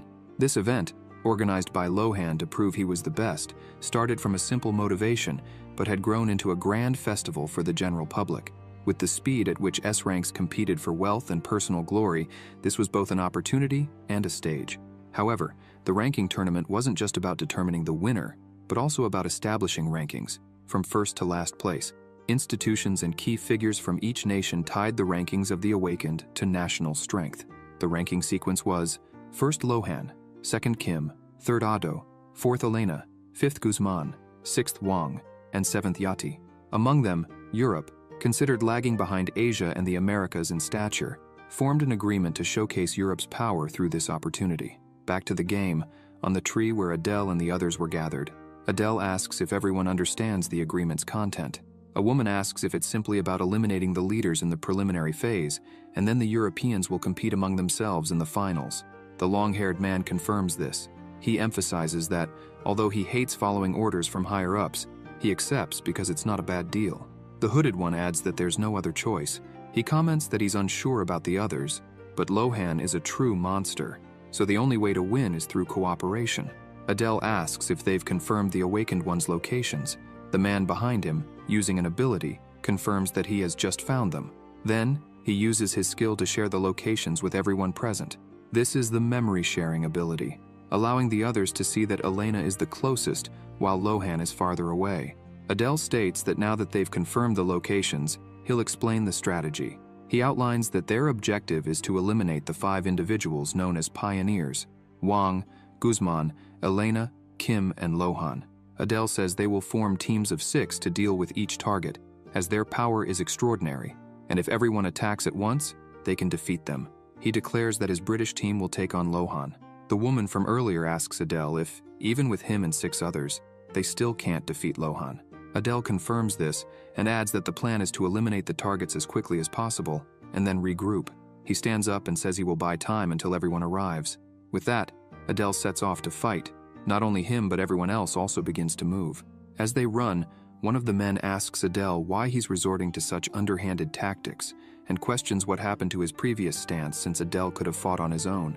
Adele responds seriously that it's simply because he wants to be the best. Meanwhile, the Prota is fighting and causing loud booms. His opponent was in trouble. This is Joao, an awakened of Indian descent who was the first to reach S rank. The Prota comments that he's heard many rumors about Joao being the hero of India, so Kim had high expectations but ended up disappointed. Hearing this, Joao becomes enraged and shouts that he'll make sure the Prota dies by his hands. He begins to use his ability, surrounding the Prota. Kim asks if Joao really thinks that this ability is effective.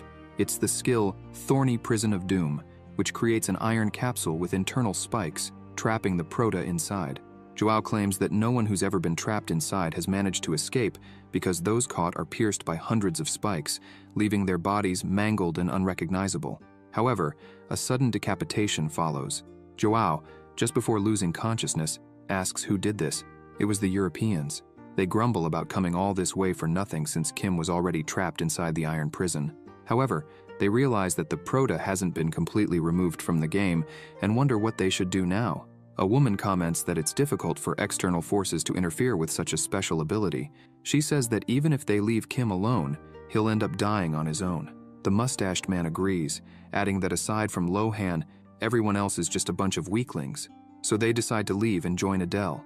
But as they're leaving, one of them notices something and is terrified by what he sees. He tries to shout for everyone to get out of the way, but there's no time. The Prota unleashes a slash that nearly splits the battlefield in half. Lohan, from a distance on top of a hill, can see the destruction. He's impressed by the swordsmanship behind that attack and wonders who it could be. Choi, who was with Lohan, laughs and wonders just how much stronger the Prota has become. Lohan asks if he knows who wielded that power. Choi raises his sword and charges forward, answering that yes, he does. It's his brother. As Choi attacks, Lohan simply dodges, saying he doesn't understand what Choi is talking about. He points out that in the game realm, all languages should be unified, yet he still can't understand Choi. So since communication isn't working, he decides to see for himself. He uses his ability, launching several spears toward the redhead. The spears fly at high speed but stop right before the redhead's face. Lohan sighs and looks up, asking why he's here again. Hyunki appears, riding on his dragon. Lohan asks what he's doing, but Hyunki just stares silently. A moment earlier, Choi instinctively realized two things. First, if Hyunki hadn't intervened, he would have simply died. Second, the gap between him and these two is enormous. Lohan gets excited and begins to unleash his energy. Hyunki is shocked, sensing the danger in front of him, and orders Yong the dragon to attack. The dragon releases a powerful flame attack, incinerating the area where Lohan was standing. However, Lohan emerges, walking calmly through the fire, commenting that it's quite hot. He smiles and says it's now his turn, but suddenly notices something. Hyunki and Choi are fleeing at high speed. Lohan is stunned, realizing they thought they were about to die. Choi, smiling, thanks Hyunki for saving him. Hyunki starts yelling, asking why he tried to take on Lohan alone. Choi responds that he wasn't trying to fight Lohan, explaining that he had just arrived. The redhead thanks Hyunki for saving him and calls him brother. Hyunki asks since when they became brothers for Choi to call him that, but lets it slide and explains why he came to get him. He says he only saved him because he needs him, as the current situation is far from ordinary. Hyunki explains that the awakened ones from Europe have united and are moving in various places. Choi asks if that's not cheating. Hyunki replies that it's not, because forming an alliance out of necessity is one of the survival strategies. Their judgment is sound, which is why Hyunki is trying to do the same. Choi realizes that Hyunki is heading towards Kim, as now Hyunki, Choi, and Kim are going to join forces. Back to the Prota, after the dust settles, Popo appears with one arm severed. He sees that all his allies have been sent to the lobby, until Choki, the man with the communication ability, speaks to him. Choki and Adele were communicating with Popo. Choki mentions that he noticed Popo's signal almost disappeared the moment that immense power erupted, and asks what's happening. Popo asks Choki to inform Adele that Lohan is not the problem, because the source of that insane power is Kim Soo-hyun. Suddenly, the signal is cut off. Choki asks Adele if he heard that, and Adele confirms, looking thoughtful. In fact, everyone heard it and starts wondering if Kim is on the same level as Lohan, because if that's true, the Europeans' operation will be a complete failure. Adele asks everyone to stay calm and requests Choki to use his ability so he can broadcast a message. The man places his hand on Adele's shoulder, and Adele asks if everyone can hear him. Adele briefly explains that based on Popo's testimony, it appears that Kim is on the same level as Lohan. He says that the focus now must be on Kim, and after eliminating him, they can deal with the rest. Adele plans to take down Lohan during the preliminary phase. He asks if everyone understands. A bearded man responds that it's a good idea, especially since Elena noticed them and fled. Rook says he'll join them immediately. Chabi, who is fighting Wang, informs Adele that she nearly eliminated everyone. She turns to Wang and tells him to thank Kim, because if the Prota hadn't interfered, he would have died by her hands. With that, they set off. Wang, frustrated, mutters that everyone annoys him and vows to kill them all. Back to the Prota, he's deep in thought. He sees Popo lying on the ground and wonders who this guy was that he just defeated. A few minutes earlier, when he was trapped in the Thorn prison, the Prota realized that it was a special system ability. He finds it annoying because special systems are usually linked to specific abilities and require conditions to be overcome. However, the Prota doesn't care about those conditions, knowing there's always a way to push through since his overwhelming power ignores all these restrictions. With a powerful slash, he destroys everything, and that's how he escapes the ability. But he realizes that the person he defeated wasn't the one he intended to. Suddenly, A magic circle appears beneath his feet. He understands what's happening, but is trapped nonetheless. A man descends from above, trying to strike Kim, but the Prota simply punches upwards, disintegrating half of the opponent's body. Kim is incredibly strong now because he recently absorbed the power of Ouroboros and still struggles to control it. He becomes serious and asks whoever is nearby if they plan to keep hiding. The Europeans have arrived. Roik, witnessing what the Prota just did, confirms that Adele's assessment was correct. Kim is a true monster. Chabi tells everyone to prepare to attack Kim. The Prota merely waits, exuding power from his sword. One of the opponents attacks with a chain, but the Prota easily dodges and rushes forward, slicing him in half. Another opponent leaps to strike the Prota, but Kim positions his sword to defend and quickly uses his power to hurl the attacker away. Kim notices 3 more coming at him, but manages to dodge with a leap before being hit. However, one of the enemies below begins using his lightning ability. The Prota realizes the situation has become critical and tries to react but is struck directly by the lightning. Kim falls, emitting smoke after being hit head-on. Roik quickly uses his chain ability to bind the Prota. The chains move toward Kim but are blocked by his barrier. The others are shocked, finding what they're witnessing terrifying. Now Kim is overflowing with power. One of the Europeans assures everyone not to worry because, due to the shock from the electric ability, the Prota won't be able to move properly, which means they still have the upper hand. Then, one of the Europeans charges forward, shouting that they can't waste time, but in the next second, he stops dead in his tracks, horrified. The intense pressure of Ouroboros was there. Everyone around begins to feel sick, drop their weapons and kneel. Kim unleashed the power of Ouroboros, and just by doing that, he forced everyone to their knees. The Prota steps forward and places his sword at the neck of the blonde man, saying that while he's strong, his powers don't even compare to his own. Then the Prota asks what the Europeans are plotting. From a distance, Adele feels an immense pressure and wonders what kind of energy this is because it carries the scent of death. He then asks Choki to contact the team that went after Kim. Choki replies that he's unable to reach anyone. Chabi is stunned to realize that everyone has failed. A hooded man asks about the other teams, so Choki tries to contact them, but no one responds. They realize that after everyone went after Kim, all their signals were cut off. Adele understands what happened and says that now the only Europeans left are those right here with him. Suddenly, an enormous pressure appears near them. Adele is already feeling shaken, and one of the Europeans drops dead. It was Kevin, or rather, the late Kevin. Choki starts foaming at the mouth and collapses as well. Everyone, except Adele, is defeated. He's left bewildered, not understanding what's happening, until someone approaches. Adele realizes that it's the same aura of death as before. The Prota now stands before Adele and greets him, saying it's a pleasure to meet him. Looking at Kim, Adele sees the power of Ouroboros and understands that this monster is at the top of the entire ecosystem. Kim stares at him, while Adele realizes he's facing a true predator. The Prota acknowledges Adele's strategy, recognizing him as a strong contender for victory, but he warns that even if Adele can overcome the current situation, he will eventually be powerless before far greater forces. Adele asks what the Prota is trying to say. Kim responds that Adele already knows the truth and questions why he accepted such a vile proposal. Adele is taken aback by the question. He was seen as a hero, but by involving himself in something so disgraceful, his image was tarnished. Then, Adele begins to laugh and suddenly attacks the Prota. Kim dodges effortlessly and notices that Adele resisted the fear. The first ability of the 3 eyes, obtained from Ouroboros, is called Predator. In other words, it's a mental ability that instills fear in weaker opponents. If someone lacks the mental fortitude to withstand a stronger opponent, they won't be able to escape. The title of strongest in Europe was not just an empty phrase. Suddenly, Adele yells furiously, saying that regardless of whether his methods are low or not, the Prota has no right to judge him until after defeating him. Kim smiles and says he'll soon hear Adele's answer. Adele readies himself to attack, and Kim does the same. The two lock eyes intensely before charging at each other, their attacks colliding. A massive explosion follows. The clash of powerful forces between two S-rank awakened marks the beginning of the final phase of the preliminary rounds. Elsewhere, Lohan is engaged in battle with another opponent.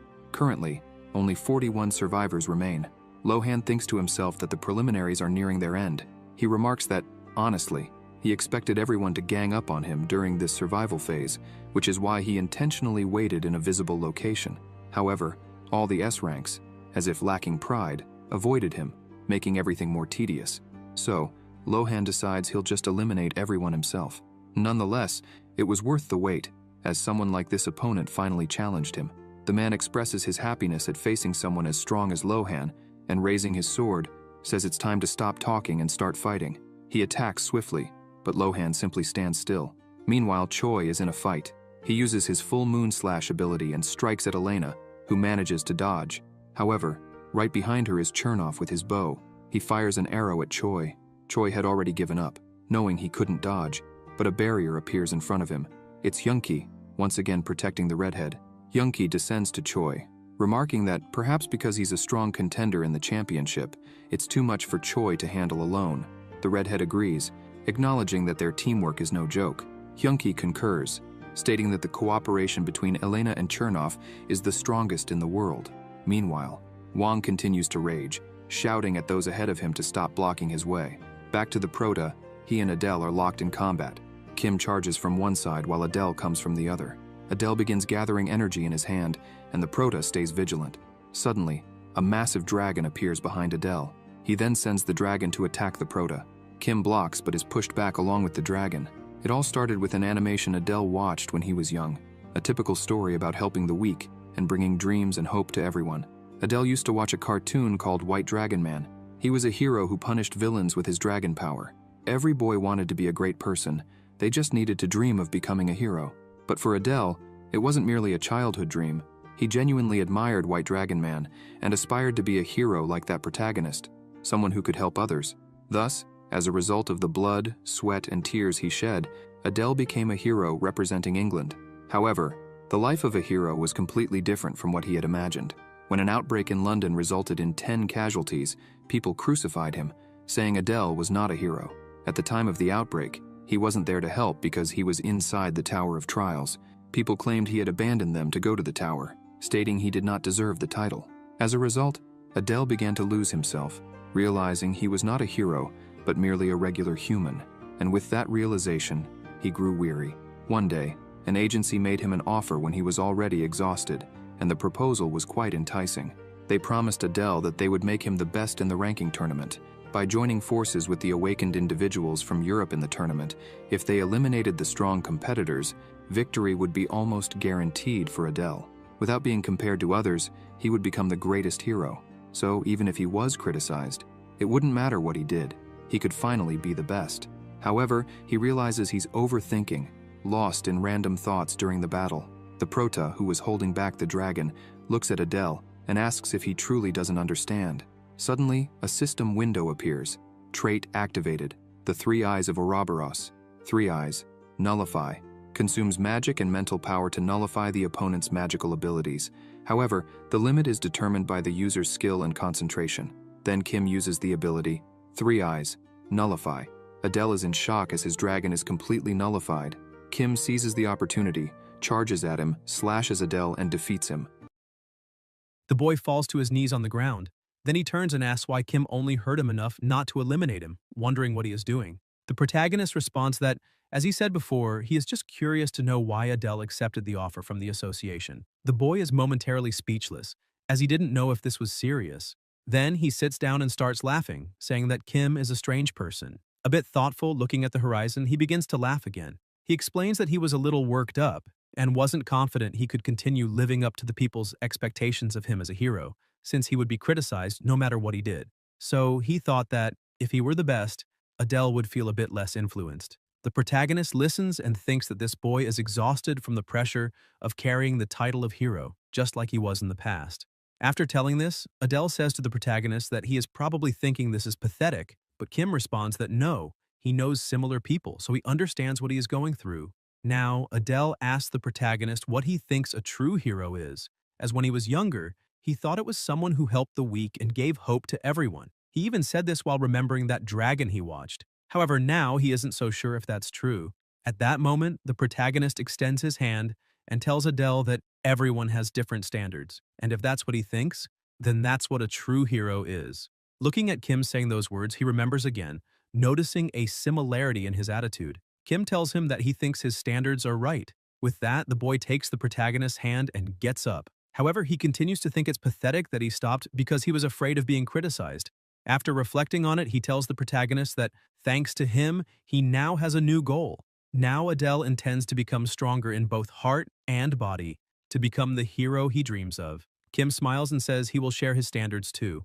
The boy is completely startled as behind the protagonist, Wang is coming with blood in his eyes. The big guy lands a punch right on Kim's neck, but in reality, he held Wang's hand as if it was nothing. This leaves Adele stunned. Kim, irritated by that, turns around and slices Wang as if he were sashimi. Seeing this, the boy is impressed by how the protagonist eliminated Wang, who is the star of China, in one go. With that, he realizes he has never seen Kim's true abilities.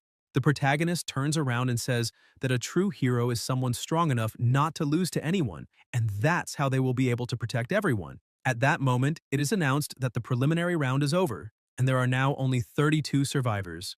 Outside the subspace, it's announced that the preliminaries have ended, and tomorrow will be the final. The reactions of the S-rank awakened were divided into two. A guy in a green shirt, who is also rank S, thinks that even though they are on the same level, there is still a large gap. The guy next to him in a black shirt thinks he should go to the Tower of Trials to get stronger. There were those who accepted the results and waited, and those who didn't accept the results, like Wang, who, after leaving the subspace, starts yelling at the protagonist, saying the results are wrong. Obviously, depending on how you react, the results will change when you grow.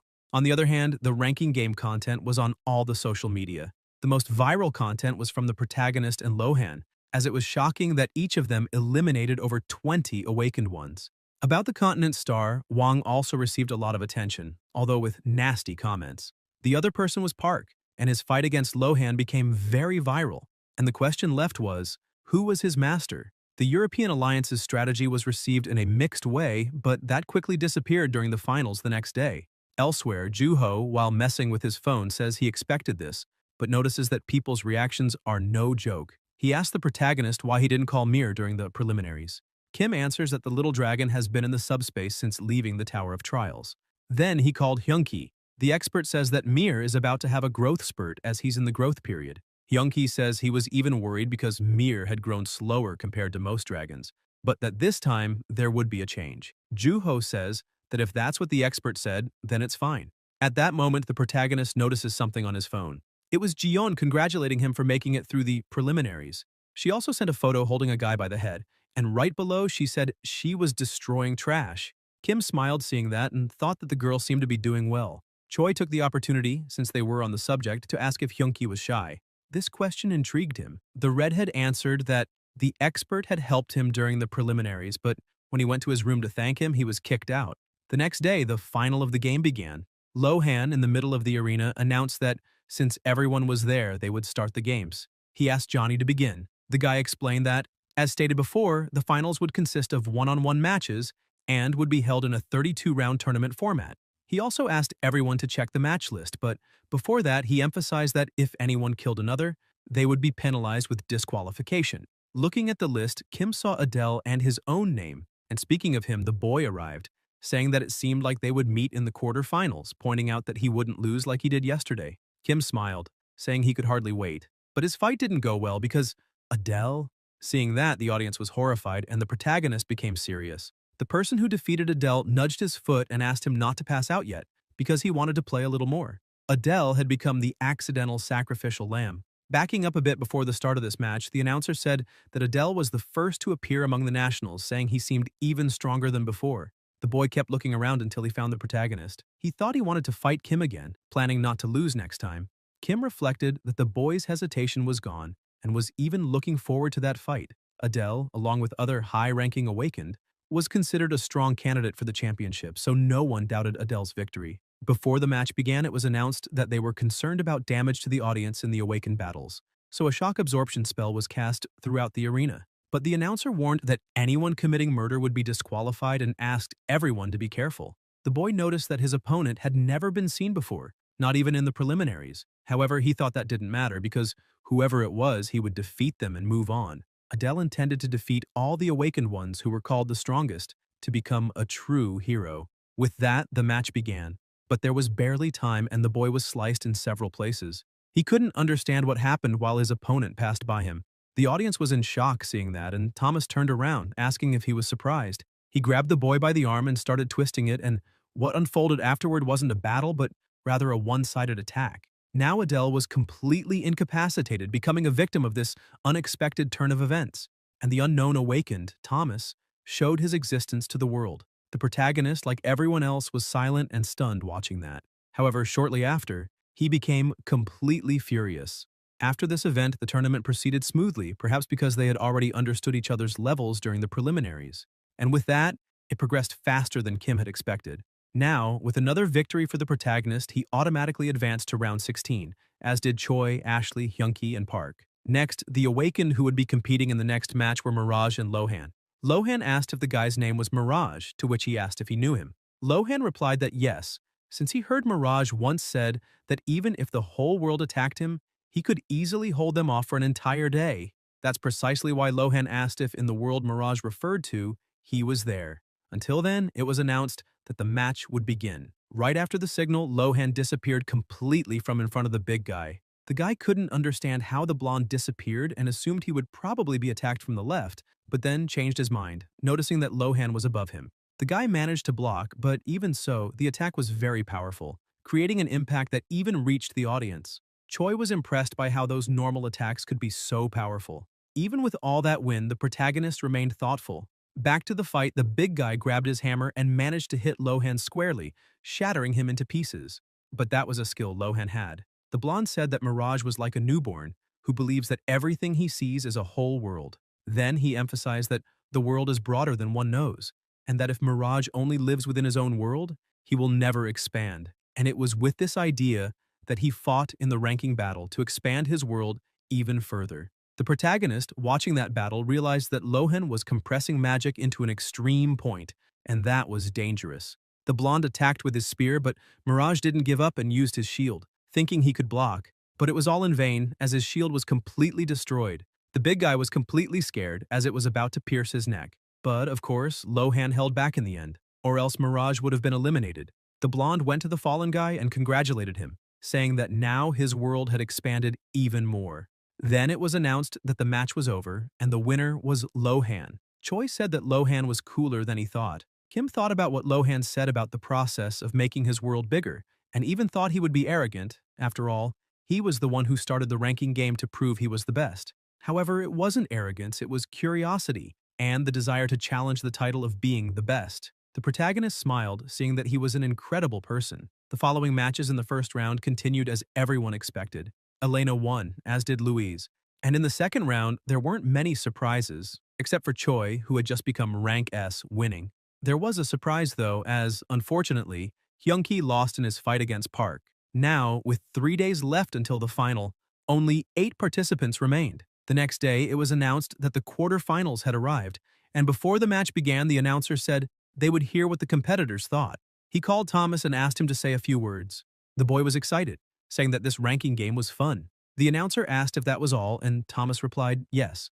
Then the announcer went to Kim, asking what his words were. The protagonist said that he would do his best and emphasized that he hoped his opponent would rise to the challenge. Thomas thought that was really cool. Choi, watching from the stands, thought that the protagonist would fight all out against Thomas. He thought the boy was really dangerous and looked at his phone, where many people were commenting on the protagonist and Thomas. Seeing that, Choi told Kim to be careful. He said enough with the talk and asked all competitors to get ready. He announced that today it would be Kim against Thomas. And this was the first match of the highly anticipated quarterfinals. The moment it was announced to start, the protagonist already advanced and grabbed Thomas's face, immediately slamming it into the ground. Choi thought that was impressive. Ashley noticed that this was how Thomas attacked Adele, and Lohan realized that the protagonist was taking revenge, remarking that he never imagined Kim would be so emotional. With that powerful blow, a lot of dust rose, but as it started to dissipate, it revealed that Thomas had used a shield to block the attack.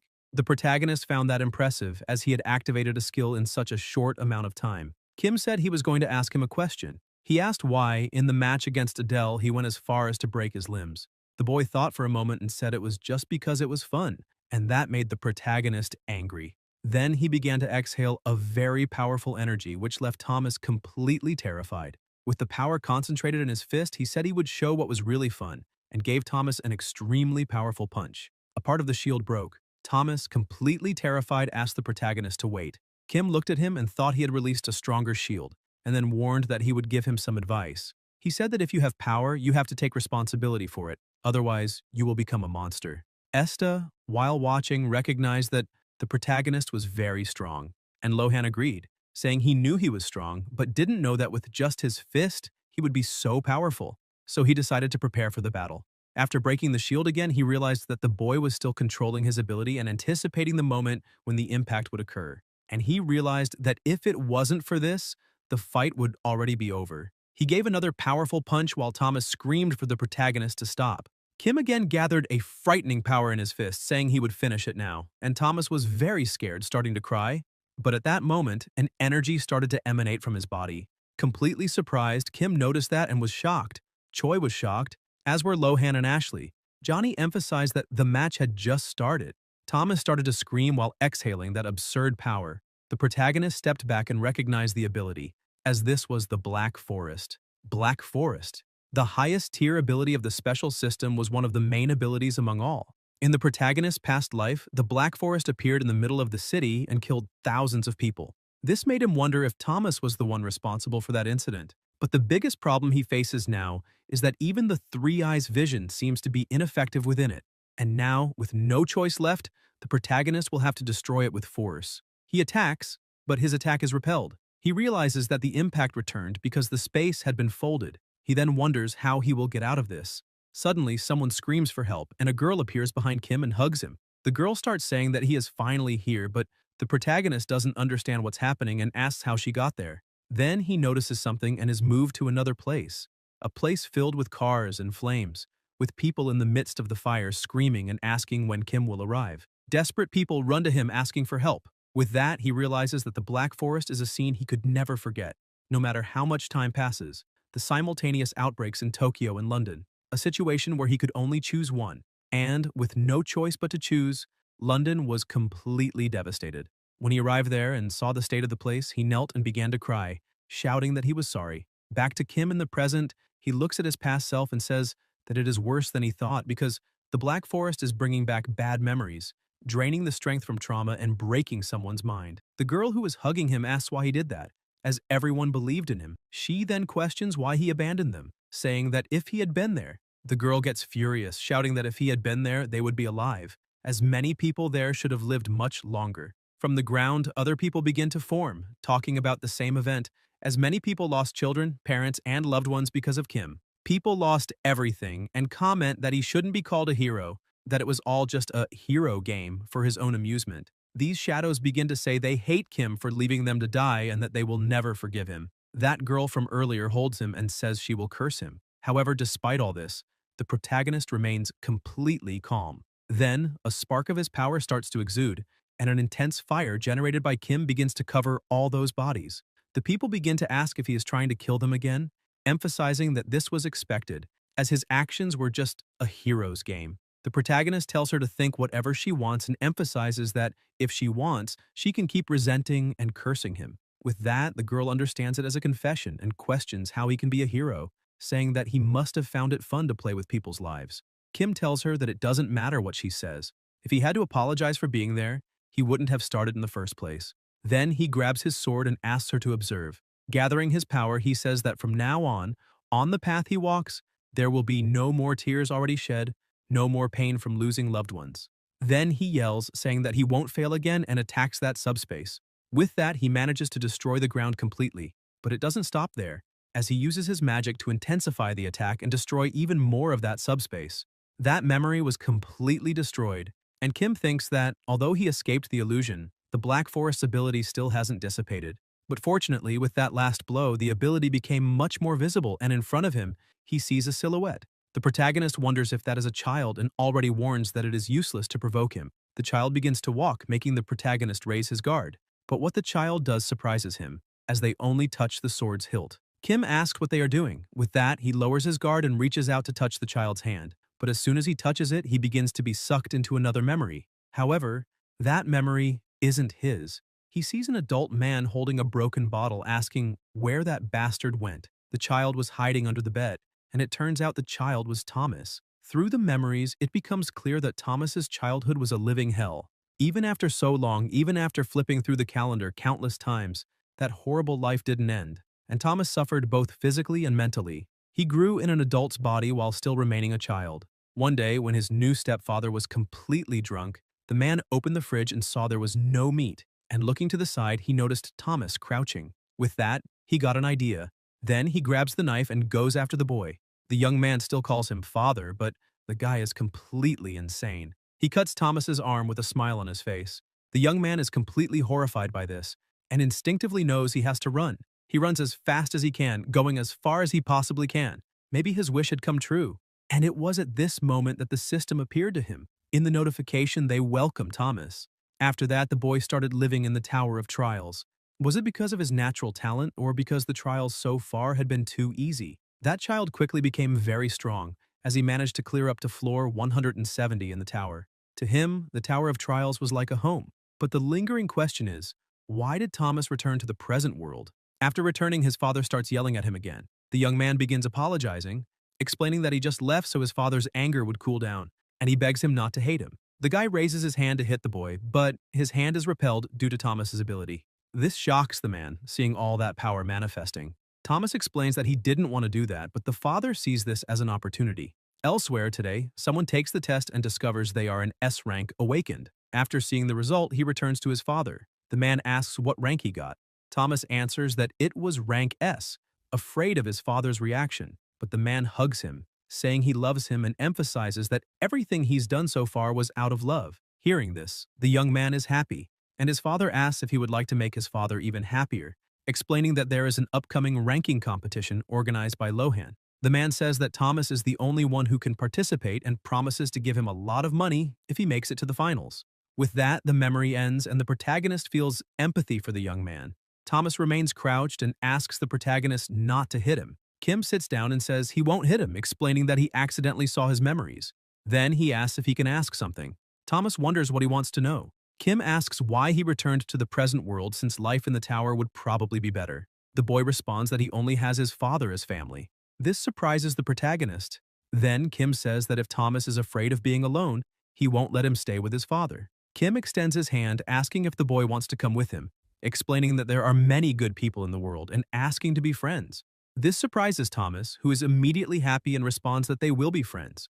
With that, it's announced that due to Thomas's withdrawal, Kim advances to the semifinals. In the next match, Choi unfortunately lost to Ashley, and after that, Ashley lost as well. With that, the protagonist advanced directly to the final without playing the semifinals.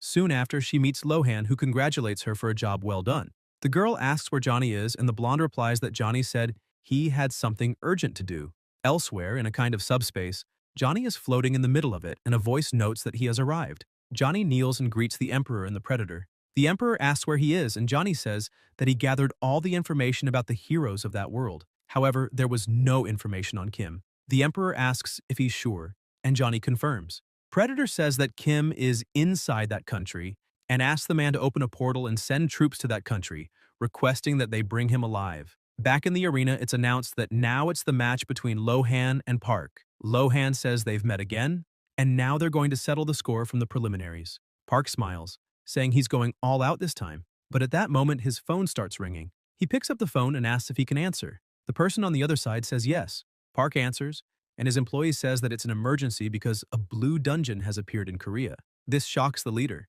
The employee says there's no time to waste, emphasizing that the leader needs to return immediately. With that, Park loses the match, and Lohan automatically advances to the semifinals. The last match of the quarterfinals is between Helena and Louise. As a result, Louise wins. But due to a severe injury, he is deemed unable to participate in the next match. Soon after, it's announced that the tournament schedule has been revised, and the planned semifinals will not take place due to other players who lost or got injured. Therefore, tomorrow will be the final between Lohan and Kim. Lohan looks at the protagonist and says he's looking forward to it, and Kim replies that the pleasure is all his. That same day, as night falls, the house where Thomas's father lives is a mess because the guy is drunk again. Then, at that moment, someone arrives and starts knocking on the door. The noise wakes the guy up, and he asks who's knocking. Annoyed, he opens the door, threatening the person with death.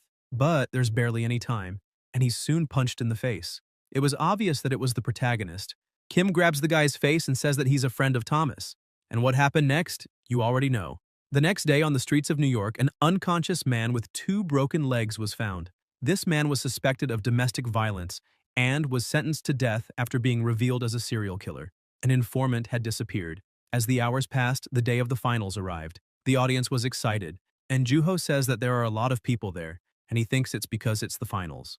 Meanwhile, Choi was trying to pull Thomas, who was excited watching the protagonist. Juho sighs, seeing that things had become even more chaotic. Sometime before, Kim explained everything that happened while Thomas hid behind him. The two were confused until Juho asked what they were going to do now. Kim explained that after the ranking matches, he would go back to Korea with Thomas and stay there. Choi asked if they would all be staying together.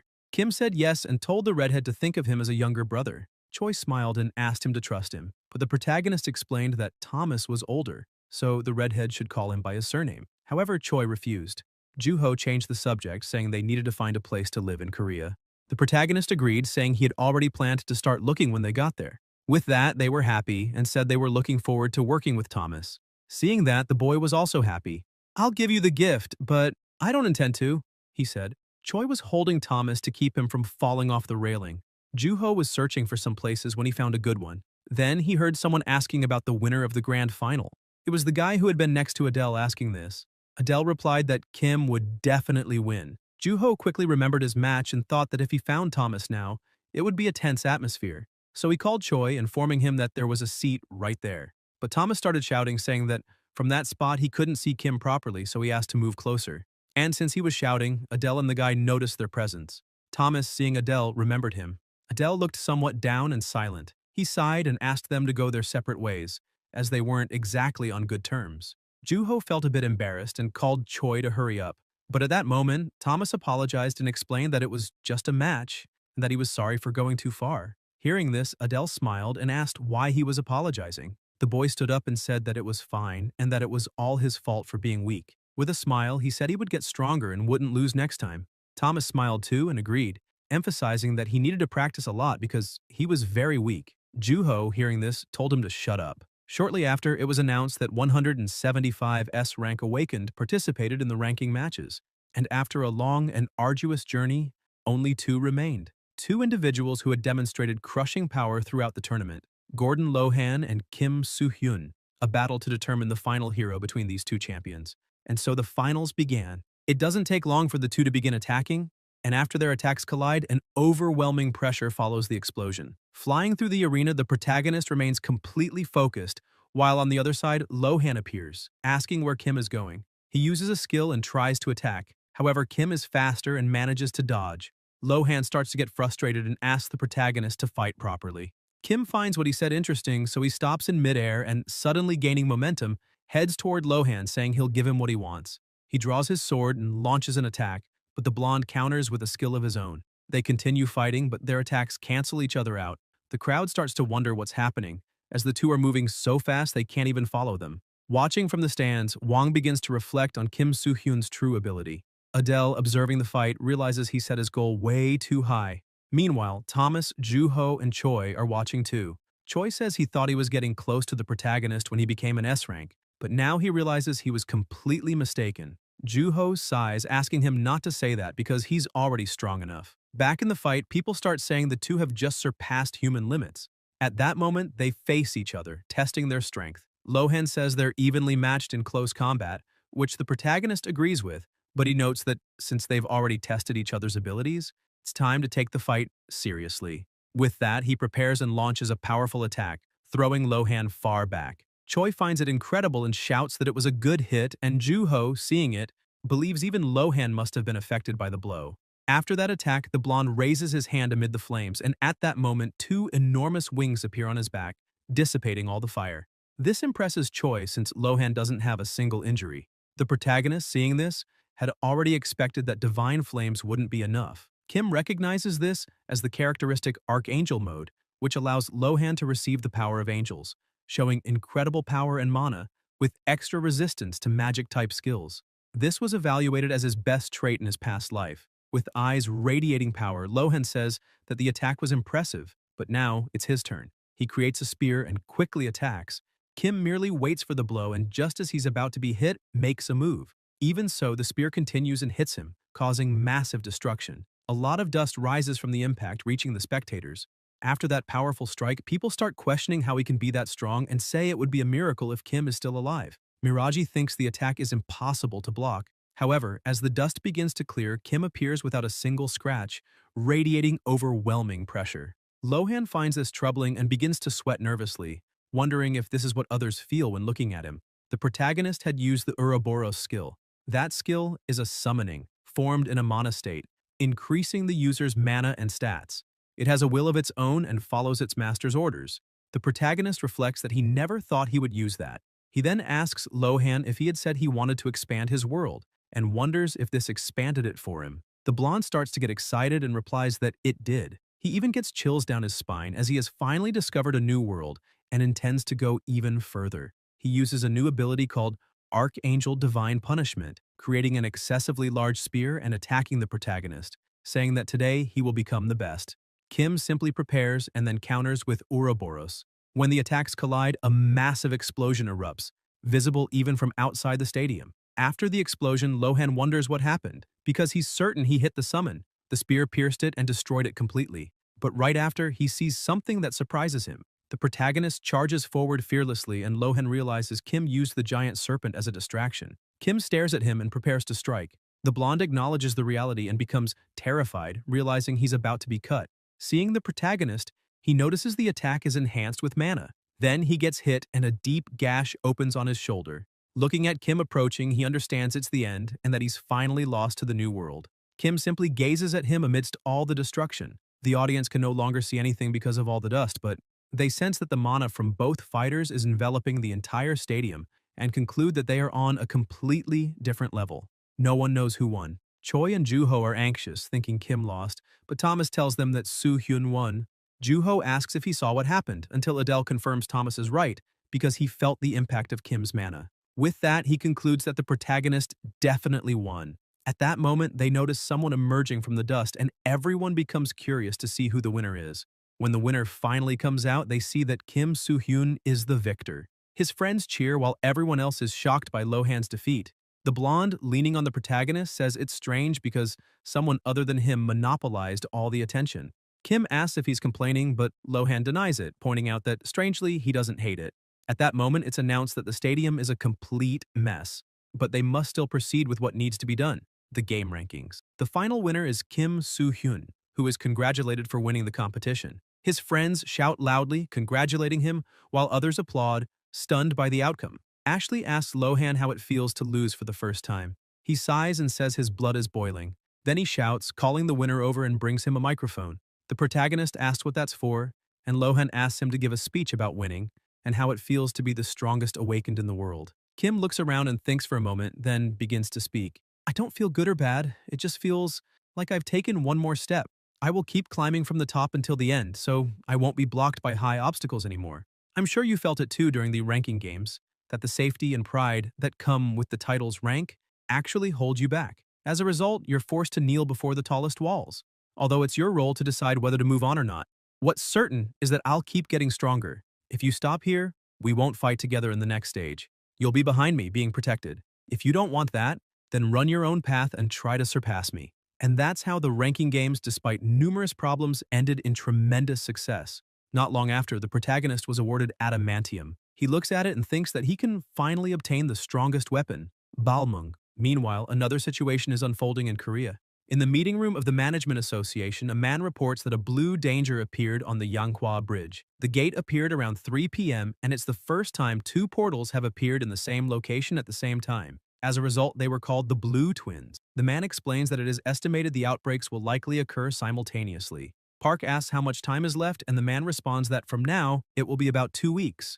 A bald man asks what kind of insane margin of error that is, and the man in the mask says that a single green dungeon is already enough to wipe out a city. But here, there are 2 blue dungeons. And the worst part is that at this moment, almost all the S ranks are away at the ranking game, so there aren't enough people to raid the dungeons. The man with glasses says that because of this, the estimated raid time is 1 week and could be longer if other factors are taken into account. He emphasizes that if they don't act quickly, Seoul will be completely destroyed. Park asks if he's already tried contacting Kim. The man with glasses replies that he has, but adds that the game's just ended, so he's not sure if Kim can come immediately. He says they should at least start planning the raid, but at that moment, someone starts mocking him, asking what he's so worried about. This man is named Kwan, an S rank, and the president of the society. as well as the master of the Hanno Masks Guild. The man with glasses tells him to stop with that talk, but Quan points out that he said he would make Kim the leader of the raid. He adds that there's no way to know when Kim will arrive, and that's exactly why they can't just wait forever. Another person agrees with him, saying that currently there are many awakens at the association preparing for the raid, and it's not just the Hanno Masks. This man is Lim Chang-hoon, vice master of the Society Guild. He says that, in his opinion, the association and the Hanno Masks Guild should proceed as the first wave. The man with glasses thinks about it and reflects that, although they were originally founded with the intention of ensuring the rights and interests of the awakened and managing operations efficiently, they eventually started only raiding dungeons from which they could make a lot of money and rejected the association's oversight and control. They became a greedy organization that only cares about its own interests. With that, the man with glasses assumes that their goal this time must be fame and the rewards from the blue dungeon. He sighs and replies that this can't happen, since the association prioritizes the safety of the citizens in the city. Because the focus there isn't on resources, if they fail as the first wave, it could cause the outbreak to happen even faster. At that moment, Lim shows some papers and the man with glasses asks what that is. He explains that it's a request he received from the American Association. He says it proves that even with an unfavorable factor during a blue dungeon, there's still more than an 80% chance of success. Then he asks if the man with glasses thinks they aren't capable. He hesitates for a moment but then slams the paper on the table, saying that for the sake of safety they need to wait for Kim, because above all, for a blue dungeon, at least 3 S ranks are necessary. Quan begins to release his power, saying the man with glasses talks too much, since he's basically saying they aren't trustworthy. Lim gets a little tense. Park doesn't feel anything, while the man with glasses receives all that mana, feeling pain. The rest of the people at the table stand up, and the bald man shouts for him to withdraw his mana now. Quan tells him not to move as he feels like hitting someone right now. That makes the bald man even angrier. He starts shouting again until his master tells him to stop. He looks back and is completely terrified, as Park is also releasing his aura. The two begin to measure each other's mana. Meanwhile, Lim is nervous because Park is the most powerful force in the association, and he's the real reason why they, from the society, avoid conflict with the association. So Lim tries to defuse the situation, saying there's no reason to fight among themselves and asks Quan to apologize. He whispers that the association has the right to attack and emphasizes that there's nothing to gain by clashing with them now. Even though he's irritated, Quan disperses his aura. Seeing that, Park does the same and says he recognizes Quan's potential, but he hopes he understands they're preparing for the worst-case scenario and that only after everyone finishes preparing will they start the invasion of the blue dungeons. The president of the society gets irritated and stands up, asking if they're basically saying they're not enough. Lim sees the situation is out of control and just gives up trying to calm things down. Quan tells Park to step aside, saying he's going to prove they're capable of raiding the dungeon. Park simply pushes his arm away and agrees, saying he'll teach him a lesson. Quan says that if he wins the fight, he wants the right to attack the twin blue dungeons. The man with glasses starts shouting, saying that the raid leader has already been chosen. But Park tells him it's fine, explaining that it's faster to show through actions than words. As they leave, the president of the society says he likes how confident Park is and tells him to take back his words before it's too late. Park says that's the limit and that there won't be any bad blood between the society and the association after this. As he opens the door, Quan tells him not to worry until someone says something interesting is happening. And after seeing who it is, Quan becomes startled. The protagonist asks to be filled in too. Quan is shocked to see him there since the ranking game supposedly ended today. He asks how he's already there, to which the protagonist thinks for a moment and says he got help from Lohan. A bit before Kim arrived, Lohan said he heard Kim needed to return to Korea immediately, so he gave him a kind of magical feather. That is the feather of the celestial realm, which allows the user to teleport to a place they remember. Park understands what happened and thanks him for responding quickly to the association's request. They greet each other, and Kim asks to leave the situation to him, then asks what's going on. Quan says it's nothing serious, that he and Park were about to fight for the right to raid the dungeon. Kim replies that that's strange, since the right to invade is already his, and asks why the association and the society are deciding who gets it. Quan starts to stutter, and Lim becomes tense about the situation, thinking that although the actions of the president of the society were rude, it was a good opportunity to obtain the right to the raid. However, if his opponent is the strongest awakened in the world, he won't even stand a chance. The protagonist looks at them and remembers that, in his past life, they also caused many problems. Park steps in and says he's ashamed to face the protagonist, but the issues between the society and the association have already begun. He starts drawing his sword, saying he'll resolve this himself. Kim thinks the society is definitely annoying and it would be better to get rid of them quickly. Soo-hyun agrees, emphasizing that he's sure both the society and the association have their reasons, and that's why they'll fight for the right to invade the dungeon. This shocks the society, and an irritated Kwon says that he's basically telling them to back off completely because challenging Kim is no different than issuing a threat. The protagonist explains that he won't be participating and points to Choi, explaining that they'll be fighting the redhead. Choi is surprised and wonders if he's really going to fight. Sometime later at the association's training ground, the groups are already divided, and the protagonist says they'll begin in 5 minutes and tells everyone to get ready. Choi asks why Kim is doing this to him out of nowhere. The protagonist apologizes, but says he did it without thinking. At that moment, Park calls the protagonist and apologizes for things escalating because of him. Soo-hyun says it's fine, emphasizing that the society would have continued pestering the association relentlessly even if it weren't for that specific incident. He adds that it would be a bigger problem if they held a grudge and refused to cooperate in the raid. Kim says this may be the only way to keep the society in check, and that if it's Park, it's almost impossible for him to lose to those scammers. The master smiles and says he's confident. He mentions that Kwon is an easy opponent, but he didn't become an S rank for nothing, and might be able to defeat Choi, who only recently became an S rank. Kim tells him not to worry because when it comes to potential, Choi is the best among all the awakened he's ever seen. Lim calls the president of the society and says that what happened was definitely reckless, but he believes the decision was right in the end. Kwon agrees with him, saying he's not sure about Soo-hyun or Park, but when it comes to Choi, he'll definitely win. And with that, he believes the twin dungeons will be theirs. At that moment, the protagonist announces that he'll explain the rules. He states that for safety reasons, they'll fight only with their hands, but they can use skills. Victory will be decided when the opponent gives up or is no longer able to fight. Now, with both of them face to face, Choi prepares, and when the match begins, Kwon charges in fearlessly. Choi stands still as he's about to be hit, but he manages to block and thinks that Kwon is fast. The president keeps attacking while the redhead just defends. Choi notes that his opponent is faster than him, but then he catches Kwon's punch and concludes he only needs to land one strike. However, he misses, as the president suddenly disappears. Kwon appears behind Choi and slaps him across the face. The slap is so strong it drives Choi into the ground. On Park's side, everyone is shocked by what happened, and the man with glasses concludes it really was too much for someone who had just become an S rank. On the president's side, people cheer, saying it was expected. Lim thinks Kwon has a teleportation ability, and that this is the reason he became an S rank, believing he has already won the match. Back to the fight, the president laughs, saying the dungeons will be his now. However, he is shocked by something, as Choi is holding his arm and says he's just fast, and without that, he's nothing. Kwon tries to say something, but is quickly lifted as if he weighs nothing and slammed into the ground with absurd force.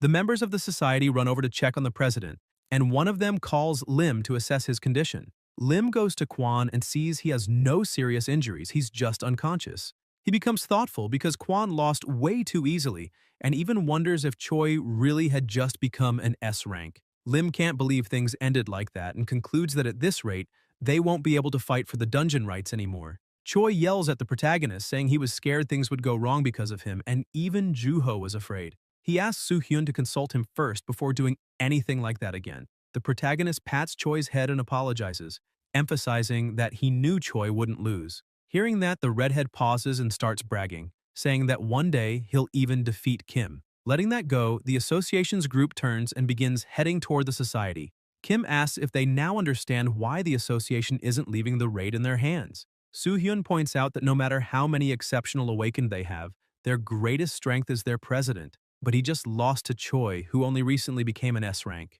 While saying that, the protagonist thinks that Choi's growth is obviously due to an insane skill, better than the one he had in his past life. He asks Lim if he really plans to raid a blue dungeon with those abilities and questions whether he has a death wish. Kim tells them to use that duel as a lesson and to value their lives. However, the vice president doesn't want to accept that since it's a valuable blue dungeon. So, he says he understands what the protagonist is saying and asks to join the raid team. Kim looks at him and says nothing. Lim's motivation is that participating in a blue dungeon is a great experience, and considering the benefits he'll reap afterward, he's sure to earn many merits. He says he'll give 70% of those merits to Kim. The protagonist turns serious and asks everyone there if blue dungeons are just opportunities for fame and money. Kim only wants to know if they've ever thought about this before. Why dungeons appear in this world, and if there's something beyond them. What if the dungeons one day consume the entire world? Irritated, the protagonist asks if he's ever thought about that and tells him to listen carefully.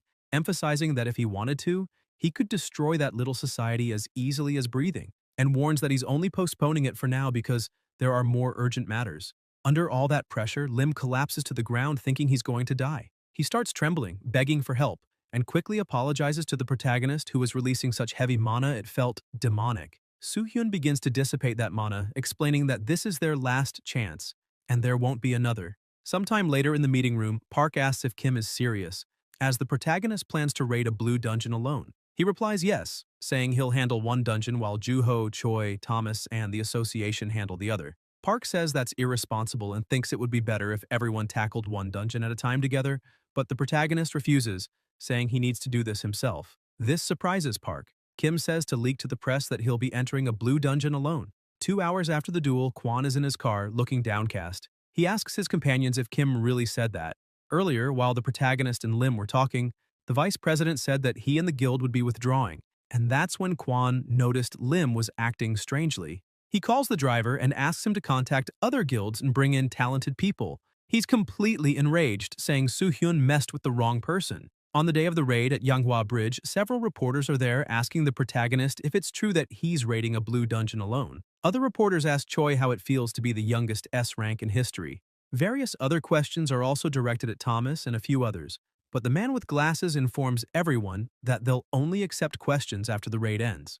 Juho becomes worried and asks the protagonist to back out if he feels in danger. Kim laughs and tells him not to worry. Park says that if they finish early, they'll join the protagonist as planned. Soo-hyun agrees and says he's going in now. With that, he enters the portal and Park calls out to everyone, saying it's time to begin as well. They all enter the portal. The twin blue dungeon raid began that night. Sometime later, several smaller portals appear on the bridge. It's Kwon and his partners. He tells everyone to hunt down Kim Soo-hyun and enters the portal too. Someone nearby has a camera and says it's just as Kim had said. Earlier, when the protagonist said he needed to do this alone, he meant that the society would come after him and try to attack. Park had been surprised by that, asking if the protagonist had really foreseen everything up to that point. Interruption is when someone obstructs a raid because of a guild rivalry or for revenge. And in Kim's previous life, the Hano Mask Guild and the Society used that method to deal with incompletely cleared dungeons and gain praise by stopping outbreaks. That made the protagonist furious, saying that this time they would learn the hard way.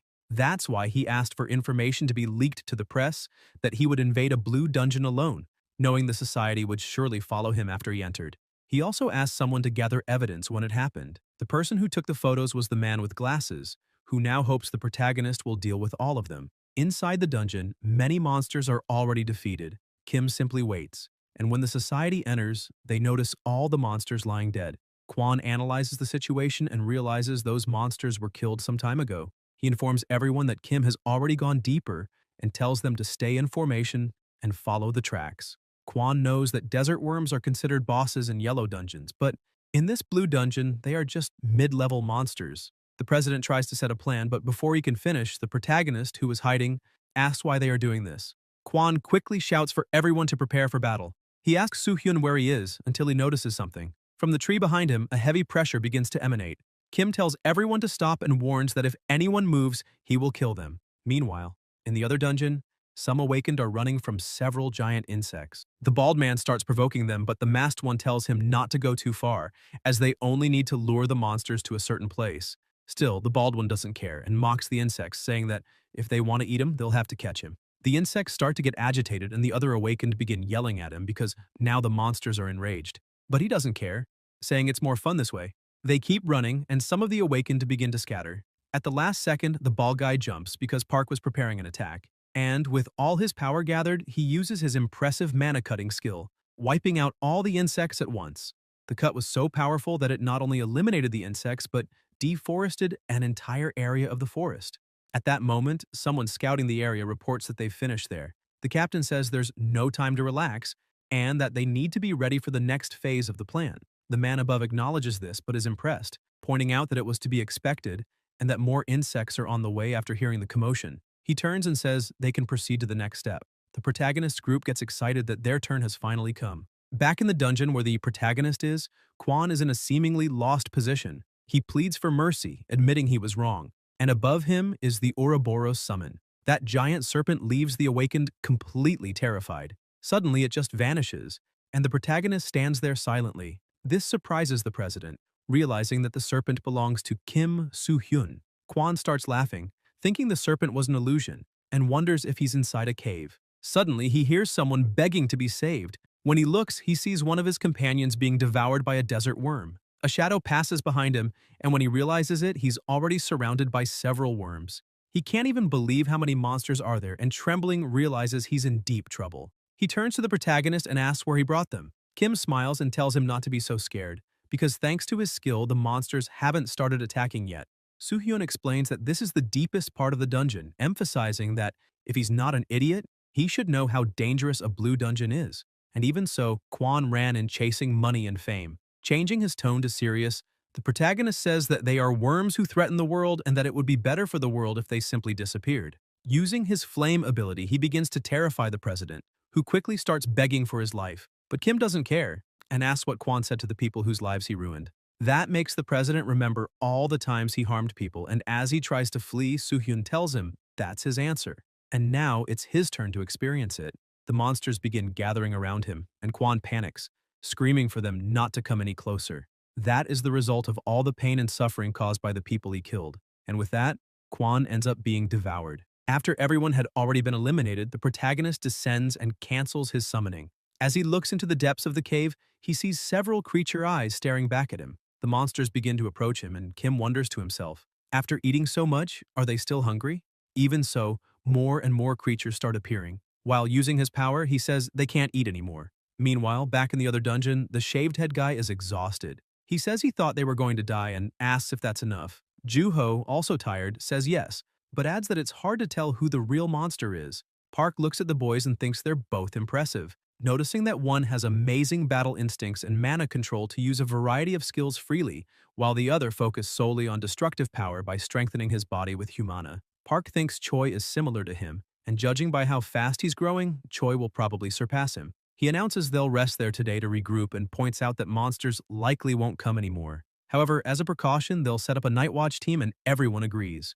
As night falls, Choi says this night watch he's heard so much about doesn't seem like such a good experience. Joo-ho laughs, saying at least he should consider himself lucky he's not last, and that even heroes can't escape night watch duty. Choi asks what he means by hero. Joo-ho wonders why. Choi answers that the title is too big and explains that hero is for people like Lohan or Kim. For Choi, the expectations, applause, and encouragement from others are all a burden. Joo-ho looks at him speechless.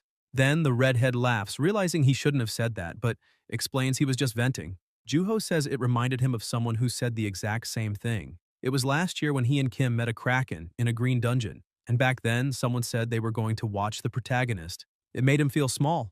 Joo-ho says that even though he knew the truth, he didn't want to accept it, so he immediately raised the test level from 5 to 6. Choi understands why he disappeared for a while last year, and says he really felt like Joo-ho suddenly got stronger. Joo-ho thanks him and says he nearly died because of that small power gap. This surprises the redhead. It was a matter of talent, and that was his limit. And if the protagonist hadn't stopped him, he probably would have lost his life. Joo-ho explains that when he realized his limit, he thought there was no room for him beside Kim and Choi. But when he heard the protagonist's words, he realized Kim hadn't been fighting for himself all this time. The protagonist kept moving forward for everyone to avoid destruction. Joo-ho says that seeing him so cool, glowing, and rising, he decided that even if his body burns in that light, he will still follow him. Then he asks Choi if he doesn't think he's a pillar to others, just like Kim is to him. The redhead laughs, saying that's unfair, and now, determined, says he has no choice and will have to run too. Joo-ho asks if he thinks the protagonist is okay. Choi says he just said Kim was glowing, so asks if he doesn't trust him. Joo-ho says even so, he can still worry. The redhead says he shouldn't worry about the protagonist, but about the dungeon monsters. Kim was already opening the boss room door. That door was simply huge. He looks and thinks that the manifestation of a blue dungeon came way too fast, and at this rate, Fafnir will appear soon too. But this time, Kim believes he will win. Suddenly, a creature pulls him by the shirt. He's thrown backward but manages to land on his feet, wondering if there are still monsters alive. No. So he's surprised by what he sees. It's his little pet dragon, or rather, big dragon. Kim laughs and says he knows Mir is happy to see him, but asks him to stop licking. He wipes himself off, thinking his dragon's saliva is no joke, and realizes that now that he's bigger, it means there's going to be even more of it. The protagonist asks the dragon if he's done growing. Mir responds with a sound, and Kim realizes he's understanding things more clearly. A bit thoughtful, Kim analyzes and says, the dragon looks a bit smaller than he expected. This catches the dragon off guard and he lowers his head. Kim notices he's hurt and says that actually, he's the perfect size. Suddenly, Mir starts yelling angrily. The protagonist understands that the dragon is asking him to open the door as he wants to show how strong he's become. While opening it, Kim also realizes that size doesn't determine strength and wants to see how much he's grown. After opening it, he sees another worm monster, but this one is different. It looks larger and has only one eye. Kim thinks that's great and tells the dragon to show its skills.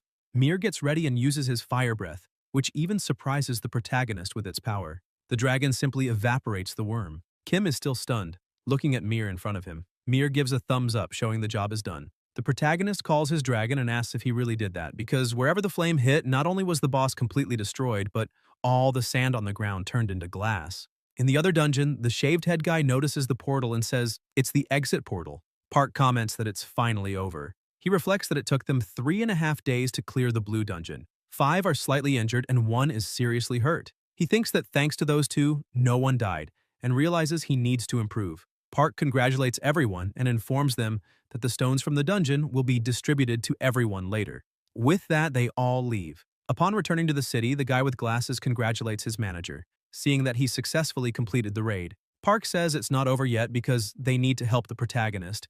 With a serious look, the guy with glasses says the protagonist is already done. That surprises the manager. Sometime later at the blacksmith's house, he's shocked. Daiho is holding an orb in his hand, asking if it's really adamantium. Kim confirms and says he got it as a prize for winning the ranking games and explains he only managed to show it now because he had urgent matters to attend to. The blacksmith continues staring at it in disbelief and says it's insane to see it with his own eyes. Then he asks for Graham. Kim hands it over and Daiho starts examining it, noticing the blade is slightly damaged. He analyzes a bit more and starts talking. He asks for half a year to make the greatest masterpiece he's ever crafted. Kim is a bit shocked by the time, but smiles and says he'll be waiting. The next day, Korea is in an uproar as the shock caused by Kim Soo-hyun soloing a blue dungeon is being discussed on multiple sites, along with the news of the association's announcement regarding the Hano Mask Guild's plan to take over the dungeon. Citing that the Hano Mask Guild's actions were evil and illegal, the association dissolved them and took action. Later, in a meeting, Park hands over some documents and says they'll understand if they look through them, but summarizes by saying the generation is changing and the speed at which dungeons appear is rapidly increasing. The role of the Awakened is to ensure the safety of the citizens and the nation. Kim looks and says that dungeons are definitely appearing faster than before, and that's why the association avoided conflict with the society. Park confirms this. Although the society's forces were greater than the association's, they definitely played an important role, whether in strengthening information and items for smoother invasions, or granting proper awakened ones the right to enter dungeons. But he adds that an unregulated organization is dangerous and begins to say they should be dissolved.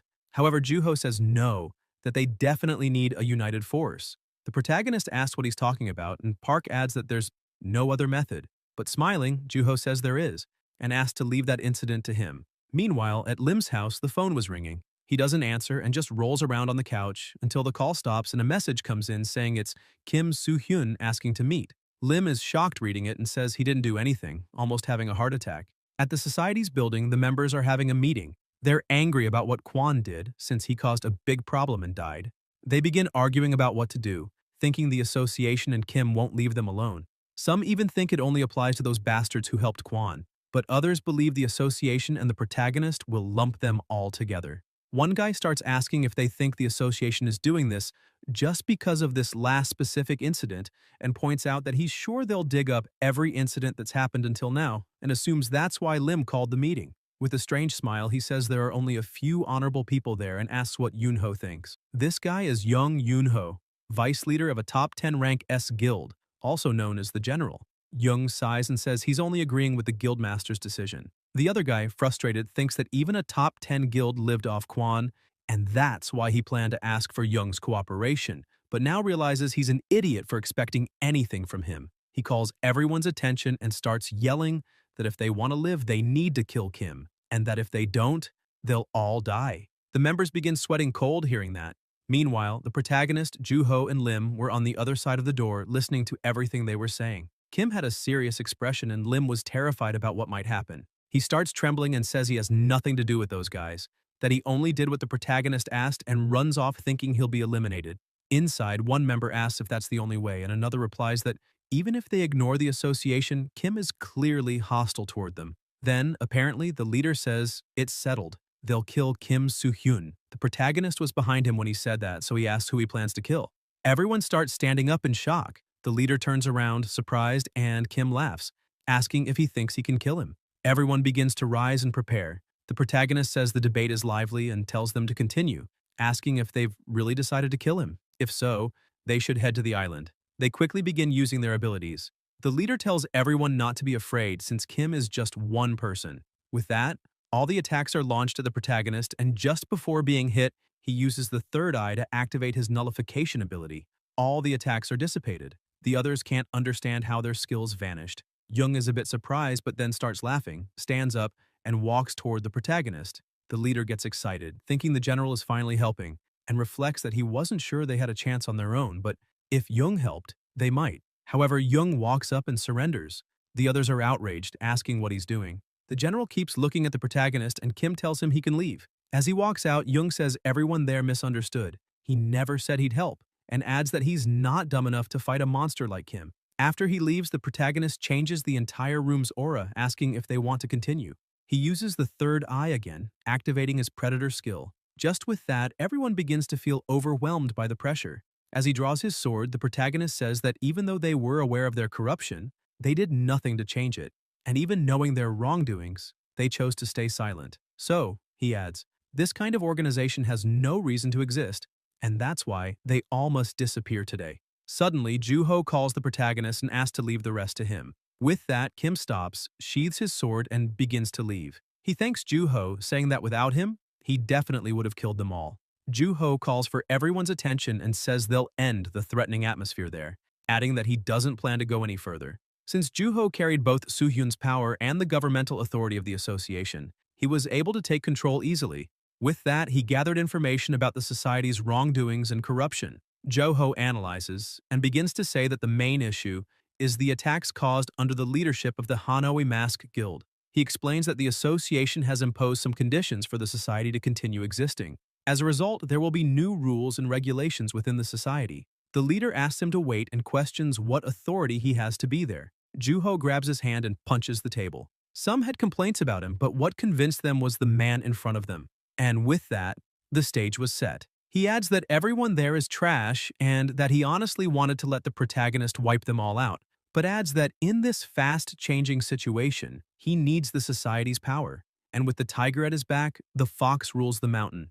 Joo-ho says they're going to gain money and power, so they should shut up and follow him. Sometime later, while having coffee with the protagonist, he says that with all the commotion caused before he took over, everything became much easier. He even mentions that he became president of the society. Kim asks if he's serious since he never said he was interested in a position. He replies that he had no choice, otherwise the society would collapse, and that controlling them through power alone would only delay an inevitable end that is approaching. However, now that he's the president, he can begin managing things himself. Joo-ho explains that unlike the protagonist, the society's awakened ones only make calculated decisions, and that's why he intends to use the reward system as a way to control them. Kim asks how he plans to manage everything, pointing out that there's no need to maintain the society at this level. However, Joo-ho is confident that they need them. He emphasizes, as the protagonist once said, and asks why they are living under constant fear that one day a dungeon will spiral out of control and massacre everyone. He stresses that if that scenario ever comes,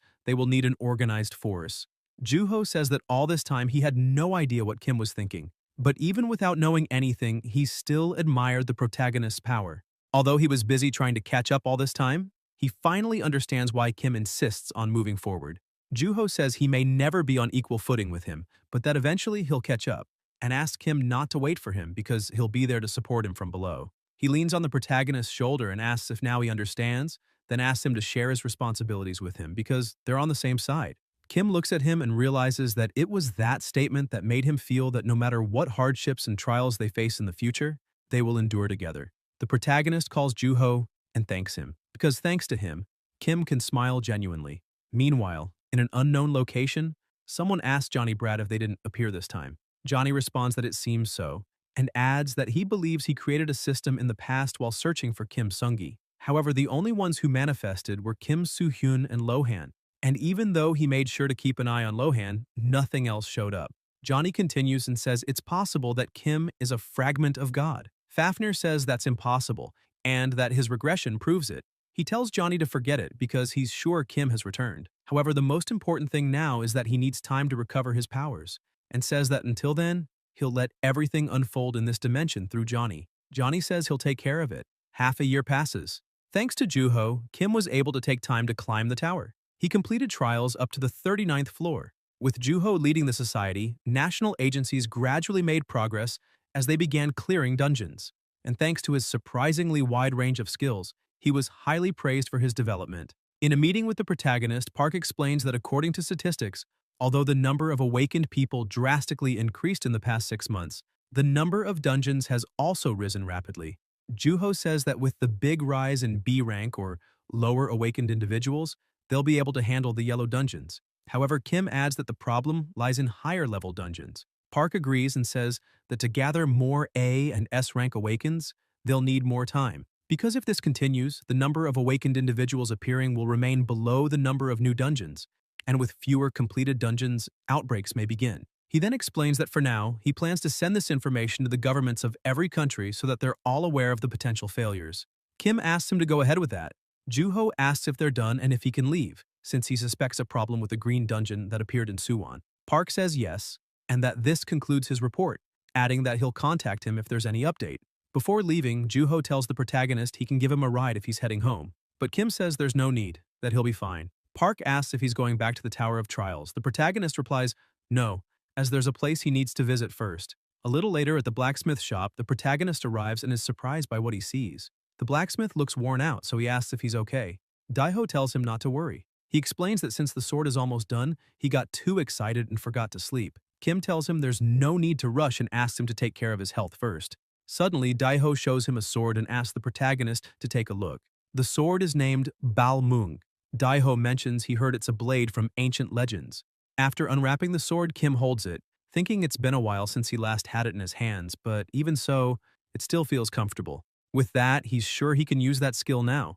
The blacksmith starts laughing, asking if he's excited to use it in the field. Kim puts the sword away and says he's not a child. The old man grumbles and says he's no fun, then asks if he's going to the Tower of Trials. The protagonist replies yes, since he's not mocked there.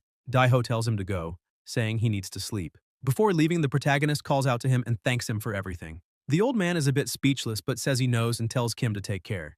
Now, the protagonist is in front of the level 40 floor gate. He begins to approach and notices a guy sitting there. The guy says a big shot is here. He's the floor gatekeeper. The gatekeeper asks what he's curious about and how much he knows.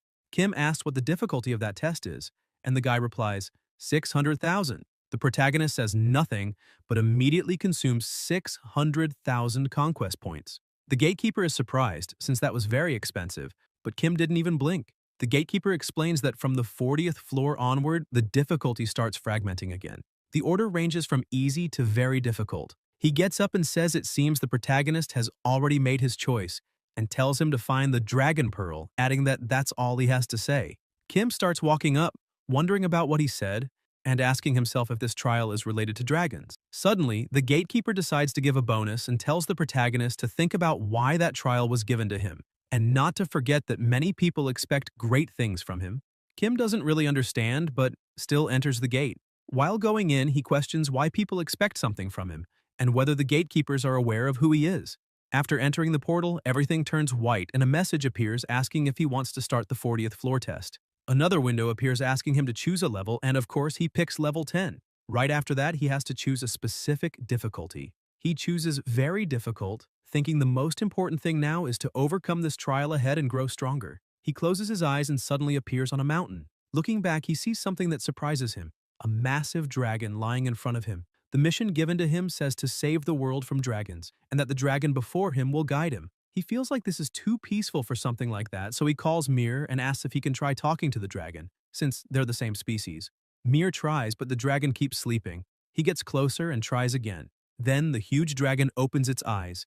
It slams its paw on the ground and asks why a red dragon is there, and why there's a human too. The protagonist realizes he can hear the dragon's voice in his head and wonders if this is telepathy. Kim notices that the dragon seems to speak human language and also resembles Hyunki's dragon, but he's sure they lived in different eras, since he heard that the longer a dragon lives, the stronger it gets. The energy it gives off is impressive. The dragon asks why a red dragon is with a human and how a human got there. Mir gets scared and hides behind the protagonist. Kim gently pats him and explains that Mir hatched from an egg he got by accident, and they've been together for about 2 years. The protagonist adds that he's family.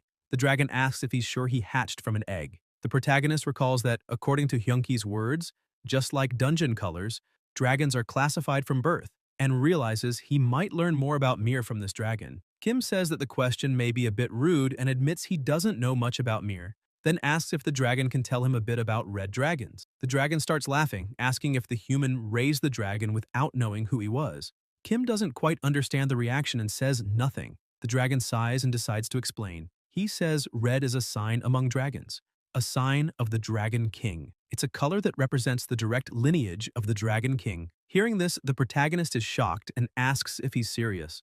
All three go silent and Mir is just as surprised as Kim. Soo-hyun asks if he's saying that Mir is the rightful heir to the Dragon King. The dragon replies yes and says he understands why the protagonist is so surprised, since he was tamed by one. Kim starts stretching his dragon's face, thinking he knew he was special but didn't imagine he would be the Dragon King. He asks if Mir's family is also in this world. The dragon doesn't answer for a brief moment, but then explains that Mir is the only dragon left of his lineage. The protagonist is surprised to hear that. The dragon says it's easier to show. Then, an intense blue aura begins to appear. Soo-hyun asks what's happening, and suddenly, he vanishes. A place full of fire appears. However, it's just a memory. The dragon explains that a war took place there, where enemy forces suddenly appeared in this world and started the war. Countless warriors rose against them to protect the world, but the enemy was too powerful. Much blood was shed in that war. Kim remembers his past, thinking that this is just like before. He says the feeling is familiar but frightening. Suddenly, Fafnir appears. Upon seeing him, the protagonist is in shock. The dragon notices his reaction and says there's no need to be so nervous since it's just memories. Still, he's a bit scared. Soo-hyun sighs and understands the dragon is right. Getting too emotional could affect his ability to fight. He looks at his hands and reflects that when he meets Fafnir again, he'll be able to control his emotions. The dragon notices how quickly the protagonist calmed down and asks if he can control his emotions. Kim says yes, which impresses the dragon. But setting that aside, the dragon asks how the protagonist knows that creature. Kim immediately falls silent but then starts to explain that the monster is the one who led his world to destruction. The dragon is surprised when the protagonist says his world was destroyed, but upon looking at him, he realizes Kim isn't lying. Suddenly, in the memories, red dragons appear. Soo-hyun watches closely and sees the dragon preparing to attack. The red dragon uses its flames while the protagonist watches in awe. Suddenly, the memory ends and they return to where they were. Mir and Kim are surprised again. The dragon apologizes and says that's all he can show, as he only has memories up to the moment his brother died in that war. Soo-hyun realizes Fafnir didn't destroy just one world, and that this world could also exist in reality. Mir starts talking to the protagonist, but he thinks he shouldn't overthink. At that moment, the dragon calls the protagonist to walk and talk along the way. The blue dragon tells him about the world after the war, and thanks to that, he better understands the judgment.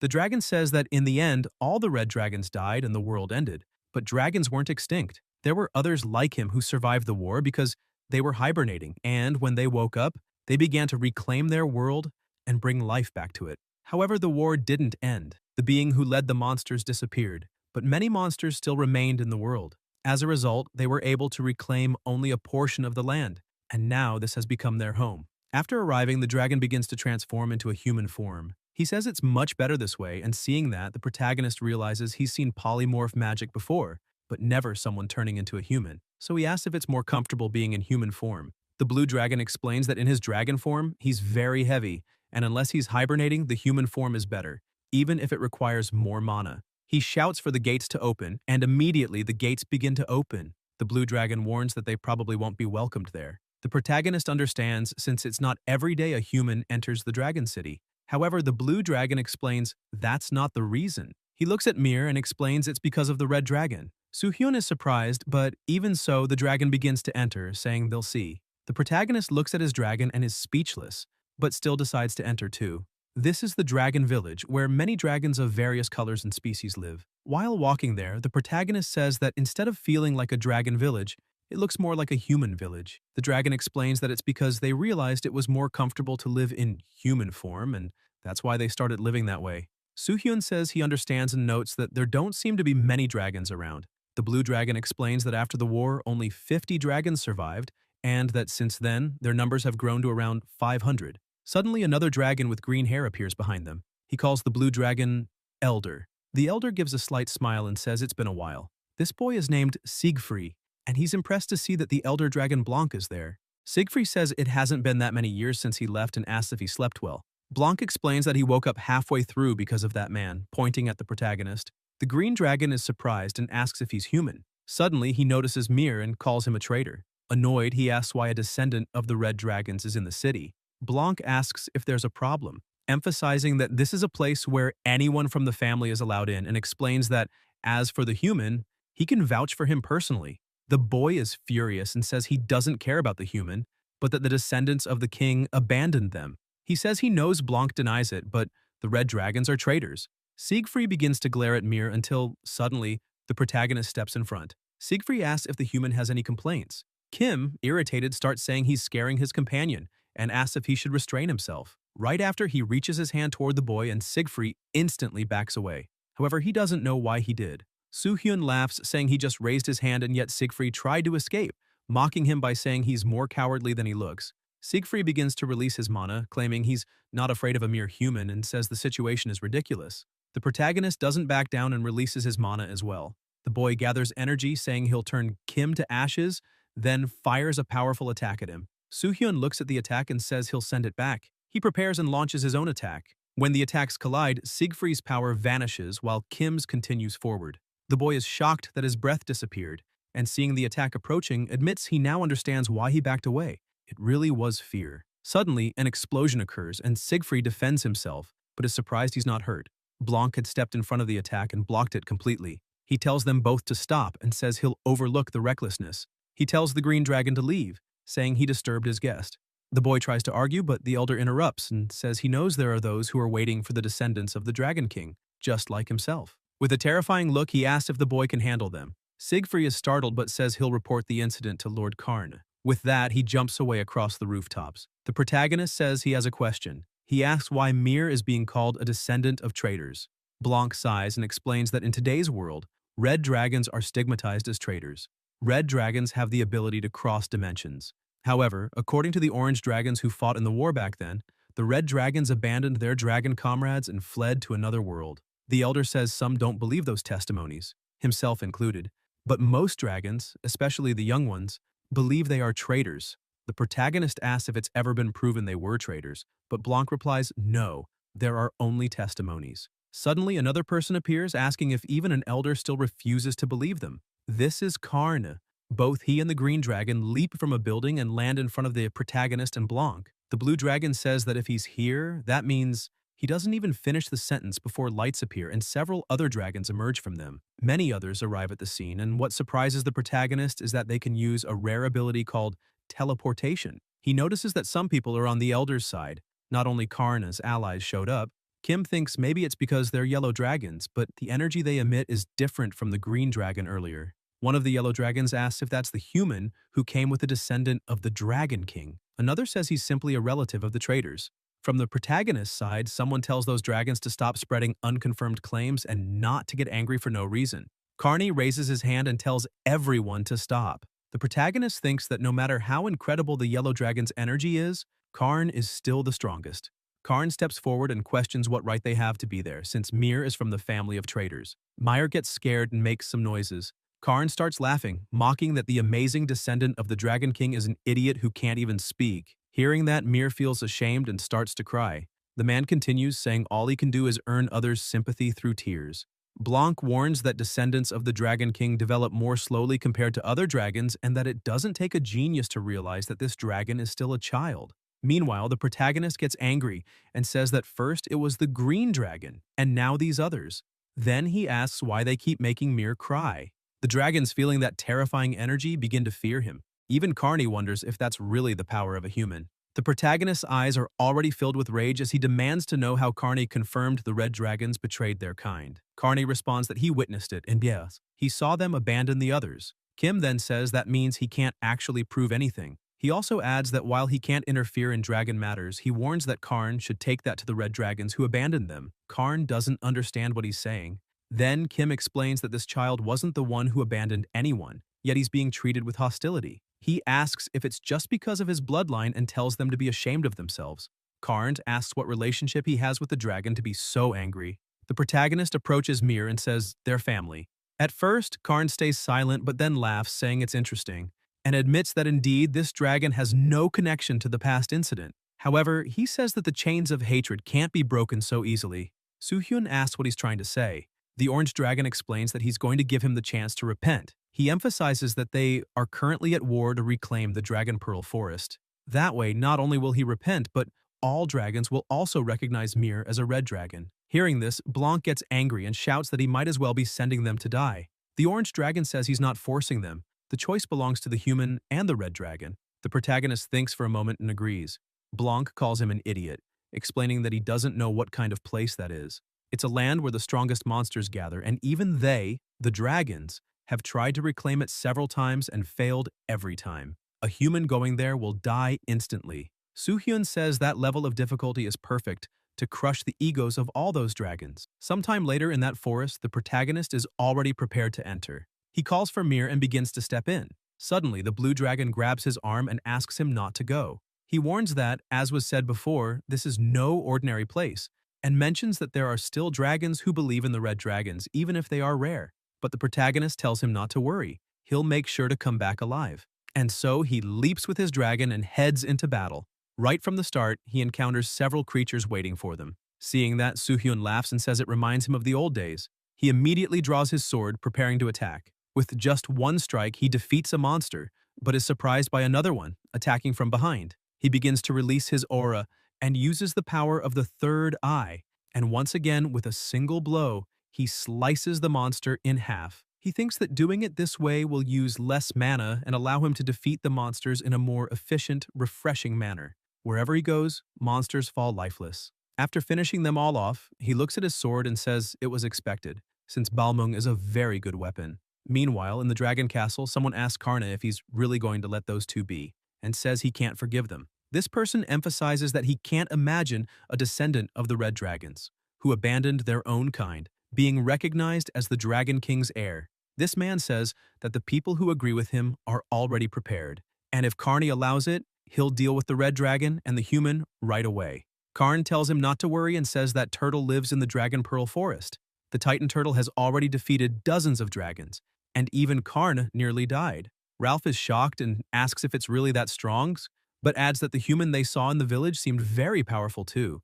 Karni confirms that for a human, he's definitely quite strong, but if what they saw in the village is all the boy has, then he definitely won't be able to defeat the turtle.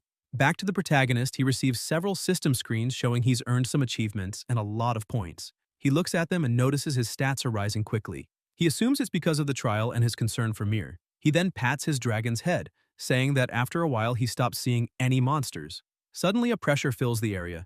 Mir becomes alert and suddenly looks down. The protagonist asks what's wrong and realizes that the sound resembles a heartbeat. At that moment, the ground begins to crack. The protagonist calls out to his dragon, who quickly grabs him and begins flying. From below, the Titan Turtle emerges, trying to devour them. But since Mir acted fast, the turtle couldn't reach them. Kim realizes it's no wonder he hadn't seen monsters around.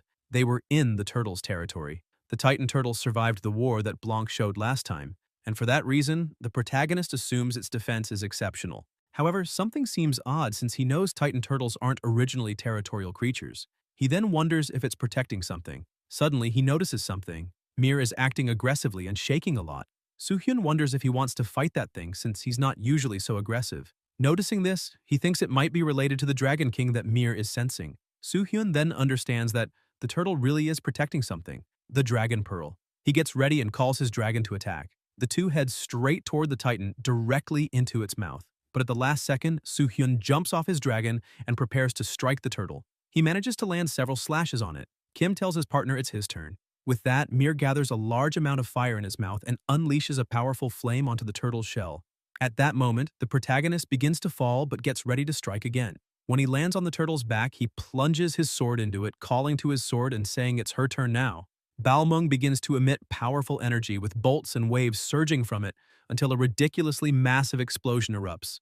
Once the dust settles, the turtle's head is seen lying far away and Kim and Mir are sitting where the explosion happened. Kim remarks that without his sword, the battle would have been a bit harder. The explosive wave sword is a skill that demonstrates incredible power depending on the user's strength. With level 8 mana and enhanced mana-based attack proficiency, it becomes a powerful skill anyone can obtain. But it has one fatal flaw. If you need to use your mana to the limit, you need a weapon that can contain all that mana. That's why combining this skill with Balmung is perfect. Made from adamantium, it not only has the highest strength and hardness, but also a natural regenerative quality. However, despite being a powerful skill, the protagonist was the only one to use it in his previous life. Suddenly, he looks at his dragon and sees he has a piece of the turtle in his mouth. That chunk starts to crumble.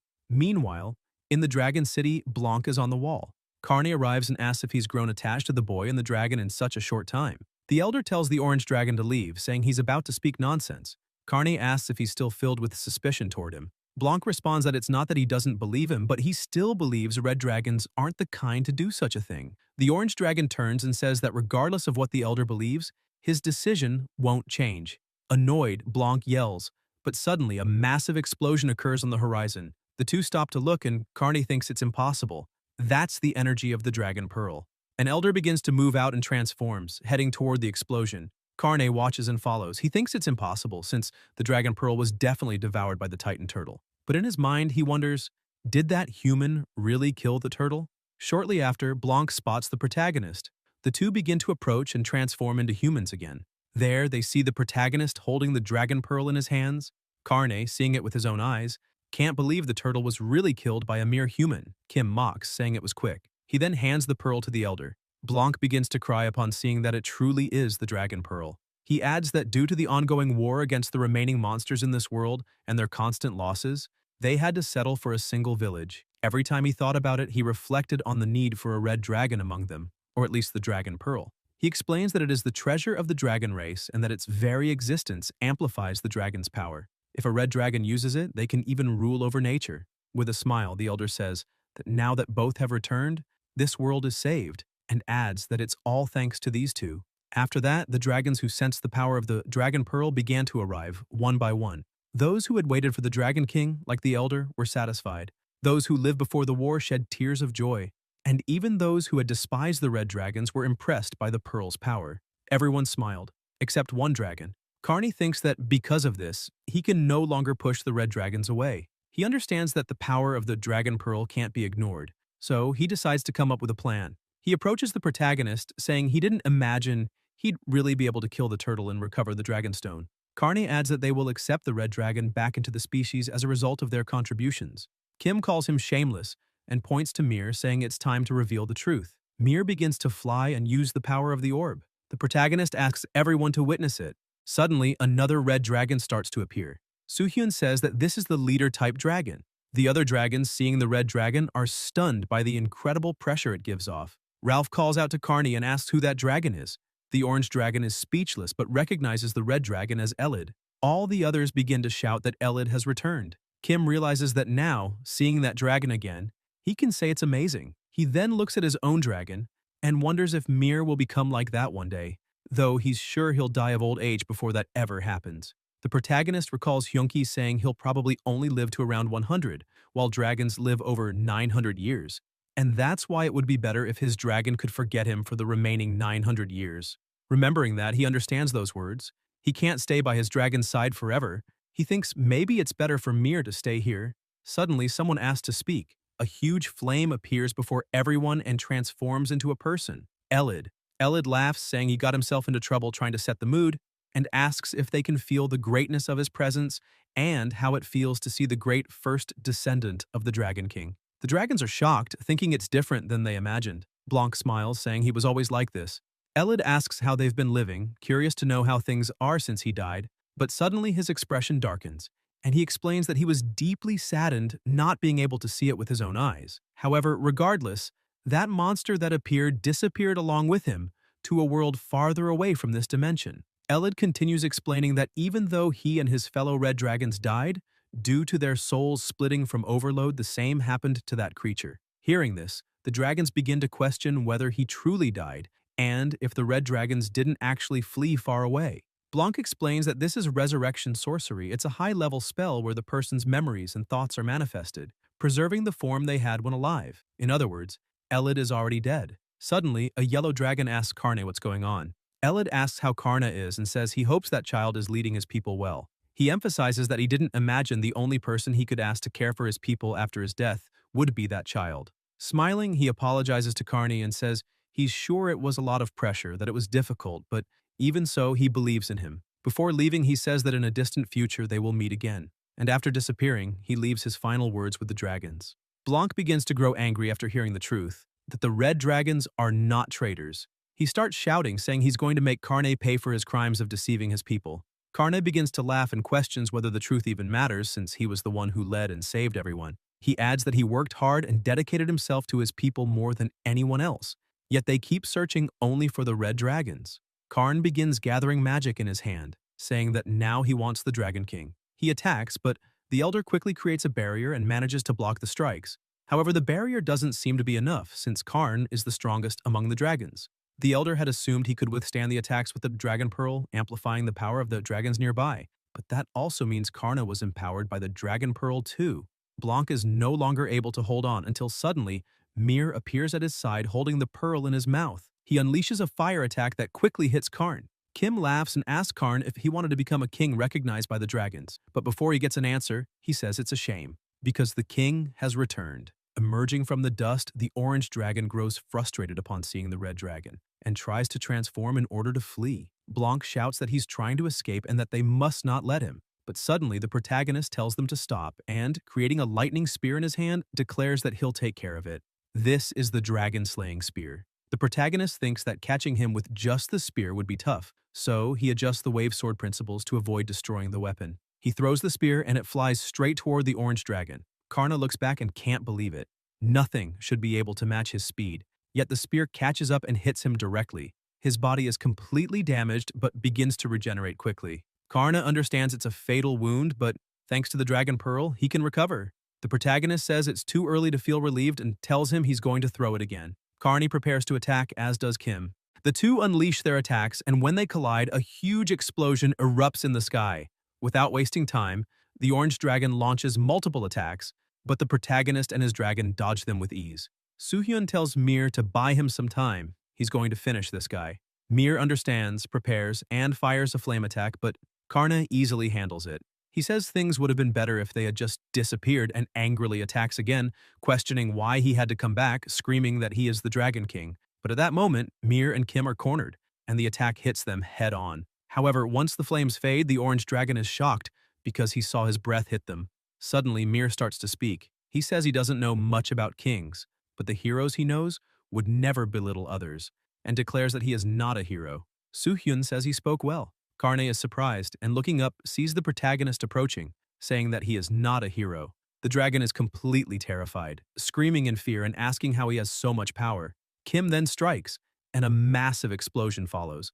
The other dragons can't believe a human has that much mana and ask the elder who that man is. Blanc replies that he doesn't know either, but says he is their savior. After Karn's death, the misunderstanding about the red dragons was resolved, and their pride as heroes, not as traitors, was restored. Mir became the new Dragon King and received the dragon's oath of loyalty. Since he is still very young, Blanc will lead the dragons for now. The dragons, having recovered the Dragon Pearl, began fighting the monsters to reclaim their lands, ending the half-year war with their victory. As their world began to stabilize again, the dragons started working toward building new lives.